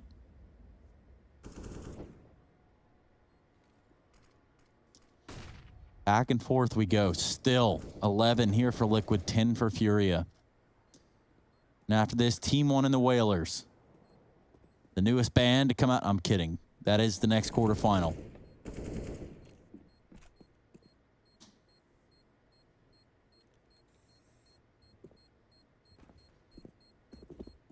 Yeah, they also had that other MDL game rescheduled as well, by the looks of things. So it is just one series between those two teams today. That's unfortunate. No, that's good, right? Like, I was hoping we could cover it back to back. Yeah, maybe. I mean, they were at the same time, so that's what really would have complicated things. No one's showing up in that. That's why you need to go the old Ghost gaming route, right? Yeah. And have a big enough roster that you can have your two different teams under one old playing simultaneously. Yes. They had 10 players and played 2 matches. I think they had more than 10, man. Yeah. They had like 12 guys signed to that roster. That's Astralis aren't even the first to do it. And they lasted like three days. A little bit longer than that. We got a little tech pause here. So he just kind of gone off on a tangent. Liquid, this is a sick recovery once again, man. I can't believe I keep having to say it, but I do. This was 9-2 in favor of Furia, and Mirage was 10-2 in favor of Furia. That one went to overtime, with Liquid actually being the team to get to map point first. They were 15-13 up. And now, on the back of a 9-2 lead, we're at 11-10. Liquid in the lead again. Now, they've been great at making these comebacks happen and getting to map point, but it's getting these games over the line.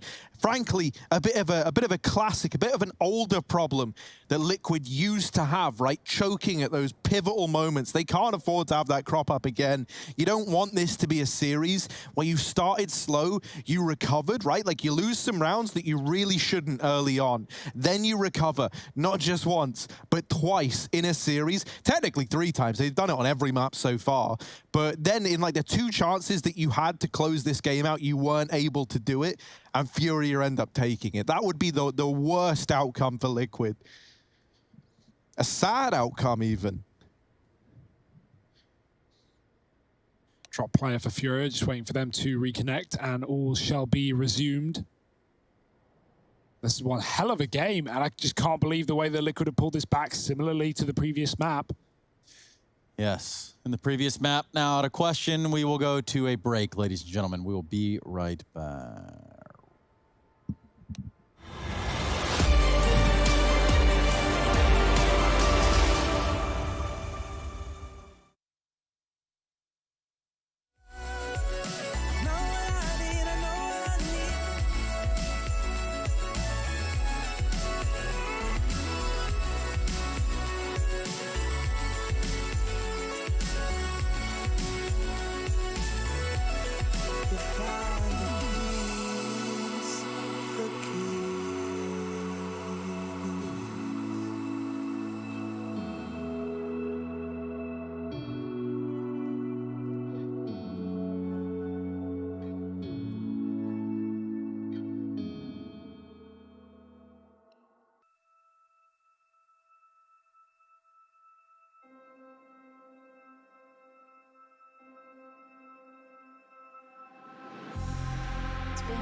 now been a while, yeah. Safe to say over a year. Still it feels like I saw you every day. Tired of hanging around the ones that always need an explanation. I don't need to every day. Explain myself, don't hold it against me if I'm somewhere else. Put all the masks that I had on the shelf. Wish I could stay, but it's bad for my head. Something's coming. I wanna be everything I thought that I can never be. Build me up, piece by piece. Figured out about all the parts that made me. Used to feel like I belonged to a certain place or a town. Feeling safe, feeling sound when I'm still around. But there's something in the distance. I wanna know what it's like. Don't worry, I'm still with you all the time. Explain myself, don't hold it against me if I'm somewhere else. Put all the masks that I had on the shelf. Wish I could stay, but it's bad for my head. Something's coming. I wanna be everything I thought that I could never be. Build me up, piece by piece. Figured out about all the parts that made me. Something's coming. I wanna be everything I thought that I could never be.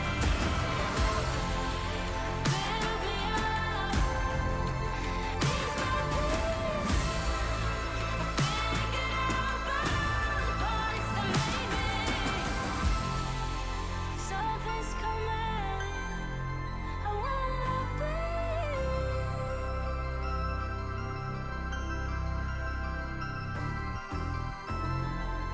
Build me up, piece by piece.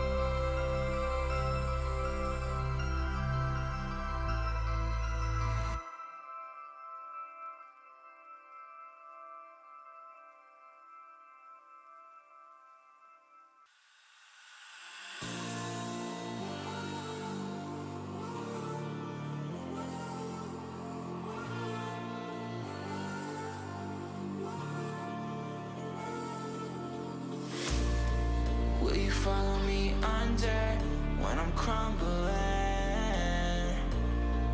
Every night I wonder, will it ever end? Sometimes I can barely breathe, dear. Sometimes I don't wanna be here. Sometimes I don't wanna be here.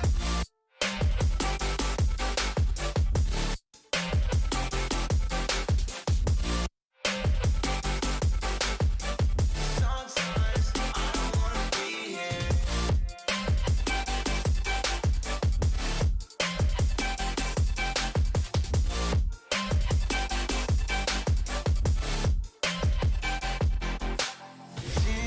Demons always bother me. I'm leaving, but they follow me.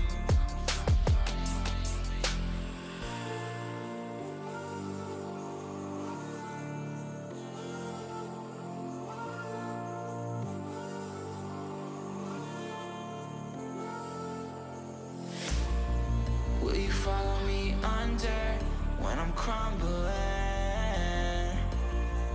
Every night I wonder, will it ever end? Sometimes I can barely breathe, dear. Sometimes I don't wanna be here.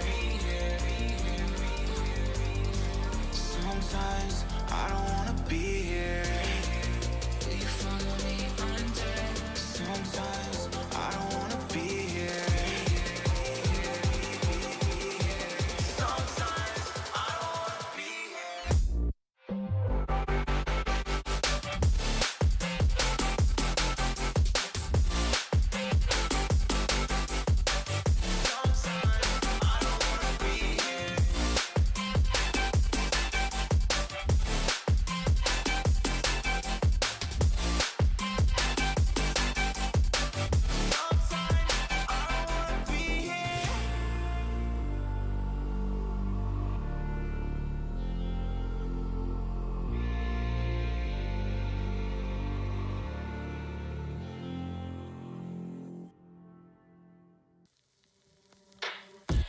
of the shadows. I've come to make a name, ready for battle. Cause I got a thing to claim. Think that I'll crumble, I'll show you your mistake.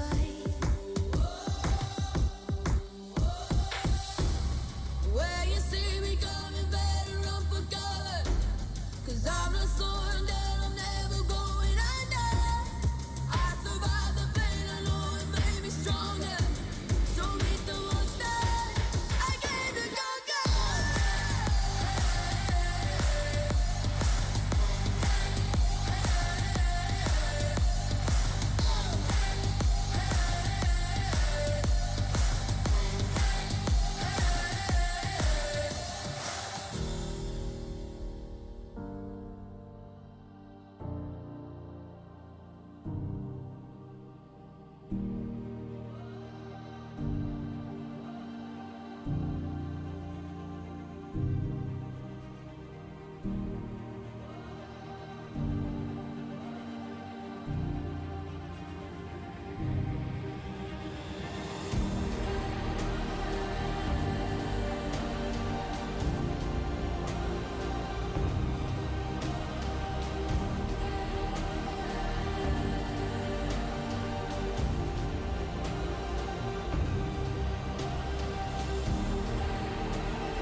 When all the smoke clears, I'll still be on my feet. Forget all of my fears, cause I know my destiny. I feel a champion waking inside of me.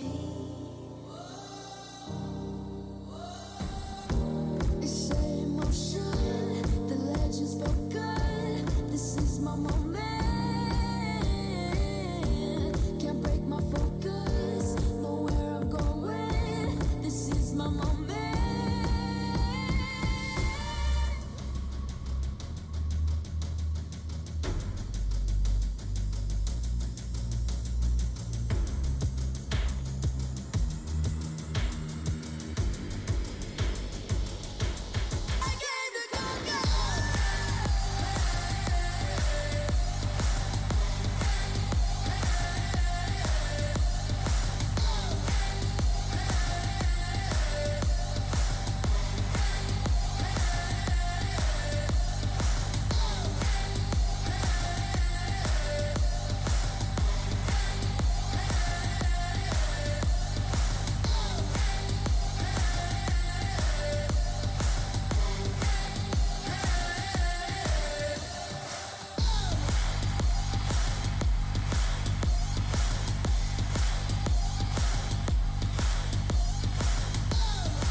Show me an opening in the clouds, and I'll take it.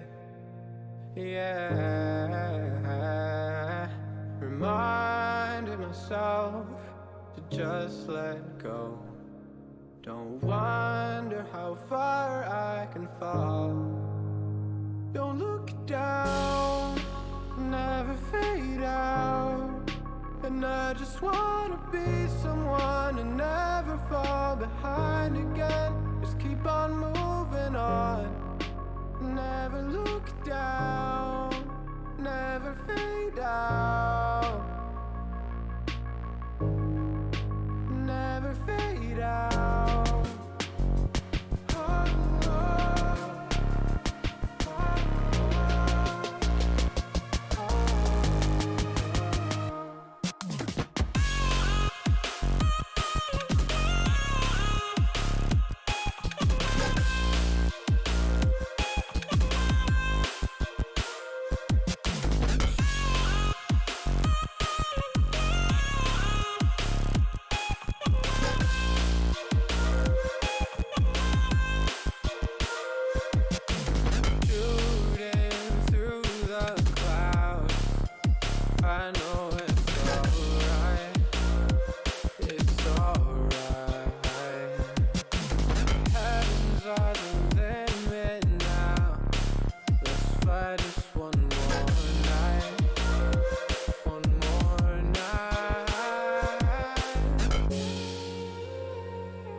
Don't look down, never fade out.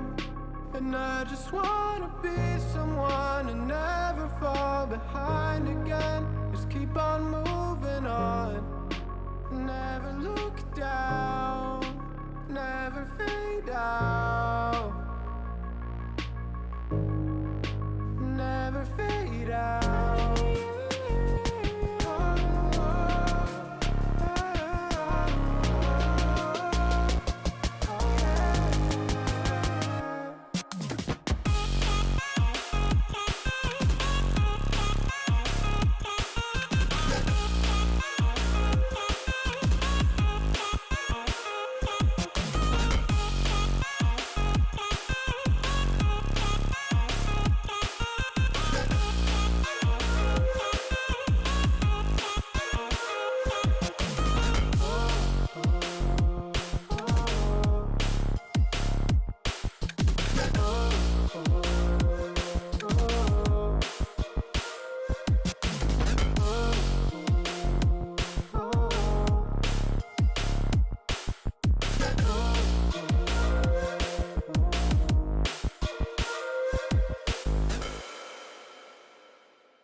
I've been running over all the corners of my mind, trying to find a story to believe. And I've been getting sick of how I'm spending all my time, searching for a way to find relief. And I can stay inside, go to sleep, but I feel like I need to let go. And I can spin a web of any story that I like, but tonight I wanna make a masterpiece. Stepped out looking like a small fire, half glass and filled with desire. Head down, but I know I can't deny it. Life is fun when you're a liar.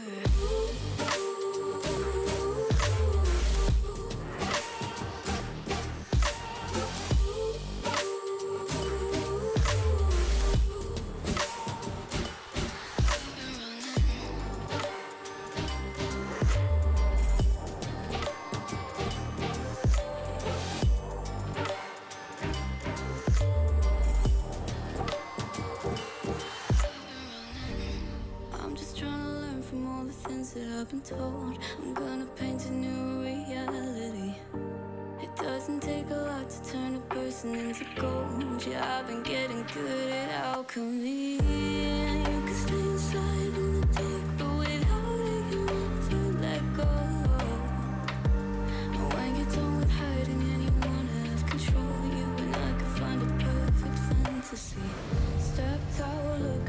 small fire.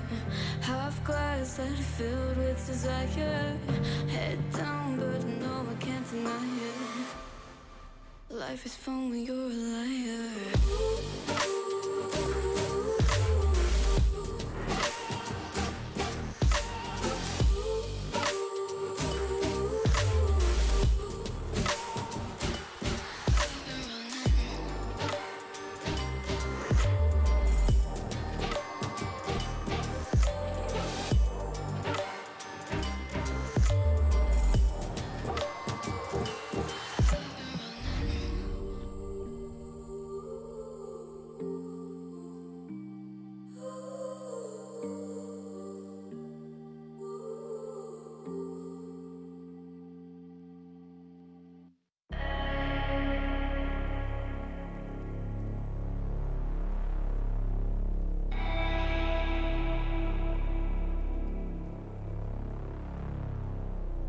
Leader, I got my team up.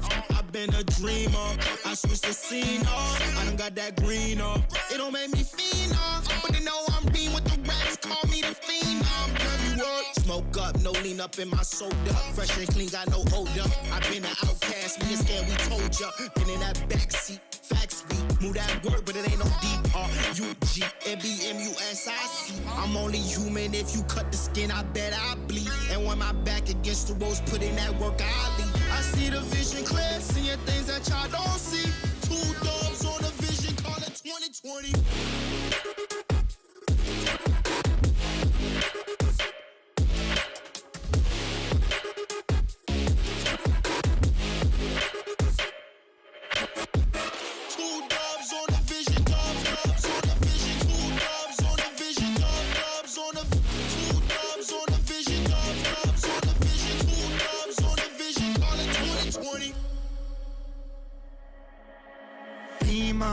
I got my team up, hit it off from rapping, we stacking, getting my green up. With y'all leaned up, took in a while, trucking a minute a mile, fucking up every style. You in it now, told her my family is proud. Willing to fight and we proud, bitch, I don't wanna talk. I just walk up, 100 bands cash, trying to get on my stock. Love all my fans, fuck on my ops, we just make jams, all I make pops. Girls gon' dance, homies I'll rock. Came too far, then we ain't gon' stop. Gave my life and I took my shot, yeah, rose up top and I took my spot. Yeah. If it's a problem, then we really ready. Yeah, hunted with me and we for the war. My heart is formed and my vision deadly. I've been dialing in my sights, see it 2020.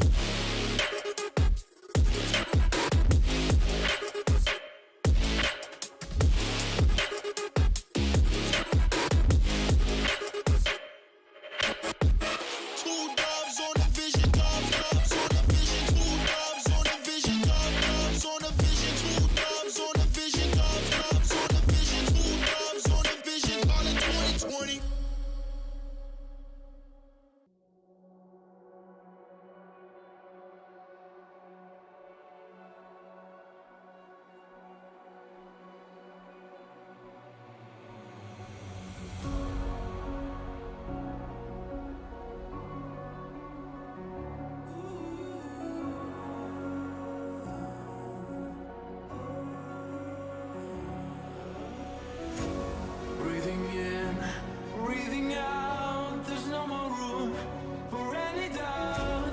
Empty mind, steady hands, just stay close, stick to the plan. I hear them coming, I hear them coming, and I'm ready as I'll ever be. I hear them coming, I hear them coming down, ready as I'll ever be. Don't give up, don't give in. Don't let me down. Be the one to wipe their grin when they hear this sound. Don't give up, don't give in before they catch a glimpse. I know you'll find the strength within. This is your last chance.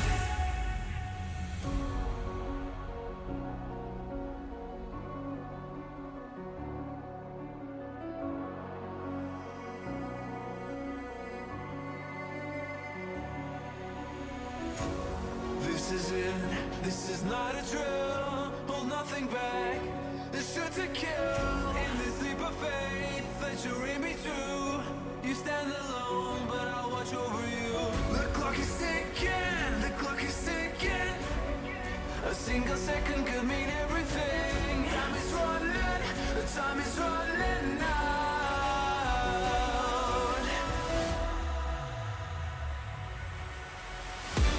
Don't give up, don't give in.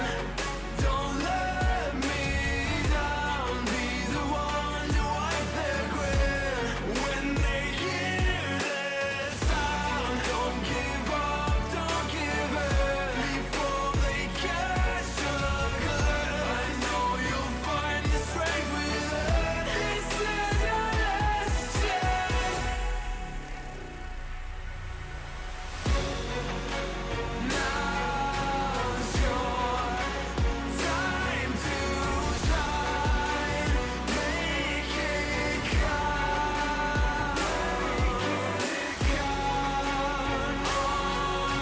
Honor our sacrifice. And now this is your last chance.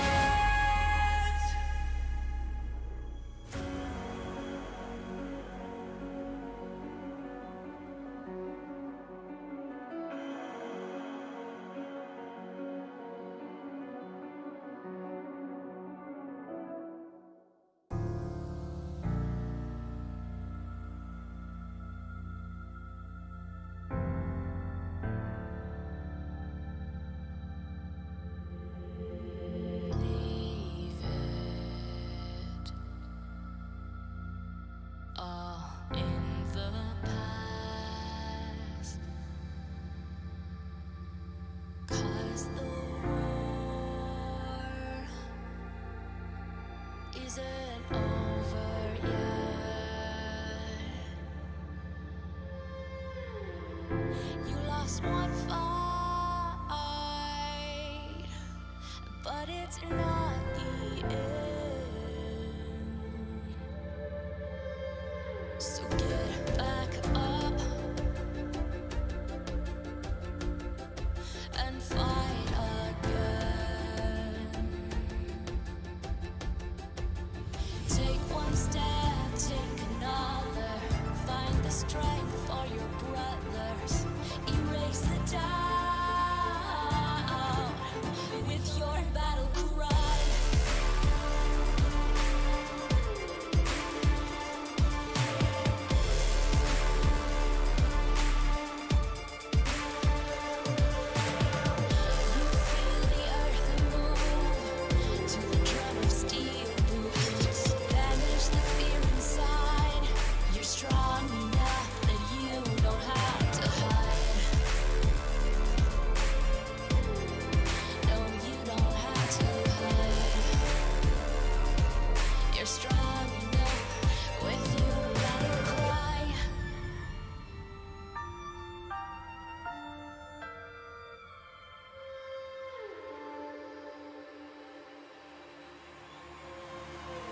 Clash of steel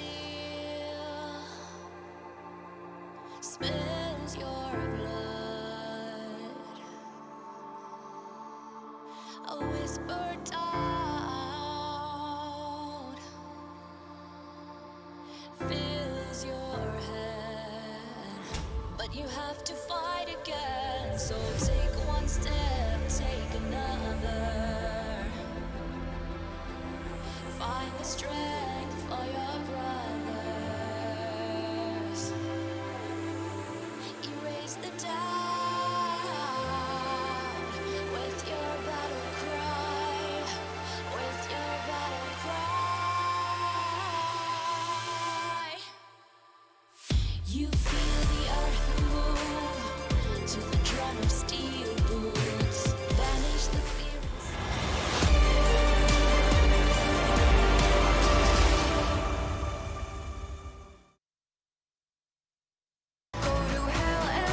And well, ladies and gentlemen, we really do want to apologize for that. It does seem as though a CSGO update actually turns everything around and upside down and back again, which is exactly where you find yourself back here at the Intel Extreme Masters New York 2020 Online for us to put you back in the server as well. It's not just us that were out of the server. You were too, because you're a part of this just as much as us. It is almost unscriptable, the fashion in which that delay happened. A round before Art dropped out of the game, a CS update was released that when he dropped out, auto-downloaded and kind of threw everything into disarray with no option to roll back. We had to roll on.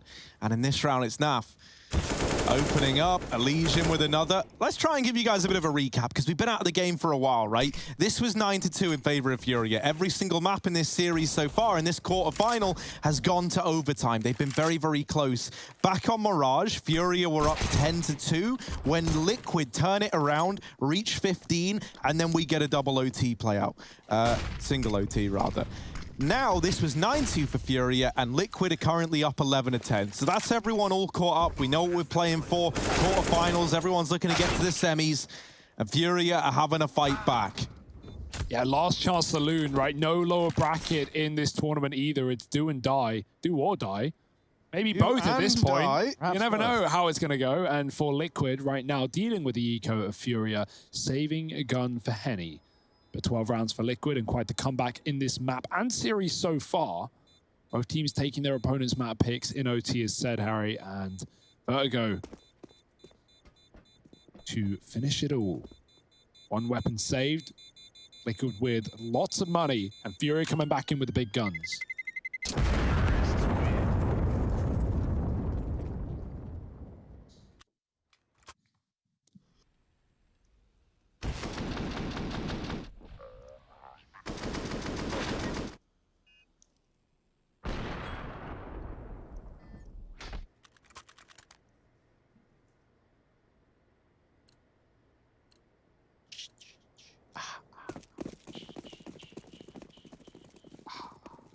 Double AWP for FURIA as well. Stewie's got his, going back towards the ramp of Liquid. Lots of numbers. Art looking to take a peek by the looks of things. Henny will join him. It's a double AWP fight down the ramp, but with the smokes in their face, that's going to make things pretty difficult. Mollies as well. Liquid can't move, but they don't plan on still holding. As they wait for FURIA to give them fights. There's been a lot of ramp pushing in this map. A lot of players playing behind the smokes. Henny is in a very, very dangerous position with his AWP, looking for one and done, trying to get out. Liege already up the short side. When that smoke fades, Henny could be compromised, but him and Art in sync, finding a shot each. Liege catching Henny. Yuri swings, he does damage to both, but kills to neither. FURIA are up in a 5-on-2. Twist has to get this B entry. He has to save the day, but he's been popped, and he's white. Vinny is there. Queserato swings, and now it's all on Nap. Late to this B bomb site. Vinny there to save the day, and FURIA, a flawless round from nowhere. Back to 2 AWPs we go for FURIA. It's only exciting, though, when they have 3. So keep your eyes peeled and attuned.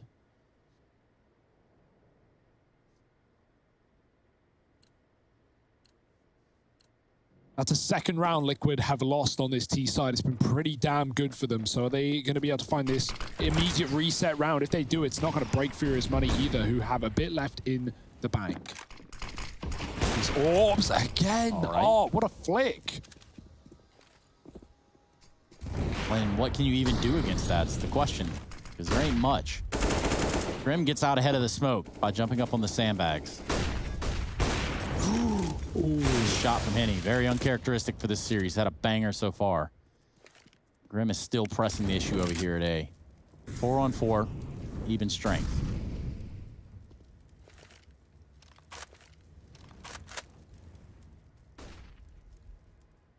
Yeah, FURIA don't want to rotate yet because Liquid have gone quiet on this A site. They've gone cold. They are creeping up. Showing some presence at least. Henny back on the angle. Stewie takes it with the AWP as well. Henny walking into it and somehow wins that battle. I don't know. 4-on-3 for FURIA. That's something at least. Here he comes. Ooh, Yuri not moving a muscle. It's short. And it's all left onto Grim. And while he does get away with damage done onto Yuri, it's not the trade that was needed. So now getting into this A site is made infinitely harder. Vinny behind the site. Grim has seen him and does have that kill. Looked like he was trying to play trigger discipline, but there's no discipline there. Quick flick back into the site. Yuri hidden from the fight, and Grim Oh, it looked like maybe he was considering the B play, but now there's definitely not time for it. That second man that he's looking for, he's got it. He's all the way around, but yeah, I think he's good. I think it's fine. Grim, we're in safe hands, but they are right behind him. Oh, delays the plant as well, and that's certain death. Well, what can you say about that? Yeah, he was considering it. If he went for it right away, maybe he would have had time, but he left it to a point where he had to run, and he had to immediately stick the plant, giving chance for Yuri to hunt him down. It's that hesitation that gets you. He knew Yuri had to be tucked short side as well, but all the sound in the world will help FURIA out to finish it off. Nice try for Grim, but pause for Liquid. They don't want this one to slip away. They fought so long and so hard to get here, as have FURIA. We're finally waking up in this CT side with back-to-back rounds.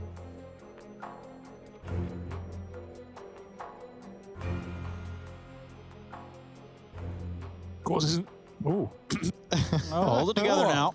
Hello. Of course, it's not just Liquid FURIA. If you want a very similar matchup, you've got the New England Whalers taking on Team 1, also in the quarters, coming up right after this one. But this is no close to ending. We know OT is a likelihood at this point. Scoreline indicates it. Previous maps do as well. Liquid with a hero AK on a Liege, pistols elsewhere. What will they do?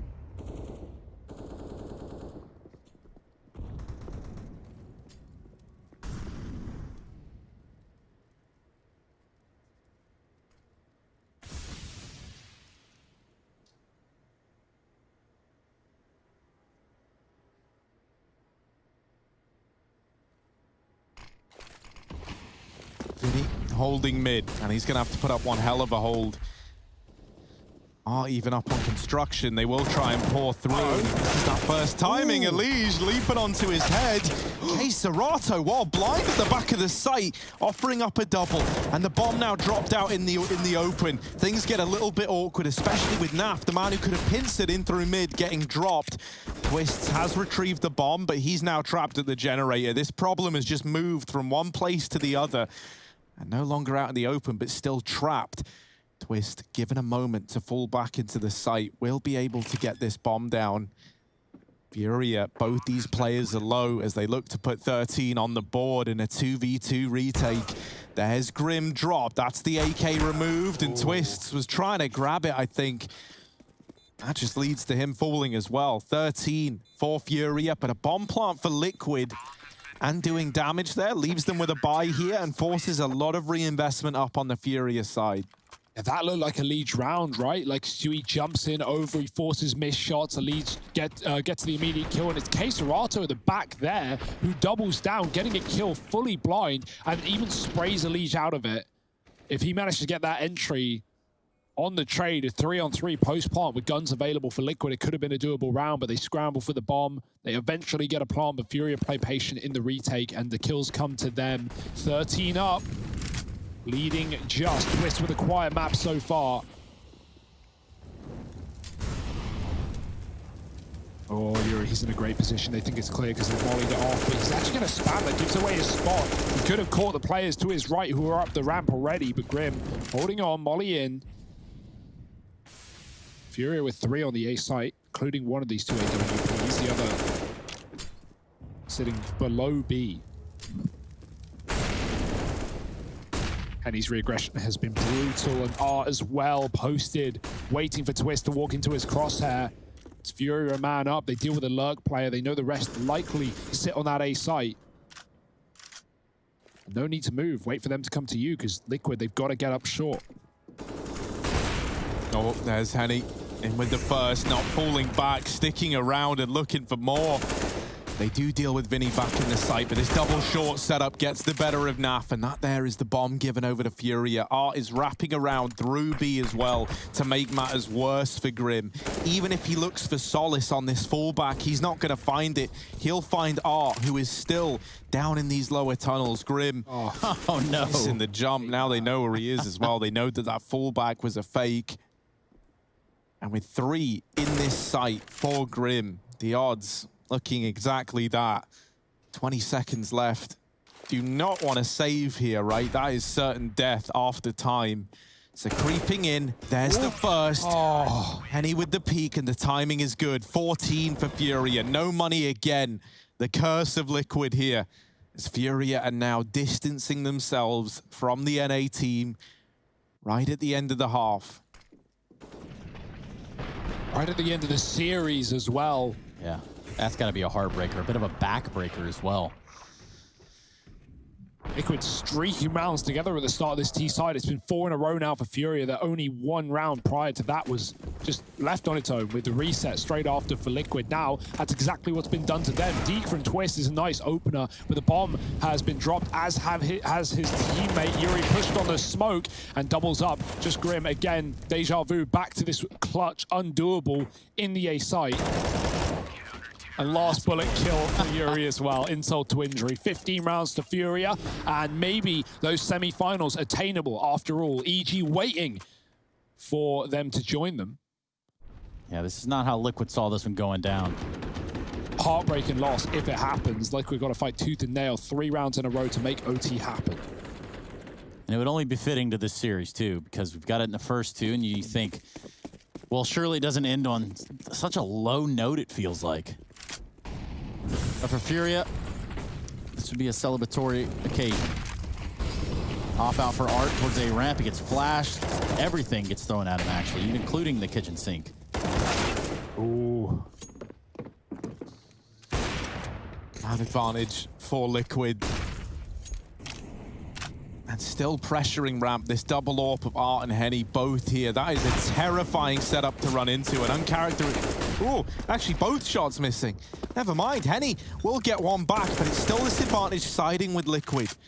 And they don't have to commit, right? They've still got so much time left in this round. It doesn't have to be A if they don't want it to be A. The ball is in their court, but Henny taking matters into his own hands, doubling up. Vinny even looking to go aggressive, and that could be a disaster. Twists will trade it back. If there was a nade, Henny would be a dead man walking, but there's not for Liquid. They've got to peek this dry, and Henny, despite being 20 HP, is still a massive threat with this AWP. The flash is good to get him off the angle briefly, and the push now coming through, but Liquid grouped up in the site, looking to get this bomb down. Keserato back in CT, trying to chime in. Elige goes over and then gets dropped out of the round. It's all on to Twists. He's had a very, very quiet game here. If there ever was a time for us to get the Twists of old, it's now, but he messes up the jump. They know where he is. They swing him. Twists with the 1v2. Keeps it rolling for Liquid. 13 as he gets 3 in the round. Tac pause for Furia. And now things get weird. Now things get awkward. Because while you've got money here, if you want to run that double AWP, well, that's expensive. That's going to set you back, and it might even leave you a rifle down on one of these players who doesn't have that much money. You go for the double AWP, where you put everything into this. If you don't, that's something that's been working a lot for you. So, you know, then you've got that one AWP on Henny, rifles for everyone else. Regardless of what you choose to invest here, it is going to leave you with no money. So if Team Liquid get to 14, you're force buying. That there could send us into OT. Liquid, they needed a golden ticket. And Twister showed up at the perfect time. You couldn't have asked for more. He had been silent on this map. And then he comes out with that 1v2 to keep the dream burning for Liquid. And it can't afford to all be in vain. Success here sets you up for OT. Oh, but Art, he's just been so annoying on this A ramp. He's going back for more. The double AWP is here for Furia. It's a big investment. It's everything they've got. Huge call. Nade out. Pushes Elige back just a little bit. Long enough for him to reaggress. Tension over here at A ramp. It's something to be remarked on. Oh, Stewie! Back of the head. Grim's going to trade. The molly pushes Henny out. There's a double setup on the short side. They were boosting, but they can't afford to do so with Henny compromised. They can come up the ramp. Liquid could walk up into this short setup, and they don't know about it, but this has been pretty consistent for Furia to have 2 here, so they're ready. Grim gets 1. Trapped is Yuri, dropping the bomb, but he still sprays him down and dinks Snap to a low HP. Vinny swings and gets the package back under his control, and now it's Elige's turn. A 1-on-2. What Twist just did, he needs to do too. And Elige's looked great today. really, he's the guy that you would have wanted in this position, but getting past Vinny and Keserato, not going to be easy. And Liege has one, but not the double that was needed. Furia, they get it done, 2-1. Almost the full 30 rounds here on Vertigo, but Furia, they do emerge victorious. They get it locked in. They go on to the semi-finals, where they'll be facing EG to see who makes it to the grand finals here at New York.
want you to believe.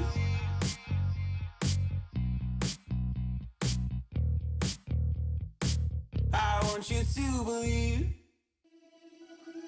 Seeing the stars reminds me of you.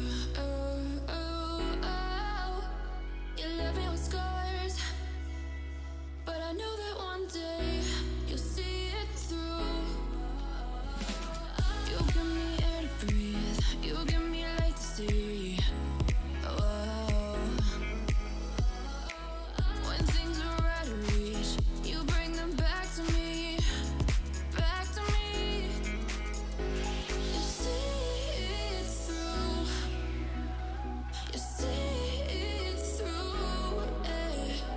You see it through, you see it through.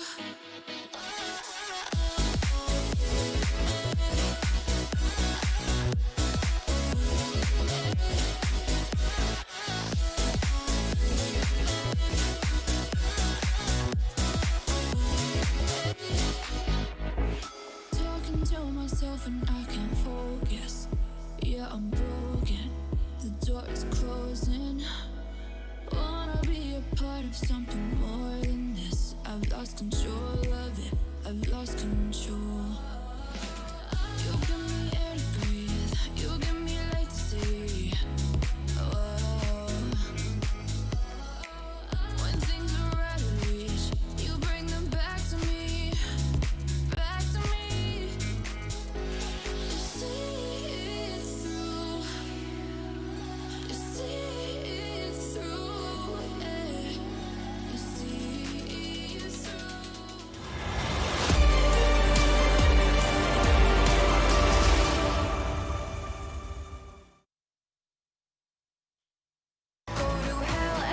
Here's your winning moment. Here's what ended the whole series. Almost duplicate rounds, almost back-to-back, but Elige just couldn't mimic his teammate in Twist, and we see a 16-13 victory after an extended tech pause there from the side of Furia.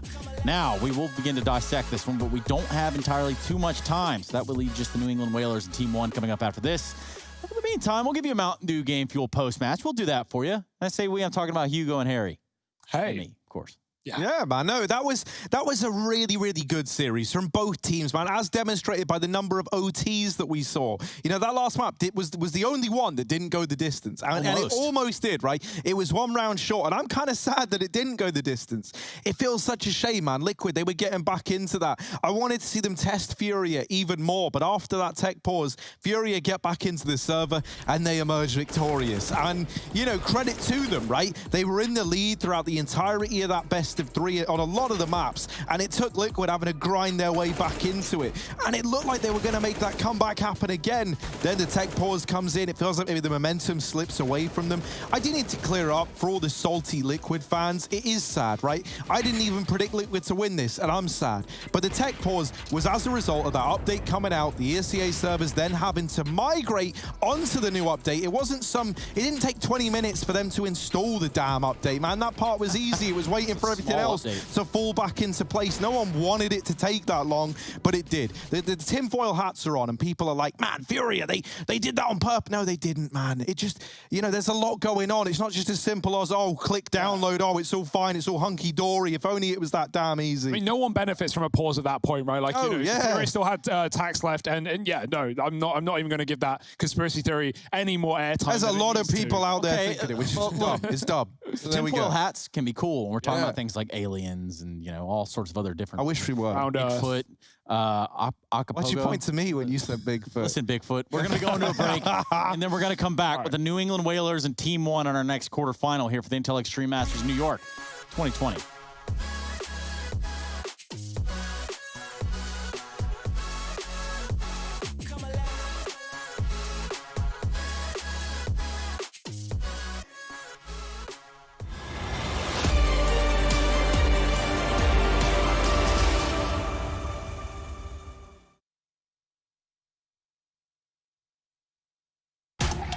On Intel Extreme Master Certified PCs, you'll find a gold badge. It means you'll find brilliance inside, that you'll get high-grade components like Intel Core i7 and i9 processors that'll deliver the uncompromised performance you need to game like a pro. Not to mention, every purchase supports the prize pool of Intel Extreme Masters. Intel, unleash your brilliance. If you want to know what you're good at and, well, also what you suck at, check out csgohub.com. Coming!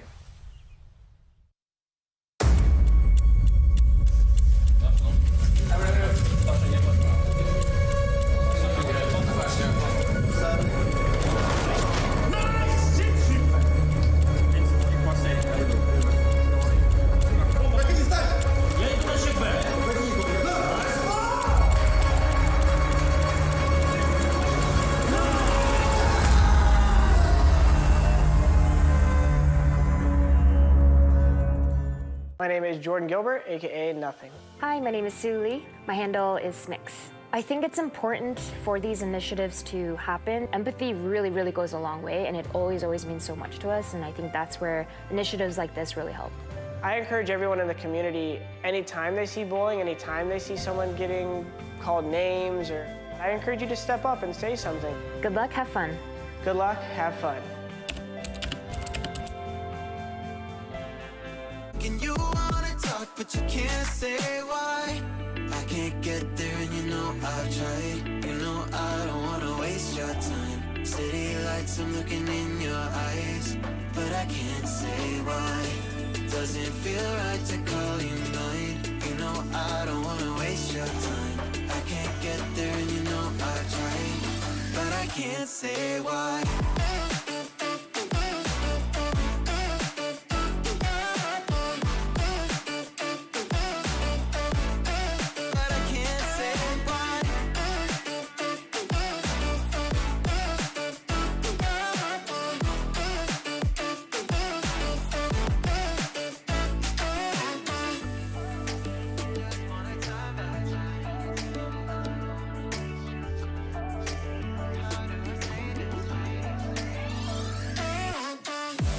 Can't get there, and you know I've tried. You know I don't wanna waste your time. City lights, I'm looking in your eyes, but I can't say why. Does it feel right to call you mine? You know I don't wanna waste your time. I can't get there and you know I've tried, but I can't say why.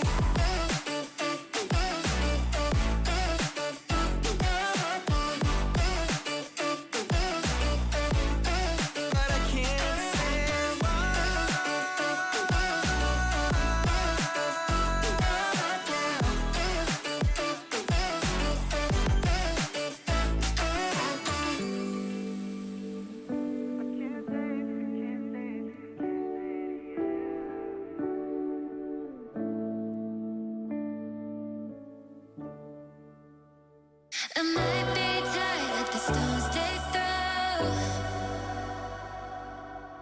picking up scars and I hold them close.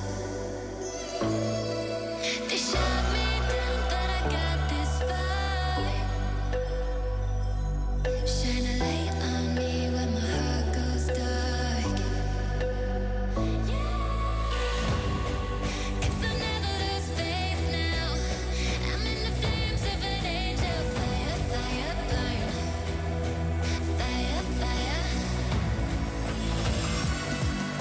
And even if I'm broken, I'm cold but my blood's not frozen. Fire, fire, burn. I'm dying to tell you I'm a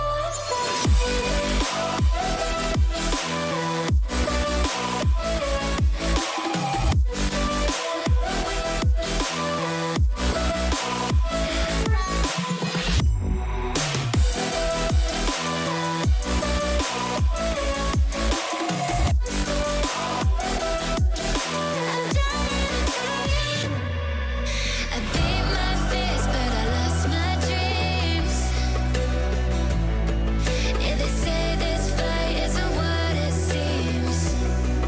Yeah, shoot 'em all down when my demons rise. Intel Extreme Masters New York Online is brought to you in part by Intel, Acer Predator, Mountain Dew Game Fuel, DHL, AT&T, U.S. Air Force, and GG Bet.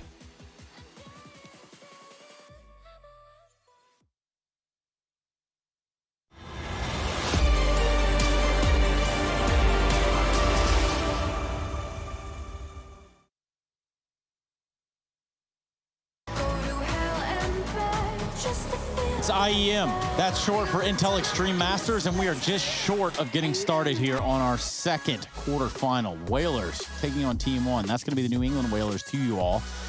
And for the rest of y'all, it's going to be Harry, Hugo, and myself walking you right into this game for the last game of the day, even at that notion. We got one best of three remaining between us. And some would say the almighty, but I would just say to get our semifinalists. I think that's the easiest approach to it. For this game, it does pack a little bit of a punch. Whalers coming in red hot from the North American side, and for Team One, we've been known to be proven wrong about them.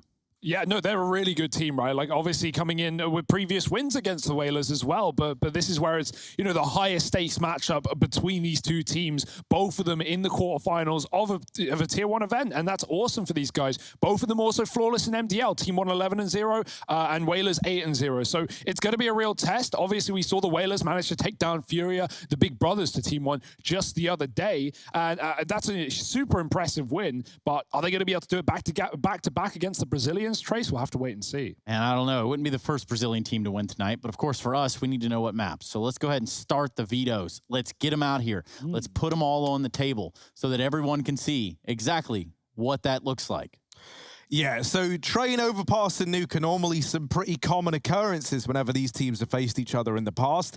I want to see which ones of those we end up with in the pool today. We got Vertigo taken out by the side of the New England Whalers, and Team 1 banning overpass. That makes a lot of sense, right? Even though it's appeared in series gone by, it's been a pretty awful map for them as of late. Nuke picked into by the New England Whalers, so there's one of the maps I prescribed, and maybe we get the train pick for Team 1. I think we probably will. Only time will tell, but there it is. And I guess for the decider, I'm thinking Mirage. I think Team 1 will probably second ban Mirage. We'll have to wait and see. Yeah, in past, it's not been great for them against the likes of the Whalers, but And, you know, Real with pressure. Mirage 2 off the board, at least original Mirage. I've actually nailed that. That's a dangerous veto, right? Because Mirage and Nuke are the two maps the Whalers managed to take down Furia on, and like beating Furia on Mirage, okay, that's one thing, but beating them on Nuke, damn, that's a whole another entity. They had a lot of great fakes. They actually had a really, really good slow default, dealing with a lot of the aggression that Furia often prescribe. But yeah, I mean, we've got all the makings of a 3-map series on our hands. And, you know, for both of these teams, I think it is kind of something where we look at what they've accomplished up to this point. You know, for the New England Whalers, they came in here and I was like, oh, New England Whalers, what a meme name. Well, surprisingly enough to you and just about everybody else, they find themselves in a quarterfinal. For Team 1, not really a household name. They have been around considerably longer at the upper echelon of play. But what put them on the map is playing in this series for me.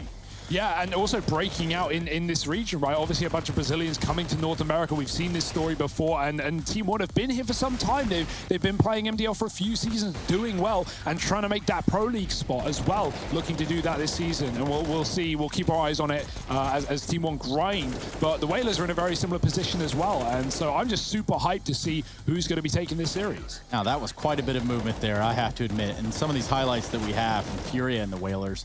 Now, how did this series end up, Hugo? It was a 2-0 for Whalers over Furia, right? Not the game we were prescribed. So something else, right, that's really, really cool coming into this is because the New England Whalers did so well in the group stage, they finished second, it puts them in a very, very unique spot where we have, what with Team 1 finishing third, we have this as our matchup, right? What could have happened for the teams like these exact two, for Team 1 and New England Whalers, is one of them could have ended up versus Furia and the other could have ended up versus Liquid, right? And that was kind of what we were expecting to happen after the group stage of play. With New England Whalers exceeding that and coming in with this initial matchup versus Team 1, this puts you in a really exciting predicament if you are these two teams. And that is, not only do you reach the playoffs, there's a chance that you can make semi-finals, and down in this bracket, you're up against the 100 Thieves, which seems like out of all the teams left in the playoffs, probably the most beatable, I think it's fair to say. Yeah. And so, you know, like the odds of you making a run through the playoffs and not just getting wrecked in that opening game and then being like, oh, well, at least we made playoffs, is now something tangible. And that's really, really cool for both of these squads. So I think they're going to be fighting harder than ever as a result of the implications of the group stage of play. It's a super bizarre one, especially when you consider, and, you know, just to briefly and lightly touch on the topic that is the 100 Thieves. In case you didn't know, the news is that they're, well, somewhat disbanding. The sources say that JKS is going to complexity, but that's for a different day and a different storyline.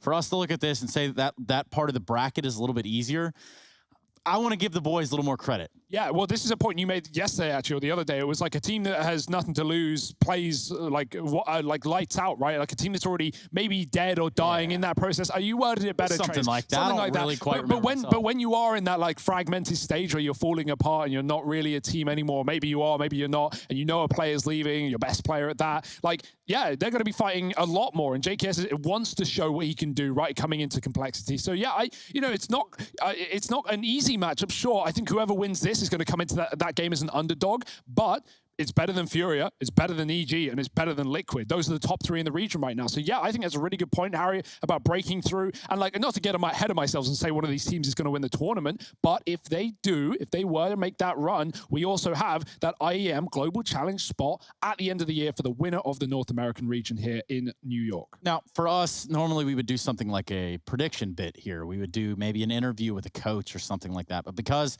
our test of time, or rather the time has been tested, the trial is that we'll be jumping into the map sooner rather than later. So I'm just going to spit it to you guys real quick here at a surface level. Regardless of what you put on a spreadsheet, who are you pulling for? I'm calling the upset. I'm calling the Whalers.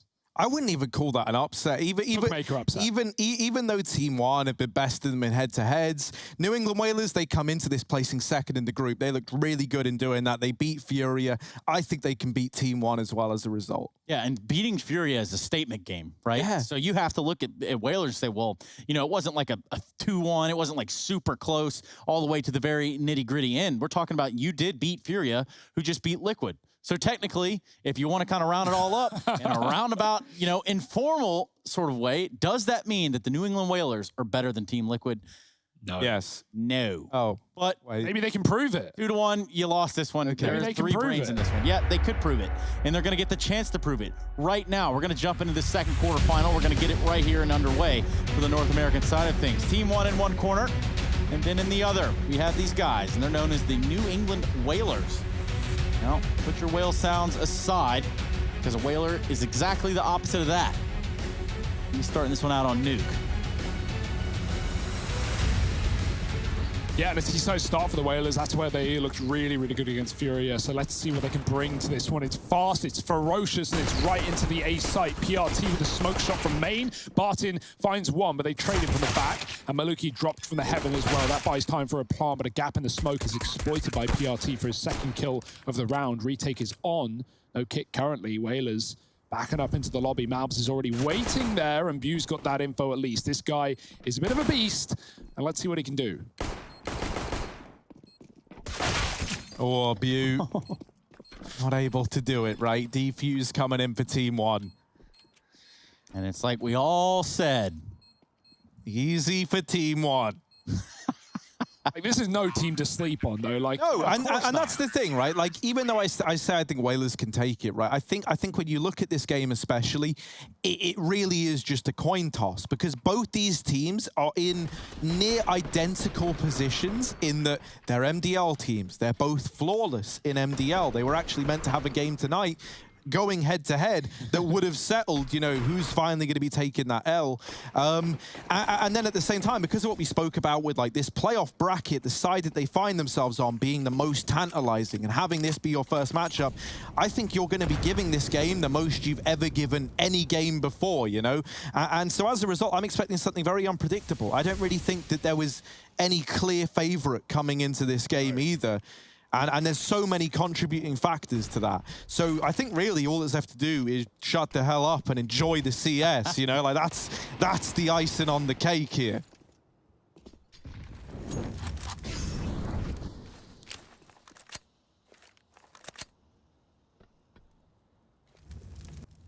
Shh. Dun, dun, dun, dun, dun, dun, dun. Was that the Simpsons outro? That's what I was going for. Dun dun da da da dun da da da da da da da da da da. And DMCA. Well, it's only a matter of time before we hit those lyrical, well, non-lyrical, but melodic sweet tones. Ooh. And speaking of hitting some tones right here, there's a different vibe coming out of the Whalers in this round with these Deagles. 2 on A though, they're collapsing onto it. Bomb drop, PRT holding strong, but gets tagged with the vent. Oh, he's running low on ammo, and DJ will swing him. Whalers wrap that A site from all positions, inside, heaven, and main, and they come out on top with a force win. Team 1 buying back in.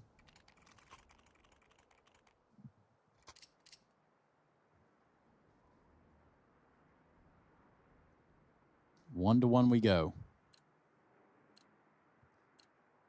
It is exciting, though, the prospect of a set of new faces. And I say new faces because some of these have been around for some time, but the idea of new faces coming out of the North American region and building those storylines, building these players up and watching them compete at the upper echelons, what they're capable of doing and what they will do. 2 totally different stories. Ponalone walks in the ramp room like he owns the place. Now he does. And in the B bomb site, cutting off event rotation. Team 1 running away, likely to their death. Barton tries to escape the AK. Can't do that. Bomb plant on B. Both players up. Maluki even still in spawn, so it's looking like a save for Team 1. A long way from the action, and the Whalers 5 alive right now. If they can keep that, it's great money building into the start of this half. Both these teams obviously able to get upsets against Pro League teams. Obviously, Whalers taking down FURIA, as we say, but we saw Team 1 beat Chaos to get through the groups into the playoffs in the first place anyway. So, some big scalps to their names.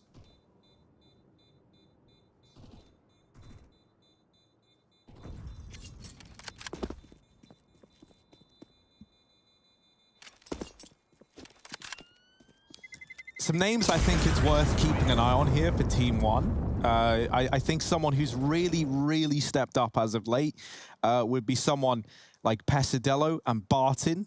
You know, you think back to that game from the other day, it was Dust 2. I'm trying to remember who they were up against, but it is like 3 a.m. My memory's kind of, there you go, Chaos, right? Those two stepped up massively, like astronomically. Barton is like the master of the 3K. Someone else who I really have started to dig within this Team 1 squad is Malbs, purely for the storyline behind him and the fact that he is really, really good in the server. You know, came in, obviously after the departure of TRK, and then joined this squad. Not speaking Portuguese, literally had to learn the language to try and accommodate being in this team, and has been invaluable in the server. I think he's someone that you can really get behind for that reason. How do you pitch that if you're Team 1? You're like, hey, like this guy, pretty wild. Yeah, man, you look really good. Can you learn a language for us real quick? And like literally, he had like days to start working on this. He started playing right away, not knowing what they were saying, what was happening. Can only imagine what that would have felt like. I always love it when you have stories like this where someone joins a team. You know, like we've even had stuff like that go down recently. You know, with guys like Innocent in Mad Lions, and you know, a little bit different there. He's kind of been used to having to work in international squads before, but this one, I think it takes the cake for being interesting. Ooh. Purely because it was a matter of like learn Portuguese, get it done. Day, look at this from PRT. Exits galore. View is upper. They could have dropped B, but obviously no time. Oh, careful. That scout is pretty lethal. Yeah, it sees him. He's like, nah, I want nothing to do with it. I'll keep my AK. You can have this scout. But there's some upgrades, at least for Team 1. Some guns gifted over. Pretty crazy round nonetheless. PRT, look at these shots. He sees all of them. He still swings back in for more. And then the full HP player obviously hits him in the face. Why wouldn't you? Orb's out for Pone alone. And he's versus Maluki as well. In-game leader, Orpa, combination for the Team 1 side. Util out the A site. Going outside, though, are the Whalers. Already dropped B as Pesideo. He's going to come up from the secret. He's not going aggressive, though. He's taking his sweet time in case Whalers drop vent, right? They throw that util in, and Team 1 Cooley could be down. There is a chance, but they're not. Not yet, at least. Crossing outside behind the garage. Already very deep with the bomb is Ben. Maluki. Oh, there's the shot. Rampage is gone. He's going to fire up with another. But Ben won't give him the bomb. Not yet, at least. Whalers waiting on this orb. Going towards main. Pone alone flashing for Ben to take this deep yard peek, but it's not going to work on the orb upper. He sees the bomb and Ben with it. Pesideo dropped coming up. Secret from Bew. And now they're going to try and crunch into main.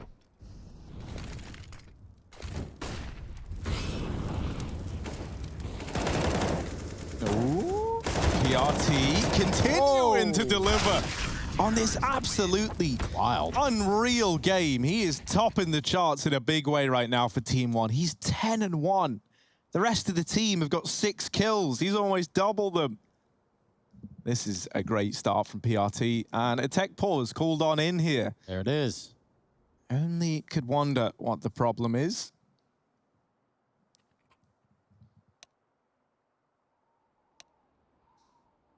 So I've been told this will not be the super extended break that we had last time. No, it's nice and just short. A refresher. I hope no one drops and crashes, because we've actually got another CS update. Oh, for reals. Imagine patching something that went wrong, maybe, who knows? But yeah. Oh, so you're saying that maybe if someone leaves the server right now, Trey, if someone disconnects, if someone closes their game, yeah, maybe. But let's hope not. Who knows? They're probably all playing on updated now anyway, because this game started later, so I guess it won't matter. Who knows? Doesn't matter. 3-2. We're back in. I highly doubt ESEA just updates one server and not all of them at the same time. Util outside. Ben on his own. Flashed out. Pesideo had the shot. He had the chance. There was only one dude there, but doesn't get the kill. Pushes Ben back. Hiding behind red. Whalers setting up for an A execute, but mollied out his Bew. Luckily, no one peeks with it, or he could have been caught in the corner. Ramp instead. As the bomb walks in, Pesideo getting mollied. He's got to move. He's burning like a crisp. Ben is still outside, and the rest of them running ramp. Malbs is waiting to smoke down at the right time, but Pone alone is in front of it. Oh boy, Malbs could be walking to his death here. He's got the AK though. Perfect peek from Malbs. And he's still got a molly to stop them rushing as well. Maluki will drop his instead, and Whalers is just getting stalled out by the util. Waiting on Ben to be setting up for this main split.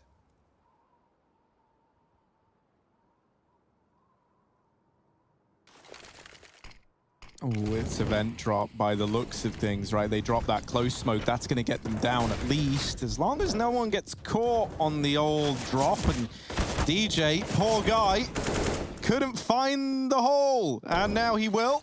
Pulls through. Lead on to Rampage. Maluki here with the AWP. It's a good day for Maluki, I think. And they're always the scariest, man. This guy with the AWP, right? He's pretty nuts when he's feeling it. He does have some off days. You running up into the face of Maluki, and there's a follow-up.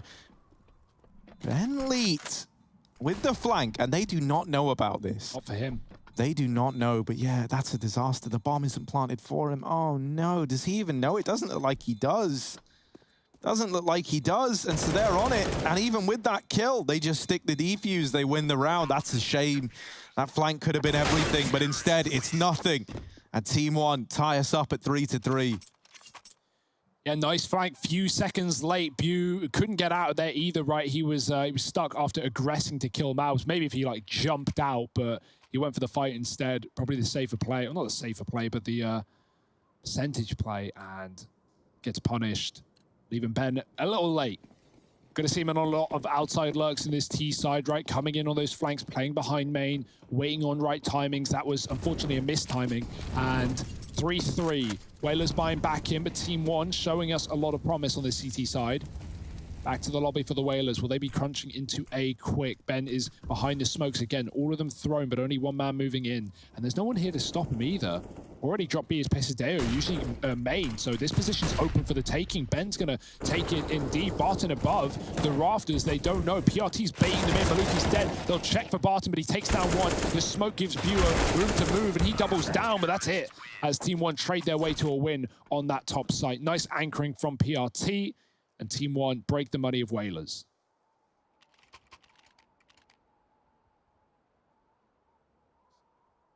And so in that game from the other day, PRT was like absolutely nuts versus Chaos. Playing at like a level it feels like we haven't seen him hit throughout the entirety of IEM New York. Well, you know, I honestly, because it felt like a bit of a one-off, I wasn't expecting him to keep that up. But my word, whatever he's been doing in these last few days, it is working. Like, he is looking better than ever, is PRT.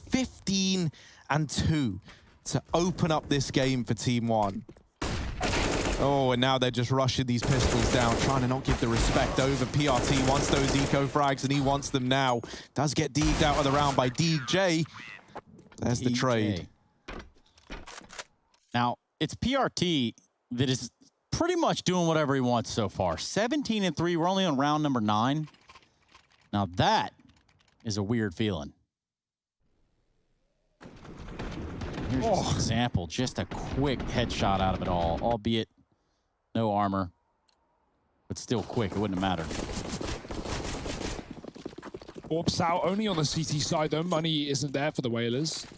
GG Bet odds favoring Team One right now. Fast out the door, Maluki with a shot. Can they get down the vent though? He's so blind, he goes back in later, and they're already in B with the bomb as well. Now, this didn't go well for them last time in a 4-on-5, but got very close. Malb's trying to run through the Molotov. Bu punishes him. Pone has ramp, and DJ's cutting off the vent as well. They're going to take Secret instead. It's a long route back down to the B bomb site. Barton's coming in on his own, and Pone alone sends him home.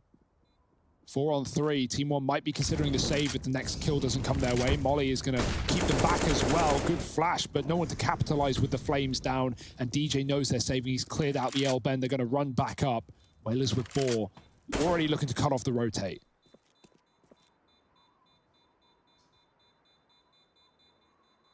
And if you even take one of these guns away, that's worth it. However, Team One aren't exactly going to give them over. And so they won't. It's as simple as that. 4 on the board for the Whalers. As they do break that silence. Bu having a good game over on this side. Yeah, he was the top performer against FURIA as well. He looked ridiculous. Well, kind of wild as well, considering he's someone no longer on the team. Yeah, technically. Weirdly enough. I'm telling you, it's like I'm saying with the 100 Thieves and what they're capable of doing.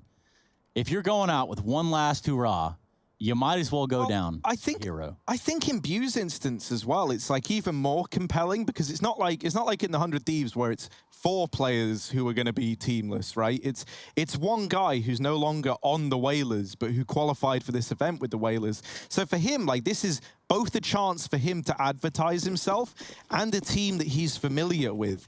And I think he's made a pretty damn good case for himself over the games that we've seen him in for the Whalers. And teamless right now, so definitely anyone with an org, keep your eyes on him. Yeah. Right now. Maybe Mr. Greer, if you're looking for man number 6, maybe we found him. Well, Whalers on Cloud9 right now, fielding a pretty good T side and building in with another rifle round. Back to ramp for them. Malbs only an SMG to stop it this time. He's got the util, but they got a contact play, so he has no idea they're coming until it's already too late. Oh, did he see Pone there? No. Should be a tradable kill. Maluki's here at the perfect time, and the bomb's been dropped. Maluki posting up. Missed shot, though, and they've taken down Malbs from the corner. They're going to double back. They don't want to feed the orb, and Ben's dead outside. That only leaves A for the Whalers. That is their last hope. And right there waits the shotgun on Barton. They could drop Vent, but they've just been re-smoked in the door, and that does not inspire hope to the Whalers, who will double back to the ramp orb. They have enough flashes to get rid of it. Maluki cycling a Molotov, Pesadeo pushing outside. Whalers are on a timer right now, they need to move. And Maluk showing up at ramp with this op, albeit a second too late. He's right on time now. Finds a second one just hanging out in the Molotov. And a 1-on-4 with 35 HP. Not going to say the odds are stacked, but certainly the CTs are starting to stack against you. He just hightails it down the ramp. He's a plant quick, and he's going open. Yeah, that's crazy. It was never going to happen. If he ran and went bottom right, maybe he has the plant, you know, one of those plants that you get off and you immediately die. Like, that would have been money for the Whalers. That would have been good. But they can still buy, although Rampage and DJ, I think it was, are a little lower on the cash. But yeah, you definitely buy here if you're the Whalers. Something else that was cool about this rotation from Maluki is because they'd already given up ramp, he actually runs in while utility is down to clear that close left angle, just so he can keep taking the aggressive fight and not have to worry about someone swinging out from behind that box from where they hadn't been watching ramp for just a tiny little bit of time. Oh. Maluki, once again with a great opener. DJ on the receiving end of that. And so now that advantage once again tipping in favor of Team 1 to open up this game. Or this round, rather. Yeah, PRT uses smoke to take out that Molotov that almost caused them a little bit of trouble. Luckily, the squeaky door was smoked off. Aggressive op in the hut. Now, I've seen some cool things, but this has the potential to be even cooler. However, the Whalers set their sights on ramp. Oh, that nade's great as well. It puts them just low enough that the M4 one-shots, and Malbs gets Rampage and gets out of there alive. Fast flank for Barton. They're not watching it, and they line up, but Ben comes in and saves Pone alone. But Luki's also here with the orb. Team 1 let them go B. They have that information. 4-on-3, making sure no one's re-aggressing as Pesadeo goes in lower. Albs is clearing it out as well. He's got Maluki to join him, making noise. Whalers come back up for the fight, but they're not going to be ready for players on two sides. They are. Bu and Pone alone both nail their shots, and the Whalers double back up A. PRT and Pesadeo desperately trying to undo their rotation, run back out to the secret side. Whalers are up heaven and now going for the plant. Yeah, getting heaven control has given them some footing in this fight. Somehow PRT spotting a barrel there from the very tip top of the heaven area. Binley with the best timing in the world sets himself up for a shot on Pesadeo. PRT, he's been good, but this is surely unrealistic. He's not ready for Bu to be pushed close, and Whalers find fight. Great reaction, right? Team 1, they let them go down B. They rotate 2 players down. Whalers double back. They win both the fights on ramp. There's no way they should be winning both of those. But Team 1 were very loud with their ramp re-aggression, so Whalers knew that they were right behind them. Even so, both kills, back up to A, bomb plant, 3-on-2. Easy stuff for the Whalers. Team One, their money's broken as well. They still got that AWP on Maluki with 2 M4s, but Deegs, other than that, it's not perfect for Team One, but they can make it work. 17-4. Yeah. It's pretty good, I would say. Round number 12. Freeze time now just underway again.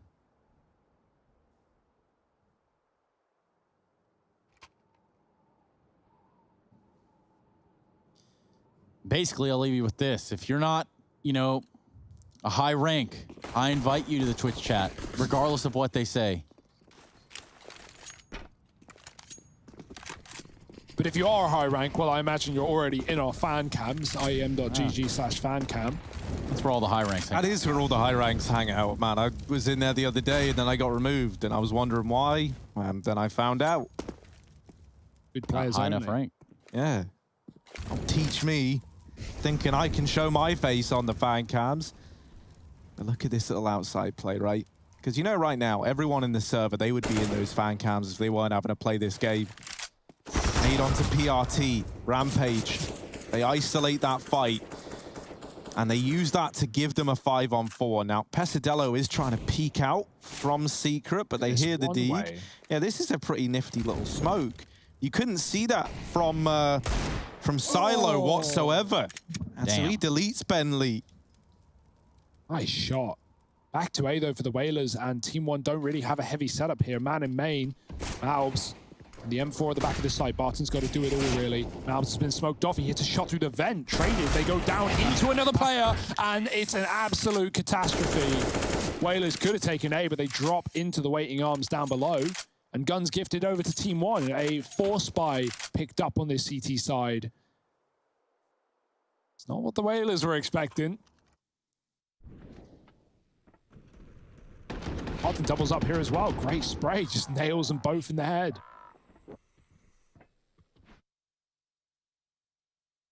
There are those Team One fans. Boys from Brazil.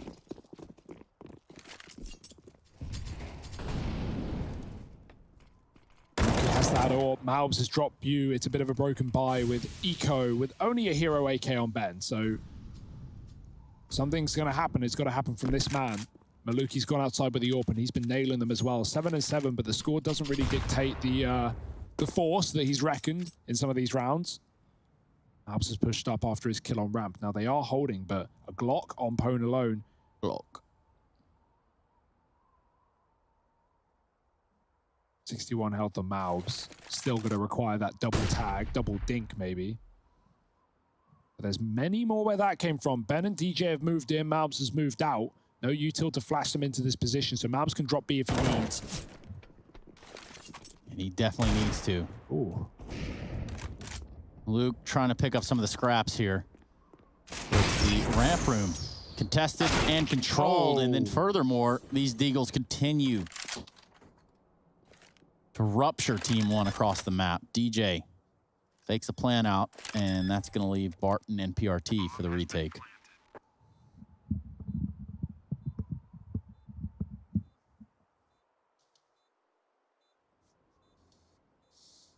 Barton's pretty nuts, though. Well, never given him a compliment ever again. PRT. Oh. Go on, give him a compliment. I can't, dude. Every time I say a name, they just instantly die. Whalers, though. Oh, they're going to lose this round now. On to 6. Maybe a chance to recover the half. That was an eco. Yeah, they had no business winning it, but they did. And that's what matters, you know. Some nice deegs, man. I like a team who can deeg. That's why I'm like a big old FaZe fan. Those guys are pretty nuts with the deagle. And now we got the 4-spy in for Team One. They got some 5-7s. They got some deagles of their own. Are they a team that can deeg in response to that win from the Whalers? They pushed the lobby. They are looking to crunch into this, and holding on right now is Bew and DJ. There's the peak. Bew in with 1. Why not make it a double? Hell, why not make it 3? He might have to, as he loses his friend DJ down towards the doors. Lobby gets lost, but outside is taken for the Whalers, and they're looking to commit to this B site. Yeah, that does give an AK to be picked up in the lobby if Team One commit into that position. But that's fine. for the Whalers, who do have the B control. Bu is going to wait outside for those late lurks down secret. No one's going through that position though. Mabs has taken ramp and Whalers are being methodical. Maybe taking a little bit too much time, but the utils come through. Mabs is rushing this smoke. Ben's ready for it. Whalers, oh dear, they lose Bu outside. That could set Team 1 up for a retake. No kit, and so a save will come through instead. Respectful decision. They're a man down. They had a lot of time, or Whalers had a lot of time to set up host plants rather in that B-bomb site, so Team 1 don't want to give it anything. And they give away 7, playing for the last round of the half where they're going to have everything they need on these 2, but everyone else struggling and relying on the loss bonus.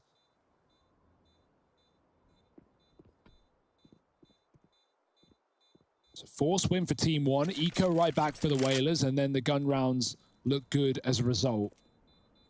Pretty damn good T-side. They put 9 rounds up on their T-side against FURIA just the other night. It's not going to be up there, but they could still win the half.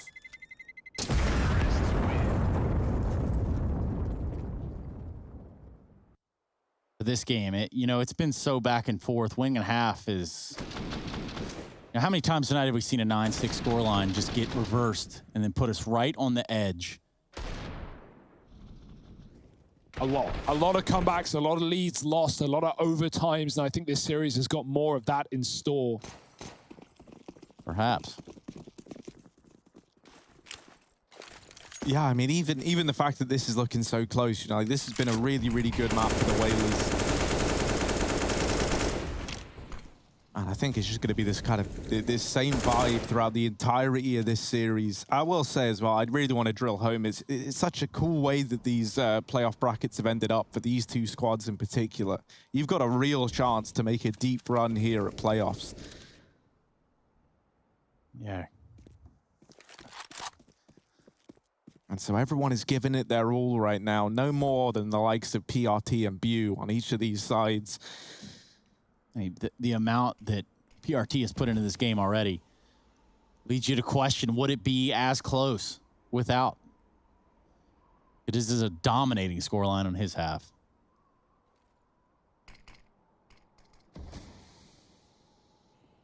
We're going to drain that clock down.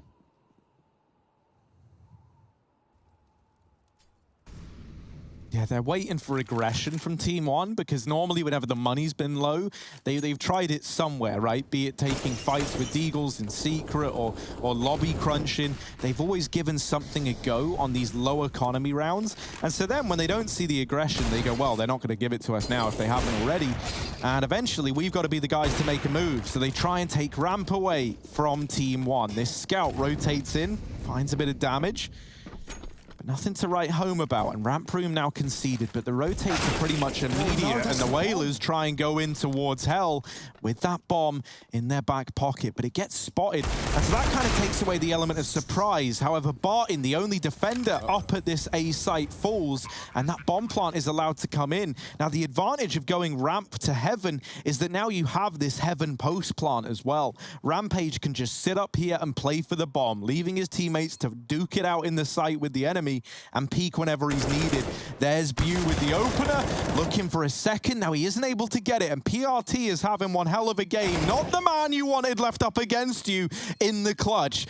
As Rampage with this Heaven post plant now needs to show why it's so valuable. He taps the bomb, trying to bait the peek, but time is running out. This kit does buy a bit more time, but Rampage is just insisting that he is not on the defuse. The kill comes in, but there's not enough time, and the Whalers just about win out this first half 8-7. We are as close as we can get moving into the second half of play. Stick around because you don't want to miss the rest of Nuke.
isn't over yet.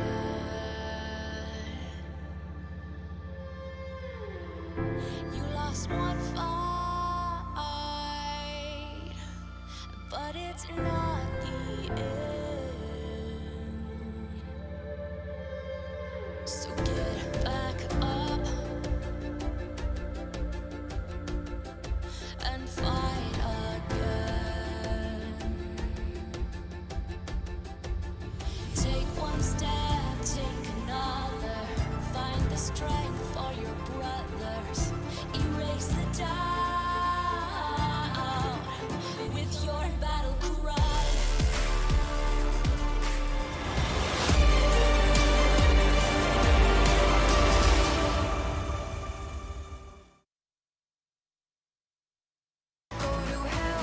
Another close half of play here at the Intel Extreme Masters New York 2020. We are about ready to get the freeze time live, and that is exactly what we're looking forward to here. Harry, Hugo, and myself looking to knock down those 15 seconds remaining so that we can jump into a pistol. Now, who's going to be taking it? 8-7.5 for the Whalers, but it was Team 1 that started off in a tremendous showing. And it's a lot on the back there, PRT. You can see 20 bomb in the first half. Where will it stop? Yeah, double nades out as well for the Whalers. Where are they going? Rare to see that on a pistol. So I imagine it's something together. They're going to deal with the ramp play that way, but it's exactly what's coming through. Fake door, util, Pwn alone already falling off. There's no time for the nades. They're already out and about. Pwn alone gets one, and he's trapped now, overwhelmed by the Glocks. Pesadeo doubles up, and they're going to drop into that lower side. Now, is it a fake? Whalers had a lot in their T side of misinformation plays, rather, but Team 1 are going to commit with the kills and go down lower. Maluki cuts off Ben coming down the vent. DJ is already there, but he's not getting gifted a kill. Barton making noise. DJ going to try and catch him from the side, and oh dear, misses his one opportunity. It's Team 1 taking the pistol. Nice fast pace there. Quite the switch up from what we've been seeing from the Whalers. A lot of slow creeping T-side defaults, but Team 1 speed out ramp, and they steal it away. So slick with it, too.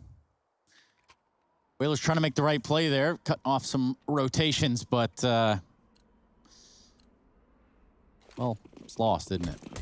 Yeah, they got a force in. Deagles, CZs, quite a mixed bag of pistols for the side of Whalers, but Team 1, armed and dangerous, back to the vent for Barton. He's got the bomb as well. We saw this happen for Team 1 against Chaos. It was a bit of a crazy couple of rounds. They plant B when they have like 2 players down vents in gun rounds. It's a really risky move, and it comes back to cost you if your team don't join you from the ramp quickly. Barton's not going to plant. He's going to wait inside of the door because he is on his lonesome. Ramp players coming through. Rampage is waiting for this, not in a position that should be checked. View is above as well. Whalers reading in. They know exactly what's happening. Team 1 walking into View. There's the follow-up for Barton, dropping the B player. And they're going to hold off as they think maybe there are more defenders, and they're right. Ben's come down from the ramp side. DJ's running around upper. Ben's grabbed a gun. Whoa. And now Team 1 can go back up the vent and take A. There's no one there just yet, apart from DJ and Heaven. A very weird round right now. And you can barely tell who won the pistol with the weapons in play. Yeah, with that recovered Galil. Hats off to Ben Leet for sticking his neck out there to grab it. And he even gives up B as well, so he can still rotate A fast off of the ramp room while putting up a fight on B, not necessarily having to commit. He can, try and get a kill and wait for his teammate to play retake together, but no kit. They hear the door. Team 1 set up for lower. Ben's going to get smoked, and he might have to move in to give them a fighting chance. Maluki's crossed. Ben, oh dear. He does get the spray. Barton with a plant. Oh no. He's going to move back into the site for the kills. Both CTs here for the ramp, and Ben's going to hit the shot. That's Whalers finding the force win. I absolutely think Whalers have seen what Team 1 had to offer in some of the previous games, because that is a classic from Team 1. That is something we've seen before, and that has cost them before. So Whalers, very fast pre-rotation down towards that B bomb site. They were set up for the bomb. Even though Barton kills them, it's Ben to save the day in the retake. 9 for Whalers. And a force buy of their own. We've seen a few in this map so far. P90's out. Never forget to hold the cough button for your friends. And that's just about all I've got to say about that. Team 1 buying right back in as well. You often do in the early few rounds. So you lose 2 in a row. And you kind of have to accept you've lost those forced by wars. Now Team 1's still in with a shot with these Deeks. We know they've been dirty. Flashes out A, View with the P90 on defense. Back down the vents. If they go for the fast plant here, that could be a possibility. Whalers haven't got anyone rotating yet. Barton, again, hesitant as Rampage could have dropped B, and you can already see Whalers grouping up with 2 towards the ramp to do exactly that. Team 1 planting. The ramp splits in. Malbs misses his shot. Shot in the back as well. PRT's been good, but he's going to get cleared by Ben outside, and now just 2 holding on to this plant. Yeah, what a round that's turned around. Ooh. That second kill, Pesadillo needed that. Barton isolated away from the bomb. The defuse will come in with ease here for the Whalers. So first to reach double digit. Yeah, and that's even with the bomb plant for Team 1, even with that bonus money, it's still going to force an eco. They got to play, you know, Deegs in this round unless they have some crazy Mac 10 strat. And like, there's a good example of like when it is good, right? You know, as like an eco strat, as get, you know, guaranteeing a bomb plant almost, right? Whalers could obviously spam you when you go down the smoke to the vent, but in that case, Team 1, they get some money, nothing more. Still this P90 wreaking havoc. Yeah, it's going to be given another chance to, and in a pretty big way, up against the mostly armorless Team 1. Now, Pesadello is holding the outside push. Because Ben Lee doesn't know numbers exactly, and I don't mean like he can't count, I mean like because he doesn't know how many are out there, he does just fall away and move back to rejoin his team in the A site. Little did he know that would be a very big brain move as Bew mows them down with the P90. Oh, another one? We're seeing so much more of this gun, you know, used in pro play. I've casted years of CS. Now, you see a P90 once in a blue moon, but this year, so much, so many, all the time, especially in this region. Furia making a statement with it, and it's been normalized at this point. Yeah, for View, that was, you know, he was up to 4 kills in the round, now up to 22 overall in the match. It's the type of plays they need, but now they're going to need a response for 5 AKs on the side of Team 1. Some utility usage. Looks like they're going to go quick out the squeaky door. That could be a fatal funnel. Could catch them all right there with the P90 yet again, and it will, except no shots down range. It's Rampage. To stop it all. That's going to leave Team 1 just in the lobby to try to reconsider everything about this round. No way. Oh, he's going to try and go, but he's stuck behind the vent, and Rampage, he can't hit the spam. Pesadale going to go the second time around, but there was shots saved for it. Could have gone on a reload. Bit of a weird one, but assume maybe the clip was dry. Team 1 could drop B. Whalers are already there, though. Barton pushes the CT smoke, and DJ's holding for it. They go back to the lobby with the intention of splitting A through heaven, but if Barton just dies here, that A push is going to be left with nothing. What's Barton's timing? When does he go? He's been spotted. And now they know Ben even flanking lobby, and he's about to be met with 2. PRT's holding for it, but not forever. They've got to get into this A site, and now Ben's position is pivotal. Oh, almost the lineup. Oh, PRT. Team kills Maluki. Oh, that's devastating. Oof. It's all left onto outsmarting Barton. And instead, he actually peeks the 1 HP player and gets wrecked. So 12 on the board for the Whalers. No money left for Team 1. This is looking like 13 is inevitable. And Bew is still on the P90. I don't know who he's trying to advertise himself to. Like Furia is their 6th man. Oh, it's like watching Onward, trying to see how Team 1 are looking. And he's like, man, there's just something about this Bew guy that I like. Yeah. It's that P90, I think.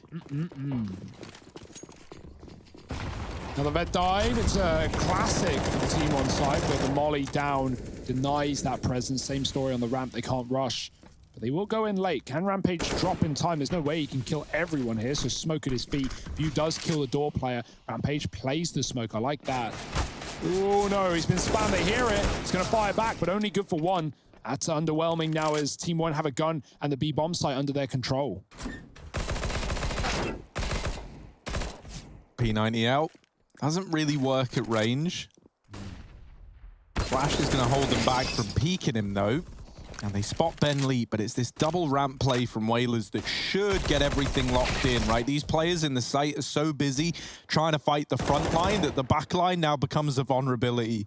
And for Pesadillo, not able to get anything done with that AK. Admittedly, was 1v3, so, you know, only so much you can ask of him. 13 on the board for the Whalers. Another investment presenting itself to Team 1.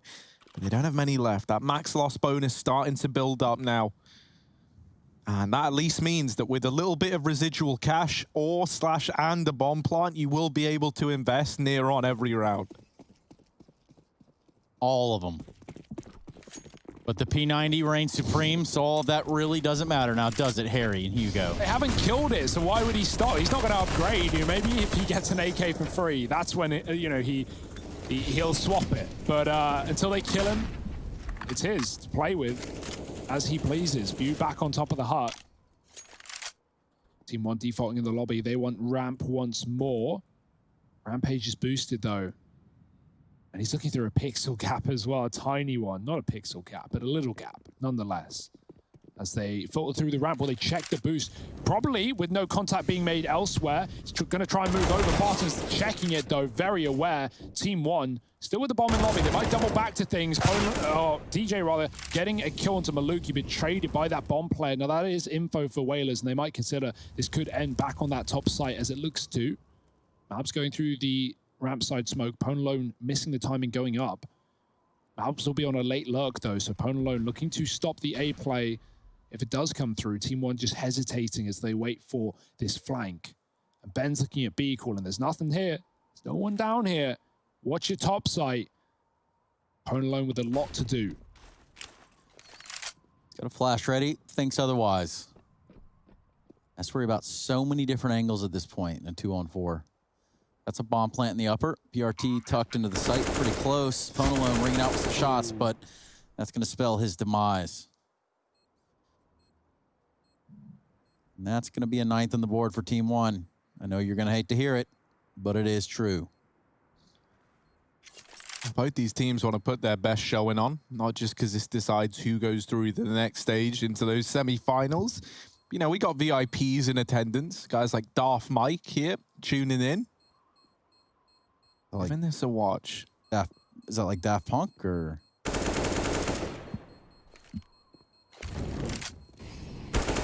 Yeah, man, kind of, but like without the musical talent, I think.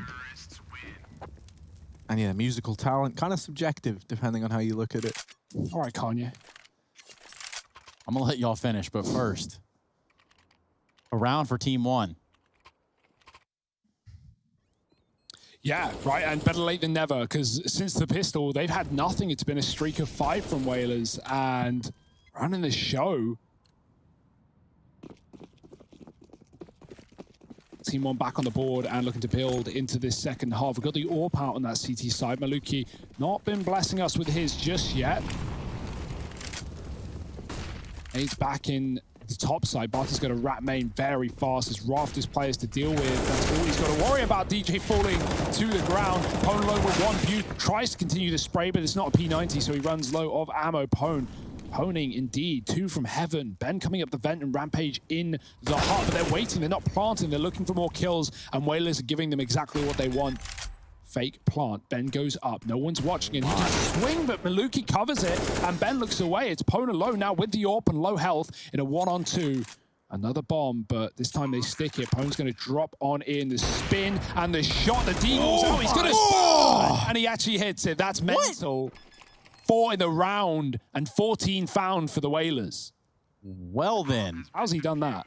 And he didn't even silent drop. There was nothing of the sort there. Watch this. Just style points. Yeah, he didn't do the 360 there. I don't know that he hits those op shots, especially not the Deagle one. There's just no way.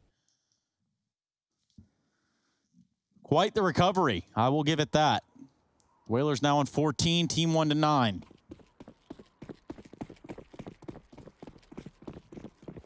Yeah, AWP's out for Maluki. Maybe that could have a strong start. He had some great opening kills in the first half. Back towards the door with Util being lined up for main. That looks like another upper hit for Team 1. They're going to go fast as well. DJ's caught jumping up. Bartin overwhelms him. Damage done to Team 1, but they still get out into the site, and there's not much of a defense here. They realized last round, Whalers had no one in A, only the Rafters players and the Heaven guy who dropped in. And so they abuse that. They take advantage. And Whalers left in a very weird round where they have to retake a man down. Lots of damage done, though. We've already seen what Pwn can do with this AWP on the retake. Close smoke getting dropped for the one-way. And let's see how Whalers do. Oh, look at Ben Lee waiting in the vent, waits for that flash, and actually tags through the door onto Pesadello, through the wall rather. However, that one cool wall bang that ultimately did 8 damage, strangely enough, won't play into the round. Funny how that works. And now double digits for Team 1. Could go 1-0. The Big Ten.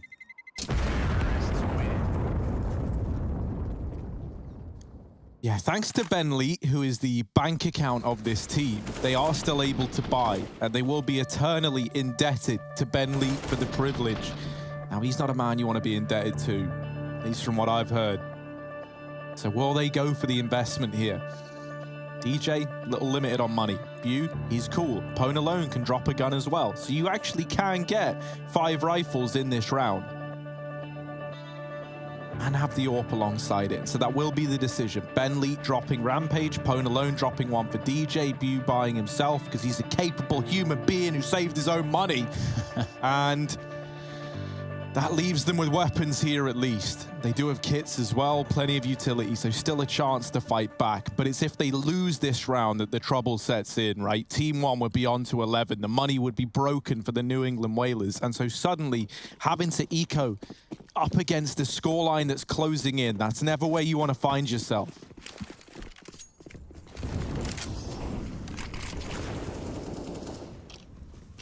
No, it ain't. After a brief timeout, we resume play.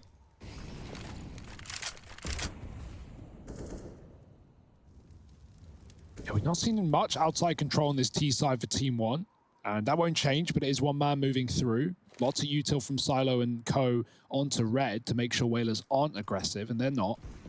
Orb's holding very passive. Maluki gets an opener on Rap. No idea where he's hit that through the wall, but Rampage is gone. Dropping down. On Team 1, they've often just taken this ramp and faked it out. It's been a mind game in this map for both teams, as they often back up into the A site. So that's why Whalers haven't dropped anyone B just yet. They don't know that this is to be a lower play, and there's still a man working behind main. PRT can get a lot of audio information here for his team as well. Maluki starting to clear lower. And he will figure out that things are empty to a degree. Whalers still waiting for what could be another burst in on that A site. PRT is going to see what he can do. Pwn Alone's going to have to quick scope this one. He sees a shadow and he gets crouch peek. Another player, PRT gets him done. 2 in the A site left, and PRT has been showing up in this map. Can he do any more? B has been locked in. Team 1 are about to plant. DJ can hear it, but there's nothing he can do about it, knowing PRT is still here to stop his rotation. Bew going wide, and he still hasn't seen the man in question as the bomb is planted B. He knows he's tucked. Oh, yeah, now he does. And he will finish the job. But at this point, Whalers might look to save. You already mentioned, Harry, that money and the problems that come with it for the Whalers. Well, this is an almost unwinnable round. Team 1 have had all the time in the world, and they're already hunting. They know the Whalers aren't giving this one a go. A lot of noise in the vents for Boot. But no way. Put 2-1 together, you get 11. Not 2. Boot. Well, you wait for the next round, DJ, the last one to come out alive here for the Whalers. Yeah, definitely should have just gone and saved there, right? Like, not much benefit at this point to doing damage. You only need 2 rounds in a row. You're not really thinking about your opponent's economy when you're at 14 and they're streaking rounds together anyway. But not the end of the world. However, it will be 1 gun less for a round where Whalers don't have a lot to play with. This comeback is happening right now. Team 1 are making it work. Very methodical T-side rounds. PRT still showing us what he did in that first half. And no money as said for the Whalers. Pause for Team 1. Just trying to soak it in. And make sure they don't drop the ball here after fighting this long and this hard.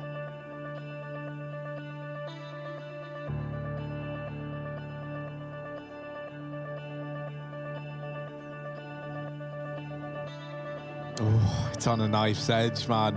And as we kind of expected, right? Like, this is such a good opportunity for both of these teams, and they both deserve it, that they are both going to be fighting extra hard to try and lock in a victory here.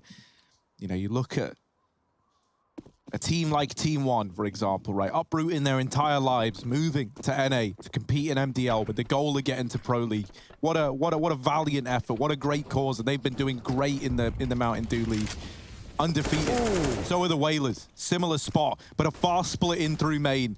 Bentley taken out of the round already. DJ with this one other M4 is only able to put up one, and this A site has crumbled around the Whalers. Team One get that bomb down. They lock in a 12th, and the Whalers, these echoing players, may as well have a look in, see what they can accomplish.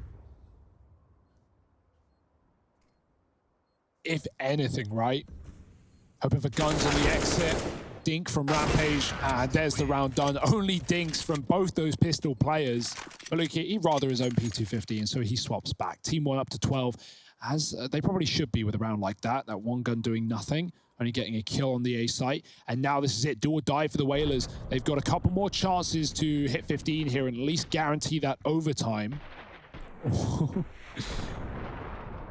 Flying up the vent. It's often been Ben, but that time playing alone.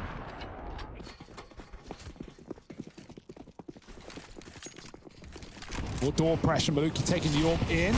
Oh dear, he's getting spammed back. He's trying to do the same, but Pone alone picks up the kill. That's a massive opener for the Whalers.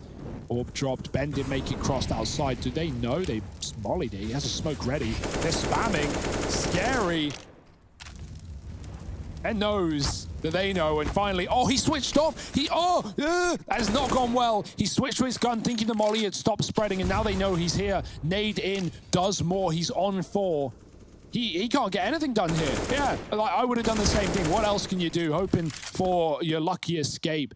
But if he waited there, they would have hard cleared him. PRT with a couple of kills outside. And this from an opening kill for the Whalers has fallen apart. DJ pressured from main, Pew above. And he has to do everything right now. He's found one, doubling, attempted. And he does drop the bomb. Rampage getting out, not realizing where he's being shot from. And now he still doesn't. Finally, the flash gives it away. He falls in, doesn't die to the damage.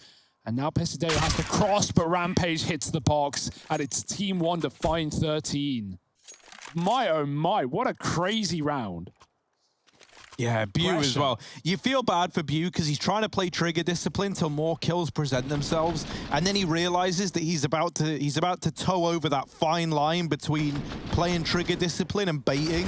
Like with Rampage about to die up in heaven, he's like, you know, he's faced with like a moral dilemma. Do I wait to do the plan that I've been planning out this entire round, you know, playing the trigger discipline, or do I save my friend, my teammate? He goes with the latter, and it almost wins them the round, but not quite. Oh, Ben Lee. I like this, though. Team One have been dropping Vent a lot of these rounds. Like, not in recent times, but at least to start the T side and getting those plants in B. So, yeah, knife out in the Vent. You know it's a one shot. They drop in, you stab them in the back. It's a decent idea, but we'll see if it works. This Team One, do they even want the Vent, or do they want to keep taking this top site? It's been so good to them. Oh, Bew with the opener. Looking for a bit more, but he's trapped. DJ there to help him out, and it all gets a bit chaotic with Ben soaring up through the vent. Rampage on an aggro peak, but Mobs with the spray. And Pesadella's out of there, man. He's in the B site. He's getting that bomb down. He wants nothing to do with Rampage, and I can't say I blame him. Rampage in the 1v2.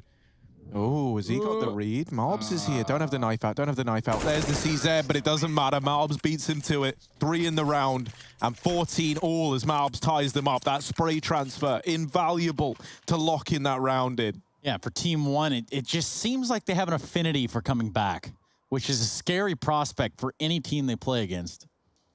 Yeah, especially when this is Whalers map pick, right? Like, you know, we assume this will be a 3 map, but we know Train is a really good one for Team One. So if they steal this away right at the end and then go to their map pick, like that's setting them up really well for a 2-0 here in this series. Whalers, have they come all this way only to fall at the final hurdle, to fall at 14? Team One, some great rounds out in this T side. 5 in a row. Still building the CZ at that point. Maluki can AWP, he hasn't bought yet, so still deciding what they want to do with it. He got spammed out by Ponalone towards the vent last time. Bew, 29 kills. Yeah, and the same can be said for PRT, both having significant impact in their own ways. PRT's definitely a lot in the first half. He was up to 20 in the first half, so he's got 9 in the second half, and we're about to go the full distance. Oh, baby. Orbs out, sees nothing. Passive play from Maluki at the back of the lobby this time around.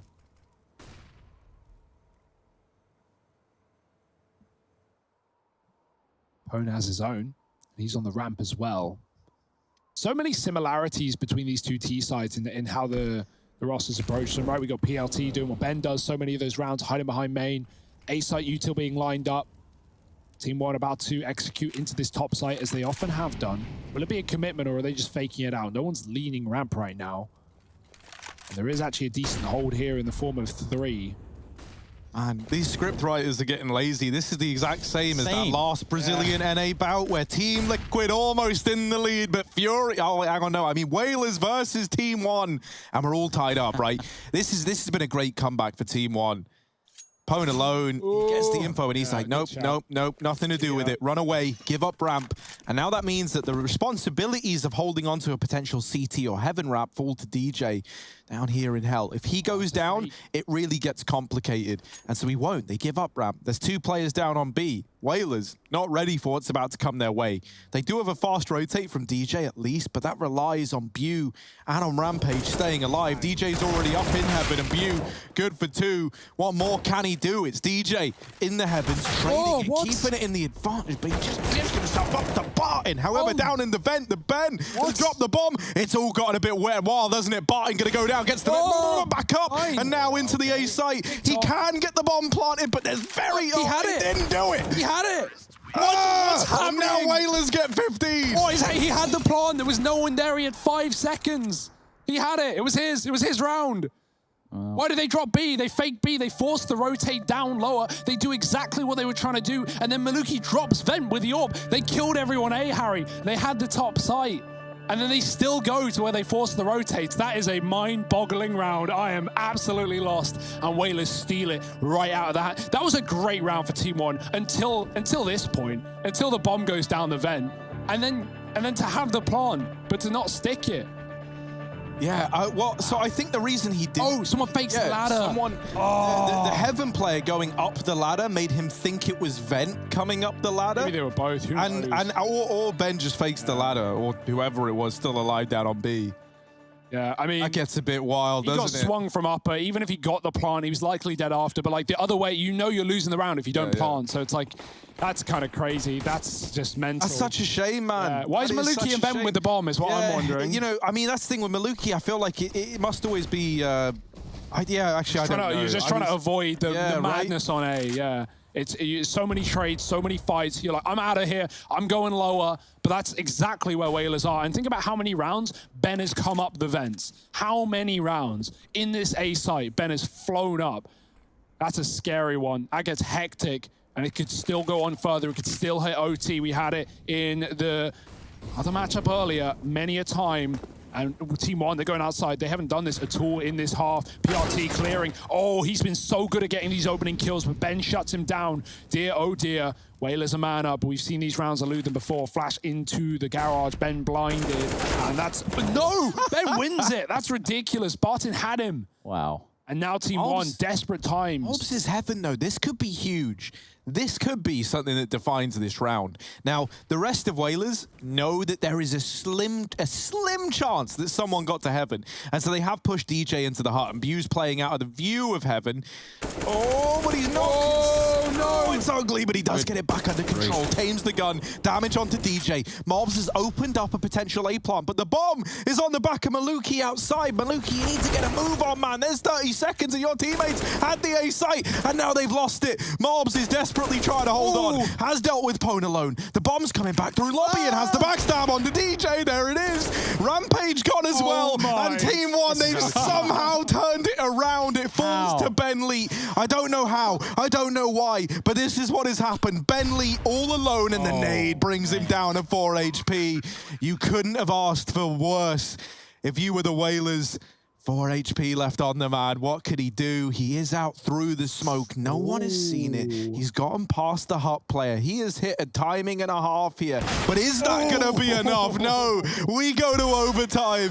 My, oh my. This has gotten so chaotic. Join us after the break for the OT of Team 1 taking on the New England Whalers.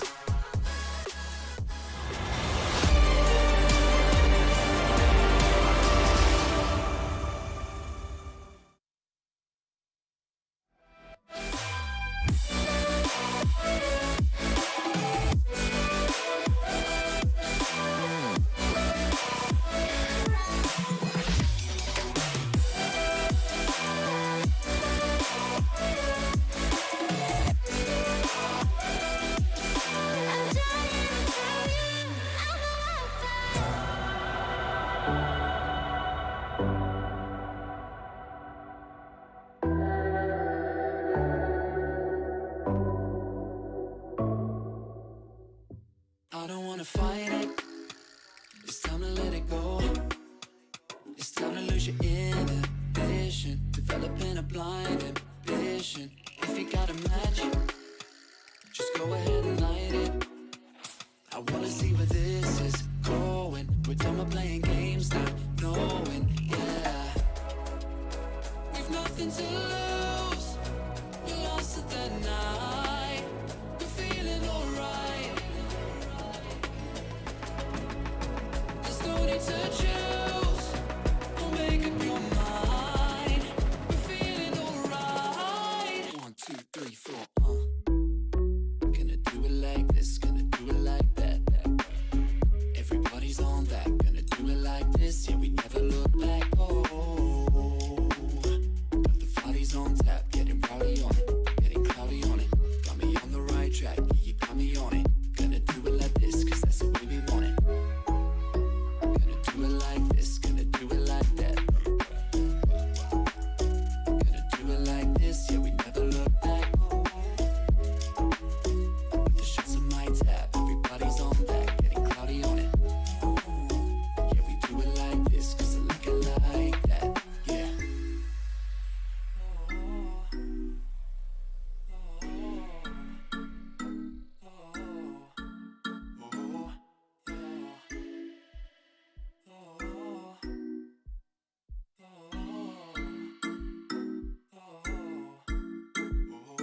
We're going through the motions, in super slow motion.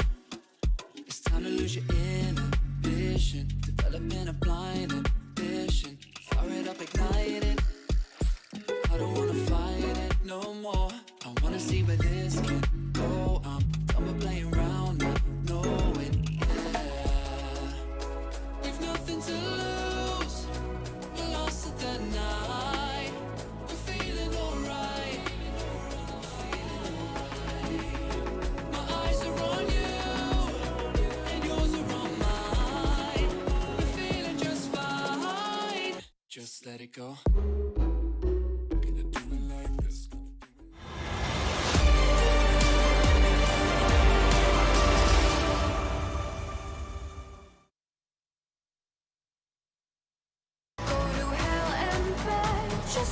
Man, oh man, things just couldn't get any closer down here at the Intel Extreme Masters. We continue on our tirade of overtimes. This time, though, we're going to be featuring the Whalers in Team 1. And boy, how we got here is quite the story. You'd have to go back and watch the VOD. It's almost undescribable. But we have an overtime on the cards nonetheless. This is a quarterfinal. I'm joined by Harry and Hugo, and you, and Boo.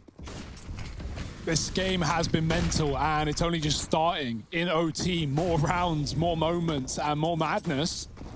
Team 1 setting up in the lobby on this T side. They're going to continue with these upper hits that have been pretty good. View spraying and praying and stopping the first man out. There are many more through the hut. DJ trading 1-for-1. Ben behind the vent, and View as well, who will be dropped. Maluki now in a clutch. Bomb is in the open. Oh, up the vent they go. And Rampage just doesn't care. He goes on exactly as his name suggests. Ben burns him out. And Whalers steal the first round.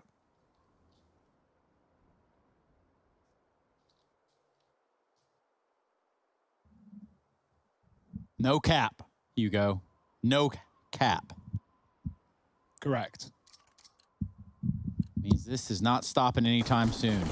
This train ain't either. Of course, that being the second map of the series.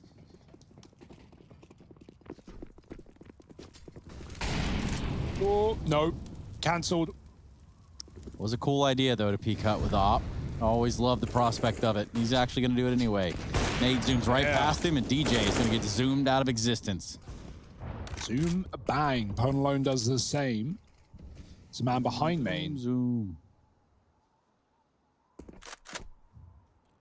Zoom, banger, doom, hammer, whatever you want to call it. Big Green coming out through the ramp. It's Rampage holding on his own. Swings out with one. Maluki's close, trying to trade. Rampage stalling with this flash is good. Maluki forced off. Ben comes to help out. He now owns the angle and he shuts PRT out of it. Both players gone. Sorry, Pwn Lone kill PLT outside of the meantime. It's just Bartim trying to get out A. Does he drop vent or just commit to the A fights? He's flashing high for it. Oh, blinds himself in the process though. It's not gone pretty. Player in rafters. Oh, he does hit the shot. Pwn in main. Bartim can drop, but he's turned with his back into the A site. Bew just gets a free kill there. And the Whalers go up 17. Oh boy, 2 in a row in OT on their map pick. Spamming the smoke and hoping that it all pans out. Sometimes it just doesn't. Harry now. Looking onward from Nacho Heaven.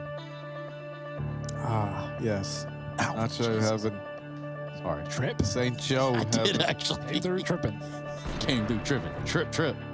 I don't know how many times I've seen Harry trip up on that thing right there. We've all been there. And the more I pace, the harder it is to avoid it. Somehow, it's actually just in one spot of the room. Harry's a bit of a pacer, but he might need a pacemaker after a game like this because it's given us heart palpitations. It's 17-15. It's not clear or clean. Heart palpitations is one thing. Heartburn, Hugo, is another. And that's something Harry knows all about. Yeah, man. I guess. Well, here we go. Strong statement. Yeah. Official statement at that. Stronger statement than this buy is making for Team 1 in their case to take this round. Ooh.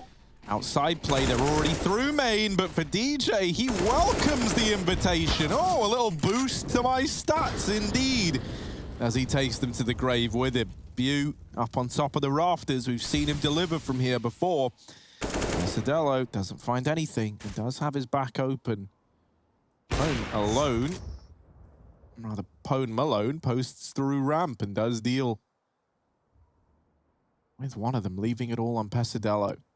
1v4, pretty tricky round, and Bew just executes him straight up. So, 18 for the New England Whalers. They go flawless in that first half of OT, and now for Team 1, their problems are just beginning. They need 3 in a row to get us to a second overtime. That is the best they could do here.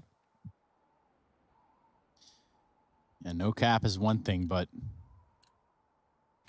I don't even see a sort of brim or perhaps even some sort of covering of the eye there on the hat of the New England Whalers. So keeping that in mind, sun can't rain on them, and neither can Team 1. They're going to be hightail it down into lower, and they're going to be doing it with barely any HP. Yeah, that molly inside of the vent burns them to a crisp. Do they fast plant, though?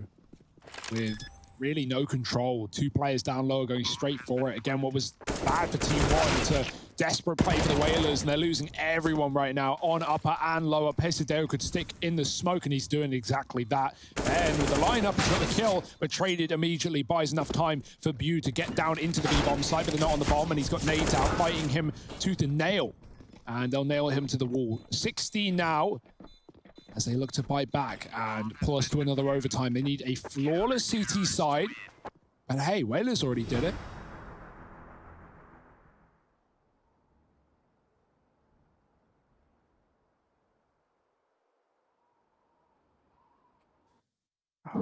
Right. So we are at this point now where it could happen, where if Team 1 are able to keep this kind of performance up, maybe we get to another OT. And at this point, I think just full send it. Like, you know, the day ain't going to get any shorter, you know? So let's really see what they've got to offer. Really open the can. I'm not going to lie, man. The fact that Team 1 don't get a single round in that first half of OT is both surprising and a little bit saddening. It makes it real hard to recover in this second half. And so all the power to them if they can. Maluki starts this round up with a smoke shot to find an advantage. And Pesadello has already rotated down into this B site. Going alone. First man on the scene. You still up on top of Silo, making little wiggle eye contact with the man in secret.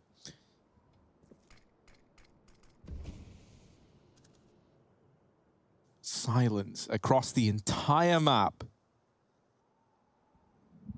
Pesadello still the only man down at this B bomb site. Now, there are rotations available from ramp, but they're in danger of being caught by DJ on this flank in through the ramp room. Pesadello needs to put up some numbers, and numbers he shall put up. Mobs deals with DJ, and Pesadello breaks apart the B play. It's a flawless round for Team 1, as they are now 1 away from taking us to a double overtime. The money as well is a problem now for the Whalers. They're going to call in attack pause. They need some time to figure out how they're going to invest in this round, and with good reason. It's so weird, like the deja vu we're getting, the like identical, not in even in terms of how the rounds are played, but just about how the game is playing out right now. Like they're broke as Team 1 were coming into the third round of their T side OT as well. We had that 3 AK buy with a fast main drop into the A site, got mowed down by DJ. What's the play for the Whalers? It's a better buy, right? They've not been buying up. I think actually, no, they got 1 orb, not 2. But regardless, Lil on 1, Mac 10 on the other, it's fine.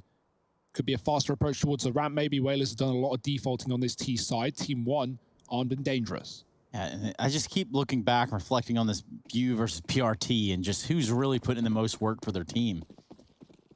As these rounds draw closer, Hugo, I gotta keep pondering those situations. Yeah, you've not got an answer. I can't really put a cap on it. No cap. Yeah, they got the molly down vent as well to deal with the fast drop the Whalers have done. This time it's the smokes outside, though, and Pesadeo in main with Maluki's orb hell side. He hit some smoke shots last time around, so really anything is possible. Default smokes to cross secret, but only Ben moving behind them. I wouldn't want to write anything off at this point. Luke, with that real tight angle. Yeah, that is the tightest angle I think I've ever seen. Nope. Mirage angle's tighter on B-Halls. Oh, yeah, fair play. Love that angle. Yeah, you got me, all right.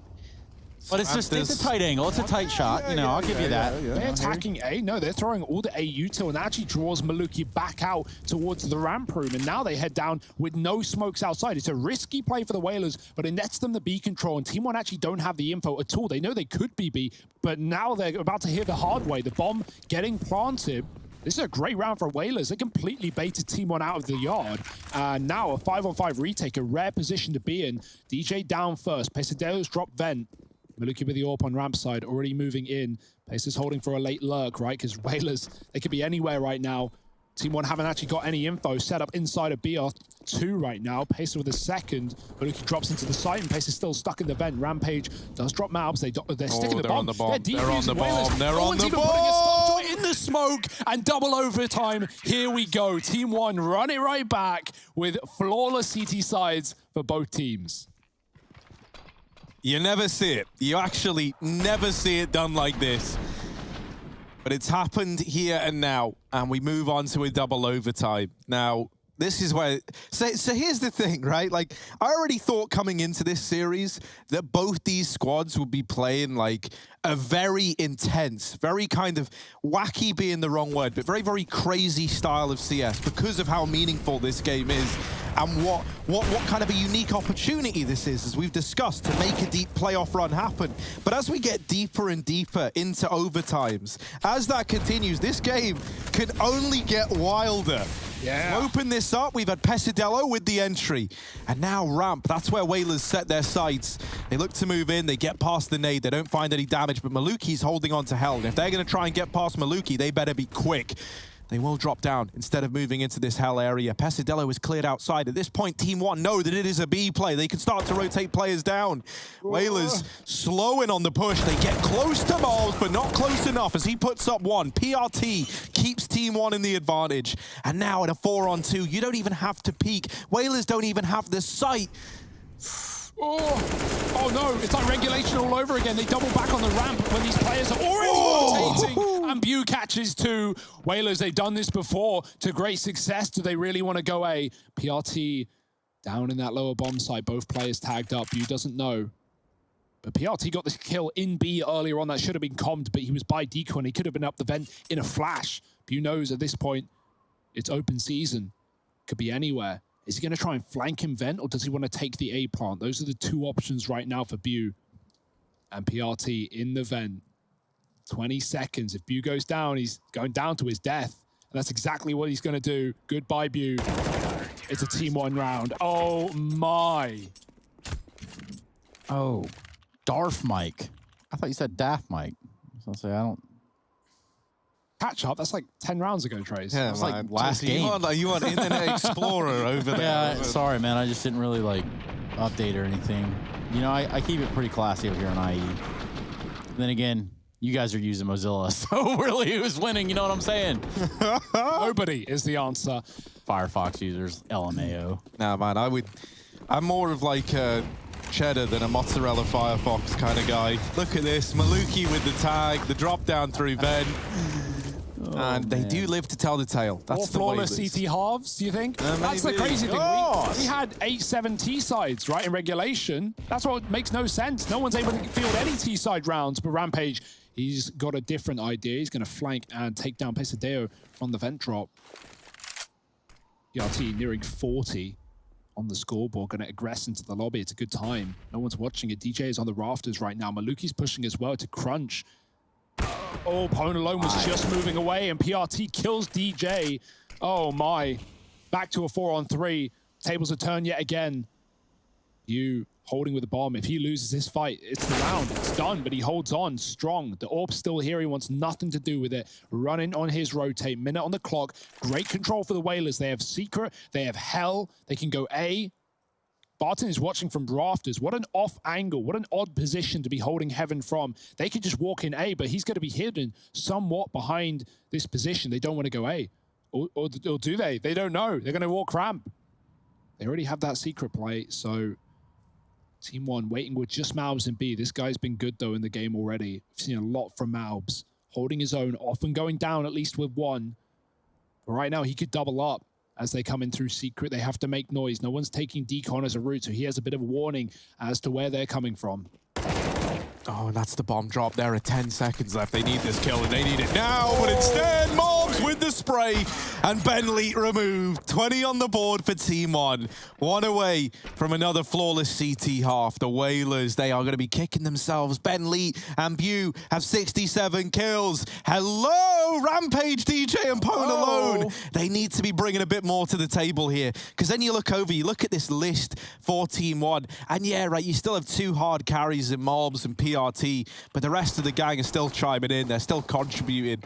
Pone alone, we've had some great moments from him. We've had some big moments as well from DJ in a few of these rounds, but we just need that little bit more to tip them over the edge.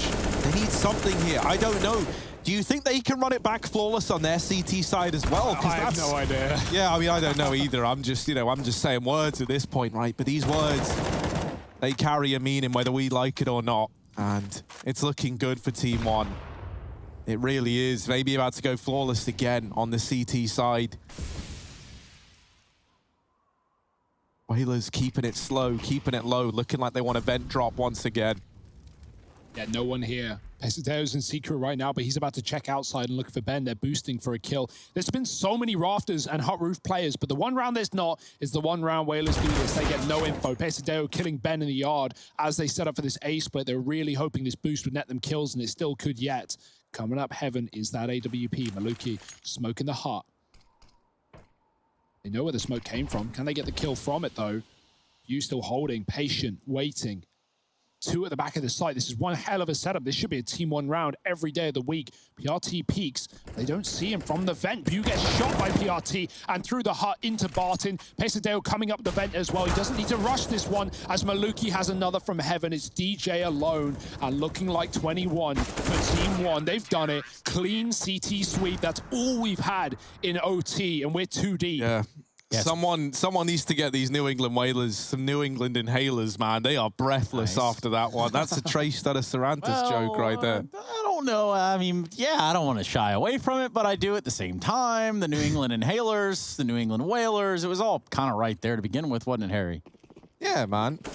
Words are like Legos. You just put them together and you let your imagination run wild. And also, a stray one in the back really hurt. What happens when you do that with math instead of spelling? Yeah, no, that doesn't work. Doesn't work with maths. That's like a universal law. Look at this, though, right? Because this could be the end of the game, but maybe not. Malves with the entry. There's Pone alone. Like, no. Pone alone looking for a second, and now they're wrapping him in through the site. Pone alone's getting worried, but the AWP might treat him right. Oh, my goodness! Pone alone hits the no-scope of a lifetime. Barton left in a clutch in the 1v3. What could he do? Oh, Barton, 4 in his name. He needs 4 in the game.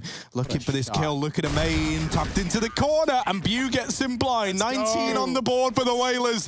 They want to take us to another overtime. Let's be realistic in saying that the rest of that round, dog shit. Now, that shot right there, though, that's the real deal. What? Look at this. Misses a shot, pistol out, they hunt him down.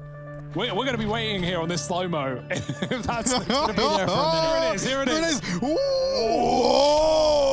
That's insane. And rolling it back. Man, that's wild, dude. Pone alone, you absolute madman. I said we needed to see a bit more from someone, and Pone alone, he could be that man. Here we go. Still need that flawless CT side, or Team 1 need one of the next 2 rounds to close this map and go to their pick. It's still potential. It's still possible. We'll see if they can do it. Yeah, that was ridiculous.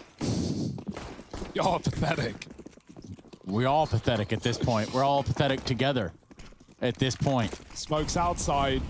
Maluki leading the charge with the AWP. Malbs 32. One hell of a showing from him. He flashes. Double AWP.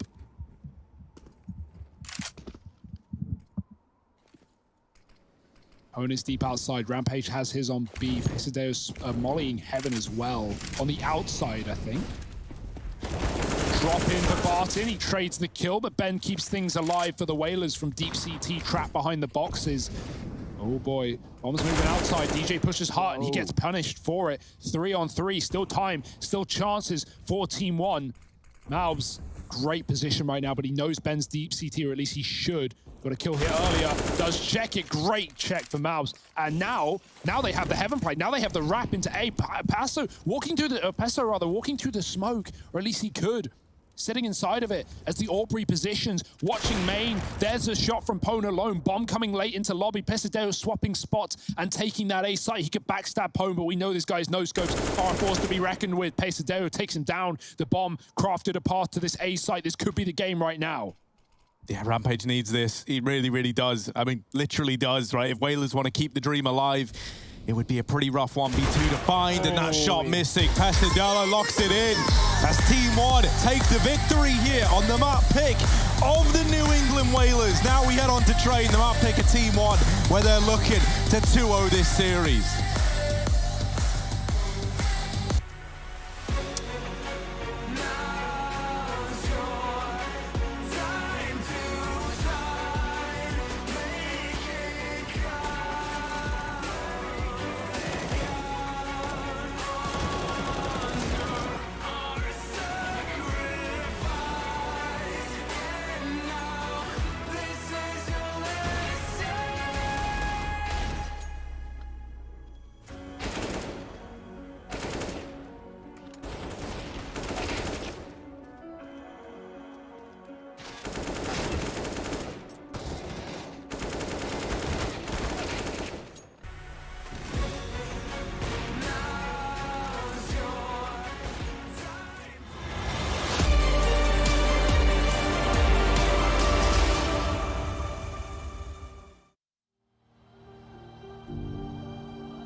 When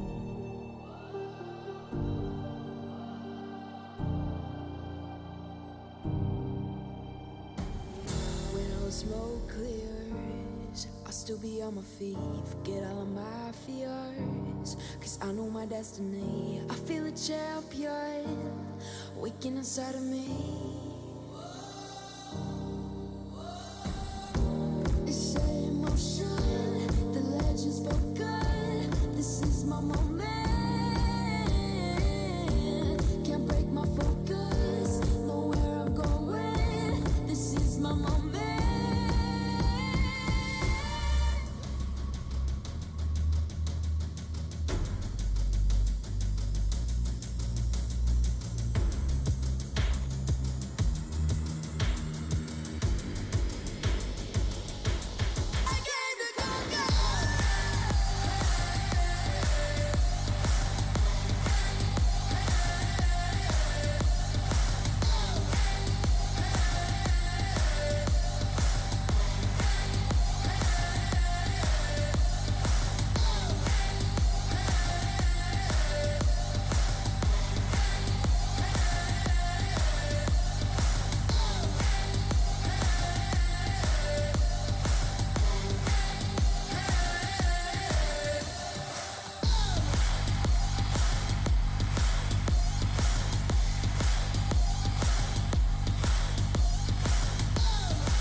Show me an opening in the clouds, and I'll take it. Yeah, reminding myself to just let go. Don't wonder how far I can fall. Don't look down, never fade out. And I just wanna be someone and never fall behind again. Just keep on moving on. Never look down, never fade out. Never fade out.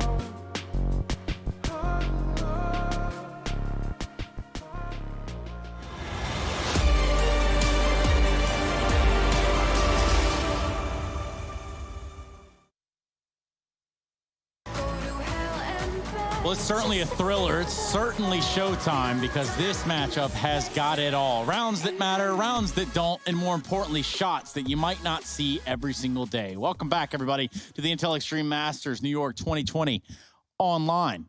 And boy, have we got a matchup for you. Team 1 on one side, and then you look at this one, you think the New England Whalers, they've shown so much promise up to this point, but, well, they fall a little short. That was crazy. Yeah, man, it's a bit of a shame that it falls short as well. It looked like we were destined to get another OT out of that one. You know, like it kept delivering in that regard. Right. But the sad thing is, it's like when you leave yourself needing a flawless CT side, well, you need a flawless CT side, and that's quite the burden to carry when you're up against the Team 1 that's popping off. PRT having a great game there, like really good. Maluki finding his footing towards the end as well was pretty instrumental in the way the whole thing started to pan out.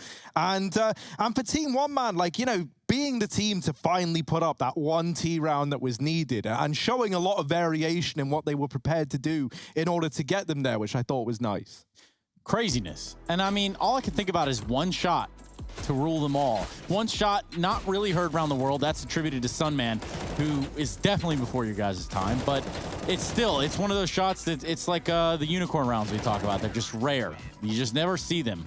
But here, I mean, we got a back and forth affair. You Team 1 on one side with Whalers on the other. You think, okay, Whalers come into this. This is their map pick. They've got all the pieces to the puzzle. They've got the tools in their kit for the T side. But this was close through and throughout.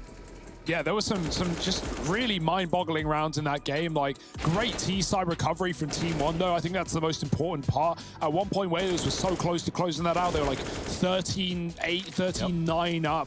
And, 13-8 up, 14-9 up. And then Whalers, and then Team One, rather, just pull out a huge streak of T rounds, some nice fakes. We had very similar styles on the T side, right? Like, a lot of fakes where Team One would take that ramp control, they'd force those B rotates right down to the lower side, they double back, they take A. I've never seen so many upper hits in a map as well. Helps that we got a hell of a lot of rounds, but yeah, everyone loves getting out into that A site. And I guess looking at this, the obvious selection for the two people to compare against each other, at least across the two teams, are PRT and Abu. But I want to talk a little bit about the overall picture here. So we transitioned, we sort of look into this train pick coming out of what is Team One, and I'm curious who we want to step up on either side. Harry, I'll start with you.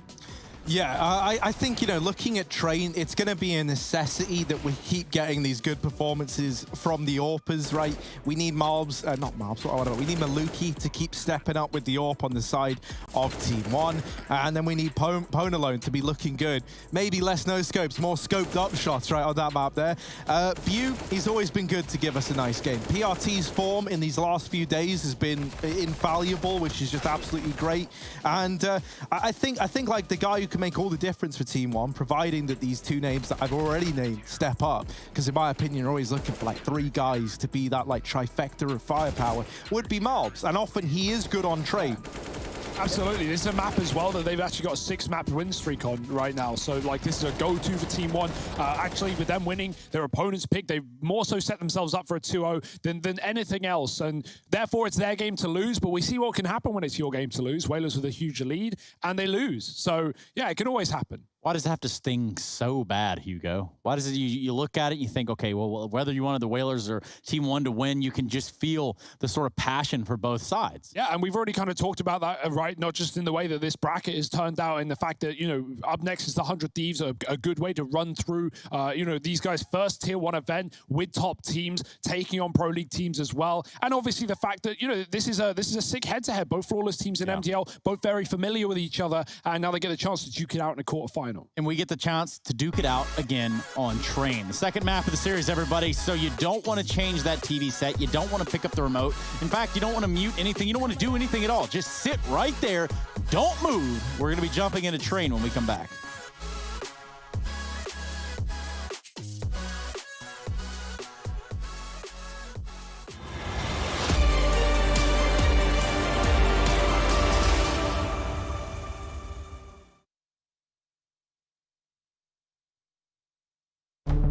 With the right CPU, you can turn any game from familiar to phenomenal.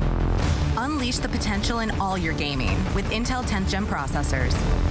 With its optimal balance of threads, cores, and frequency to deliver elite real-world performance, only Intel can bring Marvel's Avengers to life with in-game PC optimizations. Supercharge your Marvel's Avengers experience with Intel Core i5, i7, and i9 processors.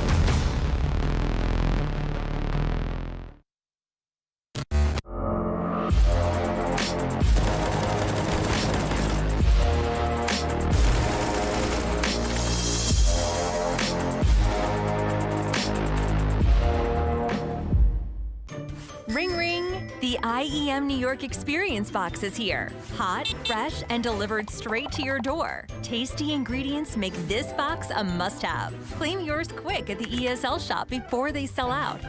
Oh, and there's no real pizza. Get your taste of New York while it's hot.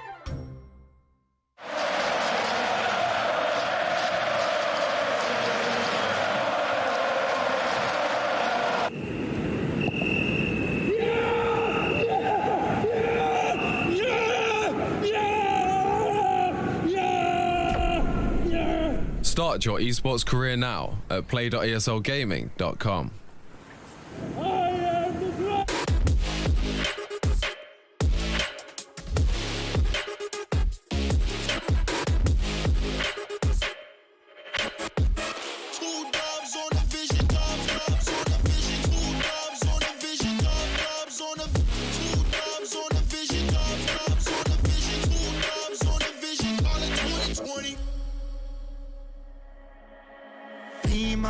I got my team up, hit it off from rapping, we stacking, getting my green up. We all leaned up, took it a while, trucking a minute a mile, fucking up every style. You in it now, told her my family is proud. Willing to fight and we proud, bitch, I don't wanna talk. I just walk up, 100 bands cash, trying to get on my stock. Love all my fans, fuck on my ops. We just make jams, all I make pops. Girls gon' dance, homies out rock. Came too far, now we ain't gon' stop. Gave my life and I took my shot. Yeah, rose up top and I took my spot. Yeah.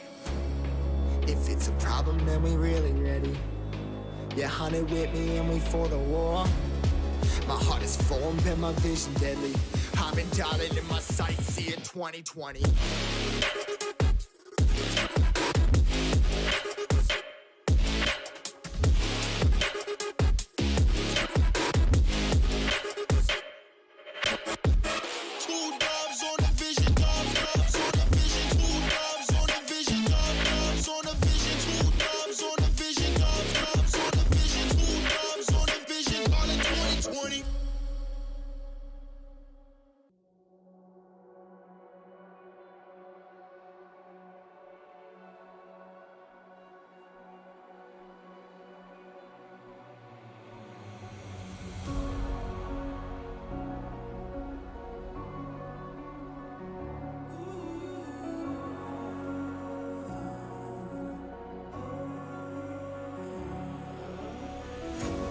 Breathing in, breathing out. There's no more room for any doubt.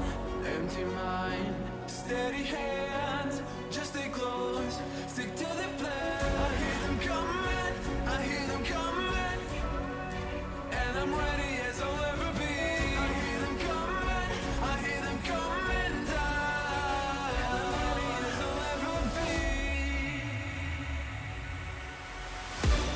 Don't give up, don't give in. Don't let me down. Be the one to wipe their grin when they hear this sound. Don't give up, don't give in before they catch your glimpse. I know you'll find the strength within. This is your last chance.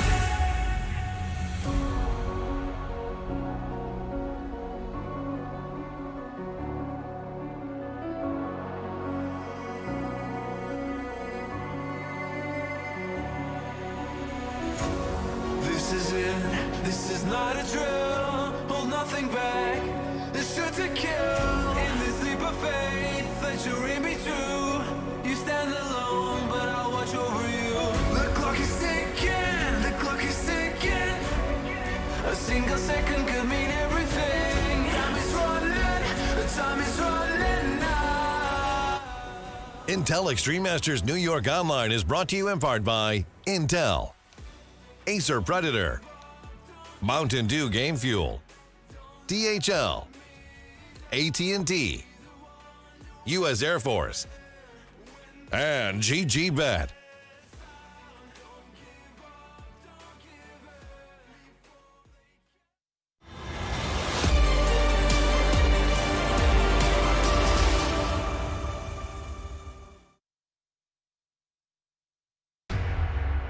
Hey, everybody. Hey, you look up from your screen right now.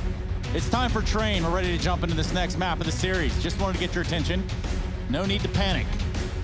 We're gonna see what the second map has to offer. The first map, well, it really did give us just about everything from no scopes to overtimes to anything that you could think of. However, it didn't give the New England Whalers their map pick, which does create quite the conundrum. Let's move into this next map of Train, Team 1. It's their selection, and we're going to see what they can do versus Boo.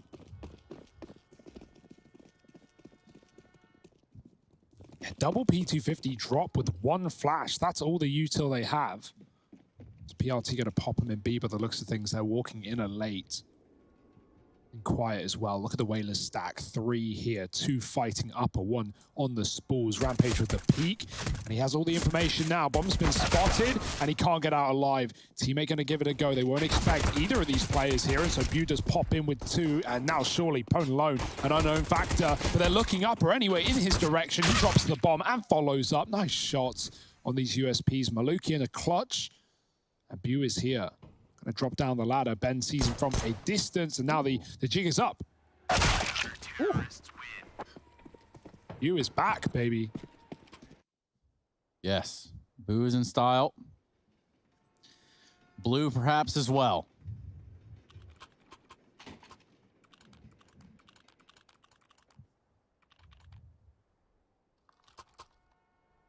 M4 out in the hands of Boo. He had a great first map. He has a great pistol round. Can the man be stopped?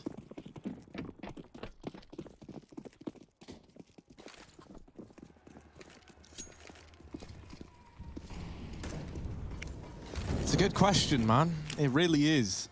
You know, if Nuke was anything to go by, maybe not. Nades into Maid. Get the better of Malbs. And now this is where Barton going to drop that Molotov over towards the stopper. And that forces these CTs to reposition. However, bomb plant found. He'll take that. Lots of spam damage. And finally, they do deal with him. PRT alone with an Eagle. And that's him running out of ammo just before he would deal that killing blow. Would we call that a miracle plant, Hugo? Nah. Oh. I don't know. What's a miracle plant? What do you define that? Well, I mean, you know, there's like 4 CTs alive in the site. Lots of smokes down, though, right? That's the game plan. Team 1 had like a full execute. Whalers give them the plant. They play for the retake. I think it's pretty safe. Better than throwing yourself through the smokes to stop that.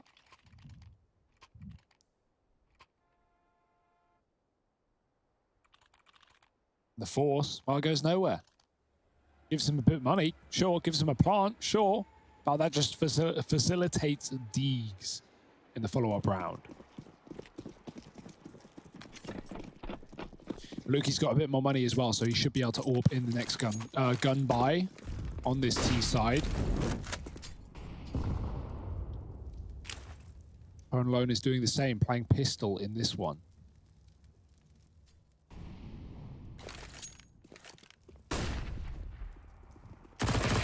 Rampage. Gonna age poorly at ramp. Ooh. EJ, well, burn out one and Famis down the other. And now it all gets a bit confusing. Barton's like, I got an easy plant on A, but he's not ready for Pone Alone, who's doing exactly that. All alone up on the rotate from Pop. There he is to lock in the round. So it's a good start for Whalers. But sometimes good starts do not necessarily tell the story of a good journey. And this is where that first investment is going to come through for Team 1. And this is where, you know, you're faced with your first challenge on this rather terrifying path to try and come back in this series. Oop. Orbs are out, though. Ben's still on the scout. Pone takes his for the upper peak. Wow, they smoked it. Talk about brained on. Team 1 ready for that, and they won't allow it to happen, denying the info for Whalers. And so Pone Alone respects it, goes all the way back to CT. Rampage fighting on a one-way. Might look like you can see a lot, but not if you're coming down the ramp. I like that. Some tricky tricksters in the server.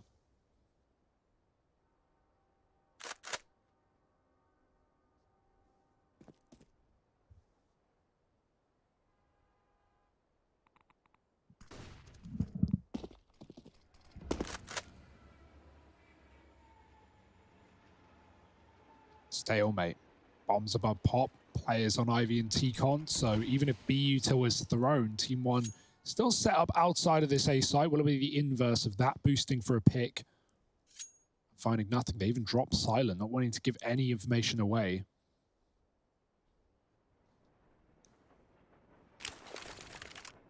Q is close. Dodges the flash. In they go. Smokes on that A side. Lots of them, but the AWP has seen everything it needs to see the bomb trying to cross. Rampage will let it, and there we go. It actually peeks out wide. Malbs will get the kill, but Pesadeo planting wide, and ooh, he wanted to go default, but the molly prevents it. Or very close for Maluki, but it's DJ to steal the kill, and Plant does come down. Oh, PRT dead at ramp. The trade's just so back and forth. Malbs and Pesadelo left in the 2v2. Trying to hold on now. Ben Lee is holding for a push. And of course, he holds it for 60 seconds. And then the moment he looks away, the peak comes in. We've all been there. We all hate it. But not as much as Ben Lee hates it in that round there. The AWP saved as well. That finds its way back into the heart and hands of Maluki. And now money in a very weird spot for the Whalers. Likely just to be a partial investment here. You hate to do it. But with how their money is kind of balanced out, you know, like normally it's tradition if you lose that first rifle to try and get something back. But with how their money is, they can get it next round anyway. And so giving over 2 is better than giving over 3, as the old saying goes. That does seem appropriate. 3-1 here for the Whalers. Strong start, but they're going to need a stronger finish. They've lost the first map. Yeah, we already know the leads mean nothing, right? If you've been watching the games today. But even in this series, Whalers were up quite a margin over on Nuke and still this one. Took a couple of OTs, but Team 1 stole it away. Now coming out Ivy. That nade should be good. Bye-bye, Ben. DJ above the train as well, getting tapped on. They're wrapping the back of CT. By the way, the bomb's B. All of this is a fake. It's a ruse. It's kept Whalers in that A site entrenched, but they're fine by that. They've only got pistols anyway. It's a gamble stack. Well, PRT showing why old bomb is old bomb. You shouldn't get caught hanging around there. And somehow, in some way, Team 1, who get the bomb planted inner, end up fighting on the outside site in the craziest turn of events, of course. But still, this time we're getting some more action from your boy Mobs. Yeah, and you know, it is really nice to see him delivering it in this fashion, right? I do think at times you see maybe where there are some problems with the comms in this team as a result of him having to learn Portuguese to be in this team.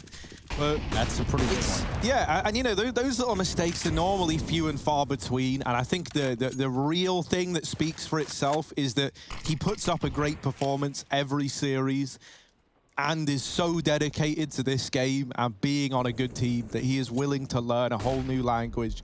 Like, you've got to respect him for that, no matter how you look at it. And let's also think about, you know, what happens if, you know, you do learn Portuguese. And yeah, suddenly it opens so many new doors. So many more right? opportunities, right? Yeah, I mean, it's Elise, right, who also tried to learn it. So, I mean, has learned it, rather. And not to mention, you know, just a life skill of learning another language. So props off, you know, props to him just for learning another language, even without Counter-Strike involved. AWP from Maluk. It's going to be met with a AWP from Ponalone. Ooh. And a shoulder, too. Oh, my God, it looked on him. I swear it looked on him. So close. Yet. Not so close far. enough. Yeah. Either one of those will work, yeah. Interchangeable almost. Whalers, they've got the bomb. They've pushed up close main. Malbs is in pop. His barrel might stick out. DJ's not going any further. Barton's trying to re-clear this position for 30 seconds to get this bomb back under control. DJ considering the left corner. That's not the case. Needs to be watching for the spawn side. The pop player. Oh, nades out. That could have been a kill for DJ. He's going to get flashed through. And that's a nice entry for Barton. Good teamwork, but time is ticking. And Whalers have 3 here. They weren't all playing the bomb. They just know it couldn't go anywhere else. Malbs needs to pick it back up. And he can't get there in time. That was a lost round regardless. Whalers, with everyone ready and waiting, find 4. That's why you give up 2, but not 3. Ain't that right, Harry? Exactly, Hugo. And if there's one thing that you, and I mean you, Hugo, take away from today, it's that sentiment. All right. 2, not 3, is better than 2, which is lesser than 3. And that's why I'll be sacrificing both of you and not the trio. Both fired. I'm here solo casting the rest of the tournament. Oh, all right. Just kidding. You can't get rid of us. Here we sit. Broken-hearted. Finish the sentence on your own, but not here in a more appropriate place. I don't know the follow-up. I imagine it's song lyrics. Nope, not even close. Okay. Poetry then, Trace. That's rare of you. I mean, it's a type of, you know, it is a form of poetry. It really is. It really is a form of art all by itself. And now I'll let you figure that one out in your own time. Freeze time does come to an end, which ultimately means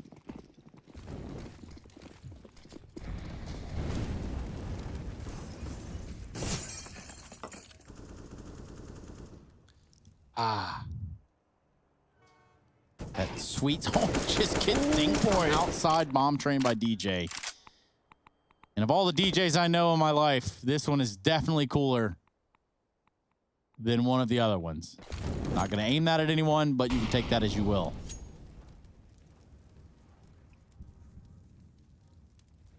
Double and pop.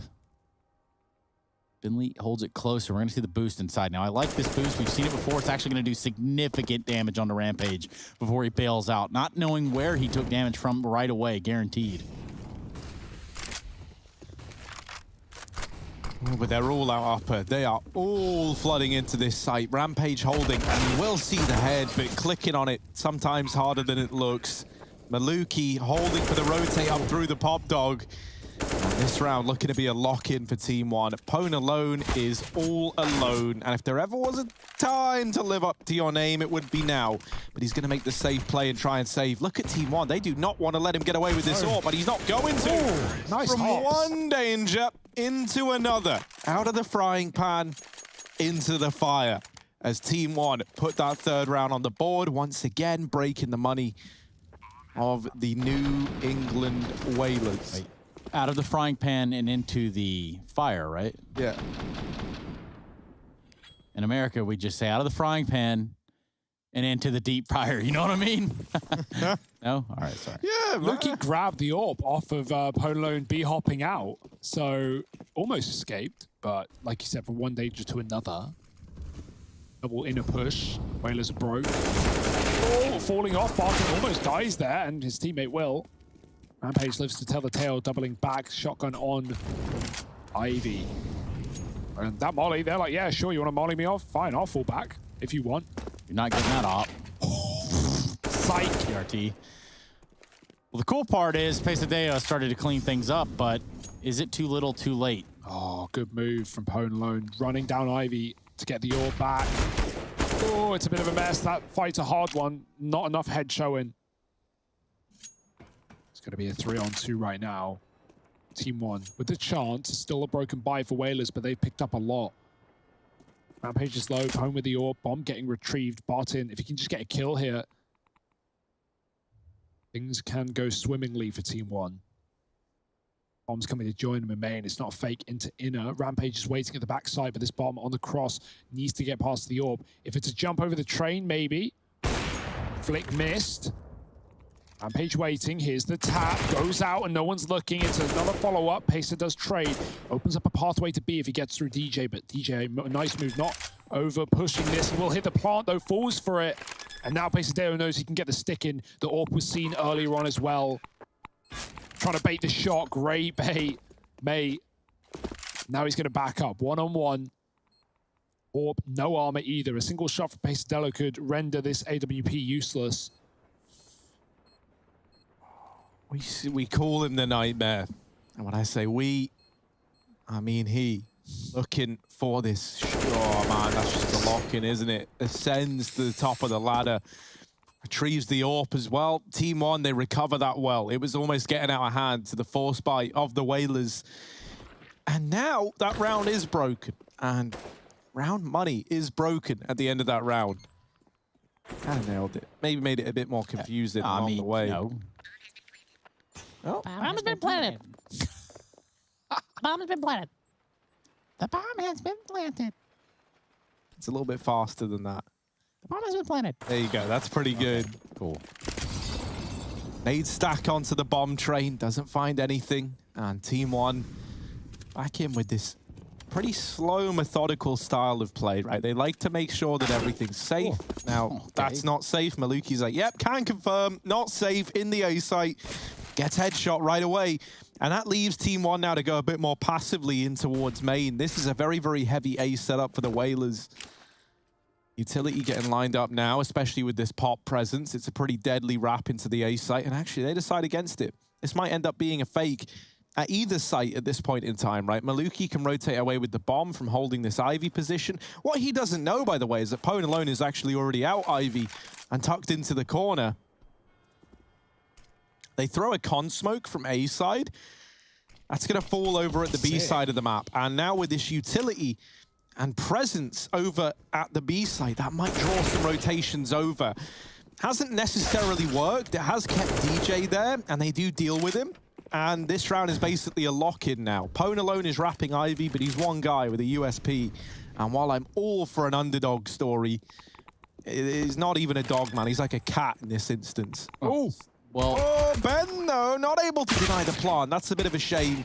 There's the wrap from Pwn alone, and while it does net them one, now they know where he is. That element of surprise, the reason it's so hard, the reason it's so scarce, is because once you get the first kill, it's gone. Yeah, and weirdly enough, for Team 1, that was a great inside fake, except for it never really fully developed. And it actually just turned into a bloodbath inside.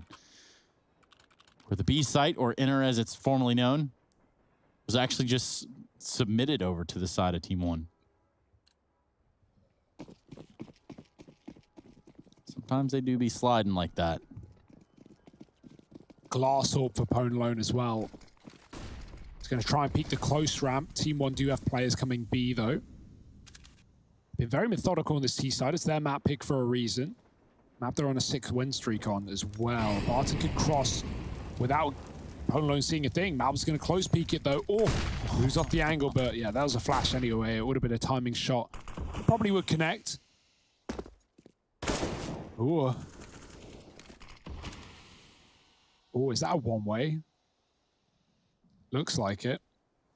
All right, well, that's up there on the nerdier things we've seen today. But if nerdy works, might as well go for it. That's something Brolin likes to do a lot as well on B train, like drop smokes like that on either side. T and CT coming down ramp, fighting. When he had the Krieg, he would drop that smoke and like use the gap to fight connect. You couldn't see it. Looks like ramp is smoked from the CT side. This time it's just re-smoked properly. And Whalers none the wiser, or Team 1 rather, are none the wiser. Still setting up outside of A, very slow round, double inner. Whalers condition right now. When Team 1 have gone B, they've been explosive executions, so you don't blame Whalers for falling for this right now. Util going over to sell the fake, and look at the rotation it's drawn, a third man moving in. It's a whole thing right now from the Team 1 side. Baiting these rotates, doubling back is Butte. They're already deep. DJ trying to deal with a pop player. Butte is actually out in the site in time. Pushed back by the Molotov. Barton needs to win this fight. There's 18 seconds and they want to plant, but they can't with the man in the pop. Barton buying time, but the AWP in the back of CT. DJ's still here. Can he stop the plant? They smoked him off. He's trapped. It will fade. AWP wall banging. Maluki trying to keep the pressure on. DJ wins the fight, though, gives away his position. Good grenade. Pesa peeks with it, and now it's Pwn alone. He sees ahead, but he can't take it off, and that might just be the time to save the round for Team 1. Great inside execute there. Maybe the fake wasn't up to standard on the anti-eco, but that one absolutely sold Whalers down the river. Yeah, for DJ, commiserations, because that was a great shot onto the operant from T-Con. Albeit in vain. Barely a missed shot there from Pwn alone. He's going to try to save this op and Ivy. Are they going to let him is the big question. PRT is the hot shot. He's the sharpshooter you don't want to mess with. Then he's going to be the first one that Pwn alone takes down, ensuring that he stays alive in this round. So that AWP is going to get carried over for the Whalers, but it's a 6 that gets carried over for Team 1.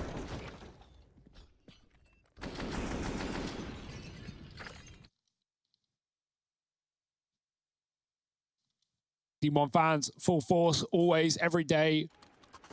Every night, all the time. There's never actually a slowdown point for these fellas. No, yeah, and they got good reason, right? FURIA won their game earlier on, so the hype just continues into the nighttime. AWP legged, and the nade to follow. Won't get Pwn alone, but still good damage done. He gets finished off by the rifles that just filter out through main. Faster approach to Team 1. They even molly the flank, and that's a good call because Rampage was coming from inner, but he's taking the long flank.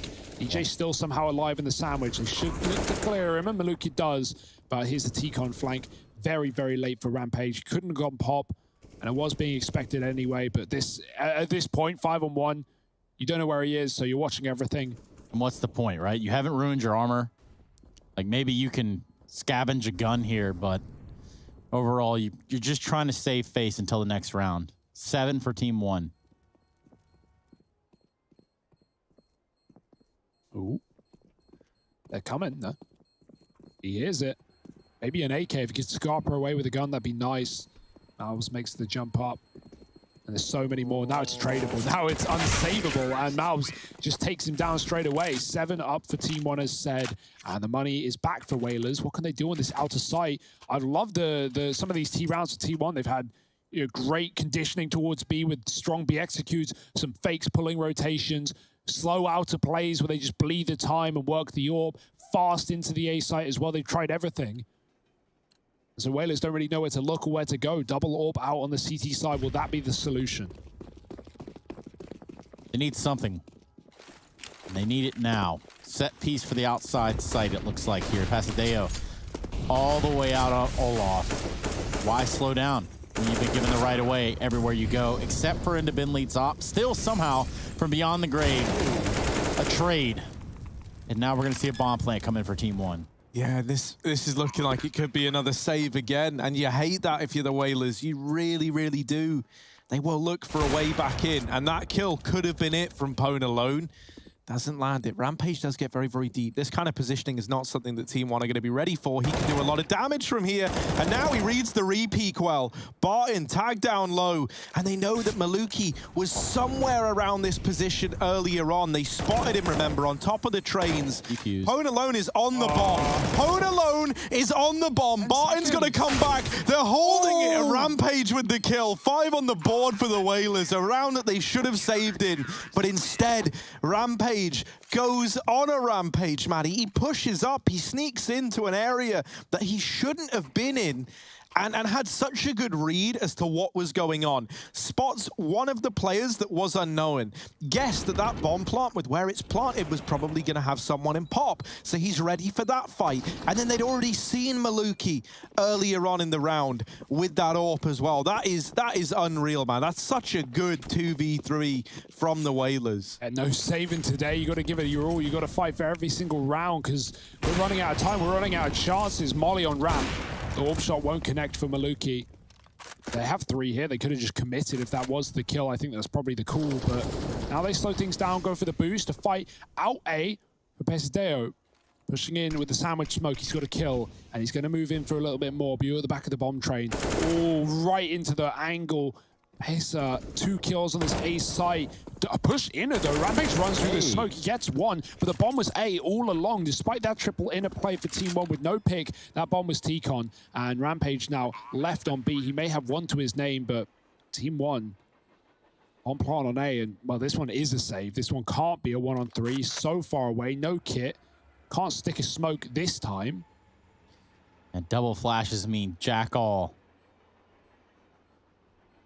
Great round for Team 1 again, right? Like drawing them towards B. Pasadeo just walks out main and creates quite the problem. Rampage, the kind of guy with a fully matching inventory. I've been picking up on this more and more as the game goes on, right? He's got the red gloves with the red M4, bits of red on that. Delicious. What knife? He's got, I haven't actually seen the knife. He's got red CZ. Okay. You know, it's kind of neat. Matches the gloves. Maybe in freeze time we can see what knife he has. But honestly, I mean, you know what? I'll just be transparent. No one can really hear us anyway. Hey. Oh, red knife as well. It's very fitting. I started collecting the fade, right? The fades, like the different ones. Got the MAC-10, got a couple knives. Glock. Ooh. And now there are no more fade skins. So that dream died as fast as I had it. A what fade, are you gonna like do? Get every knife fade. No, I'm thinking like, you know, maybe Valve come out with like a fade AK or something, like something cool, something reinvigorating. But also, I do like the community skins too, so it is what it is.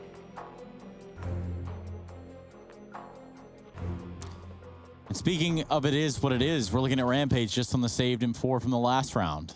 The rest of his team, not doing as hot. The mag on Pwn again. Bit of a beast with it, but back to the Ivy side, I imagine, for him. Ooh. Or not. It's going, you know, makes sense. Now this mag 7. Team 1 smoke upper again. I actually have never seen a team do that, but I really love the idea. Not only do you deny an AWP from getting like a pick here, but you also just deny the info. Whalers want info elsewhere. They're going to push main with a flash and catch Pasadeo. The bomb's there. And an AK, did they see it? I think it's just around the corner, so they actually have no idea. They could have played for the bomb. No, yeah, it is. I thought they did see it. No. Top 10 saddest moments. Oh, it's hidden behind the cardboard box. Oh, devastation. The cardboard boxes betraying the Whalers. And now Maluki. Ooh, they're up the pop. And even though he's dealt with the first, DJ's waiting. This is my chance, he says. And with that, the bomb drop. DJ on the AWP. Malbs is in B. PRT is in A. This is going to make their positions like nigh on impossible to predict. And so maybe they can farm a few freebies, but it's getting that bomb back that's going to cause some problems here. Yeah. Or Team One, DJ waiting above pop. It is dropped in the worst place, and Bu is flanking. There's the kill to Malbs. Not the follow-up to PRT, but he has to go up the pop into the AWP of DJ. I bet you could grab that on the ladder. I bet you could. Yeah. I bet you could. If you jump backwards when you get towards the top, like maybe. Let's see what he comes up with. But he might lose his head in the process. So much util. Oh, he smokes it. That's pretty huge. They can't see it now. And there's the quick grab. PRT, you've got it. Run! Run! 10 seconds. He does get into the site. DJ having to come down on the retake. Neither one of them really knows what's happening here. It's a very weird spot to be in. PRT with the plant and DJ electing for the DJ-gle here as he takes the Deagle out. Into the open with the Deagle. He locks it in. 4 in the round for 6 on the board. Yeah, and what started as one of the top 10 cardboard box betrayals of 2020 actually ends up with the bomb at the feet of the Whalers inside of up top of pop. And when we look at the last round of the second map's first half. Yeah. Like, out there. What a round for DJ as well. The opener gets the kill on the AWP with the bomb, gives away the bomb, and hits the 1D on the fadeaway. Jakey, let's go check out that cardboard box. Let's go have a quick recap on what just caused all that madness. There it is. There it is. The culprit. Somebody put a sad face on it. Well, it didn't matter, I guess, because Whalers still win the round, so screw it. But it could have been a lot easier than that. I think, if anything, that's quite a deep message, right? That litter is a huge problem to the marine life around the world. All right. These whales. Yeah, I mean, no one's going to disagree with that, but also whales are a huge problem around the world. 2 whales, yeah, strangely enough. Whales. So maybe to Team One as well. Yeah, look at this, right? We got an A play on our hands from Team One. They're looking to get stuck in. Bentley back on the AWP. Pone alone donning his as well. They're running into this double AWP setup, and it needs to give some results over. There's DJ with the opener. Malbs dropped as well at the hands of Pone alone. And they even lose Maluki, trying to go for a quick pick. Last in the first half, and well, PRT and Pesadello still left standing, still left fighting. And there's still a chance for Bentley with the quick scope. Drops that bomb out in the open. Pesadello, his struggles in the round are just beginning as he tries to navigate the 1v2. He cannot. Bentley puts another round on the board for the Whalers at the end of the first half. Once again, we are as close as we can get. Who will take this series? Join us in a moment to find out.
I don't wanna fight it. It's time to let it go. It's time to lose your inhibition. Developing a blind ambition. If you got a match, just go ahead and light it.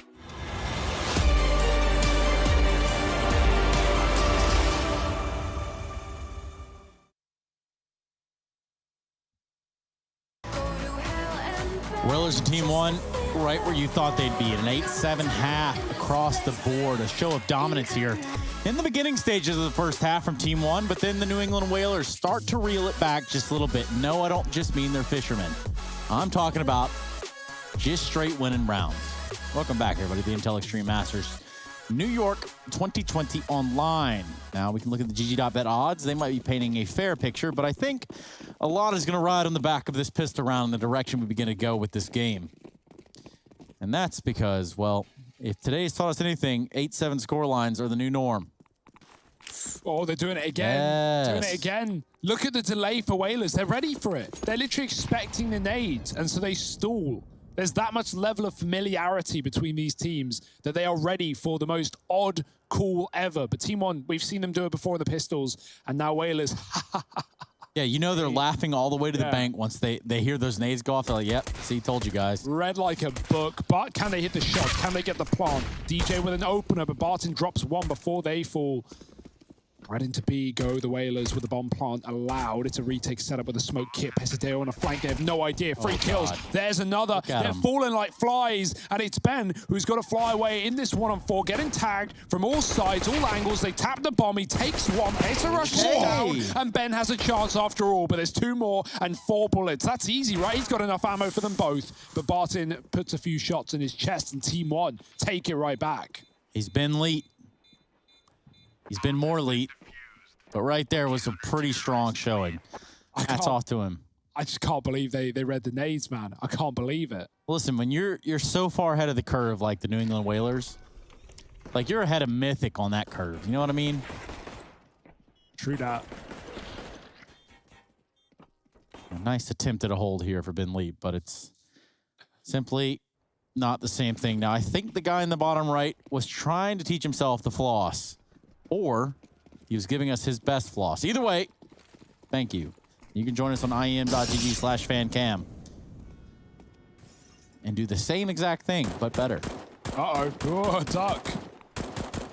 Very Just close. A minuscule amount of damage done. Yeah, Pew does duck after the first shot. Finds him.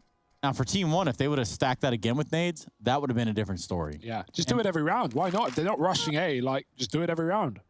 Yeah. I mean, for the time being, right? Yeah, I guess if you do it every round, then they really start reading it. In the one round you don't do it, they just wait in brown halls. They just, like, wait there. You push B upper. You can really mind game someone with that. Oh, yeah, of course you can. We'll get to that later, though, because it's a fast B play with a force buy for the Whalers. Barton on the site. They haven't checked him. He's got one. Tries to double up, and he does. Actually dropping the bomb as well. This is a bit of a mess. Whalers need to go pick that one back up. Yeah. They're very, very focused on trying to push ahead, trying to take these fights, and eventually Bew is like, all right, I got the AK, I'll go do it, though. I'll get that bomb down. He gets it planted. Pesadelo, sneak it in, but there's the spot from Pone alone, and he does deal that killing blow. Bew flashed out and dealt with by PRT. It gets a bit chaotic now. It gets a bit wild. DJ, though, do they know he's here? They're on the bomb. They're sticking it. The rotation from Pone alone is taking too long, and they win the round on the back of the stick. 10 on the board for Team One. Oh, boy. 10-7. Team One. Their map pick. A pistol win. A favorable first half. And now another eco to take down. This could be 11 for them on their plate. Only Deagles, although we know what Whalers can do with these hand cannons.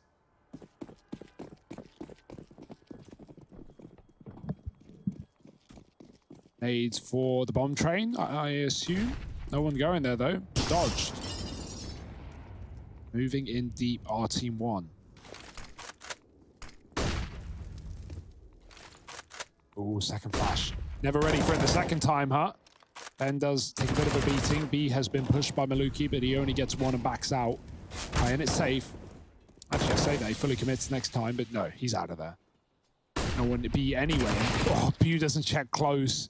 Gets churned up. Torn to shreds. As will Ben in a 1-on-5.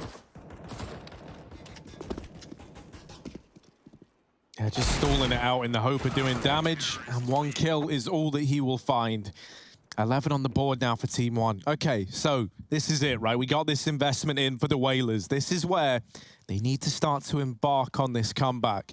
Because since getting into this second half, pissed around going in favor of Team 1, the attempt at the force buy, not finding success, and now follow-up anti-eco, all laid to rest. You've got this investment. You've waited patiently to have it. Pwn alone even has the AWP, and there isn't one of them on the other side in the hands of Maluki. So this is your best chance to start to embark on this comeback, as it's a bit of a bonus round, only really for Maluki, as everyone else was already invested, and he gets dealt with right away. But an early 5-on-4. So close. Yet, still a little bit further than you'd like to see. Pasadeo starting to pepper those upper halls. And a grenade landing right at Mobs' feet. The smoke comes out for the Whalers towards Ivy.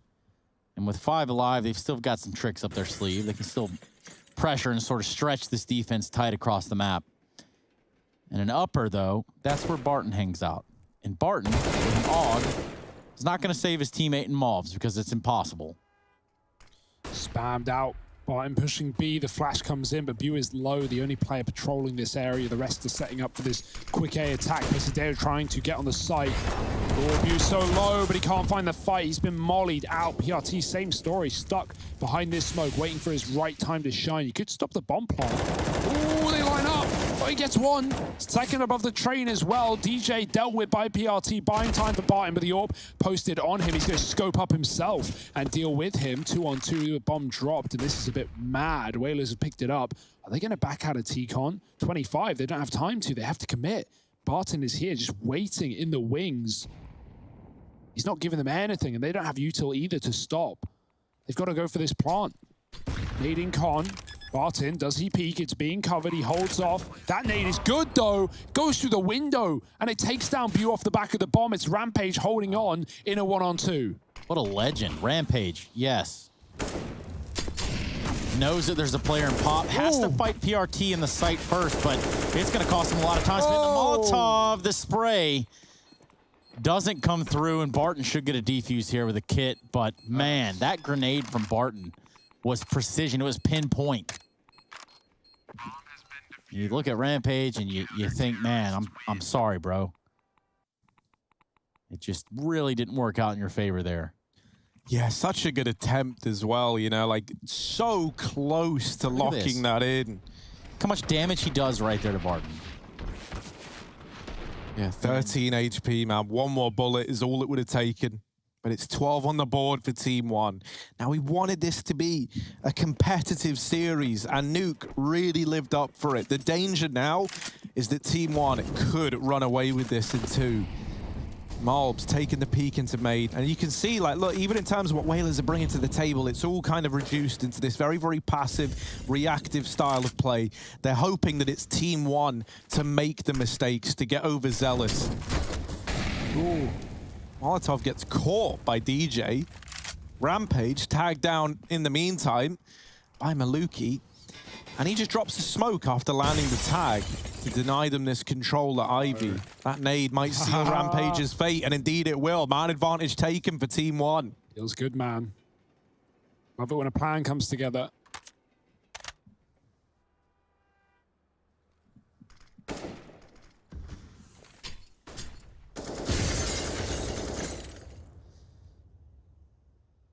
Setting up B for Whalers. Bomb is coming in tow silently. 2-2 right now for Team 1. Or on the outside. Estero able to fast flank. He did so in the pistol round when the B play was clear, and PRT is getting closer. They seem convinced, and rightly so. Maluki's even coming in with the AWP as well, and here come the smokes. Pacer will he start to climb and come in behind? Yes, indeed. Here's the spray. PRT will one. Barton stuck in the site. DJ is so low, a shot from death. Same story for PRT as they get closer. Ben with another. PRT desperately fighting, and he somehow wins that one out. The flank's not even needed. It's a lock-in. It's a mow-down. Malbs and Maluki clean it up. And a pause for Whalers. They realize this is slipping through their fingers. The map pick of their opponents. With no third to fall back on, they've got to fight for this. Yeah, that cushion of nuke is gone. And regardless of the method that it went, regardless of the outcome that we got in overtime, this seems a little bit weaker in the sails of the Whalers.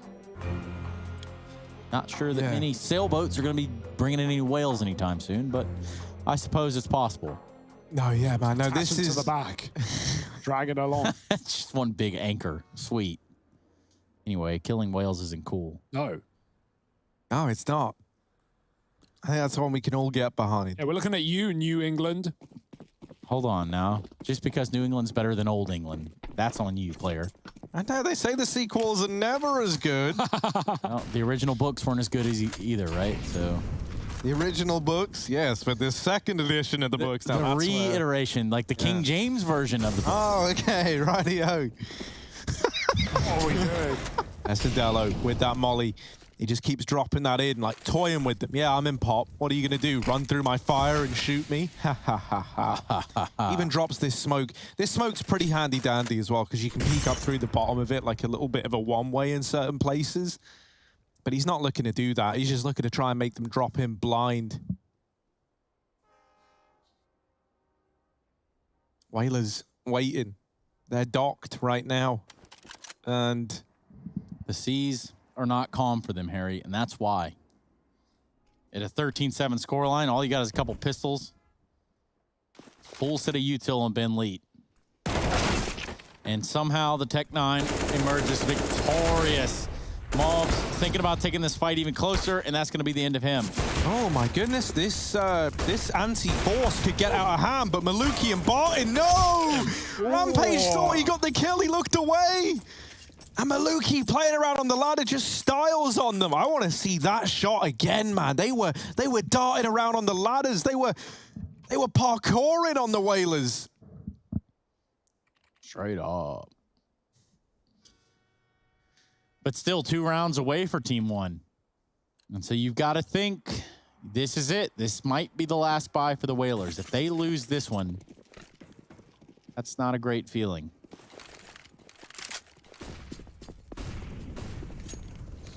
Double Orb is still here for Team 1. They got the money to sustain it, the lead to maintain it. Flash to fight Sandwich as Malb's going for a peek. He sees nothing. Missed shot from Maluki. Knows his 2 Ivy though. Rampage. Oh, that's an arm. And he hits the tag. It's not a kill. Nade again. It's the Deagle that does it this time around. Maluki smokes for his retreat. Another Orb holding B. And it might just take down Bew. As good as he's been in this series, it's a hard shot to hit. Falling off is Barton. Just trying to go as wide as he can. Catch that jiggle. EJ knows as a player in Pop Dog, not much he can do about it. Barton falls off again. 3rd time's the charm. Bew not giving him more than an arm. But we saw how Maluki could take him down with just that. Arm is coming B. That's why Bew's not going for this full peek. He wants to wait for his team and set up his nades. Get some flashes in. Here come the cavalry to B. PRT with a spray. Seen the AWP as well. Going to go up on top. And Poland alone flicks. Nice shot. Barton still going to be able to hold on to the advantage. 4-2. And the knife is out. Brutal scenes here in the B-bomb site. It is traded, but it doesn't even matter. Ben, this should be impossible. He's been mollied, naded, you name it. It's 15 rounds. Match point. Semi-final point for Team 1. The thing that hurts so much here, if you are the Whalers, right, is just the thought of nuke and how many chances you had and how you could have closed this out. And, you know, when we were looking at these vetoes, we kind of expected Train to appear. And when it did, we expected it to be a Team 1 map because of how good they've been on this map as of late. The only teams that they've lost to, yeah, Gaming, other Brazilian team, even then, very, very close. The other one, I think, was FURIA. Justifiably so, right? And even then, they were able to post 9 rounds up against them. And so this map felt like a lock-in. Nuke was the Whalers' chance, and they had chances, but a double overtime, and it's slipping through their fingers, dooms them to the sea, man. And now 15 for Team 1. 1 away from locking in a semi-final appearance versus 100 Thieves. And that means we have Brazilians on both sides of the semi-finals. It's a good day to be Brazilian. It's always a good day, Harry. Always a good day, and I get that 100%. Evil Geniuses and Furia, and now 100 Thieves await their opponent. Likely Team 1 at this case. Oh, he's tapping. Now you know they're feeling good. Going for shots like that. Out into the A side of the Whalers. They are getting picked apart. Kill after kill. It's all up in favor of Team 1, and they've done it. Ladies and gentlemen, your semi-final placing team, it's Team 1. Taking on 100 Thieves next. They've already removed the New England Whalers from the bracket, and they go through and through again. Flawless in MDL, and now making a show up here in New York as well. Let's see what these teams can do moving forward. Join us after the break for a quick breakdown and to see what the bracket looks like.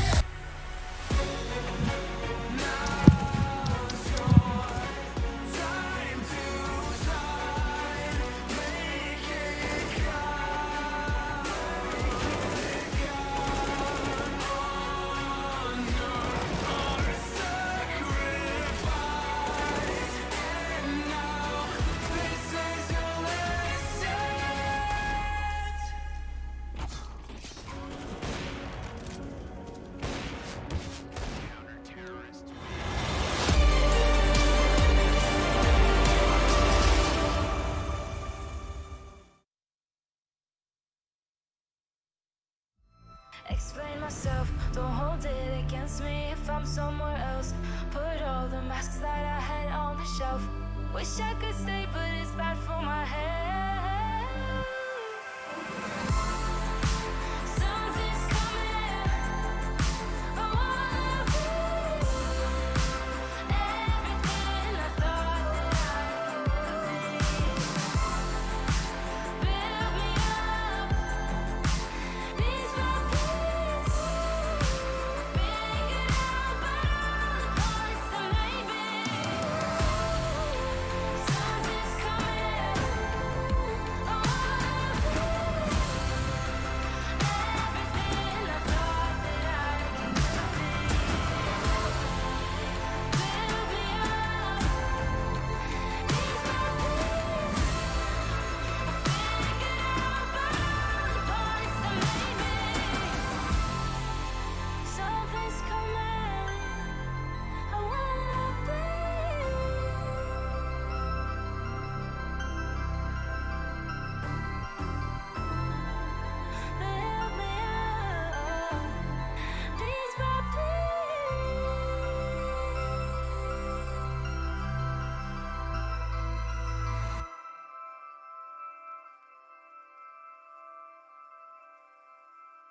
will you follow me under when I'm crumbling?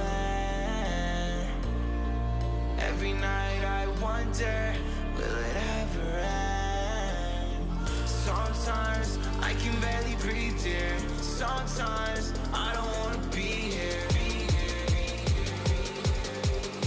Sometimes I don't wanna be here.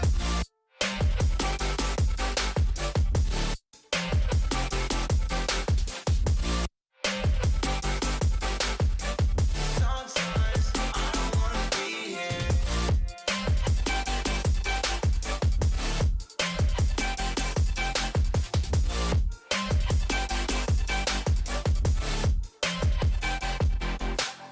Demons always bother me.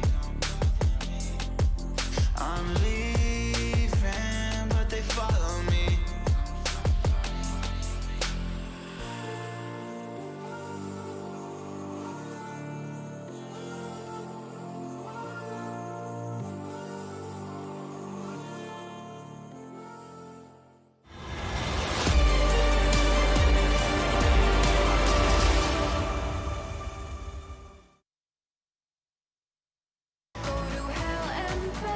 Just to feel the fire. We gon' turn up in this place and come alive. Ah, there we are. Hey, everybody. The North American semifinals are set. And if you were sleeping at the wheel, don't worry. you haven't crashed. We're just back into it, and we're ready to tie a knot on the end of the day because the 100 Thieves will be taking on Team 1 in a semifinal on this side of the bracket. On the other side of the bracket is going to feature the Evil Geniuses and Furia. Welcome back to your Mountain Dew Game Fuel post-match alongside of myself, Harry, and Hugo.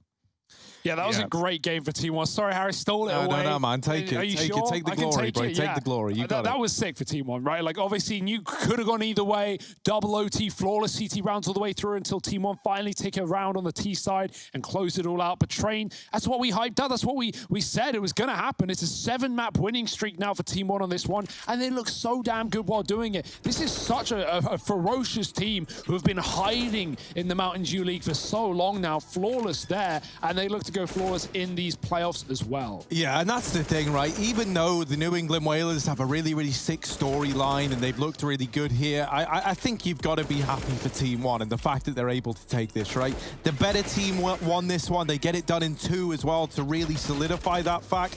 And the reason why I think it's so cool is these guys, man, they followed the path set by other Brazilian players and teams in getting successful in your region, up and leaving, moving to North America, competing overseas, and then they even lose a man, right? They lose into MIBR, so they bring in Marbs as a replacement. This guy's from Guatemala. He didn't even speak Portuguese. He had to learn the language in order to fit into this team. It's such a cool storyline. It really, really is. Yeah. And this has put them in a really good spot to make a playoff run happen, right? You're past the quarters. You're into the semis. This is a really big event with some of the best teams in the world at it, and you are in the semi-finals. Like, talk about advertising yourself, putting yourself on show to the world. And it's really cool for Team 1. You know, I was going to say that the good thing there for the other side, right? You know, the loser, obviously commiserations for the team, or for Whalers. But I look at them and I think in a time where America and at least the North American Counter-Strike scene is so vulnerable, they've kind of emerged out of IEM New York and said, hey, you know what? We'll make a splash. We'll make a little bit of a ripple. Perhaps you can get on our wave.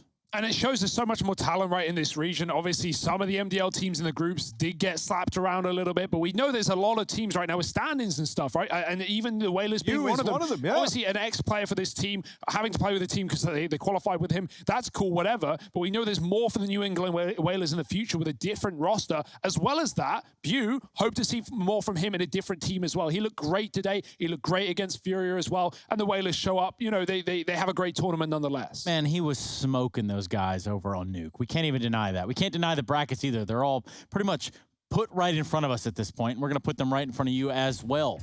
The 100 Thieves and Team 1. Well, look at them. They're going to be going toe-to-toe here. And Brazilians on both sides of the bracket, as you guys said. That leaves us to a Liquid New England Whalers matchup. Now, put the rest of the matches aside. Now that we've got a 5th place decider, I'm just curious, can Liquid get tested here by Wales? Sure, like the Whalers, they showed up against EG. They did lose 2-0, but they went like 10-5 up. They had like a good game there. Then they got come back by EG. Don't get me wrong, Liquid are winning that game almost certainly, right? But like the Whalers, yeah, they've been competitive. They've taken through the tournament. They've got to the playoffs against all odds, despite Triumph being the one Pro League team in their group that really should have taken that place, also with a stand-in as well. But yeah, like right now, I think the big talking point is Team 1 and that chance to take down the 100 Thieves while they're wounded, right? Not just JKS leaving, but the Org as well. They're in limbo right now. And so Team 1, they're hot to trot. They could be going to the grand final with the other Brazilians in Furia if they manage to beat EG again. Now, the JKS bit, just to cover our ends, all alleged, all very, you know, I'm sure sauces. It's just coincidental the Org drops them right after that report comes through, Trace. I think we can talk about it like facts, Everybody man. Knows talk to me like a man, Trace. It's sources, Hugo. It's not written in the encyclopedia. They haven't wrote JKS has joined Complexity yet, but what they have wrote is a results and are scheduled for the upcoming day and what we've all witnessed here. You know, we're back. Yeah, JKS is probably joining Cole. Who really knows? It's not really our business right here. Cole aren't in this bracket, and they're not going to be in North American bracket for some time. Now, if we look at the results for the day, obviously we had CIS at the beginning of the day. Then we close it out with this Furia Liquid game, which I'm sure people will be talking about for some time. The close-paced manner at which it was, kind of outrageous. Yeah, I mean, there was so many overtimes in that, right? There were 3. Looked like we were going to find another one. Vertigo ending on a bit of an unfortunate note for Liquid as they tried to make another comeback run happen, and they just couldn't. It was a 5.5-hour best of 3 that really is one to watch. Like, if you want to go back and watch any game from today, 100% that is the game that you should be checking out, because it was a good look for Liquid and a good look for FURIA as well. Yes, it certainly was. Now, not only does that set us up for tomorrow, obviously things are starting to slow down a little bit on the back of tomorrow, and that just brings us to our matches. For us, we're looking at FURIA EG. We're looking at Liquid and the Whalers. Now, that Liquid Whalers game, that's a 5th place decider. Not that that should steer you or deter you from watching the game itself, but it's some context for something that we're going into tomorrow. And overall, I mean, you look at the CIS region, it's advancing, but coming to a close. Yeah, I can't wait for the EG FURIA rematch as well, especially in playoffs. More important than a group stage game. Last 3 times it's been played, it's been won by FURIA, despite the history we had coming into the latter stage of this year, where EG were yet to lose a BO3 series. Well, that's 3 in a row for FURIA. Can they keep it up and go to the grand finals? That's a question we have the answers to tomorrow, Trace. Yes, and speaking of tomorrow, it's kind of today. Yeah, true. Looking at a 5 a.m. finish here, ladies and gentlemen. That's completely okay, too, because this is the end of the show for the day. The Intel Extreme Masters New York 2020 Online is going to continue tomorrow, and we're going to continue at this Fury's pace. Ladies and gentlemen, good night and good morning. Leader, I got my team up. I've been a dreamer. I switched the scene up. I done got that green up. It don't make me fiend up, but they know I'm being with the rats. Call me the fiend up. Dirty work, smoke up, no lean up in my soda. Fresh and clean, got no hold up. I've been an outcast, me and scared we told ya. Been in that backseat, flat speed, move that word, but it ain't no D-R-U-G, M-B-M-U-S-I-C. I'm only human. If you cut the skin, I bet I bleed. And when my back against the walls, put in that work, I leave. I see the vision clear, seeing things that y'all don't see. 2 dogs on the vision, call it 2020.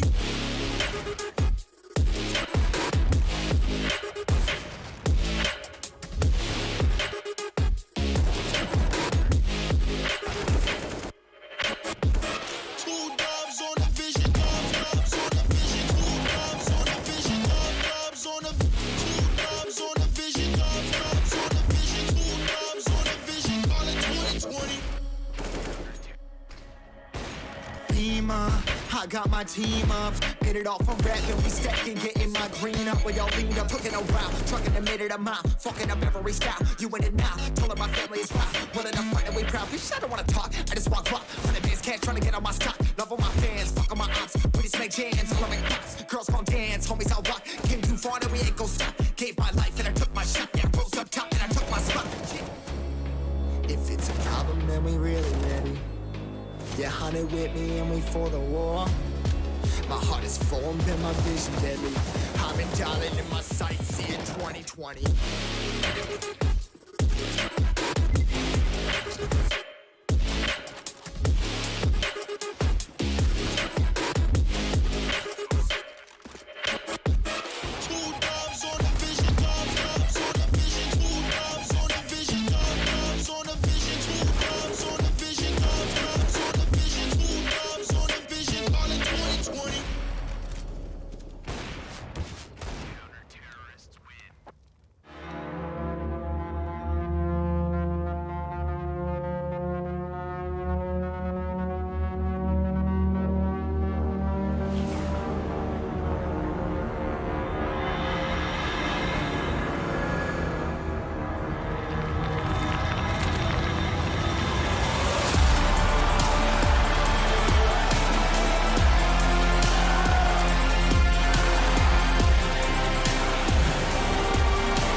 My name is Trace Saranthus. I am building a PC for Jordan Gilbert. My goal was really to get something that was no compromise, super powerful, and ideally not built by Trace. Yes, thank you so much, Jordan Gilbert. You know, we don't make mistakes around here. We made happy accidents. I get a booster seat here. Enter now for a chance to win one of 3 PCs built by me, Jason, or Trace.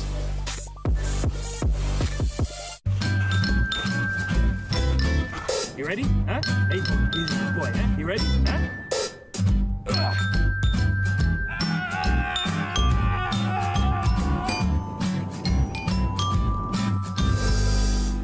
Start your esports career now at play.eslgaming.com.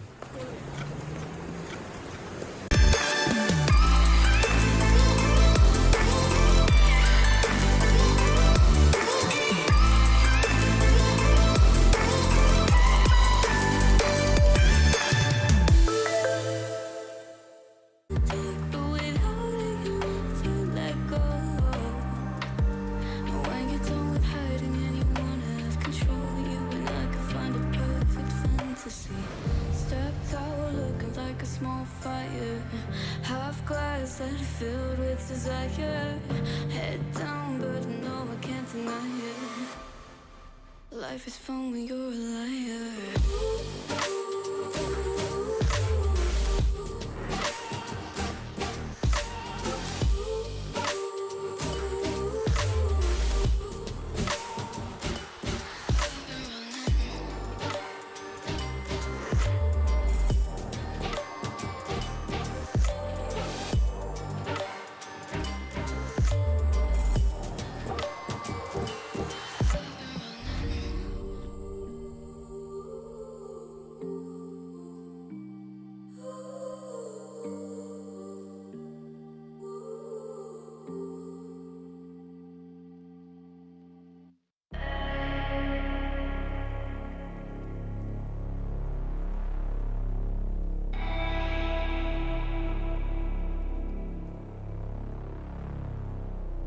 Leader, I got my team up.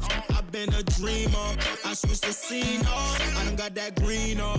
It don't make me fiend up, but they know I'm being with the rats. Call me the fiend up. Every word, smoke up, no lean up in my soda. Fresh and clean, got no odor. I've been an outcast, me and scared, we told ya. Been in that backseat, facts we move that word, but it ain't no D-R-U-G, M-B-M-U-S-I-C. I'm only human. If you cut the skin, I bet I bleed. And when my back against the walls, put in that work, I leave. I see the vision clear, seeing things that y'all don't see. 2 dogs on the vision, call it 2020.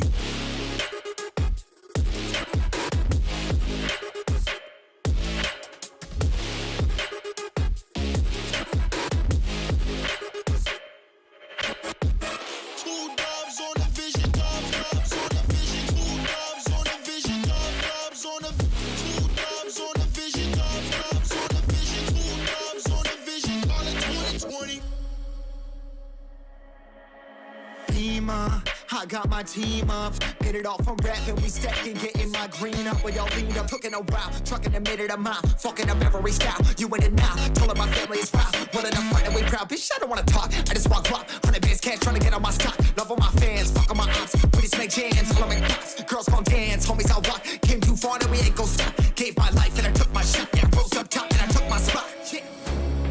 If it's a problem, then we really ready. Yeah, 100 with me and we for the war. My heart is formed and my vision deadly. I've been dialing in my sights, see it 2020.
this is it. This is not a drill. Hold nothing back.